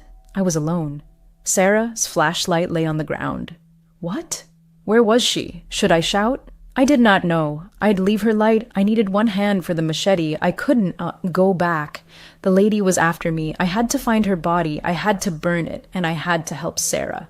I swept my flashlight around, looking for Sarah when I saw a backpack leaning against the cave wall. I cautiously approached, knowing something watched me from the dark. My sweaty palms made the machete hard to grip. I clutched it tightly. I quickly reached the backpack, scanning the cave with my flashlight, but saw only rocks. I checked the bag, OAS contents. It was already open. It hadn't been there long, maybe less than a week. I barely glanced inside. An old tarp, a lighter, and the same small kerosene can ID taken. The same type provided at the tower. Also in the bag, a knife. The same one ID found in Evelyn's cabin, only larger. Same gold outline with silver and black patterns. Engraved, "Your matching knives, my Henry." Another of Henry's knives. This was Henry's bag. I opened the knife. Recently used. Its once sharp edge was now dull, stained with rock residue. I shone my light on the wall beside the bag, scratched into the rock. 10. Sarah lies. A crack behind me. I turned and saw Sarah. She was smiling. "Sarah," I started, but her eyes locked onto mine. She saw me through the darkness. Her hands began breaking, as if the air around them was snapping them. They jerked violently. Her elbows bent backward as bones protruded, stretching the skin under her forearms with each crack. Her smile widened. Soon, it stretched unnaturally across her face. Her eyes widened with joy. Her skin paled, hair lengthened. She was unrecognizable. Sarah. Now I knew her as the smiling lady. I'd fallen for it, just like Henry. She needed darkness. That's why she roamed at night. That's why I had felt watched leaving Evelyn's cabin. I was, but she couldn't act in daylight. She watched me as Sarah by day, but attacked as the smiling lady at night. That note in Evelyn's cabin describing my appearance, only Sarah had seen me before. God, I felt so stupid. I'd been safe from her in daylight, but now it was dark. And she was changing. She died in darkness, and now she lived in darkness. And she dwells in this pitch-black void. I jerked upright. The machete in my hand trembled traitorously. Step by step, I approached her, ready to strike, but suddenly, explosive movement from both sides. I was grabbed. Creatures crawled over me, their bony fingers and claws digging into my flesh, dragging me down. 5. I counted 5, desperately resisting their grip. Too many, too strong. My flashlight fell, its beam now shining directly on me. In its light, I saw my attackers, faces, Henry, his wife, their child. The tall man, Roy, and Evelyn. They held me tight. Evelyn's broken arms, sharp as razors, dug into me as I struggled. Her shattered bones cut me as they all pinned me to the ground. They smiled. Out of the corner of my eye, I saw Sarah burst from the darkness and felt her teeth sink into my chest. A new person now lives in my lookout tower. He has a family, and a dog that visits him. We leave the darkness only when she commands. She doesn't want to lose us. Now I smile, and when she tells me to burn, I burn too. I write this to warn you of the smiling lady in the national forest. Don't try to find me. This is my last conversation with you. Dawn, and look for me. I belong to her, and she'll never let me go. When family secrets turn into nightmares and blood is spilled by the hands of kin, horror reaches an entirely new level. The 4 stories you are about to read are chilling precisely because they are rooted in reality.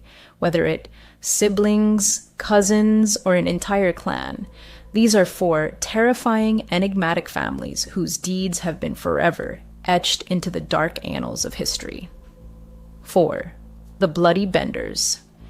From 1871 to 1873 in Montgomery County, Kansas, lived the Bender family, whose name would soon become synonymous with unspeakable evil. The patriarch, known as Pa Bender or John Bender Sr., was a man in his 60s of German origin who barely spoke a word of English. His wife, 55-year-old Eliza, earned the nickname the She-Devil for her icy demeanor and impenetrable aloofness. Their 25-year-old son, John Jr., was considered handsome, with fiery red hair. He spoke English fluently, albeit with a German accent, but neighbors whispered that he was simple-minded, often seen laughing silently to himself.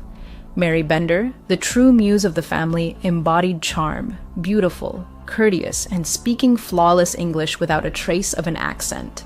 She presented herself as a clairvoyant and healer, distributed pamphlets, and openly preached free love.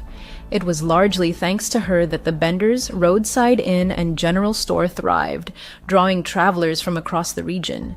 But behind this facade of hospitality lurked a gruesome, bloodthirsty nature. Although accounts vary, it is believed that in 1872, Robert Smith, traveling with his child, stopped at the Benders' inn en route to visit Dr. Henry Johnson in Iowa. He never reached his destination. Concerned by his friend, silence, Dr. Johnson decided to retrace Smith's steps. His journey, too, ended within the walls of that sinister inn. Dr. Johnson was never seen again. Another version claims Dr. Johnson was a regular client of Mary S., and it was during his second visit that he vanished without a trace. Regardless of the details, it was Dr. Johnson's disappearance in 1873 that finally tore the mask from the Benders. Before his fateful trip, Dr. Johnson had informed his brother, Colonel Johnson of Fort Scott, of his plans. When the doctor failed to return, the colonel launched a search in Montgomery County. He personally visited the Benders, who assured him they hadn't seen the doctor, suggesting he'd either been delayed or fallen victim to native attacks. A plausible explanation at the time. Suspicion gnawed at Colonel Johnson, but he needed proof. He got it on April 3rd when a woman, who had miraculously escaped the Benders' home after Eliza attacked her with knives, recounted her ordeal. When questioned about the incident, Eliza flew into a rage, accusing the woman of being a witch who had cursed her coffee.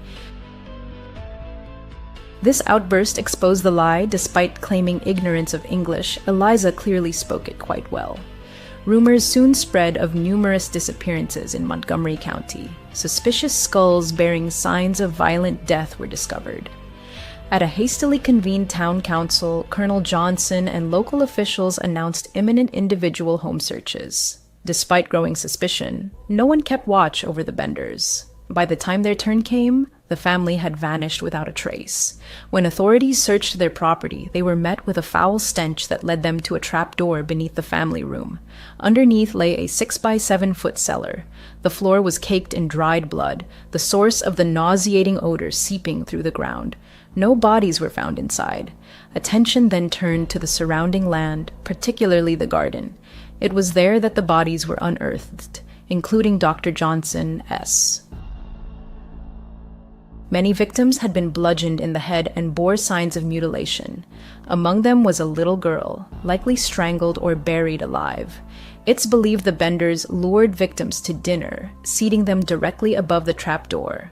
While Mary distracted or entertained the unsuspecting guests, the men would burst from behind a curtain and kill them with a single, crushing blow to the head with a hammer.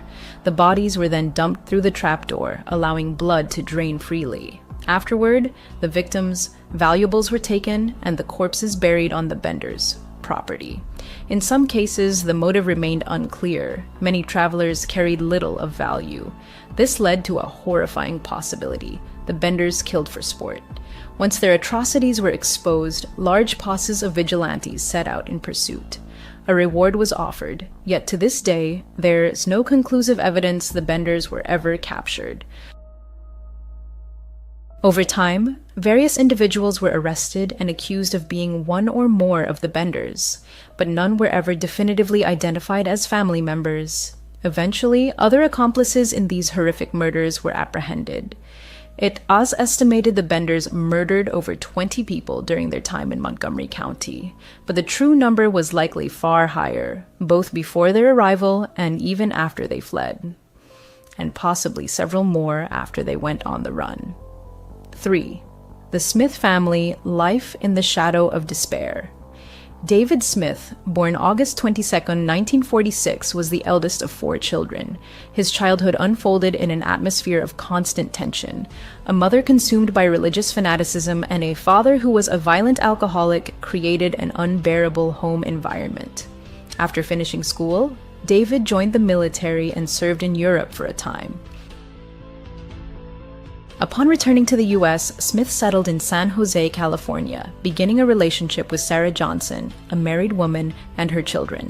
By 1974, David had married Maria, Sarah as a daughter. Maria was only 15 at the time, and it was later revealed that Smith had been sexually abusing her since she was 12. The informal wedding took place after Maria became pregnant. In total, David fathered 10 children with her. In 1986, Anna Johnson, Maria as sister, decided to send all 7 of her children to live with Smith. The household swelled to an enormous size, yet David never held steady employment, preferring to live off government assistance. Often, this massive family crammed into dilapidated shacks, boats, or illegally occupied abandoned houses, scraping by in squalor. Smith spent some time in prison. Scientists estimate that over 5 million species on our planet remain undiscovered, and the prospect of uncovering one thrills the imagination of many. It's no surprise, then, that this has spawned countless fake videos created in pursuit of fame, fortune, and recognition. Yet, if you dig deep enough, you may stumble upon truly astonishing discoveries. The following 5 videos will leave you shaken to your core and make you wonder what other secrets our world still holds. Here are 5 of the most credible and mysterious creatures ever captured on camera. 5. The mysterious sewer. Monster. Sewers are dark, damp places no one wants to explore, filled with polluted water, foul odors, and sometimes something very strange lurking in the shadows. In Richmond, Virginia, a private company called Maris Construction was inspecting a private sewer system. To assess the infrastructure's condition, they sent a robotic camera into the pipes. The system, built in 1949, was quite old, and the client wanted to ensure it was still functional.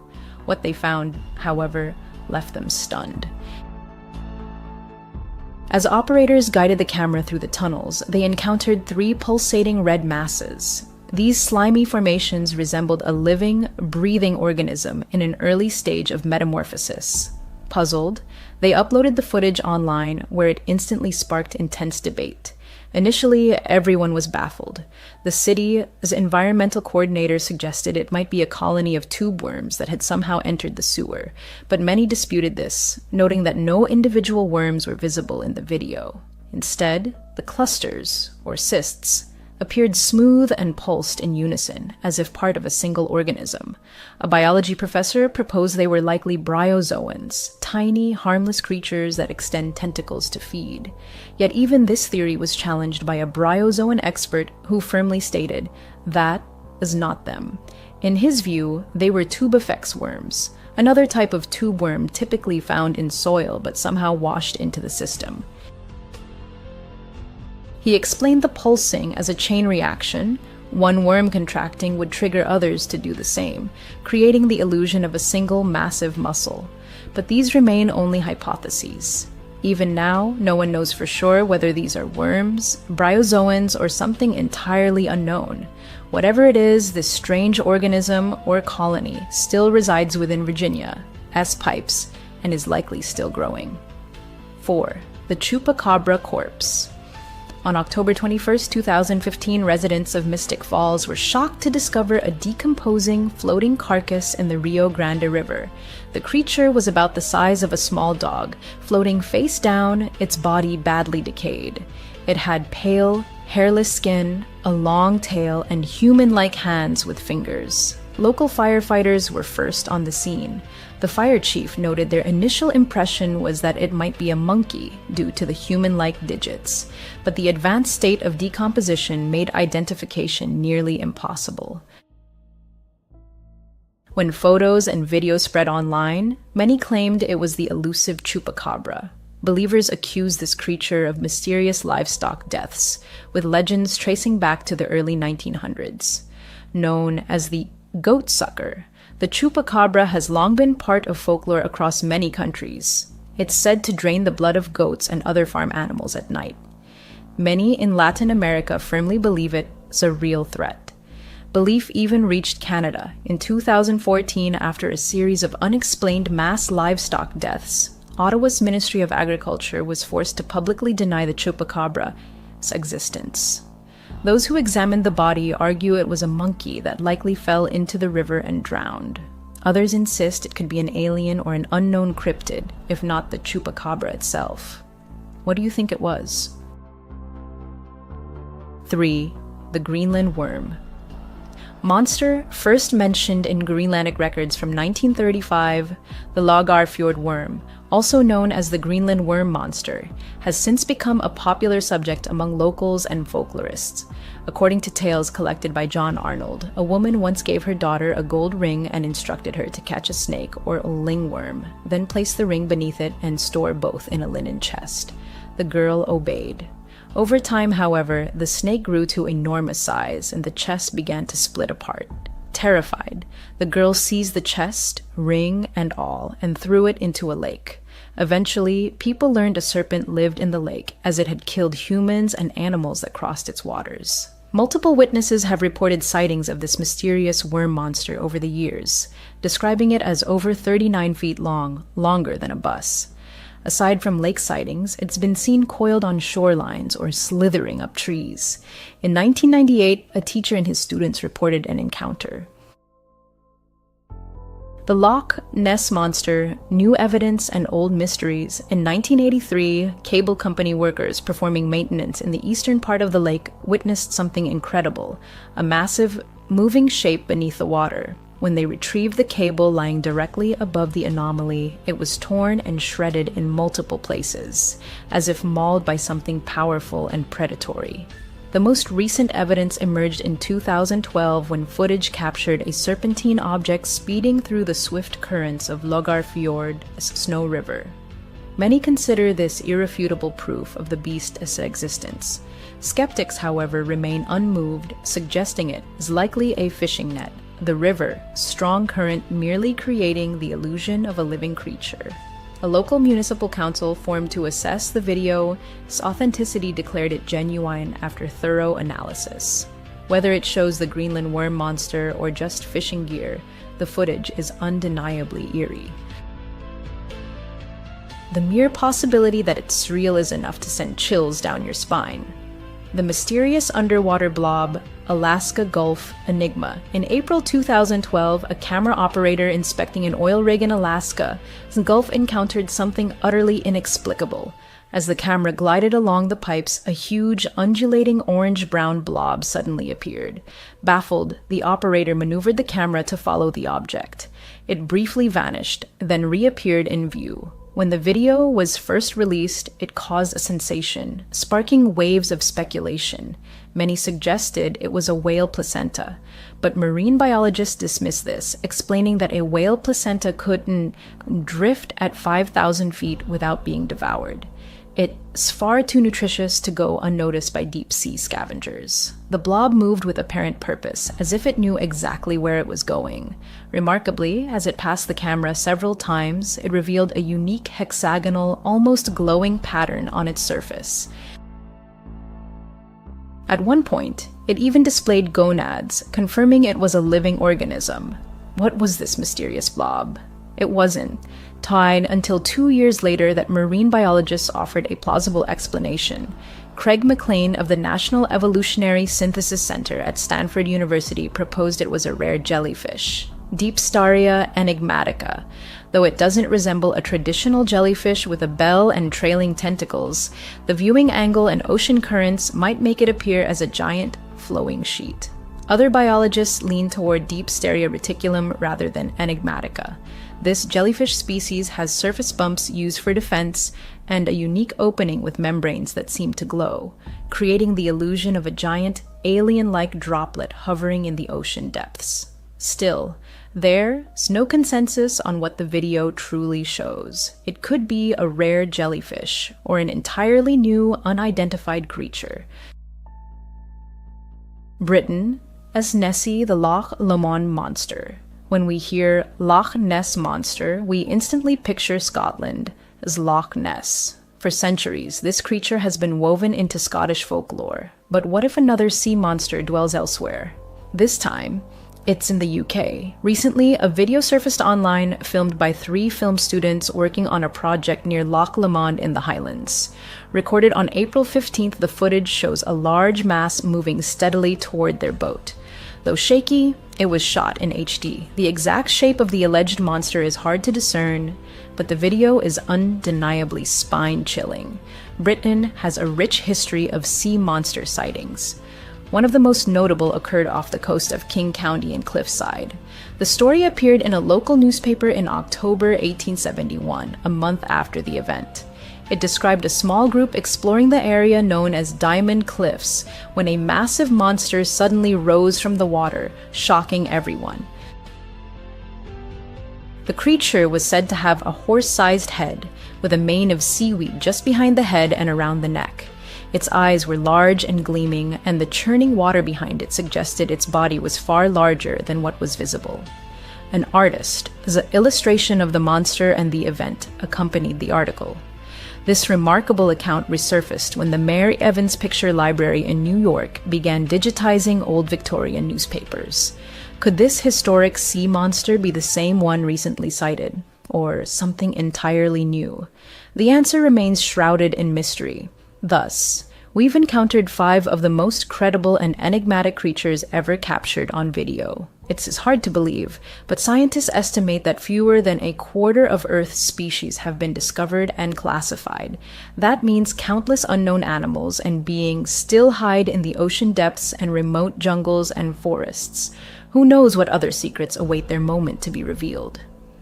News. As a 16-year-old, the narrator found himself in a rather unusual situation, the details of which were forever etched in his memory, though the exact summer month of the incident remained shrouded in oblivion. His parents, having gone away for the weekend, granted him complete freedom for 2 whole days. He spent this time indulging in typical teenage pastimes, immersing himself in YouTube, playing video games, and periodically raiding the kitchen for snacks. Most of these hours were spent upstairs in his room, in solitude and with headphones on. The teenager undoubtedly enjoyed this unrestricted time in his own space, where no one could bother him. However, at some point, completely engrossed in a game, he suddenly began to hear voices. At first, he assumed it was background noise from a YouTube video that had accidentally started playing. However, a check revealed that all videos were paused. Taking off his headphones, he instantly realized the voices were coming from outside. His bedroom window was slightly ajar, so the sounds of conversation reached him only faintly. The rain pattering outside made it even harder to discern, but it was clear the speakers were very close, literally right against the exterior walls of the house. It was impossible to make out the words or to tell if they were talking to anyone else. Only one voice was audible. By the time he got up from his chair and approached the window to listen more closely, the voices had ceased. He then decided to go downstairs and check the surroundings from other windows to see if the strangers were still nearby. Frankly, someone being so close to the house at 8 in the evening seemed quite odd. But, as it turned out, whoever it was had already left. Upon going downstairs, the narrator found no signs of their presence. Seizing the moment, he grabbed a bag of chips from the kitchen and returned to his room. He must have played there for about an hour, but time flew by unnoticed. In the middle of a game round, he suddenly heard a voice coming from outside his headset. Even through the game and his headphones, this voice was much clearer than what he had heard earlier. Not necessarily louder, but much less muffled, and the narrator was willing to bet he understood what was said. He quickly removed his headset and listened. The house was full of silence and creaks. After waiting about 15 seconds, he heard the voice again. "Luke," a man said. He used his nickname. The narrator's full name was Lucas, but his friends always called him Luke, and that's how the stranger called him. However, the voice was completely unfamiliar to him. More importantly, the narrator was almost certain the sound was coming from downstairs, as if from inside the house, directly below him. Quietly placing his headset on the desk, he stood up and walked to his bedroom door. He tried to open it as silently as possible, so it wouldn't creak or make the slightest sound. As soon as the door was slightly ajar, the stranger called his name again. Though called isn't quite the right word. He was calling, but almost softly, as if addressing someone with a simple question, very calmly and friendly. In the context of this person breaking into his house, it only intensified the unsettling feeling of the whole situation. There was a certain hoarseness in his voice. He seemed to be in his 50s and had smoked heavily his whole life. When he spoke the narrator's name again, the narrator was able to definitively confirm that the stranger was certainly inside the house, likely right at the foot of the stairs. The narrator stepped back, leaving the door open, afraid to close it and make noise with the stranger so close. Then he went to the back window, opened it wider, carefully climbed out onto the roof, and closed the window as much as possible without letting it latch. It wasn't a full roof, but more of an awning over the front porch, located directly below his window, forming a kind of sloping ledge, 3 or 4 feet wide, that one could stand or sit on. Definitely not the safest place, especially wet and slippery from the rain. But he didn't have much choice, unless he wanted to hide in the bedroom and likely be found before the police arrived. And then he realized his mistake. He had left his phone on the desk. He was too worried about getting out to even think about it. He moved back towards the window and prepared to go back inside to retrieve his phone. But as soon as he peered into the room, he saw a shadow in the doorway, moving down the hallway outside his room. He quickly pulled back so he couldn't be seen. His heart pounded in his chest. A few seconds later, he heard something rustle in his room, and then the man called his name again. "Luke," he said in the same eerie, soft tone. The narrator peeked out a little to partially see the room. All he saw was his shadow on the wall, moving around and looking at his desk. The stranger probably saw that he had a game open and was trying to figure out that the narrator must be somewhere nearby. He really wanted to look further to catch a glimpse of who he was, but he couldn't risk being caught. He began to feel that sixth sense, a premonition that he was about to be discovered. So he acted quickly, moving to the farthest point of the ledge. Below him was nothing but a small bush and grass. The fall was about 8 to 10 feet. He sort of hung first, then let go, hitting the ground with his feet and falling backward. It hurt, but he didn't break anything. He got up and ran to the nearest neighbor. Honestly, the narrator doesn't know how others in the stories he listens to do it. because in his case, no one opened the door or helped him.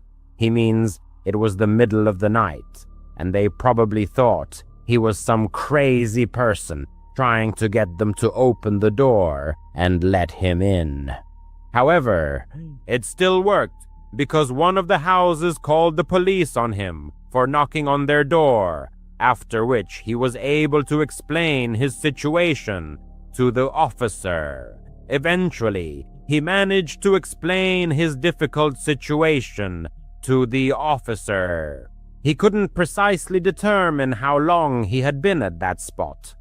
By his estimate, about 20 minutes passed until the police officer arrived. The intruder who had entered his house disappeared without a trace, but the law enforcement officer found the window in his room wide open. The stranger had probably used the ledge to leave the dwelling once the homeowner had already departed. A painful pang gripped the man's heart as he chillingly realized how close the danger had been. Over the next few days, the man's legs swelled significantly after the jump, but fortunately, no irreversible or lasting health damage was sustained. It's astonishing to realize that this split-second decision could very well have been life-saving, preserving his life or preventing the realization of any sinister intentions the uninvited guest might have harbored. He will probably always be bothered by the thought that he was on the verge of seeing this person's face, but never could. In part, he regretted not taking the risk and looking. But now, out of mortal danger, it's easy to rationalize such things. As far as he and his family knew, the stranger never reappeared or made any contact. The man was now significantly older, and therefore he didn't believe anything similar would ever happen again, and he sincerely hoped it wouldn't. He held a position as a security guard in a modest office building located within the city limits. Despite the events he had experienced, the man ultimately decided to stay at this job as he hadn't been able to find another vacancy with better pay. He was confident he would leave this place at the first opportunity. One of the reasons he accepted this job, and had no prejudice against it, was that the office building was part of a large business district, or office park, located in a very prestigious area of the city. In truth, he couldn't imagine anyone daring to attempt to break into such a place, as potential intruders would surely realize that in such a wealthy neighborhood, security would undoubtedly be organized, if not personal, then at least through surveillance cameras and sophisticated monitoring systems. As usual, he arrived for duty at precisely 10 in the evening, performed his initial operational rounds to activate all motion detection systems, and then headed to the security room. It must be admitted that this place resembled a storage closet more than anything.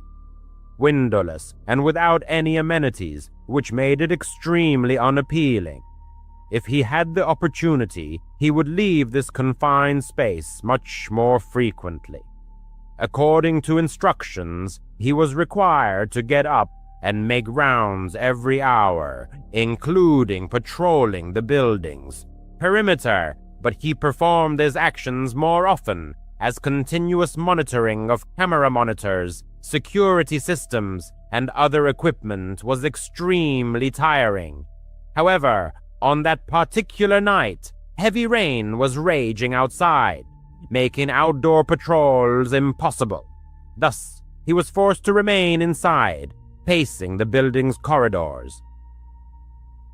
It should also be mentioned that the lenses of the outdoor surveillance cameras invariably fogged up during rain, effectively rendering all external monitoring systems virtually useless. Just 30 minutes into his shift, a disturbing alert appeared on one of the monitors. the system detected motion captured by one of the cameras located on the building's facade. The man immediately checked the corresponding channel, but could barely make anything out, though apparently someone was standing at the front door. He only caught a slight flicker in the image. So he left his post and went down to the first floor.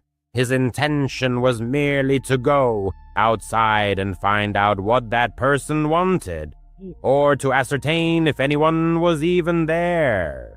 However, when he opened the door and looked out, he found no one. Outside, the same rainy chaos prevailed, and not a single soul was visible. He closed the door and reset the alarm. It was highly unusual for someone to be here on such a night. Perhaps the stranger had simply mistaken the building. In any case, it seemed he had left, so the guard decided not to dwell on it. He returned to the security room. He had only been sitting for about 5 minutes before his ears picked up the distinct ring of a phone. It wasn't the work phone on his desk in the security room. The sound clearly emanated from a lower floor from one of the many office cubicles. Annoyed, the man got up and headed there, but by then the ringing had stopped. He waited a few minutes, and almost exactly as he predicted, the phone rang again. He followed the sound to what appeared, at first glance, to be a perfectly ordinary office room. Many desks were neatly arranged in rows.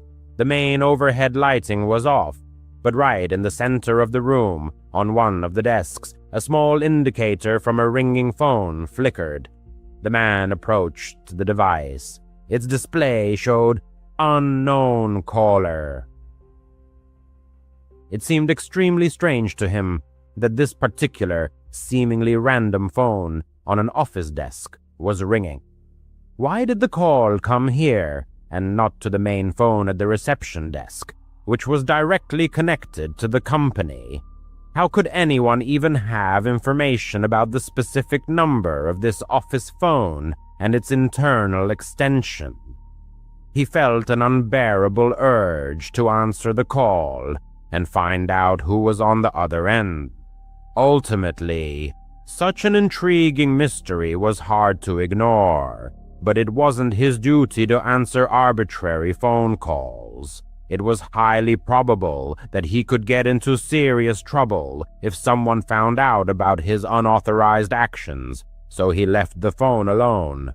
The man didn't know how to silence it, and so for the next hour he incessantly heard that annoying thing ringing right beneath him while he was upstairs in the security room. At 1 a.m, he got up and made a quick round of the office premises. It was a usual routine inspection.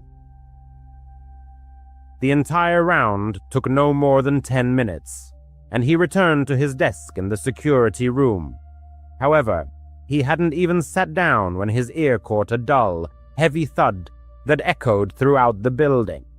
The sound reverberated, as if coming from an empty stairwell or perhaps a long corridor. What was happening scared him to his core. He quickly checked the security system, but found nothing suspicious. Then he hastily went downstairs to the first floor to re-examine the doors he had just checked. The man experienced a slight shock when, approaching the front door, he noticed a flashing green light on the alarm panel. The system was paused, which effectively deactivated the protection of that specific door. Even he himself never used such a mode. He only turned the alarm on or off completely, but never put it on temporary pause. He regularly disabled it, but never used the temporary pause function. Feeling growing unease, he cautiously pushed open the door leading outside and peered into the darkness. Outside, the rain continued to pour incessantly, but no signs of intruders were found. He tightly closed and carefully relocked the door. Something very unusual was unfolding on this night shift.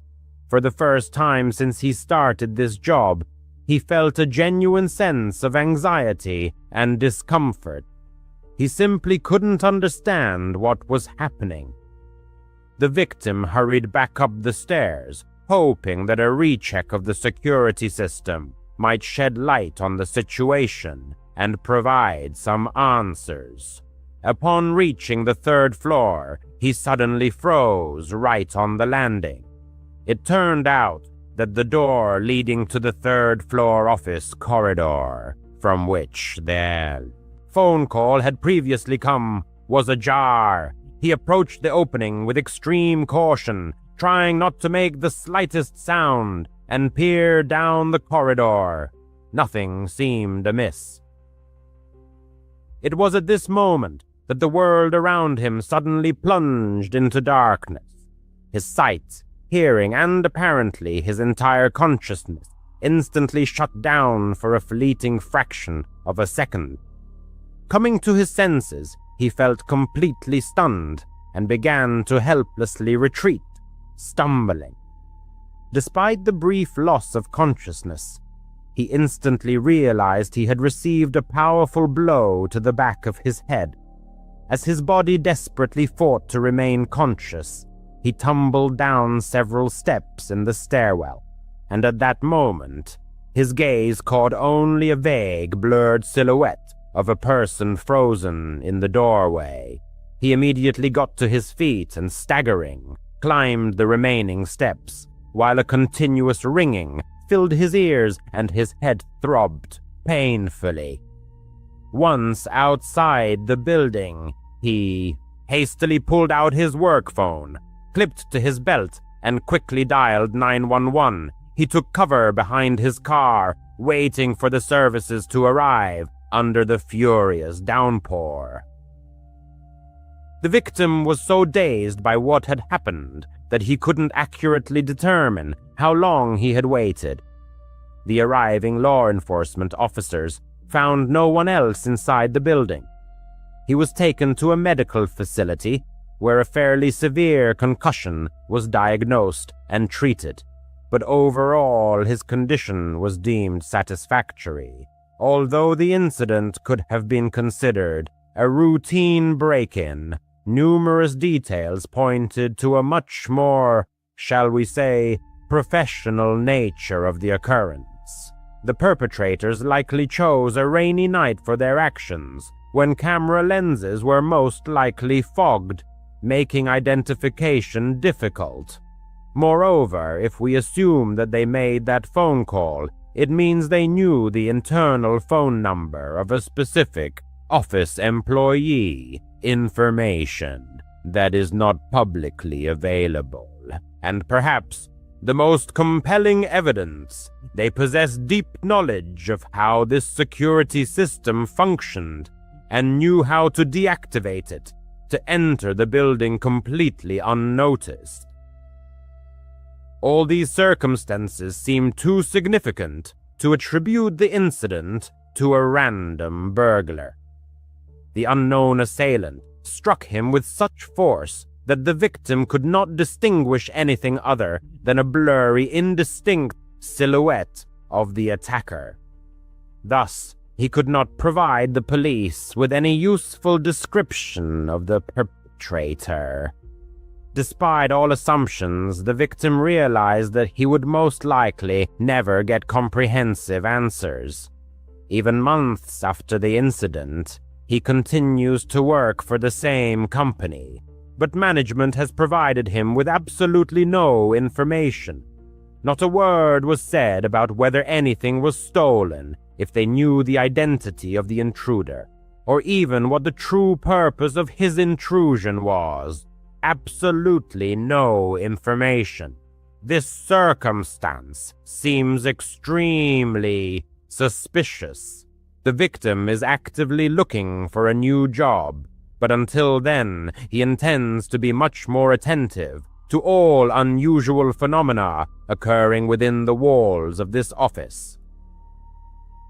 Several months ago, one of the protagonists, along with his friend Thomas, was spending an evening at his house. Since neither of them had to work the next day, they indulged in carefree relaxation, enjoying some beer. To be honest, they hadn't planned on staying up so late, but by 10 in the evening, one of the friends suggested Thomas stay the night and sleep on the couch, which, by the way, was quite a usual occurrence for them. Thomas still lived with his parents, and hanging out at his friend's place provided him with a much-needed personal space. Anyway, they also discussed and agreed upon plans for the next morning, which ultimately resulted in a very interesting and eventful day. However, given that Thomas hadn't brought a change of clothes or other necessary items, and before he had too much to drink, he quickly went home to pick up everything he needed. This way, upon his return, they could continue drinking, and Thomas would have all his necessary belongings for the next day. Naturally, he could have just stayed home, since he was going back anyway, but as mentioned, Thomas preferred spending time at his friend's place. The drive only took about 5 minutes, so Thomas's friend simply waited for his return. Initially, he intended to sit on the porch, but for some reason he hadn't noticed earlier how strong the storm was raging outside. In the end, he went back inside and just waited, sitting on the couch. He absently scrolled through his phone's newsfeed, sipping his beer and not really keeping track of time. But at a certain point, after about 15 or 20 minutes, a knock finally came at the front door. He quickly got up and casually opened the door, but almost dropped his glass when he was startled to realize that it wasn't Thomas standing on the doorstep at all. A man stood before him, dressed almost entirely in black and soaked to the bone. One could have sworn the stranger looked utterly sinister. Even in his slightly inebriated state, he wouldn't have opened the door to such a person for anything in the world. Normally, he would have confirmed the guest's identity first, had he not been expecting Thomas. Besides, with such a furious storm raging outside, what could this man possibly be doing here? Before the homeowner could utter a word, the stranger slid one foot into the doorway and stared intently at him. It was evident the man had spent hours in the pouring rain, though his face displayed not so much fatigue as a mask of indifference. The homeowner reached for the door, apologizing and explaining that he had mistaken him for someone else. However, the stranger continued to hold his foot in the doorway, merely smiling enigmatically. The homeowner began to close the door, but the stranger seemed completely oblivious to the hint, still keeping his foot firmly in the opening. The situation became incredibly strange and awkward as they simply stood facing each other for a good 4 or 5 seconds. The stranger remained silent, and the homeowner was too intoxicated to think of anything sensible to say in response. Only then did the stranger finally remove his foot and take a step back, still maintaining his smile as the door closed tightly behind him. A smile lit up his face once the front door was finally shut. Immediately returning to the soft sofa, a message was sent to Thomas, warning him about the strange stranger lurking near the door. To be honest, the message was more jocular, for after the door was locked, the whole situation seemed so absurd that it was even amusing. Perhaps the reason lay in the excessive amount he had drunk. The wait dragged on, definitely longer than it would take Thomas to return. The thought occurred that the delay might be due to the raging storm, but when he glanced at the window to check the weather, he saw that Thomas The car had already returned, parked at the curb. Confused by this turn of events, the man went to the front door and opened it, but Thomas was nowhere to be found. For several minutes, he stood in the doorway peering into the rain, but it became clear that Thomas wasn't nearby. His car was parked and off, with no movement observed inside, ruling out his presence in the cabin. He pulled out his phone and dialed Thomas's number. At that very second, a light flashed in his car. It was undoubtedly his cell phone, and it was bright enough to clearly show the absence of its owner inside. Now, genuine worry set in. The man stepped out into the pouring rain, walked to the bottom of the driveway, and looked around. He called out Thomas' name, but the street noise was so deafening that it was clear it was useless. Somehow, only after getting soaked to the bone in the rain, the man remembered the sinister stranger who had been at the house earlier. Suspicions began to creep in that he might be involved in what was happening. Feeling a strong premonition of danger, the man rushed back into the house, closing and locking the door behind him. As he took off his shoes, he quickly sensed that something else was amiss. He looked up, and the main hallway was shrouded in darkness, so dark as if no lights were on. He could have sworn all the lights had been left on, or at least several of them. Slowly he moved down the hallway. The storm outside, combined with the unusual silence inside the house, created an atmosphere far more tense than he would have liked. Reaching the end, he looked around. All the rooms were dark, but right against the wall stood a barely discernible silhouette of someone pressed against it, as if trying to remain unnoticed. His gaze must have lingered too long, because a couple of seconds later the man moved confidently and stepped forward. He raised one hand, holding something in it, and at that moment the man didn't look long enough to understand what it was before he bolted. Every muscle in his body tensed to run out the front door as quickly as possible and get as far away as he could. He hid on the porch of a random house and called the police. From there, through the veil of rain, he could see the front of his house. A few minutes later, when the police arrived, he saw two officers calmly approach the front door, then suddenly raise their weapons and rush inside. They had likely spotted the man still in the hallway and chased him out the back door, but later reported that he had jumped over a fence and vanished into the storm. The man ran over and told them everything, and they immediately began searching for Thomas, and fortunately found him just 5 minutes later. He was locked in the car parked on the road, bound hand and foot. It turned out that the man hiding near the house had held a gun to Thomas as soon as he pulled up to the house. Then, forcing him into the car on the road, he returned to the house and entered through the back door while the homeowner was looking for Thomas, presumably trying to do the same to him.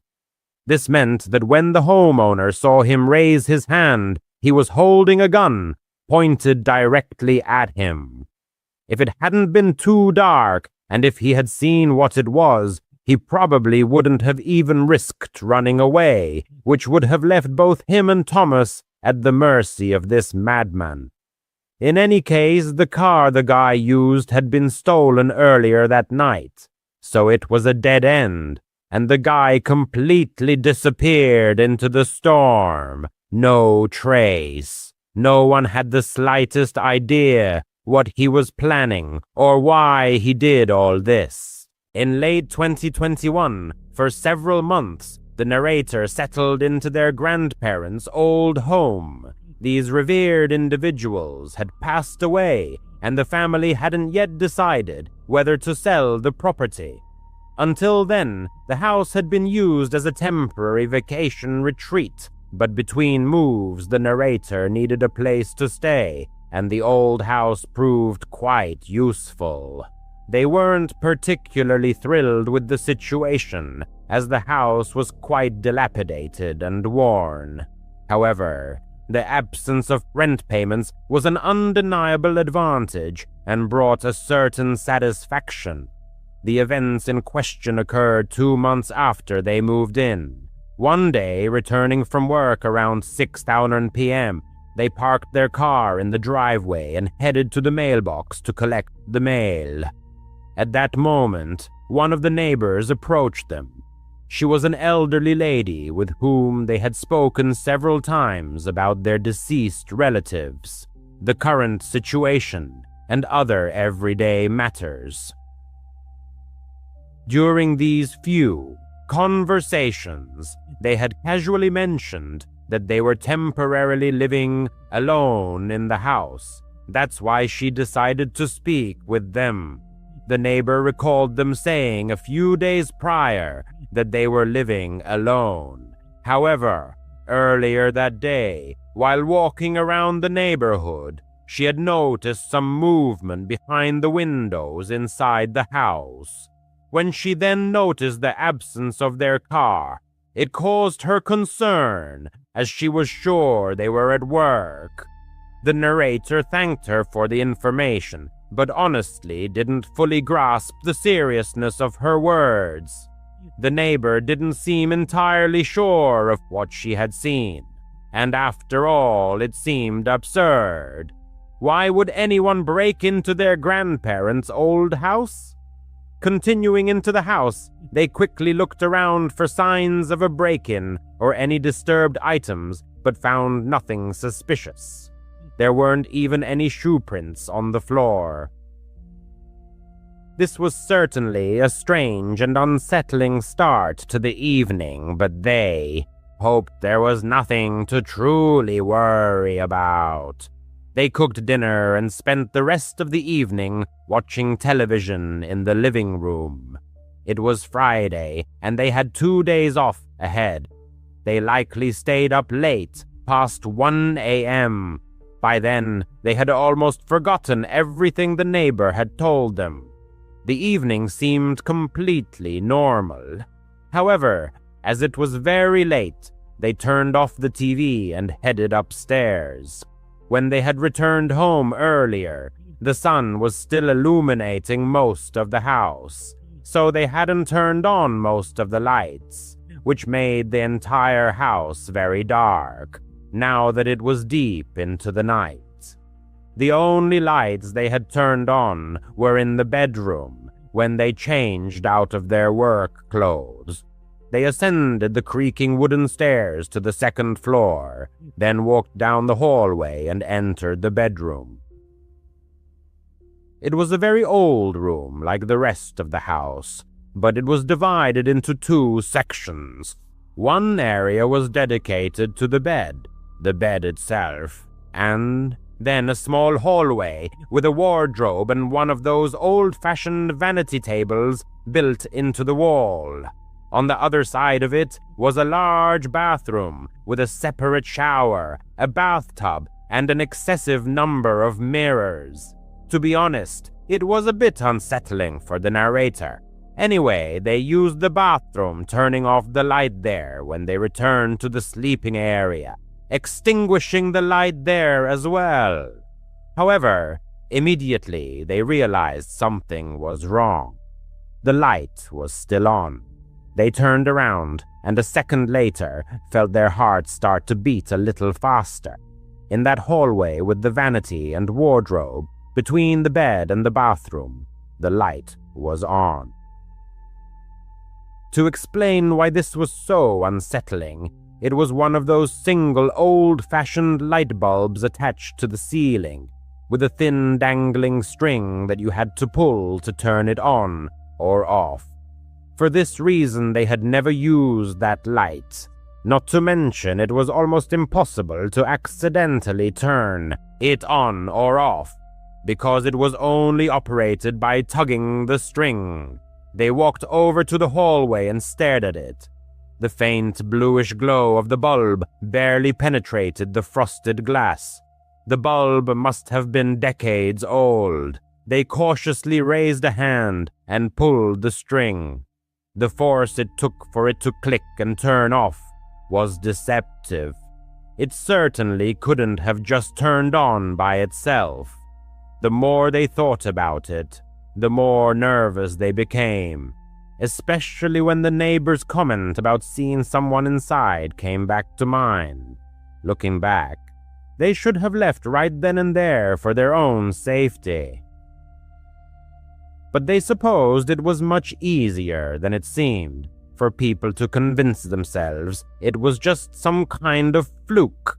What if the light really did turn on by itself?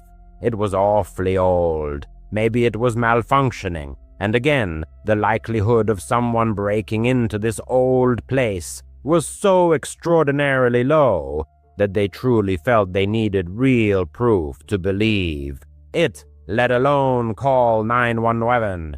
They meant one light on in a house they never used was creepy and unsettling. Don't get them wrong. But at the same time, they didn't feel it was enough to truly panic, although they definitely weren't going to get much sleep anytime soon. They turned their bedroom light back on, but stayed there with the door closed, deciding to sit in bed with their phone until they got tired again. They decided to rest until their strength failed them again. For the next 30 minutes, they constantly found their gaze involuntarily turning to the door, then to the hallway leading to the bathroom, as if some internal paranoia had taken hold. Despite all the rational explanations they tried to instill in themselves, deep down the feeling that something inexplicable and disturbing was present lingered. They didn't know how to react to this premonition. The house had been checked before, but the thought of needing to inspect it again wouldn't leave them alone. They got up and flung open the door to the main upstairs hallway. A dead silence filled the house, sending shivers down their spine. Taking a few cautious steps down the hallway, they approached the spare bedroom and slowly opened its door. Inside the room, the old bed and furniture belonging to their grandparents were still there, along with numerous boxes neatly stacked along the wall. As soon as they stepped over the threshold, an extremely unsettling premonition enveloped them.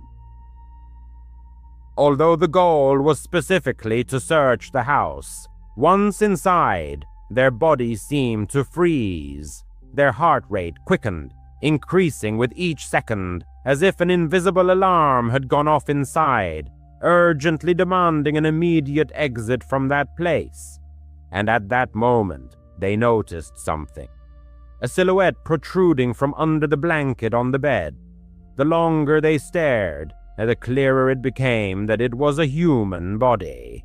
Someone was lying in the bed, covered by a blanket. An instant wave of panic overwhelmed them as they tried to retreat, but this led to a slight stumble, causing a loud creak from the wooden floor. In an instant, the person sat up abruptly in bed, demonstrating that they were certainly not asleep and were likely listening intently to every one of their movements. It was a man. His eyes pierced the hero's gaze, but that was all they managed to notice before they swiftly ran out of the room. The pursuer's footsteps echoed close behind them.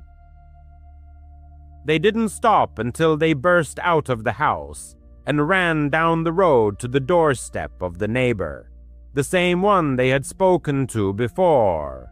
She let them in and immediately called for help. They were genuinely grateful that the officers arrived relatively quickly, but the intruder must have fled immediately, as he was no longer found. In the following weeks, their parents helped conduct a thorough inventory of everything they believed was in the house, or at least all valuables, and, surprisingly, nothing was missing. If anything was absent, it held no value. This circumstance raised the question, why was he there? Many were inclined to believe that the man simply knew the house was vacant and was therefore squatting in it, living unnoticed. However, what truly frightened them and made them doubt this version was that they themselves had lived there for 2 months. This meant the intruder must have known about their presence. Was there a possibility that he had been hiding, living there with them all this time, while they suspected nothing? And what would have happened if they hadn't discovered him and escaped? They moved out immediately and haven't returned to that house since. They probably never will. He was returning from a road trip. Nothing remarkable, just a few days visiting relatives. He always disliked that the drive took a full 14 hours. It was too much to comfortably cover in one day, but not long enough to justify stopping at a hotel and thereby doubling the total travel time. He always forced himself to drive the entire way in one day, which completely stripped the road trip of any pleasure. In short, he left his relative's place around 3 p.m., which meant driving all night. This decision was not the wisest. By midnight, he felt deeply tired and intensely sleepy, but this part of the road didn't pass through populated areas or anything similar. Ahead lay only deserted forests or simply open, vast emptiness. Occasionally, there were only a couple of gas stations and, perhaps, a few dirt roads leading nowhere. He decided to stop at the first opportunity and buy something to stay awake. Coffee, an energy drink, literally anything. Soon a small gas station appeared before him, nestled among the trees on the side of the highway. It looked like a typical local establishment.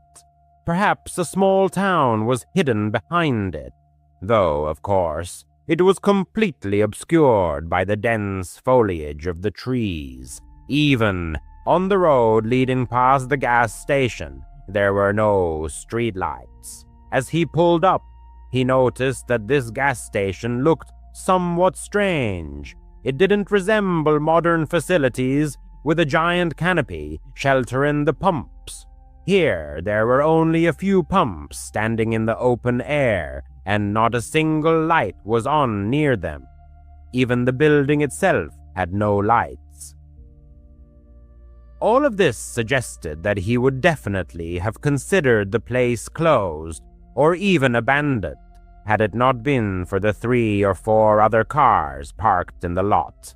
It really looked like a typical old-fashioned gas station on the side of a deserted highway with other customers, just not as brightly lit as it should have been. However, he assumed that since others were there, it must still be open. He parked next to the other cars and got out. As he approached the door, all he could see was his own reflection in the glass until he pushed it open. The very moment he opened the door, all 4 or 5 people, standing haphazardly inside the store, immediately turned and stared at him. It wasn't just a fleeting glance. They all simultaneously turned and stared intently, their eyes fixed on him. The men's faces were grim and utterly expressionless. But that was all he could make out, because caught off guard by them. He also noticed that not only was it incredibly dark inside, but it was also absolutely empty. All the shelves were in place, but there wasn't a single item on them. Even after he processed this scene and looked back at the men, they were still staring at him as if he didn't belong there. All of this happened in about 10 seconds before he retreated allowed the door to close behind him, and then hurried back to his car. He hurried back to his car. It was unclear what this strange phenomenon was, but it resembled a creepy cult gathering at a long-abandoned gas station that he had unwittingly stumbled upon. Pulling away from the store, he rejoined the road. Apparently, this was one of those moments when it was better not to dwell on it, but simply move on. Indeed, 10 minutes later, he had already resigned himself to the thought that he would never know the true nature of what he had seen, and once again focused on finding a gas station. This time, he hoped to find one that was operational and safe. However, the desolate road offered little promise. Another 10 minutes passed when headlights appeared in his rear-view mirror. He was driving quite fast, perhaps 10 or 15 miles per hour above the posted speed limit. Since there were no other cars on the road, this was the first time in several hours that someone had appeared from behind. Soon another car appeared behind the first, and then perhaps several more. He couldn't accurately determine their number, as all the lights merged into a single bright spot. But they were all approaching at immense speed. He moved into the right lane to let them pass, and the first car did pass, but then abruptly swerved back in front of him. He was alert enough to have already slowed down a bit, but he was completely unprepared for their sudden braking. His heart nearly pounded out of his chest as he slammed on his own brakes, simultaneously trying to swerve to avoid a collision. He managed to stop just a couple of feet from their bumper, his car slightly askew. It was then that all the pieces of the puzzle fell into place. This was one of the cars he had seen at the gas station. He glanced in his rear-view mirror. Another car stopped directly behind him, and yet another pulled up to his door. In a matter of seconds, several men emerged from the cars and surrounded his vehicle. If this were happening during the day, and not on some desolate road at 1 a.m. with no one around, he might have chosen a more cautious approach. But given the circumstances, he felt he had no choice but to take a risk and try to escape. Since the cars blocked all routes, he drove off the road and into the trees, not getting far before grabbing his phone and jumping out of the car. He bolted into the forest. It was pitch black, even 30 feet from the trees. He kept running, hearing the men's footsteps closing in behind him. But the deeper he went, the less they could see to follow him, he thought. He leaned against a tree and waited, perhaps for a full hour, not even turning on his phone. He was afraid one of them would be nearby and see the light from the screen. So he sat and just stared into the void of the pitch-black forest and listened to the rustling of leaves in the branches overhead. After that hour, he finally took out his phone and used the map to get back to the road where he could get enough signal to text 911. All the cars had vanished, except for his own, which was still sitting among the trees by the road. After that long night, a tow truck was able to pull his car out, and to his surprise, it was almost undamaged. There has been no news about who was following him and trying to stop him. He concluded that the men probably thought he was a witness or had seen something at that gas station that he shouldn't have seen, and so they followed him, trying to cover their tracks. Was it an abduction or getting rid of him and hiding any evidence in the secluded forest by the roadside? The image of him entering that gas station, with all the men turning and staring at him, still haunts him. He still gets chills thinking about what could have happened. He's writing this while the memories are still fresh. It happened just a couple of days ago. He had Tuesday and Wednesday off this week and was spending time at home. No plans, just relaxing and enjoying the quiet solitude. On Tuesday evening, he thought it would be nice to order some food to save time cooking. So he opened the DoorDash app, found some random establishment that was still open, and ordered a small dinner. It said delivery would take about 45 minutes. He stayed in the living room and watched YouTube on TV. Until then, the evening had been good. About 45 minutes later, he happened to get up and just casually looked out the window. He doesn't even know why, as he could have easily opened the app to check the delivery status. But when he looked out, he noticed a car parked in his driveway. Immediately, he opened DoorDash and checked the map, and the delivery driver was still 10 minutes away. But then, who was in his driveway? He's not one to speak loudly, so he wasn't keen on going outside and saying anything to them. He meant they would surely realize they had the wrong place and leave without his words. He went back to the couch but kept getting up and checking the window every couple of minutes. When the DoorDash order arrived, the car was still in the driveway. From the window, he couldn't really make out anything inside the car. So, when he opened the door for the delivery, he asked the driver if he had seen anyone in there.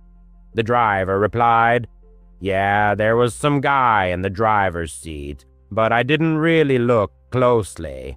He thanked him, and the driver left. He felt very uneasy. A profound sense of discomfort enveloped the person. In an attempt to gather his courage, he intended to go outside and find out what the unwelcome guests were doing. However, barely 5 minutes after he started eating, there was a knock at the door. The person jumped up from the couch. His heart pounded wildly, and he froze, staring at the door before slowly and silently approaching it. When he looked outside, no one was visible. The car was still in the same spot. Taking a deep breath, he cautiously opened the door and stepped outside. It was pitch black and completely silent. He scanned the porch but found no one, so he headed down the driveway towards the car. Looking inside, he was astonished to find that whoever had been inside was no longer there. A chilling sensation ran down his spine. He walked to the back of the car to examine the license plate, but was horrified to discover it was missing.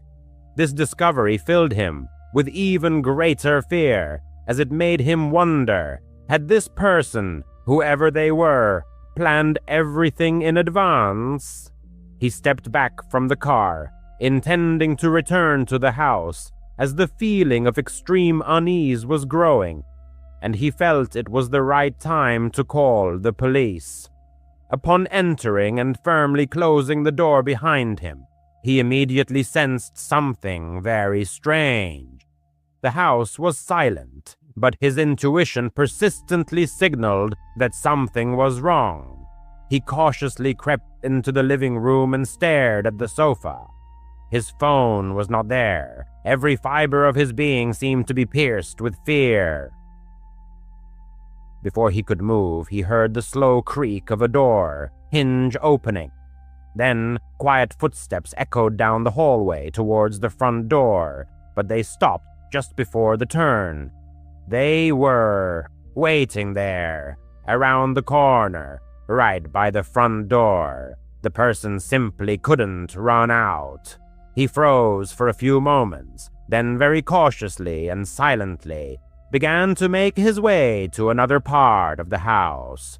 Whichever path he chose, he would have to pass the hallway where he knew for sure this person was. Therefore, whatever he was going to do, he knew he had to act fast. He froze for a second. He felt a surge of anxiety about the impending action. But then he composed himself and rushed to the back door. He unlocked it and ran out of the house. As soon as he was outside, he heard a man behind him call his name. Not just his first name, but his last name too. This confused and shocked him so much that he turned around to look. The man was sprinting towards the back door, and he could see most of his face, but he didn't recognize him. He had never seen him before. He turned back around and kept running. The area behind his house was just a flat extension of the neighborhood. There weren't many places to hide. He could hear the man still chasing him. He kept running past the next row of houses and decided to just run along the sidewalk, hoping someone would drive or walk by and help him. But after a few minutes, he looked back, and the guy wasn't there. It took him a long time to find someone willing to help him call the police. By then, the man was nowhere to be found. He had taken his car and fled. And apparently this guy was smarter than he thought. He immediately tried to track his phone, but the man had thrown it into his front yard before driving off, so they couldn't use it to track him down. If this had been a regular robbery or something similar, he would have been far less traumatized. But clearly it wasn't. There was something more to it. This was a stalker who knew his full name and probably much more about him. It's unknown how long he had been watching him or what he intended to do. Only a few days have passed, but he is already planning to move far away. He can't just sit idly by, knowing that whoever it was still knows where he lives. If there's any news in the next few weeks, he'll try to provide an update. Ennius. Undoubtedly, having a dog in the house, especially when a person lives alone, is of immense value. It's not just about having company, but also about security. Canine instincts are extraordinarily developed, allowing them to notice the slightest changes in their environment before a human does. That's why, when the author moved out of his parents' house and began living on his own, he firmly decided to get a four-legged friend who could not only brighten his loneliness, but also protect him if necessary.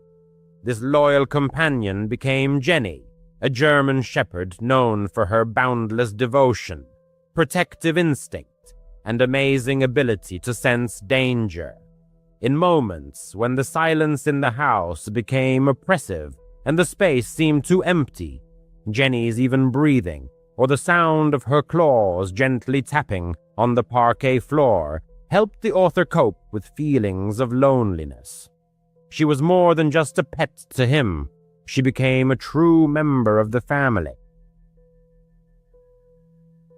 That evening started out completely ordinary and gave no indication of any trouble. The author spent most of his time comfortably settled on the couch, engrossed in watching a series on his laptop. Jenny, as usual, lay on the rug, in a semi-sleeping state, but always remaining vigilant. Around midnight, the author decided it was time to go to bed. He carefully locked all the doors, checked the windows, and turned off the lights before climbing under the warm blanket. At first, silence reigned in the house. However, suddenly Jenny jumped up abruptly. Her body tensed, her ears perked up alertly, and she turned towards the front door.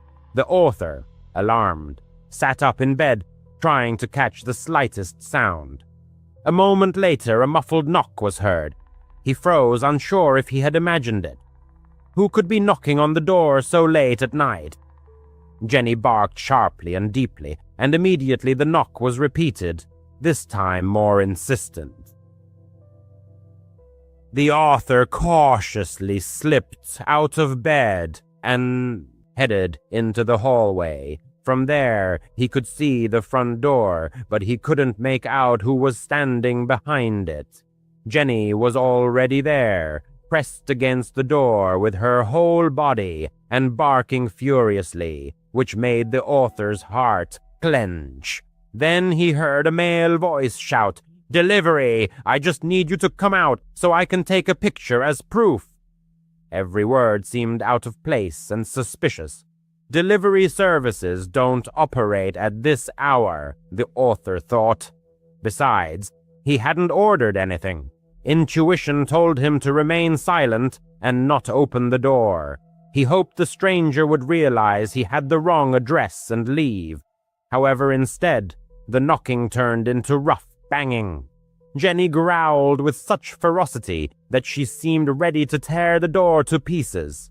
The man raised his voice, now sounding more insistent. "Come on, I just need you to come out for a second."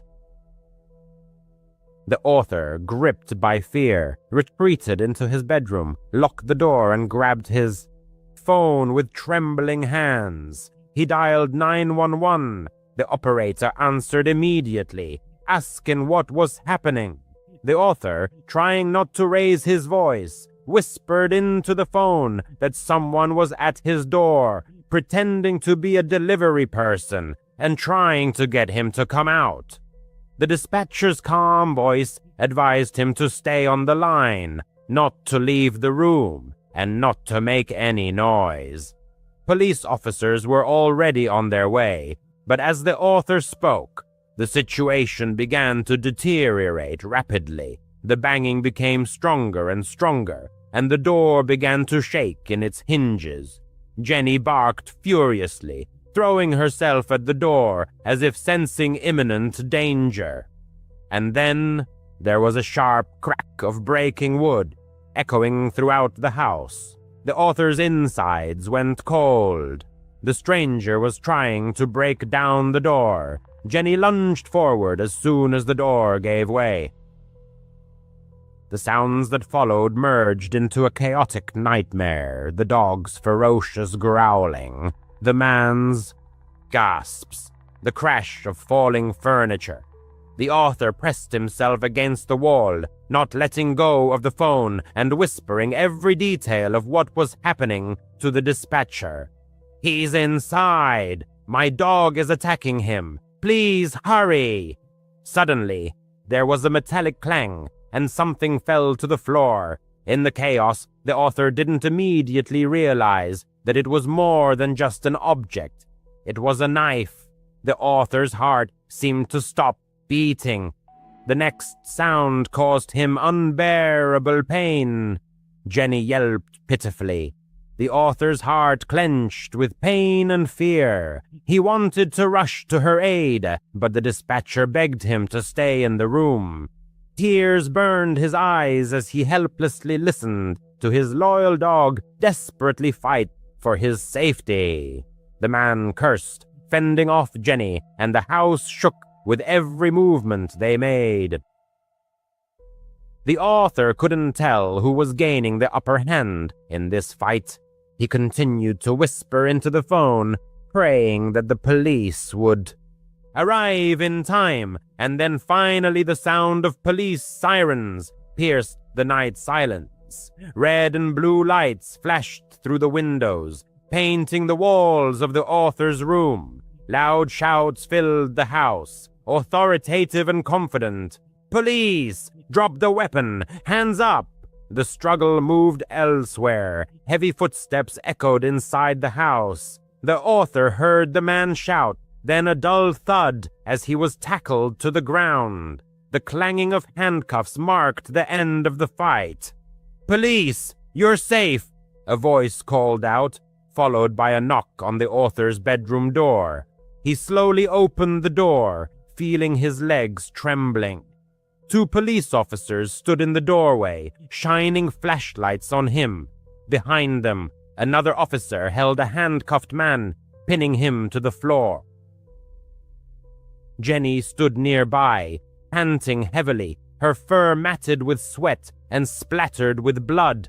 Her body trembled, but her growl remained low and steady as if warning the stranger not to try again. One of the police officers crouched down, picked up the knife, and placed it in an evidence bag. The sight made the author's stomach churn. If it weren't for Jenny, that knife might have been used against him.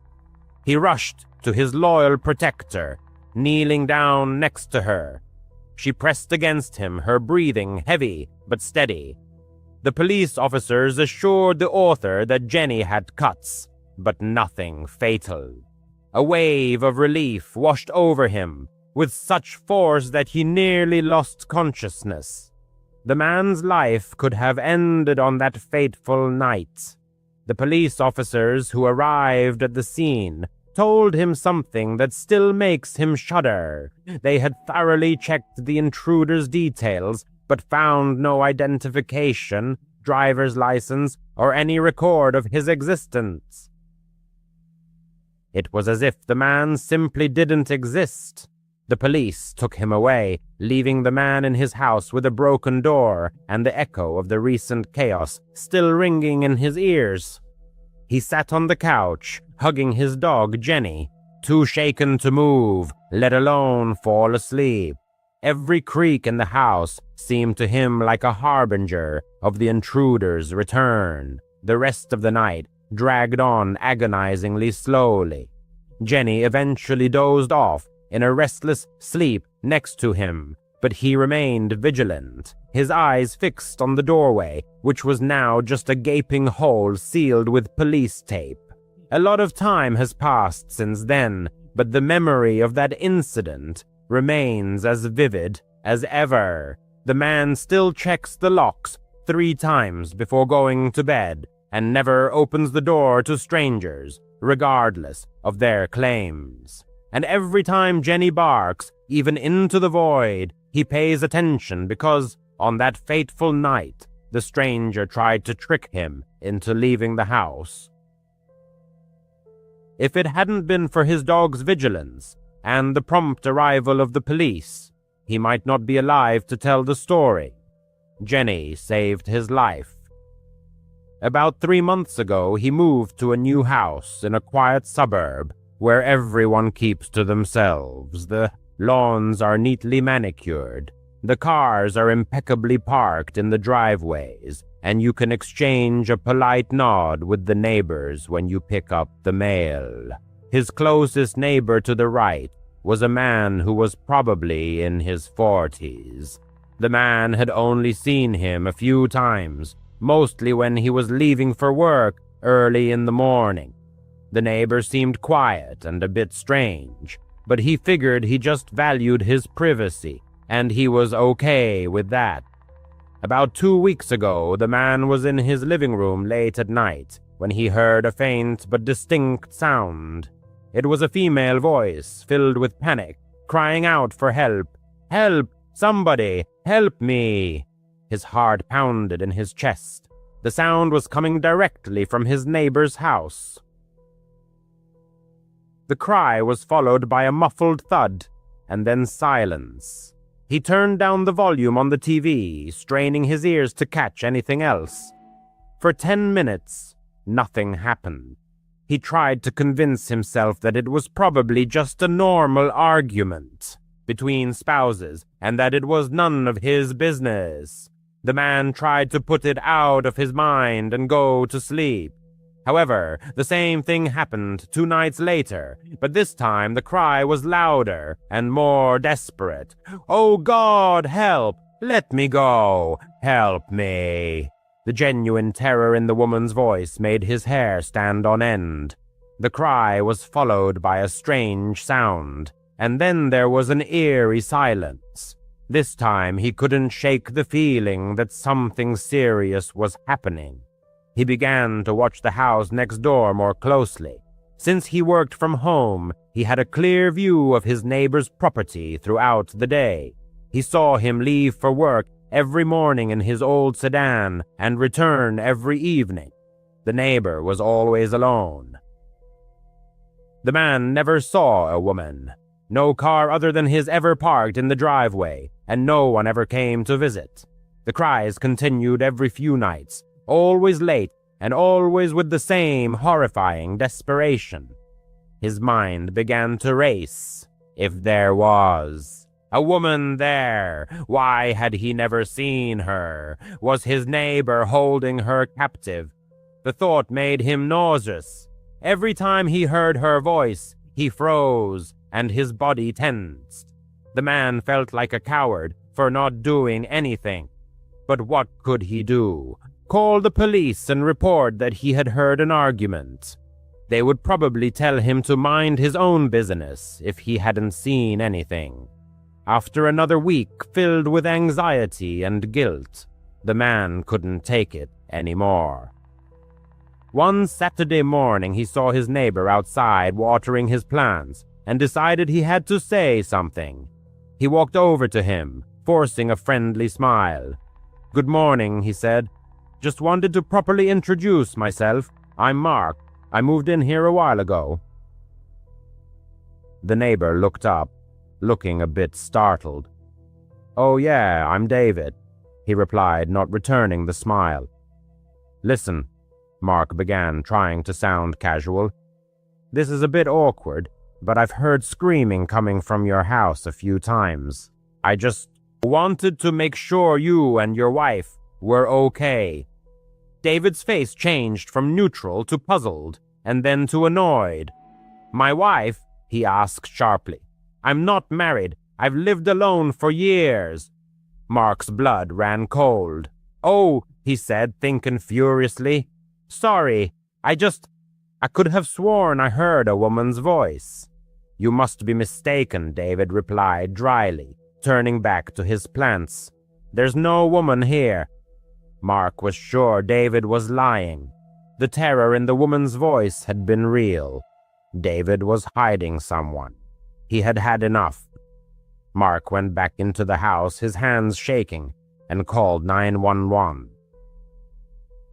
He told the dispatcher everything he knew, about the cries for help, about how he had never seen a woman, and about how his neighbor had lied to his face, claiming he lived alone. Mark reported that he believed his neighbor may have kidnapped someone and was holding them against their will. Within 15 minutes, 2 police cars were parked in front of David's house. Mark watched through the blinds as the police officers knocked on his door, and agitated David answered the door, visibly annoyed by the unexpected visit. After a brief conversation, he reluctantly invited the officers inside. My heart pounded in my chest as I watched them methodically search the rooms, moving from window to window. Time stretched on agonizingly slowly. I wondered if they would lead out a tearful woman or David himself in handcuffs. After about 20 minutes, the officers emerged, followed to my astonishment by David, not only without handcuffs but laughing. One of the officers, spotting me on the porch, addressed me. "You called the police, sir?" "Yes, that was me," I replied, feeling utterly bewildered. "Did you find her?" The officer sighed and suggested, "We've located the source of the noise. Why don't you take a look for yourself?" He gestured for me to come into David's yard. David, still chuckling, led us to the back patio. There, in a luxurious cage, sat a huge macaw, preening its vibrant blue and green feathers. The bird tilted its head, looked directly at me, and suddenly, perfectly mimicking a frightened female voice, screamed, "Help! Somebody! Help me!" I was dumbfounded. My jaw dropped. David, ceasing his laughter, explained, "I adopted him from a shelter a couple of years ago. His previous owners had a tumultuous relationship. During arguments, the wife would often call for help. The parrot just picked it up. He's a master at copying her voice." At that moment, the parrot let out another blood-curdling cry for help, and I felt a mixture of relief and utter embarrassment. It turned out that for 2 weeks I had been living in a thriller of my own making, convinced that my neighbor was a monster. But the monster only existed in my imagination.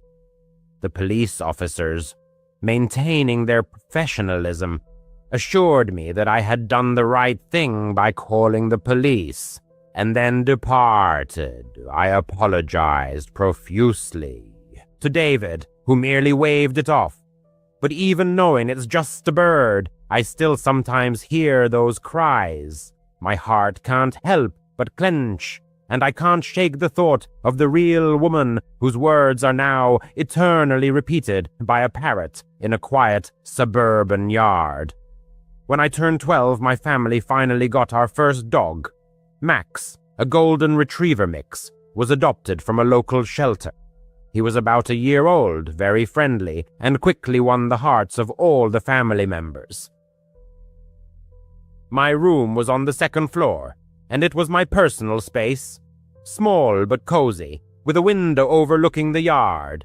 Every night Max slept at my feet, and I would fall asleep to the sound of his calm breathing. I felt safe, as if I had a personal bodyguard. However, a couple of years later, the situation changed. My parents had another daughter, a younger sister, and they decided to convert my room on the second floor into a nursery. I was moved to the basement. It wasn't really a room, but more of a utility space. The concrete walls, although painted white, were peeling in places, and the floor was covered with a thin carpet on cold cement.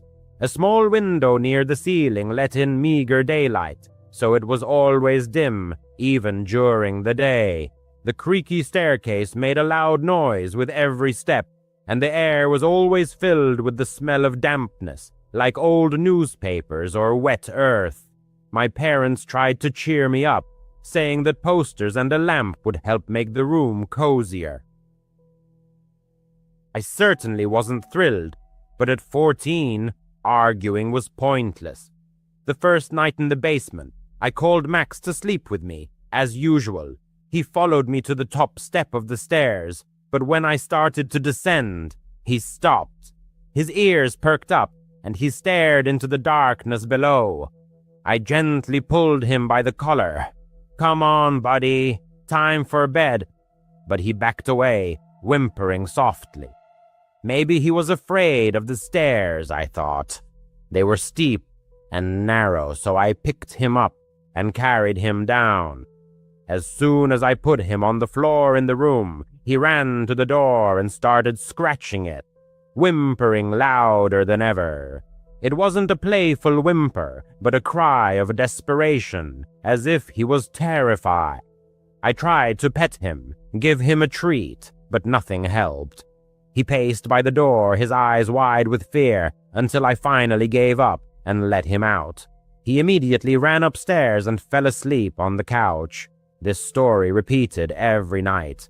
Max flatly refused to go down to the basement.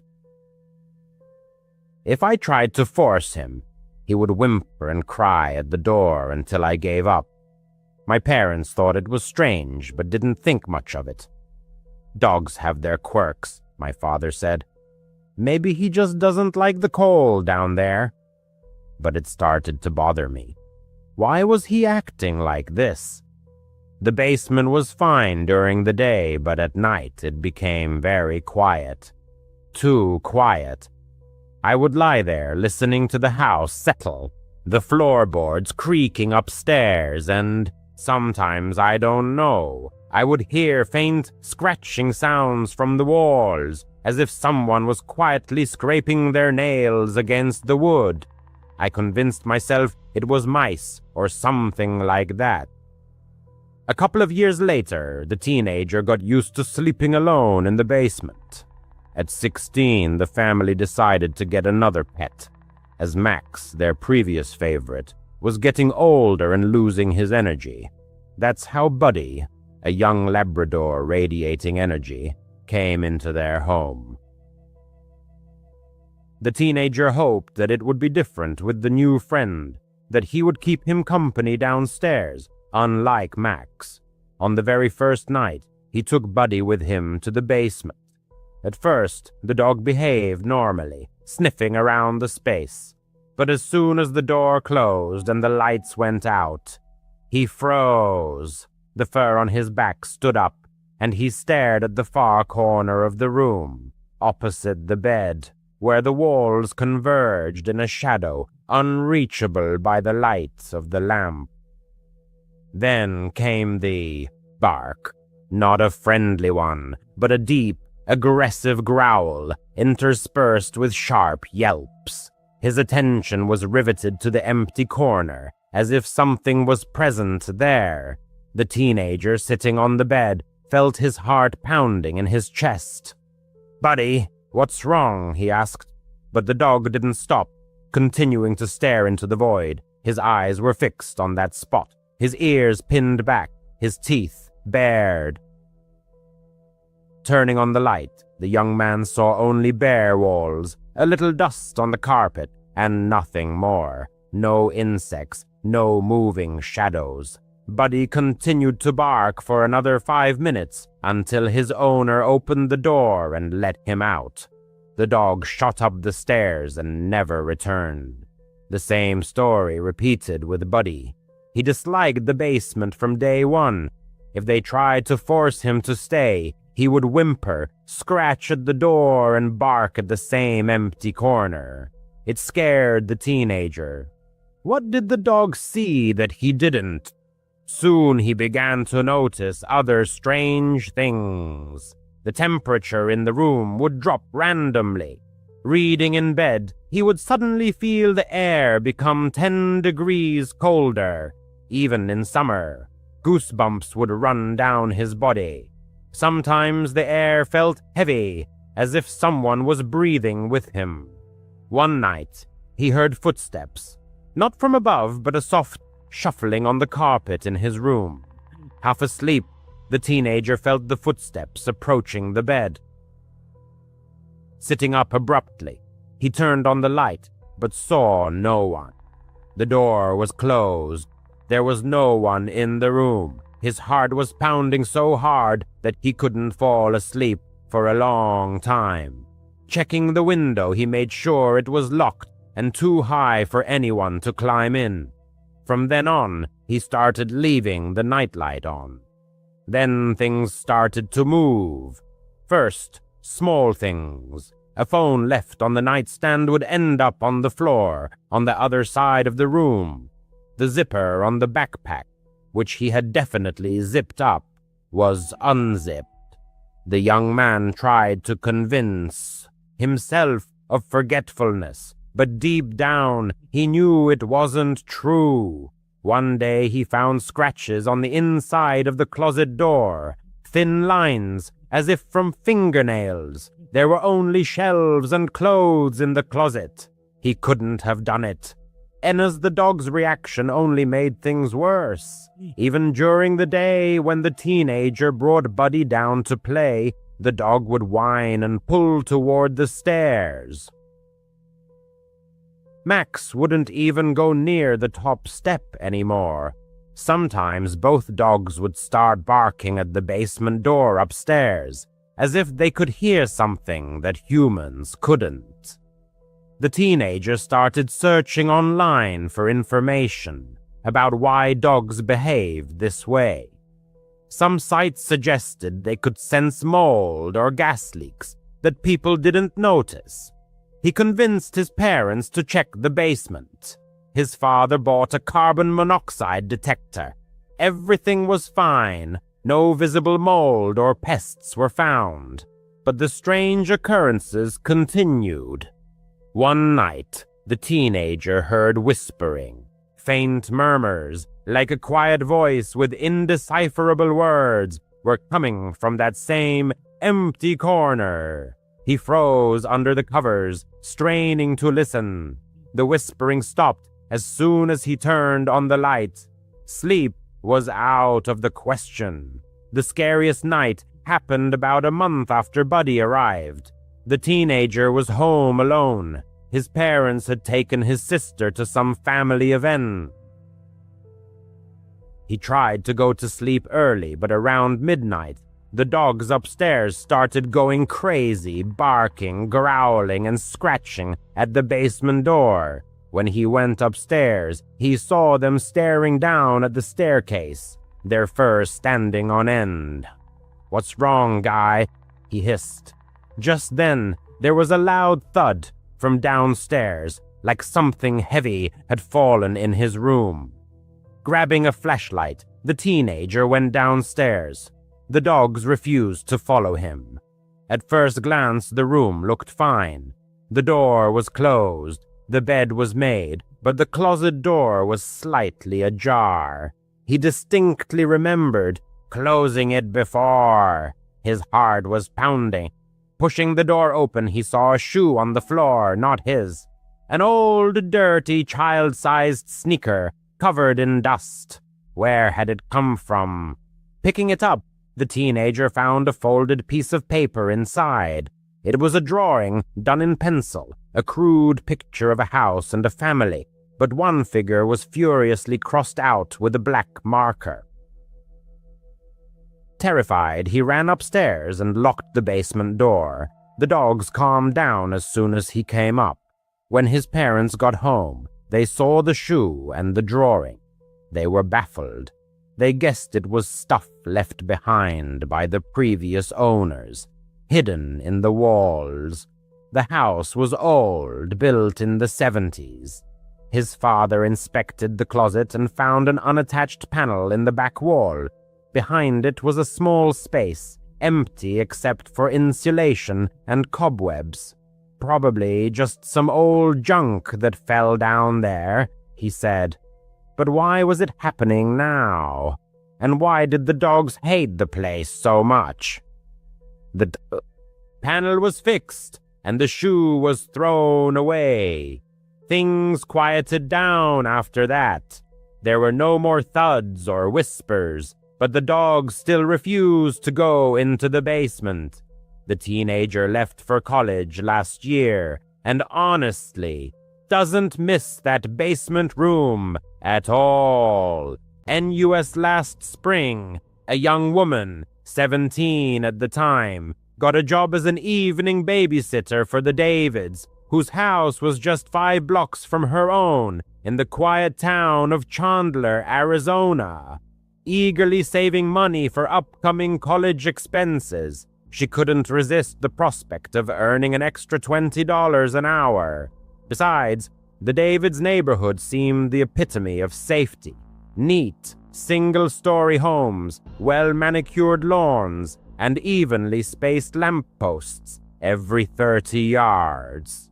These factors convinced the girl's parents to give their consent. At the appointed time, 6:30 p.m., she arrived at the Davids' house. Mrs. David meticulously instructed her on using the alarm system, provided the Wi-Fi password, and a list of emergency phone numbers. The caring mother had already prepared 4-year-old Sybil and 6-year-old Tyler for bed, dressing them in pajamas and leaving leftover, appetizing chicken nuggets in the fridge. Mr. O. David, in turn, reminded her to strictly adhere to the 8:30 p.m. bedtime. After these parting words, the Davids departed for a charity dinner in the city center. As soon as the front door closed behind them, the girl, acting on instinct, carefully slid the bolt shut. The evening began surprisingly peacefully. The children enthusiastically drew with colored pencils, watched half an episode of the popular animated series Paw Patrol, and diligently brushed their teeth. At 8:25 p.m., the young babysitter led the children upstairs, read them a touching story about a lost puppy, and turned on a nightlight, an LED lamp shaped like a moon, emitting a soft blue glow. The children quickly drifted off to sleep. Coming back downstairs, the girl texted her mother, spread out her biology flashcards on the kitchen island, and poured herself a glass of refreshing drink. At 9:15 p.m., an unexpected doorbell rang. The girl involuntarily flinched. The Davids hadn't mentioned the possibility of visitors. Peering through the peephole, she saw a man in his 30s, dressed in a gray hooded sweatshirt, dark jeans and sneakers. The stranger held a set of keys and cheerfully waved at the camera mounted by the door. A black Honda was parked at the curb with its engine running. The man addressed the girl in a calm, even voice, as if confident he was being heard. "Hi, I'm the kid's uncle, Brandon. I forgot my keys. I need to grab something from the bedroom upstairs." His tone was friendly and casual. Despite this, alarm bells went off in the girl's head. The Davids had never mentioned a brother. Through the locked door, she replied, trying to keep her voice steady. "Your parents didn't tell me anyone was coming." "That's my fault," the man replied. "I told my sister I had a spare key. Look, Sybil asked for her purple blanket earlier, right? She always wants it when she's tired, and Tyler ate mac and cheese before changing into his dinosaur pajamas. I know their routine." He was absolutely correct. The G.N. girl's stomach churned. Maybe he really was a relative, or maybe not. She stepped away from the door and opened the Video Baby Monitor app. Both children were sleeping soundly in their beds, snoring softly. The girl glanced at the security system tablet mounted in the living room. The outdoor camera showed the man shifting from foot to foot, but not trying to open the door. She tried to call Mrs. David, but no one answered. Next, she tried to contact Mr. David, but the call went straight to voicemail. The girl seriously considered dialing 911, but hesitated. Arizona has penalties for false calls. Suddenly, a text message arrived. "Sorry, it's very noisy at the banquet. Is everything okay?" It was Mrs. David. The girl quickly typed, "There's a man here, says he's Brandon. Your brother, he needs to come in." 3 dots appeared on the screen, indicating that the other person was typing a response. Then the message arrived. "We don't have a brother. Call the police now." The girl's hands trembled. She took a deep breath and dialed 911. Reporting the address and the situation, she emphasized that there were 2 young children asleep upstairs. At that moment, a soft knock came from the hallway. The man knocked again, still politely. "I really need that blanket. I promise I'll only be 2 minutes." The girl didn't answer. He waited about 10 seconds. Then the camera on the door recorded him walking over to the windows, cupping his hands to peer inside. The girl turned off the interior lights so he couldn't see her. In the dim light of her phone screen, she watched the stranger walk along the wall to the side gate. A moment later, the motion sensor in the yard turned on, then off. The dispatcher stayed on the line. "Units will be there in 3 minutes. Stay inside and keep the doors locked." The girl cautiously crept to the patio door. The lock was intact, the curtain tightly drawn. There was no movement outside.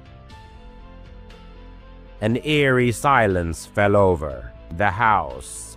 Even the hum of the refrigerator seemed muffled. Soon, the approaching sound of police sirens could be heard, which suddenly stopped. The red and blue strobe lights flashed through the blinds. The girl remained in the hallway until an officer shouted his badge number from the porch through the locked door. Only then did she dare to open it.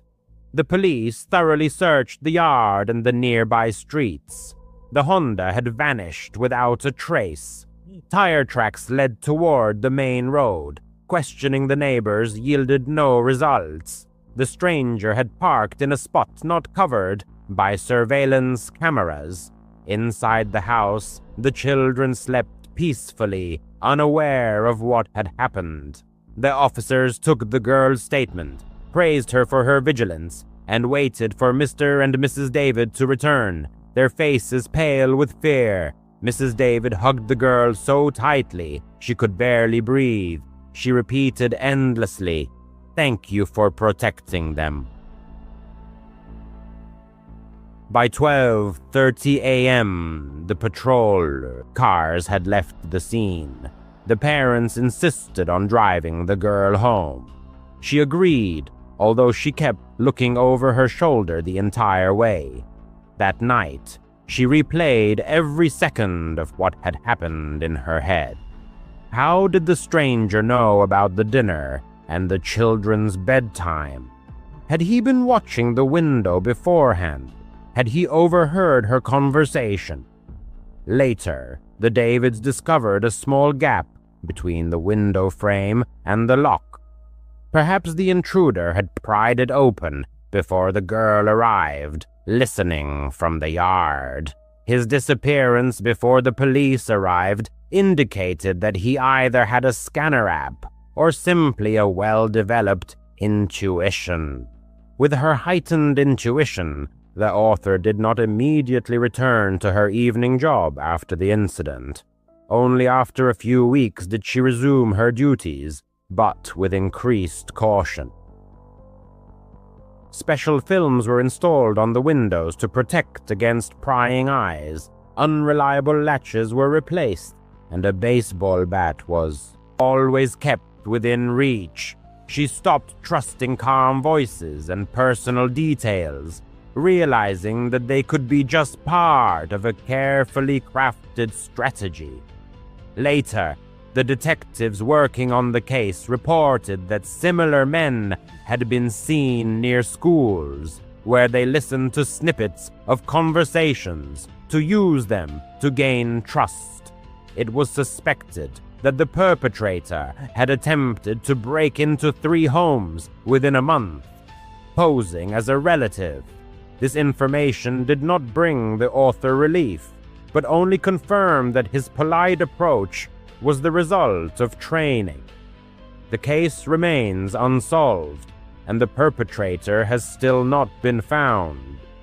Despite what happened, the author continues to work as a babysitter, but now only for family members. She never ignores her intuition, understanding that safety depends on many small decisions: locking the side gate, cutting off conversation with a stranger, double-checking information. By making those decisions that night, she saved 2 children from possible danger. Sometimes, late at night, she is awakened by the memory of the soft knock and the even voice asking for a child's blanket. That voice sounds patient and almost friendly, waiting to be believed. The author hopes that something like that never happens again. The narrator, who introduced herself as Leah, does not consider herself a fan of ghost stories or a wild imagination. She is 32 years old and works as a nurse in a small hospital in upstate New York. Her shifts often end late, and she has to drive home on quiet roads through forests and farmland. Usually she is accompanied only by silence, her old Honda Civic, and the radio. But one night, everything changed.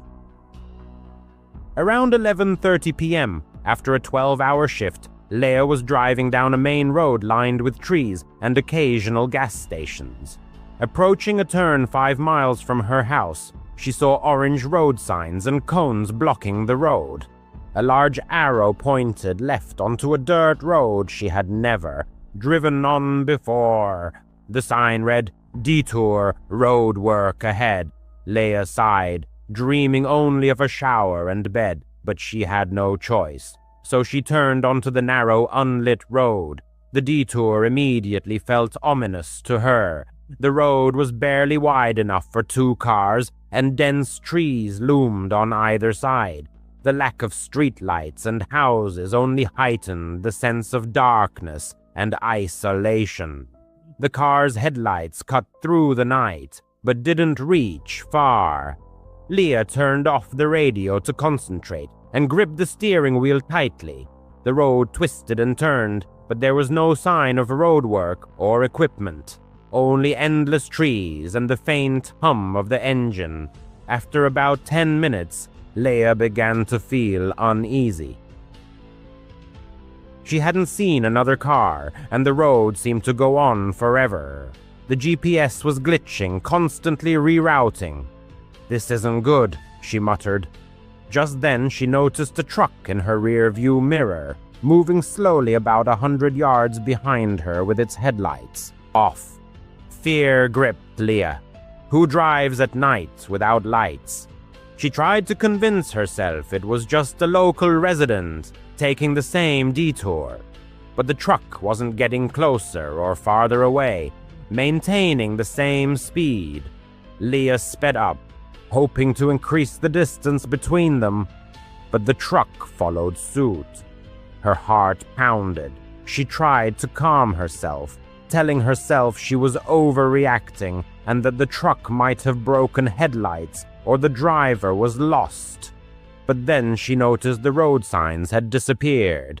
Leia realized she hadn't seen any signs of road work on Route 12 either. No equipment, no torn-up road, just the signs and cones blocking the way. Panic set in.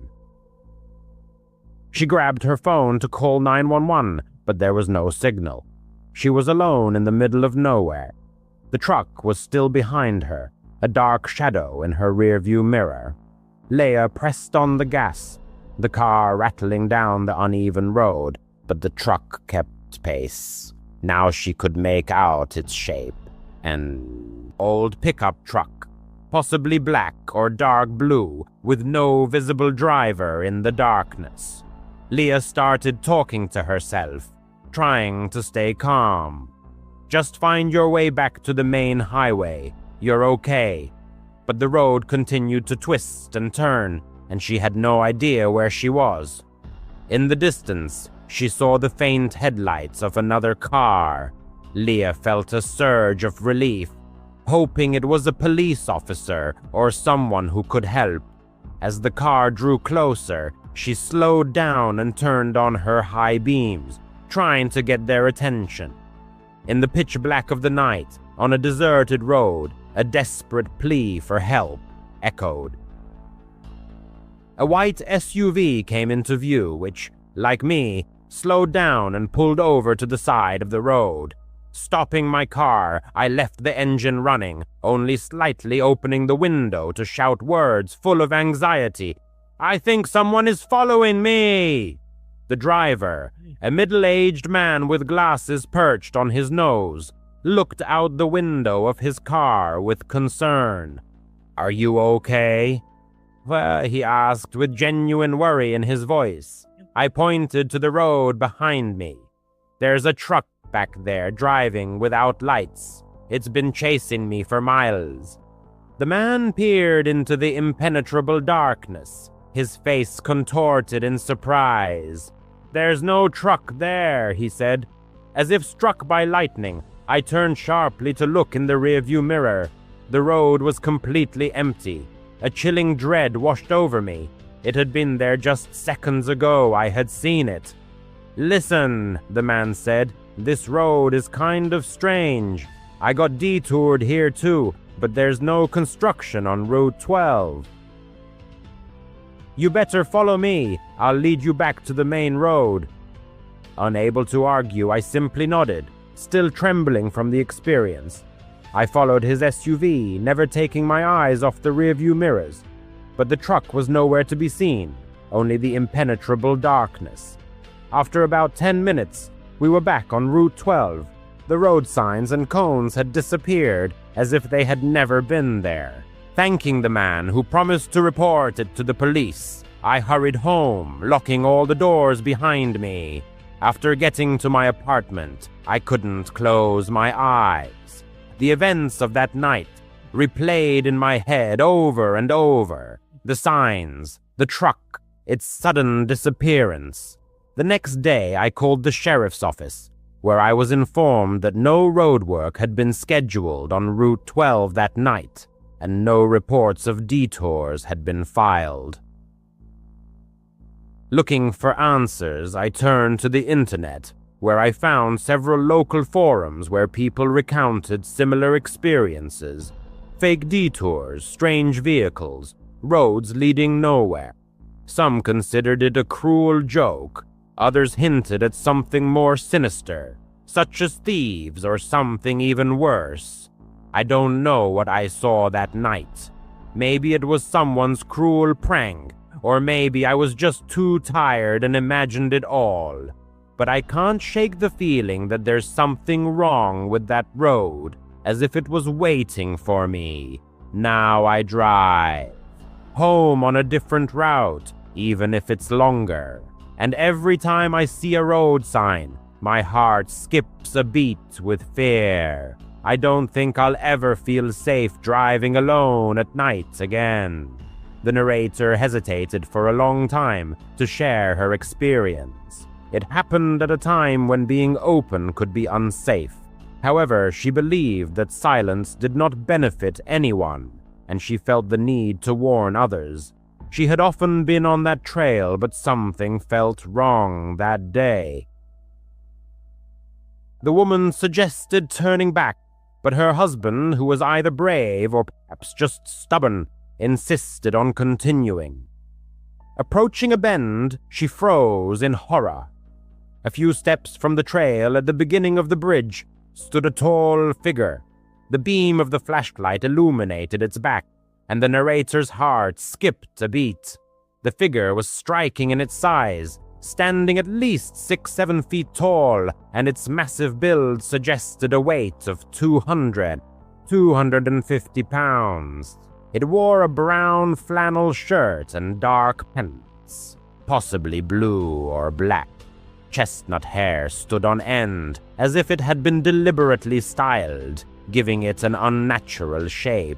However, it wasn't just the figure's height that was frightening, but also its disproportion. The arms seemed too long, hanging unnaturally. The head had a round, almost spherical shape, resembling a basketball perched on its shoulders. The legs were not visible, which only heightened the surreal nature of the moment. The figure stood motionless, staring into the darkness. "What is that?" the woman whispered to her husband. Her voice trembled, and she noticed that her husband had also frozen, staring at the figure. All three stood in tense silence. The minutes seemed like an eternity as her heart raced and her instinct demanded flight. The figure did not move or pay attention to them. The narrator couldn't understand if it was a person or something else. Questions raced through her mind. How did it get here? There were no other cars on the trail. Why is it standing in the dark away from the trail and staring into nothing? And why doesn't it turn around? Is it hiding its face or something else? The husband, in a trembling but steady voice, shouted, "Hey, buddy, what are you doing?" At that moment, the figure began to turn slowly, and a wave of nausea washed over the narrator. The instinct for self-preservation took over, ordering her to flee immediately. Without waiting for the figure to turn around, the woman grabbed her husband's hand and ran back to the car. The beam of the flashlight darted from side to side, and her breath came in ragged gasps. She didn't look back, not wanting to know if they were being pursued. Behind her, she could hear her husband shouting and the sound of his footsteps. The woman ran, several feet ahead of her husband.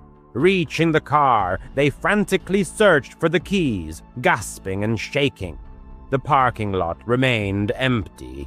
The drive to town was 5 to 6 miles, and there was no cell service in that area. The woman's heart pounded until they saw the first streetlights. They remained silent the whole way, shaken by what had happened. After a few days, curiosity took over. The narrator couldn't stop thinking about the figure. Was it a hallucination, someone's joke, or a trick of the light? She persuaded her husband to return to the spot during the day, bringing friends along for safety. She needed to figure out what had happened. Maybe it was a jacket thrown over a post, a strangely shaped rock, or a forgotten prop. However, there was nothing where the figure had stood, but something else made the woman's blood run cold. The spot where the figure had stood ended in a steep, 4-foot drop. This meant that the figure was not 6-7 feet tall, but 8 to 10. The realization struck her. Whatever they had seen, it was incredibly tall. This area is steeped in history, both beautiful and tragic. Stories of miners, of lives cut short on the high bridge, of the beauty of the canyon. All of this has intertwined into something alive, almost animate. The woman didn't know what they had seen that night. She shared the story with friends, family, and anyone who would listen, but no one could provide an answer. Was it a person, a ghost, or something else? The memory of the motionless figure in the dark still haunts her. It is part of the river's story that she will never fully understand, a mystery that hangs in the air like the shadows in the canyon. Currently, the narrator works as a security guard at a small airport in Germany. Most flights depart before dawn, so her shift is always at night. For 5 years, the job has been routine, checking doors, scanning passes, monitoring cameras. But in mid-July, at the height of the summer holidays, there was something uneasy in the terminal. The woman couldn't explain what it was, so she just continued to do her job, relentlessly continuing my work. Closer to midnight, I decided to take a break. Heading to the nearest bakery, I bought a bar of chocolate and a can of energy drink. Settling down at a modest metal table. Busy watching a short video on my phone, I suddenly felt an overwhelming urge to turn around. Before my eyes stood a man, dressed in a black raincoat. His hood was down, revealing a gaze fixed directly on me. He didn't look away, didn't pretend to examine the shop windows, but looked exclusively at me. After holding his gaze for just a few seconds, I turned my attention back to my phone. Hundreds of strangers pass through airports every day, and most of them pose no threat. After drinking half of the drink, I put my phone in my pocket and headed to the restroom to wash my hands before the end of my break. Upon returning, I noticed the same individual standing approximately 50 meters away in the main hallway. His head was tilted slightly, and his gaze was fixed on me once more. As soon as he realized I had spotted him, he abruptly turned and disappeared down a side corridor without making a sound. A quiet alarm went off in my head, but his actions hadn't broken any rules. Back at my post, I spent the next several hours walking the perimeter of the gate, checking the locks, and waiting for dawn. By morning, my phone battery was completely dead. Since the walk home was short, I simply put the phone in my pocket and started on my way. About halfway there, I remembered the external battery pack in my backpack. After connecting the cable, I continued my walk. 10 minutes from my apartment, I decided to check the charge level by pressing the power button. A message appeared on the screen, one I'd never seen before. Unknown AirTag detected. This AirTag has been moving with you. The distance was 800 meters. I've never owned an AirTag. I stopped and scanned the empty street, lit only by dim streetlights. Soon, another notification appeared. Distance 600 meters, then 500. I was trying to find a logical explanation. Maybe someone nearby had lost luggage with a tracker, but the numbers kept decreasing. 400, 300. I broke into a light jog. The phone vibrated again, showing 200 meters. Turning the corner, I ran as fast as I could. My legs went numb, but the numbers continued to plummet. 100 meters. Reaching my building, I fumbled with the key, slammed the door shut, and leaned against it. The hallway was silent. The phone screen displayed 50 meters, then 20, and finally 10. Peeking through the peephole, I saw only an empty street. My hands were shaking. I emptied the contents of my pockets and bag onto the floor, but found nothing unusual. I wanted to call the police, but what could I tell them? A signal on my phone indicated that someone was tracking me. I tried to convince myself that I was simply overtired. The shift had been long, and my mind was in a semi-conscious state. After changing clothes, I got into bed and put on a horror narration video on my phone. The narrator's calm voice usually helped me relax. I only remember the first few minutes before sleep overtook me. Awakening sometime later in complete darkness, I saw that the video had ended and the phone screen was glowing. Another notification awaited. Unknown AirTag detected. This AirTag has been moving with you. The distance was 2 meters. 2 meters meant the tag was in my room. I couldn't move. Locking the phone, I allowed my eyes to adjust to the darkness. At the foot of the bed, near the closet, I saw the silhouette of a person in a black raincoat. The same face that had been watching me before. A raspy scream escaped my throat. He stepped back, opened the door, and vanished before my feet hit the floor. By the time the police arrived, the apartment was empty. No fingerprints, no tracker, only a wet spot near my bed. The officers thoroughly searched every room, checked the windows and the stairwell. The door frame was intact, and the only key was in my possession. They advised me to stay with relatives. I spent the night on my sister's couch, leaving the hallway light on and setting my phone to alert me to any movement. The next morning, I returned to my apartment with a locksmith. We installed new deadbolts and a camera above the door. Then, we turned my backpack inside out on the kitchen table. Tucked into the bottom of the seam of an interior pocket, hidden beneath the lining, was a white plastic disc smaller than a coin, an AirTag. Someone had cut the fabric, inserted the tracker, and glued the seam so neatly that I hadn't felt a thing. This person had gotten close enough to slip their hand into my bag unnoticed. Perhaps it happened at the bakery, or when I was checking the time at the gate. I'll never know for sure. Now I keep the tracker sealed in a plastic evidence bag. It sits on my desk, a reminder that danger can hide behind an ordinary facade and lurk right behind you without making a sound. I still work night shifts, but I no longer walk home. Every time my phone vibrates in my pocket, I remember that silent face, watching me and waiting for the right moment. If you ever feel like you're being followed, trust your instincts and act immediately. I was lucky, but the next person might not be. Story 2. I've always had a special love for hiking. The smell of the pines, the crackle of a campfire, the peaceful silence of the woods. It's where I truly feel alive.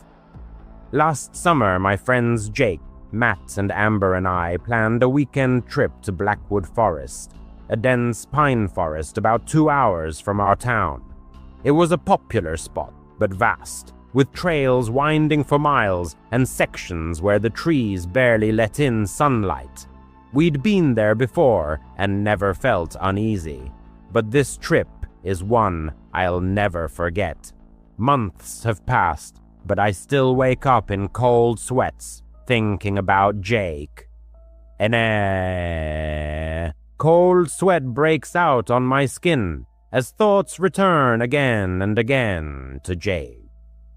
On Friday afternoon, our group arrived at Blackwood. The 4 friends were crammed into Matt's beat-up Jeep.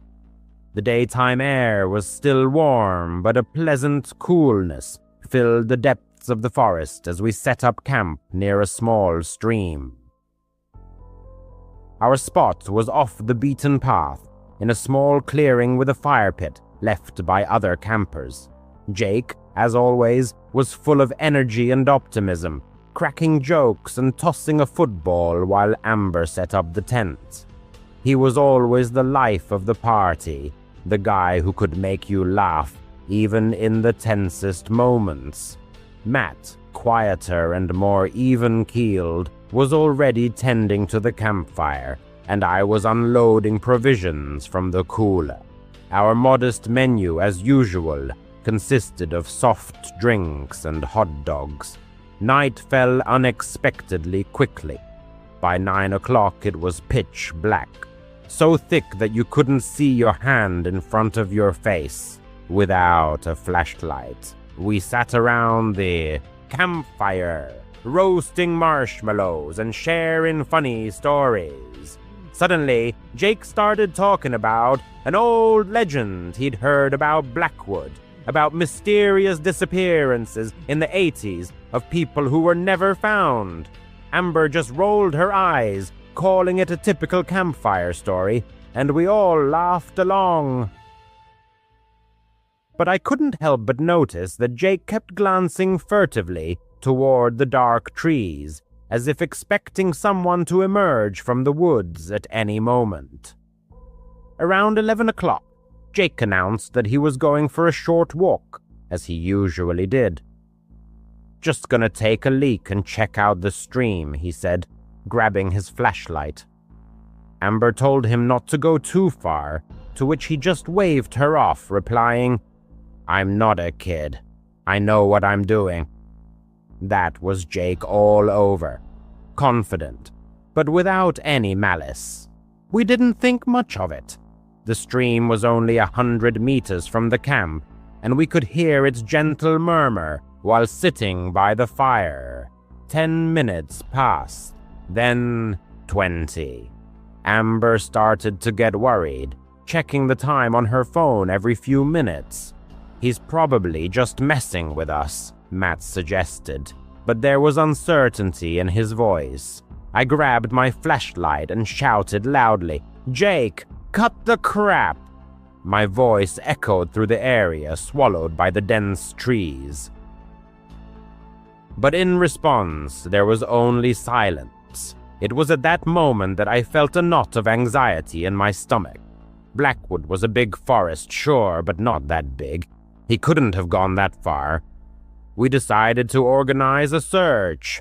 Amber stayed at the camp in case Jake returned, while Matt and I split up to cover as much ground as possible. I headed toward the stream, shining my flashlight into the undergrowth.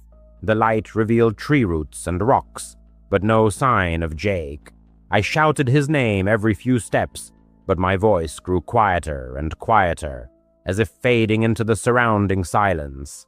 The forest was eerily silent. No crickets, no hooting owls, just the sound of my boots crunching on the fallen pine needles. I kept hoping that I would see him any minute, grinning from ear to ear and ready to scare me half to death. But the further I went into the forest, the stronger the feeling of unease became. Finally, I reached the stream and found his flashlight.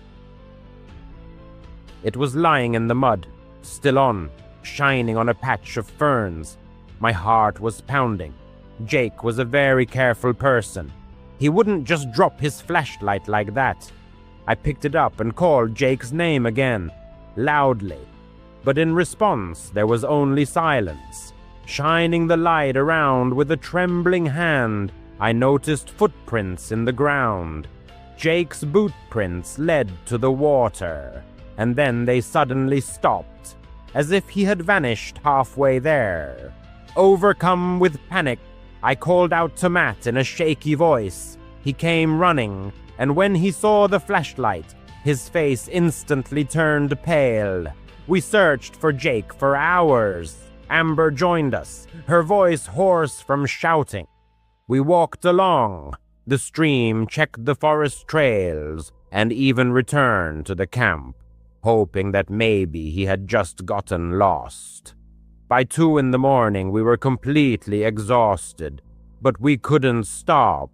Amber was crying, repeating that we shouldn't have let him go alone. Matt kept saying that Jake was probably fine, just a little lost, but I knew that wasn't the case. Something was wrong. The air felt heavy and ominous, as if the forest was watching us.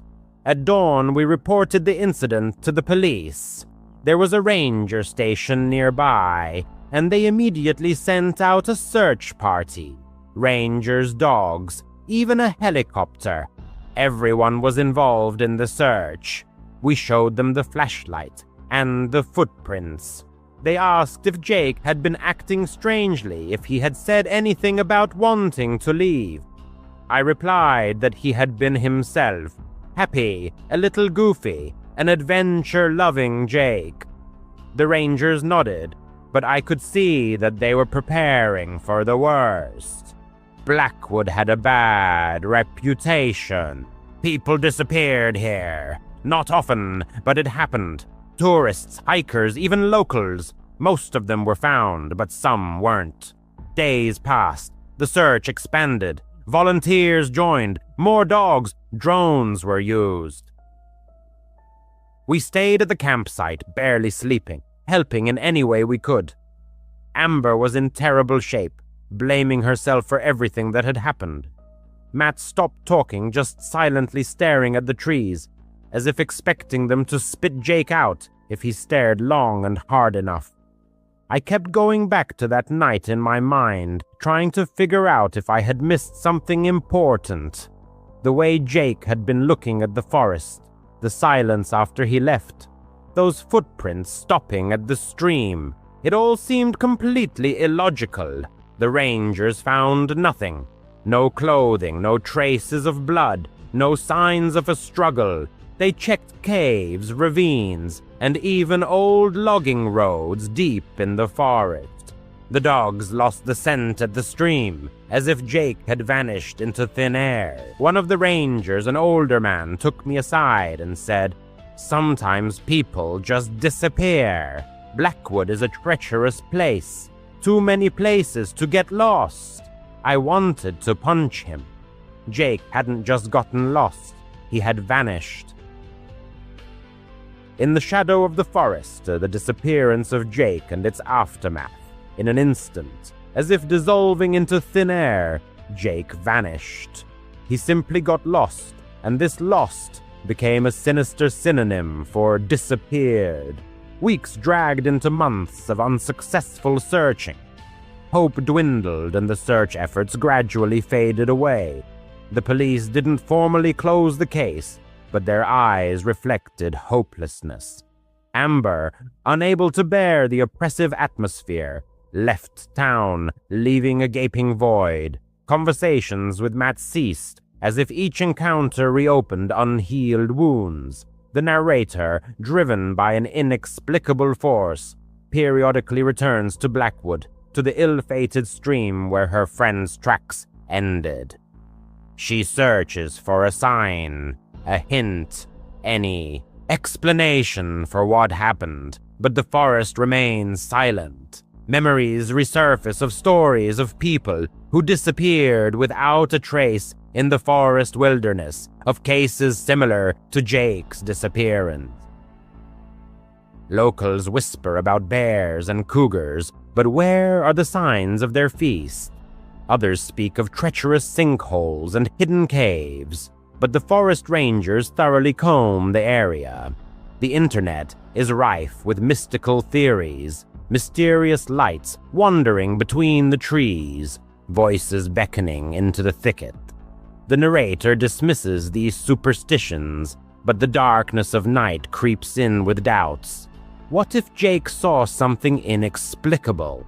What if, obeying an unknown call, he delved deeper into the forest?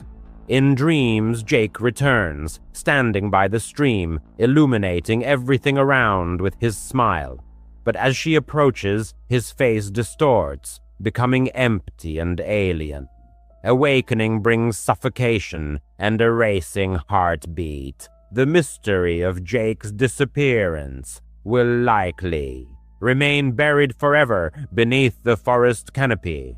But one thing the narrator knows for sure: she will never set foot on the trails of Blackwood again. The forest took her friend, and she doesn't intend to give it a chance to swallow her, too. Story 3, Isaiah. This story began with an encounter with Isaiah, a landscaper, about a year before the events described. The narrator, also working in landscaping, met him at a dump while dropping off a work trailer. The hardships of working for a troubled company whose name she withholds for fear of legal action led to this chance encounter. Isaiah, noticing her, struck up a casual conversation. The narrator shared her plans to start her own business. Isaiah handed her a business card, but she didn't think much of it then, being employed. However, being fired from her job made her remember Isaiah. She called the number on the business card, and he, recognizing her, offered to pick her up for work at 6 a.m., not having her own transportation. She gave him her address, happy at the prospect of a new job. Waking up at 4:30 a.m. was due to the early schedule of her ex and his father. After they left, she made the rash decision to use an illegal substance. Immediately after, Isaiah called. In a rush, she threw on jeans, work boots, a hoodie, and ran out the door, tying her laces as she went. Meeting Isaiah, they exchanged greetings. The narrator asked if she could vape, and they drove onto the highway. It was then that a strange atmosphere hung in the air. Isaiah's unexpected question about morning sausage and his ambiguous laughter made her uncomfortable. She asked him not to bring up topics like that. During a brief stop to check the trailer, she had a bad feeling. Back in the car, Isaiah began asking strange questions, such as whether she had considered a career as a dancer. Receiving a negative answer, he became insistent, trying to convince her that she had talent. The narrator reminded him of her boyfriend and her lack of interest in such activities. Along the way, Isaiah started touching her leg. When she asked him to stop, he just laughed and removed his hand. At a gas station, she took advantage of the moment to use an illegal substance again. Returning, she found a message from Isaiah offering her a drink. She asked for Red Bull. Thanking him after he returned, she felt a growing sense of dread. She called her sister, sharing her foreboding feelings. Her sister initially didn't take it seriously, but the narrator insisted on the seriousness of her concerns. The conversation was interrupted by Isaiah's return. Back on the road, he opened the glove compartment, pulled out a knife, and told her to be quiet. Then, stating that it was a joke, he explained that the knife was for cutting fruit. She laughed nervously. Arriving at a gated community, they began working. Isaiah gave the guard both addresses and the narrator's name. She, paralyzed by fear, didn't dare object.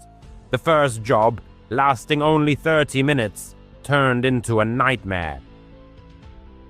Isaiah constantly invaded her personal space. At the second house, where they spent about an hour, his behavior became even more intrusive. He made increasingly inappropriate comments about her appearance. She tried to remain firm and push him away. At the same time, she was texting her sister, detailing what was happening. Isaiah, noticing this, asked who she was texting.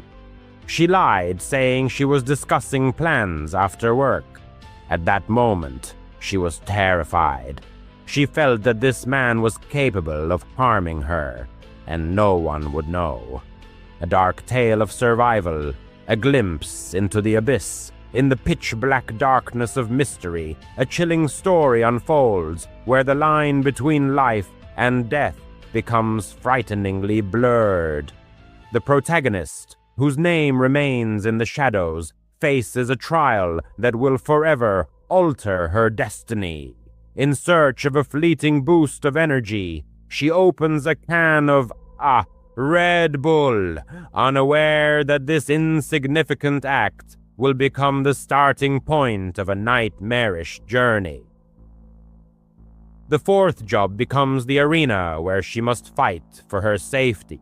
An unexpected offer to drive her to the restroom turns into an ominous omen. A stranger, claiming to be a friend, takes liberties, using a nickname that grates on her ears. The request to stop is not ignored, but the apologies cannot drown out the growing sense of unease. In the solitude of the restroom, she seeks solace in the voice of a former lover, sharing her fears with him. Futile attempts to contact her sister only amplify her sense of isolation.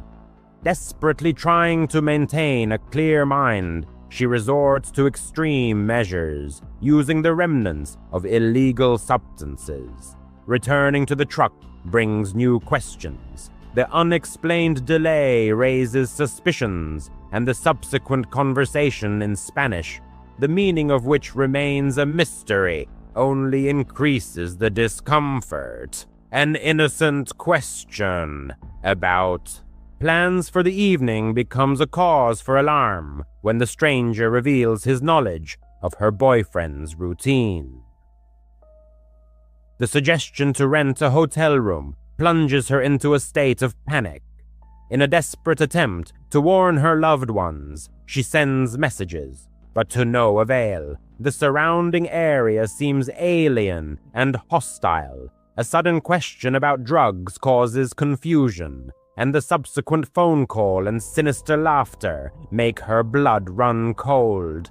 Inappropriate questions regarding her age and personal life force her to resort to evasive answers, hoping to confuse the stranger.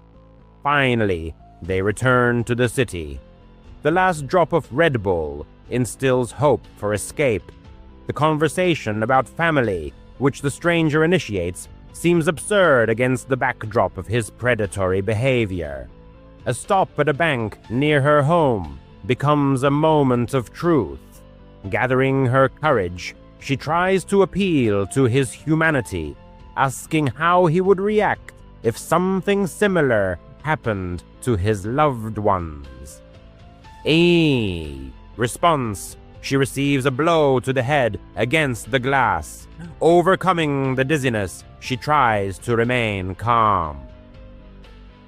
The stranger states that the money was intended for plans to which she did not agree. Driving past her street, she sees her mother and grandmother, and she has to hold back tears. Remembering the possibility of sending a message to 911, she gives her name, age, and the circumstances of what is happening.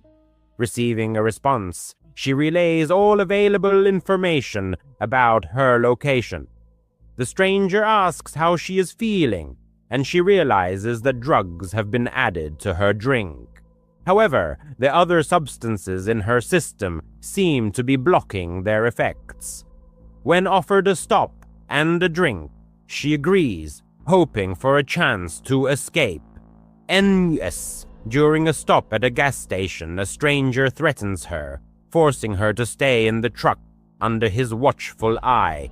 At the next stop, she asks for permission to buy food and go into the store. Once inside, she deliberately creates chaos by knocking items off the shelves. Seeking help from the clerk, she heads to the restroom, where she tells her ex-boyfriend about what's happening over the phone.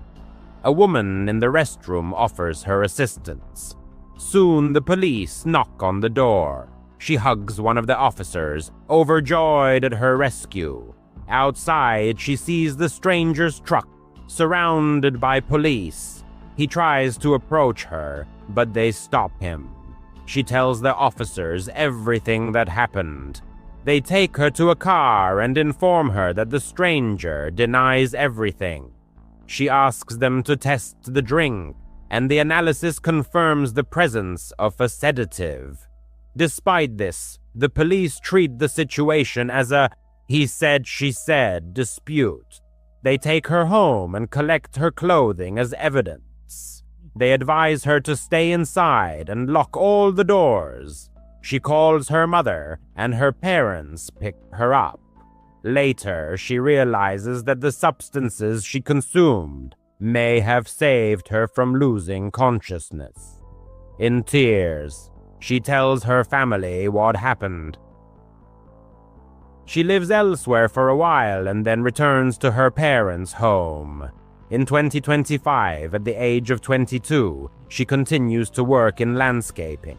However, she has been experiencing strange occurrences lately. Unknown calls where someone breathes into the phone and hangs up, and photos left at her house. The police consider it a prank, but she's not so sure. The fear hasn't completely disappeared, but she survived. Story 4, backstage at the Stadium Ella. A 17-year-old girl works at a football stadium. For personal reasons, she doesn't disclose its location or name. There are 3 main clubs at the stadium: the Women's Club, Inter F, and ZAG, where she works as a waitress and beverage server. In the recent past, a series of terrifying events unfolded at one of the stadiums where exciting football battles took place. In the lead-up to a major match between 2 renowned teams, the atmosphere at the stadium was electric. Time twos. While familiar faces of regulars could usually be seen at the counter, being served with warmth, this time the crowd was filled with the random visitors who only stopped by once. During the first half, everything went as usual, but then came the long-awaited intermission, and club members rushed inside to enjoy the prepared food.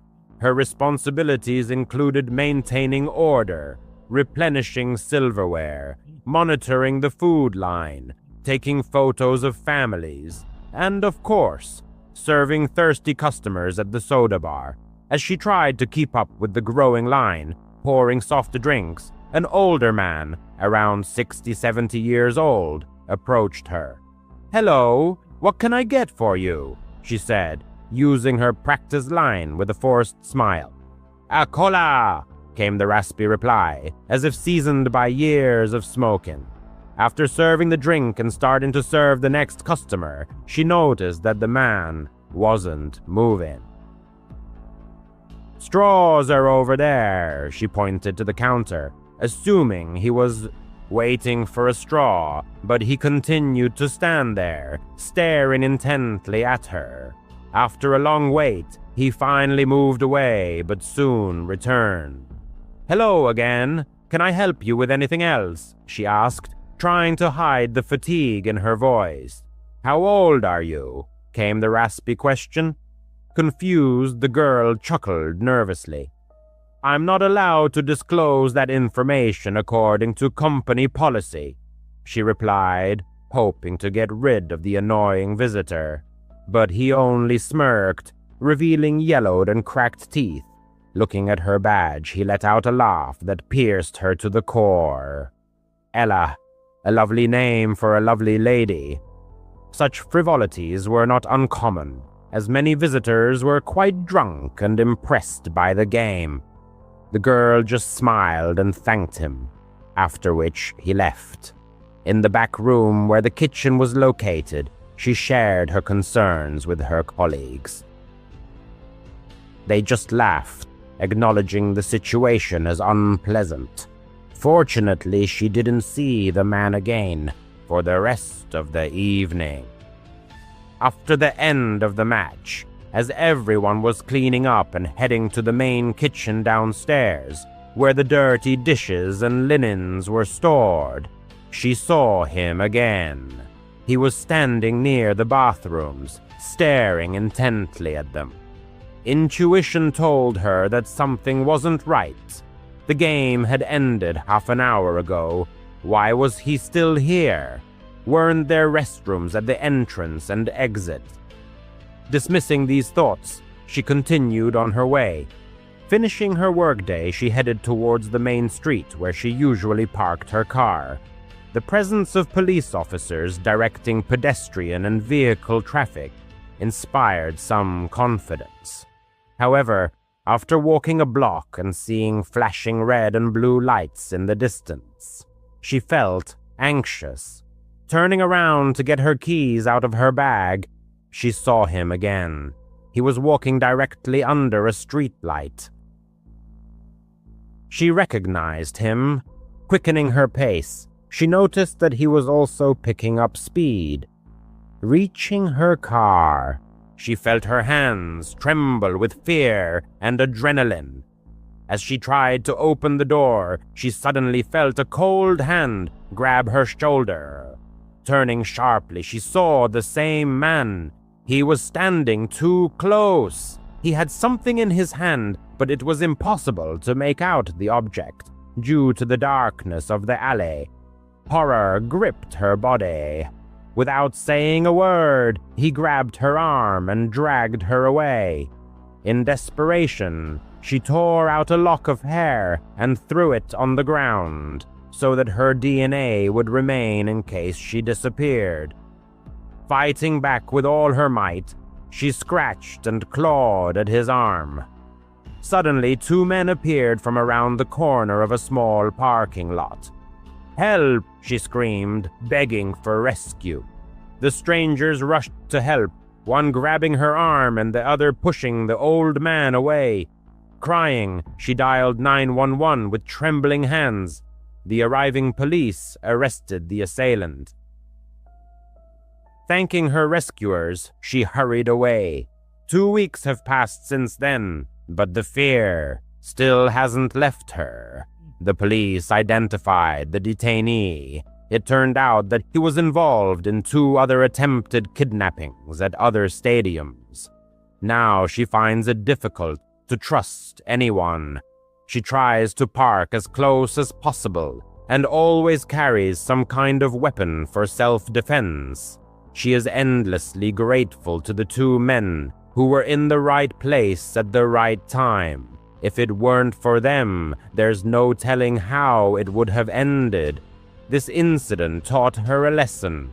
Always trust your intuition, because if something seems wrong, it probably is. Night beckoned for a clandestine adventure. It was well past midnight when they arrived. Despite the proximity to the ancient fort, the road was bustling, so the van had to be left 2 sharp turns away. Total darkness became their ally. Not a single light, not even from phone screens. Each scout made sure to camouflage all the shiny details on their backpacks with a dark cloth. They spoke only in whispers, freezing into statues at the approach of each vehicle until the headlights disappeared into the distance. The only way inside the fort was through a crack high in the wall. Long before, experienced scouts had installed climbing bolts there. One by one, they clipped their safety harnesses to the rope. The stone was cold and damp to the touch. Halfway up, they heard the sound of an approaching truck. Instinctively, the person pressed their body against the wall, feeling the bright headlights slide across the stone just below their boots. Their heart pounded, but the truck passed by. Continuing the ascent, the scout squeezed through the opening at the top. Inside the fort, the atmosphere was completely different. Regardless of the season, it was always around 14 degrees Celsius. The sounds of the road instantly disappeared. Even breathing seemed to pause. A light breeze brushed past their legs as if the fort was exhaling. The darkness was absolute, impenetrable. No flashlights. That was an unbreakable rule. They moved only by touch, relying on memory. The tunnels were narrow, barely allowing shoulders to turn. A straight back meant hitting your head on the ceiling, so they had to walk hunched over. Damp walls brushed against their sleeves. Every step echoed as if someone was following, creating the illusion of an invisible shadow. This time, the scout was assigned the role of guide. He was the first to enter the fort, to wait in a side tunnel and direct the arrivals so they wouldn't get lost. They weren't supposed to know he was there. It was an element of surprise, designed to teach them to remain calm in the dark. Counting his steps, he found his niche and sat down against the wall, placing his gloves on the cool concrete. All that was left was to wait. Time dragged on agonizingly slowly in this absolute silence. His hearing sharpened, picking up the slightest sounds, the beating of his heart, the rustling of fabric, the faint hiss of the tunnel wind. After about an hour, a faint light appeared at the far end of the passage, swaying like a candle in the hand of a person walking. The scout assumed that someone had hidden a match in a birthday candle. Flashlights were forbidden, but candles hadn't been mentioned. He decided to step out, scare the stranger, and take the candle. The flame approached, but it was smaller than he expected, the size of a pea, a cold white glow, not orange. He listened for footsteps, but heard nothing. 5 meters away, the light suddenly went out, as if someone had pinched it. The corridor plunged back into absolute darkness. He leaned forward, trying to make out any glow on the floor or wall, but there was none. The silence was oppressive. A quiet sound, like the rustling of fabric against stone, whispered right in front of him. Warm, moist air brushed his face. He smelled sweat and earth, the smell of someone who had traveled a long way. Someone was standing inches from him, but he couldn't see them. He held his breath. The stranger did the same. They froze, sharing the same small pockets of air. Seconds stretched into minutes. His lungs burned, his ears rang. He didn't dare move, not knowing who or what was standing before him. Finally, the warm breath slid to the left. The air became cool again. A faint red glow appeared somewhere in the distance, and then disappeared. Silence returned. He slowly counted to 40, and then exhaled. His legs were shaking. He wanted to run back to the rope, but the younger scouts were due to arrive soon. He had to stay at his post. Finally, he heard footsteps to his left, the heavy thud of standard army boots. Relief washed over him. Only scouts wore such boots on this outing. A tall figure filled the passage. He reached out and placed his hand on the stranger's shoulder. "Go straight ahead, then turn into the first tunnel on the right. Stay together," he said. The stranger nodded. The scout paused and asked one quick question in a whisper. "Who climbed up first tonight?" The stranger frowned. "I did," he replied. "I was first. If he was first, then who had been standing next to him just minutes ago?" He let the stranger pass and listened to his receding footsteps. The tunnel wind seemed colder. The rest of the night dragged on endlessly. 3 more scouts passed his station. He directed them with a quiet touch on the shoulder and a few words. None of them had seen any light. None had heard another person. When the last scout had passed, he waited another 10 minutes and then stood up. His knees cracked. The silence inside the fort suddenly felt like a weight on his chest. He headed towards the exit tunnel, feeling the wall with his fingertips. Every time his foot landed on the ground, he heard an echo behind him. One extra step, not his. He quickened his pace. The echo quickened. He told himself it was just the strange acoustics of the tunnels, and kept repeating it until he reached the shaft. Having descended into the shaft, the protagonist discovers that getting back out is no easy task. His hands tremble with tension, but he clings to the rope, gathering all his strength to climb. A pale streak of dawn glows in the east, and birds greet the new day with their ringing trills. The world seemed to have returned to normal. At the van, he is greeted by the other scouts, who are cheerfully discussing the bruises and scrapes they got from the rope. They notice his paleness and ask why. He just waves it off, saying he's tired. On the way home, with the windows down, he lets the fresh morning air drive out the remnants of the cold that reigned in the fort. He prefers to keep silent about what he experienced in the dark, the flickering white light and the warm breath. However, every summer, when the troop plans another overnight stay at Fort 17, he makes one significant change. He never stays alone inside again. Let someone else guide the scouts while he stands guard at the rope. The fort can keep its dark secrets, but the protagonist has heard enough of its breath. In the eastern part of Salt Lake City, he rents a small blue house, perfect for him and his ginger cat, Maple. The street seems quiet and safe. The rent is quite affordable, and the mountains serve as a picturesque backdrop. The only thing that mars this idyllic picture is the neighbor from the adjoining duplex. Practically every night, the neighbor turns on music with the deafening bass, keeping him awake until 2 or 3 in the morning. The walls vibrate, the windows rattle, and the dishes in the cabinets make an alarming clatter. The protagonist has tried everything: earplugs, white noise apps, and polite knocks on the wall, but all in vain. The neighbor doesn't react. After a month of sleepless nights, he files a noise complaint through the city website, hoping this will put an end to the torment. However, he is in for an unpleasant surprise the next morning.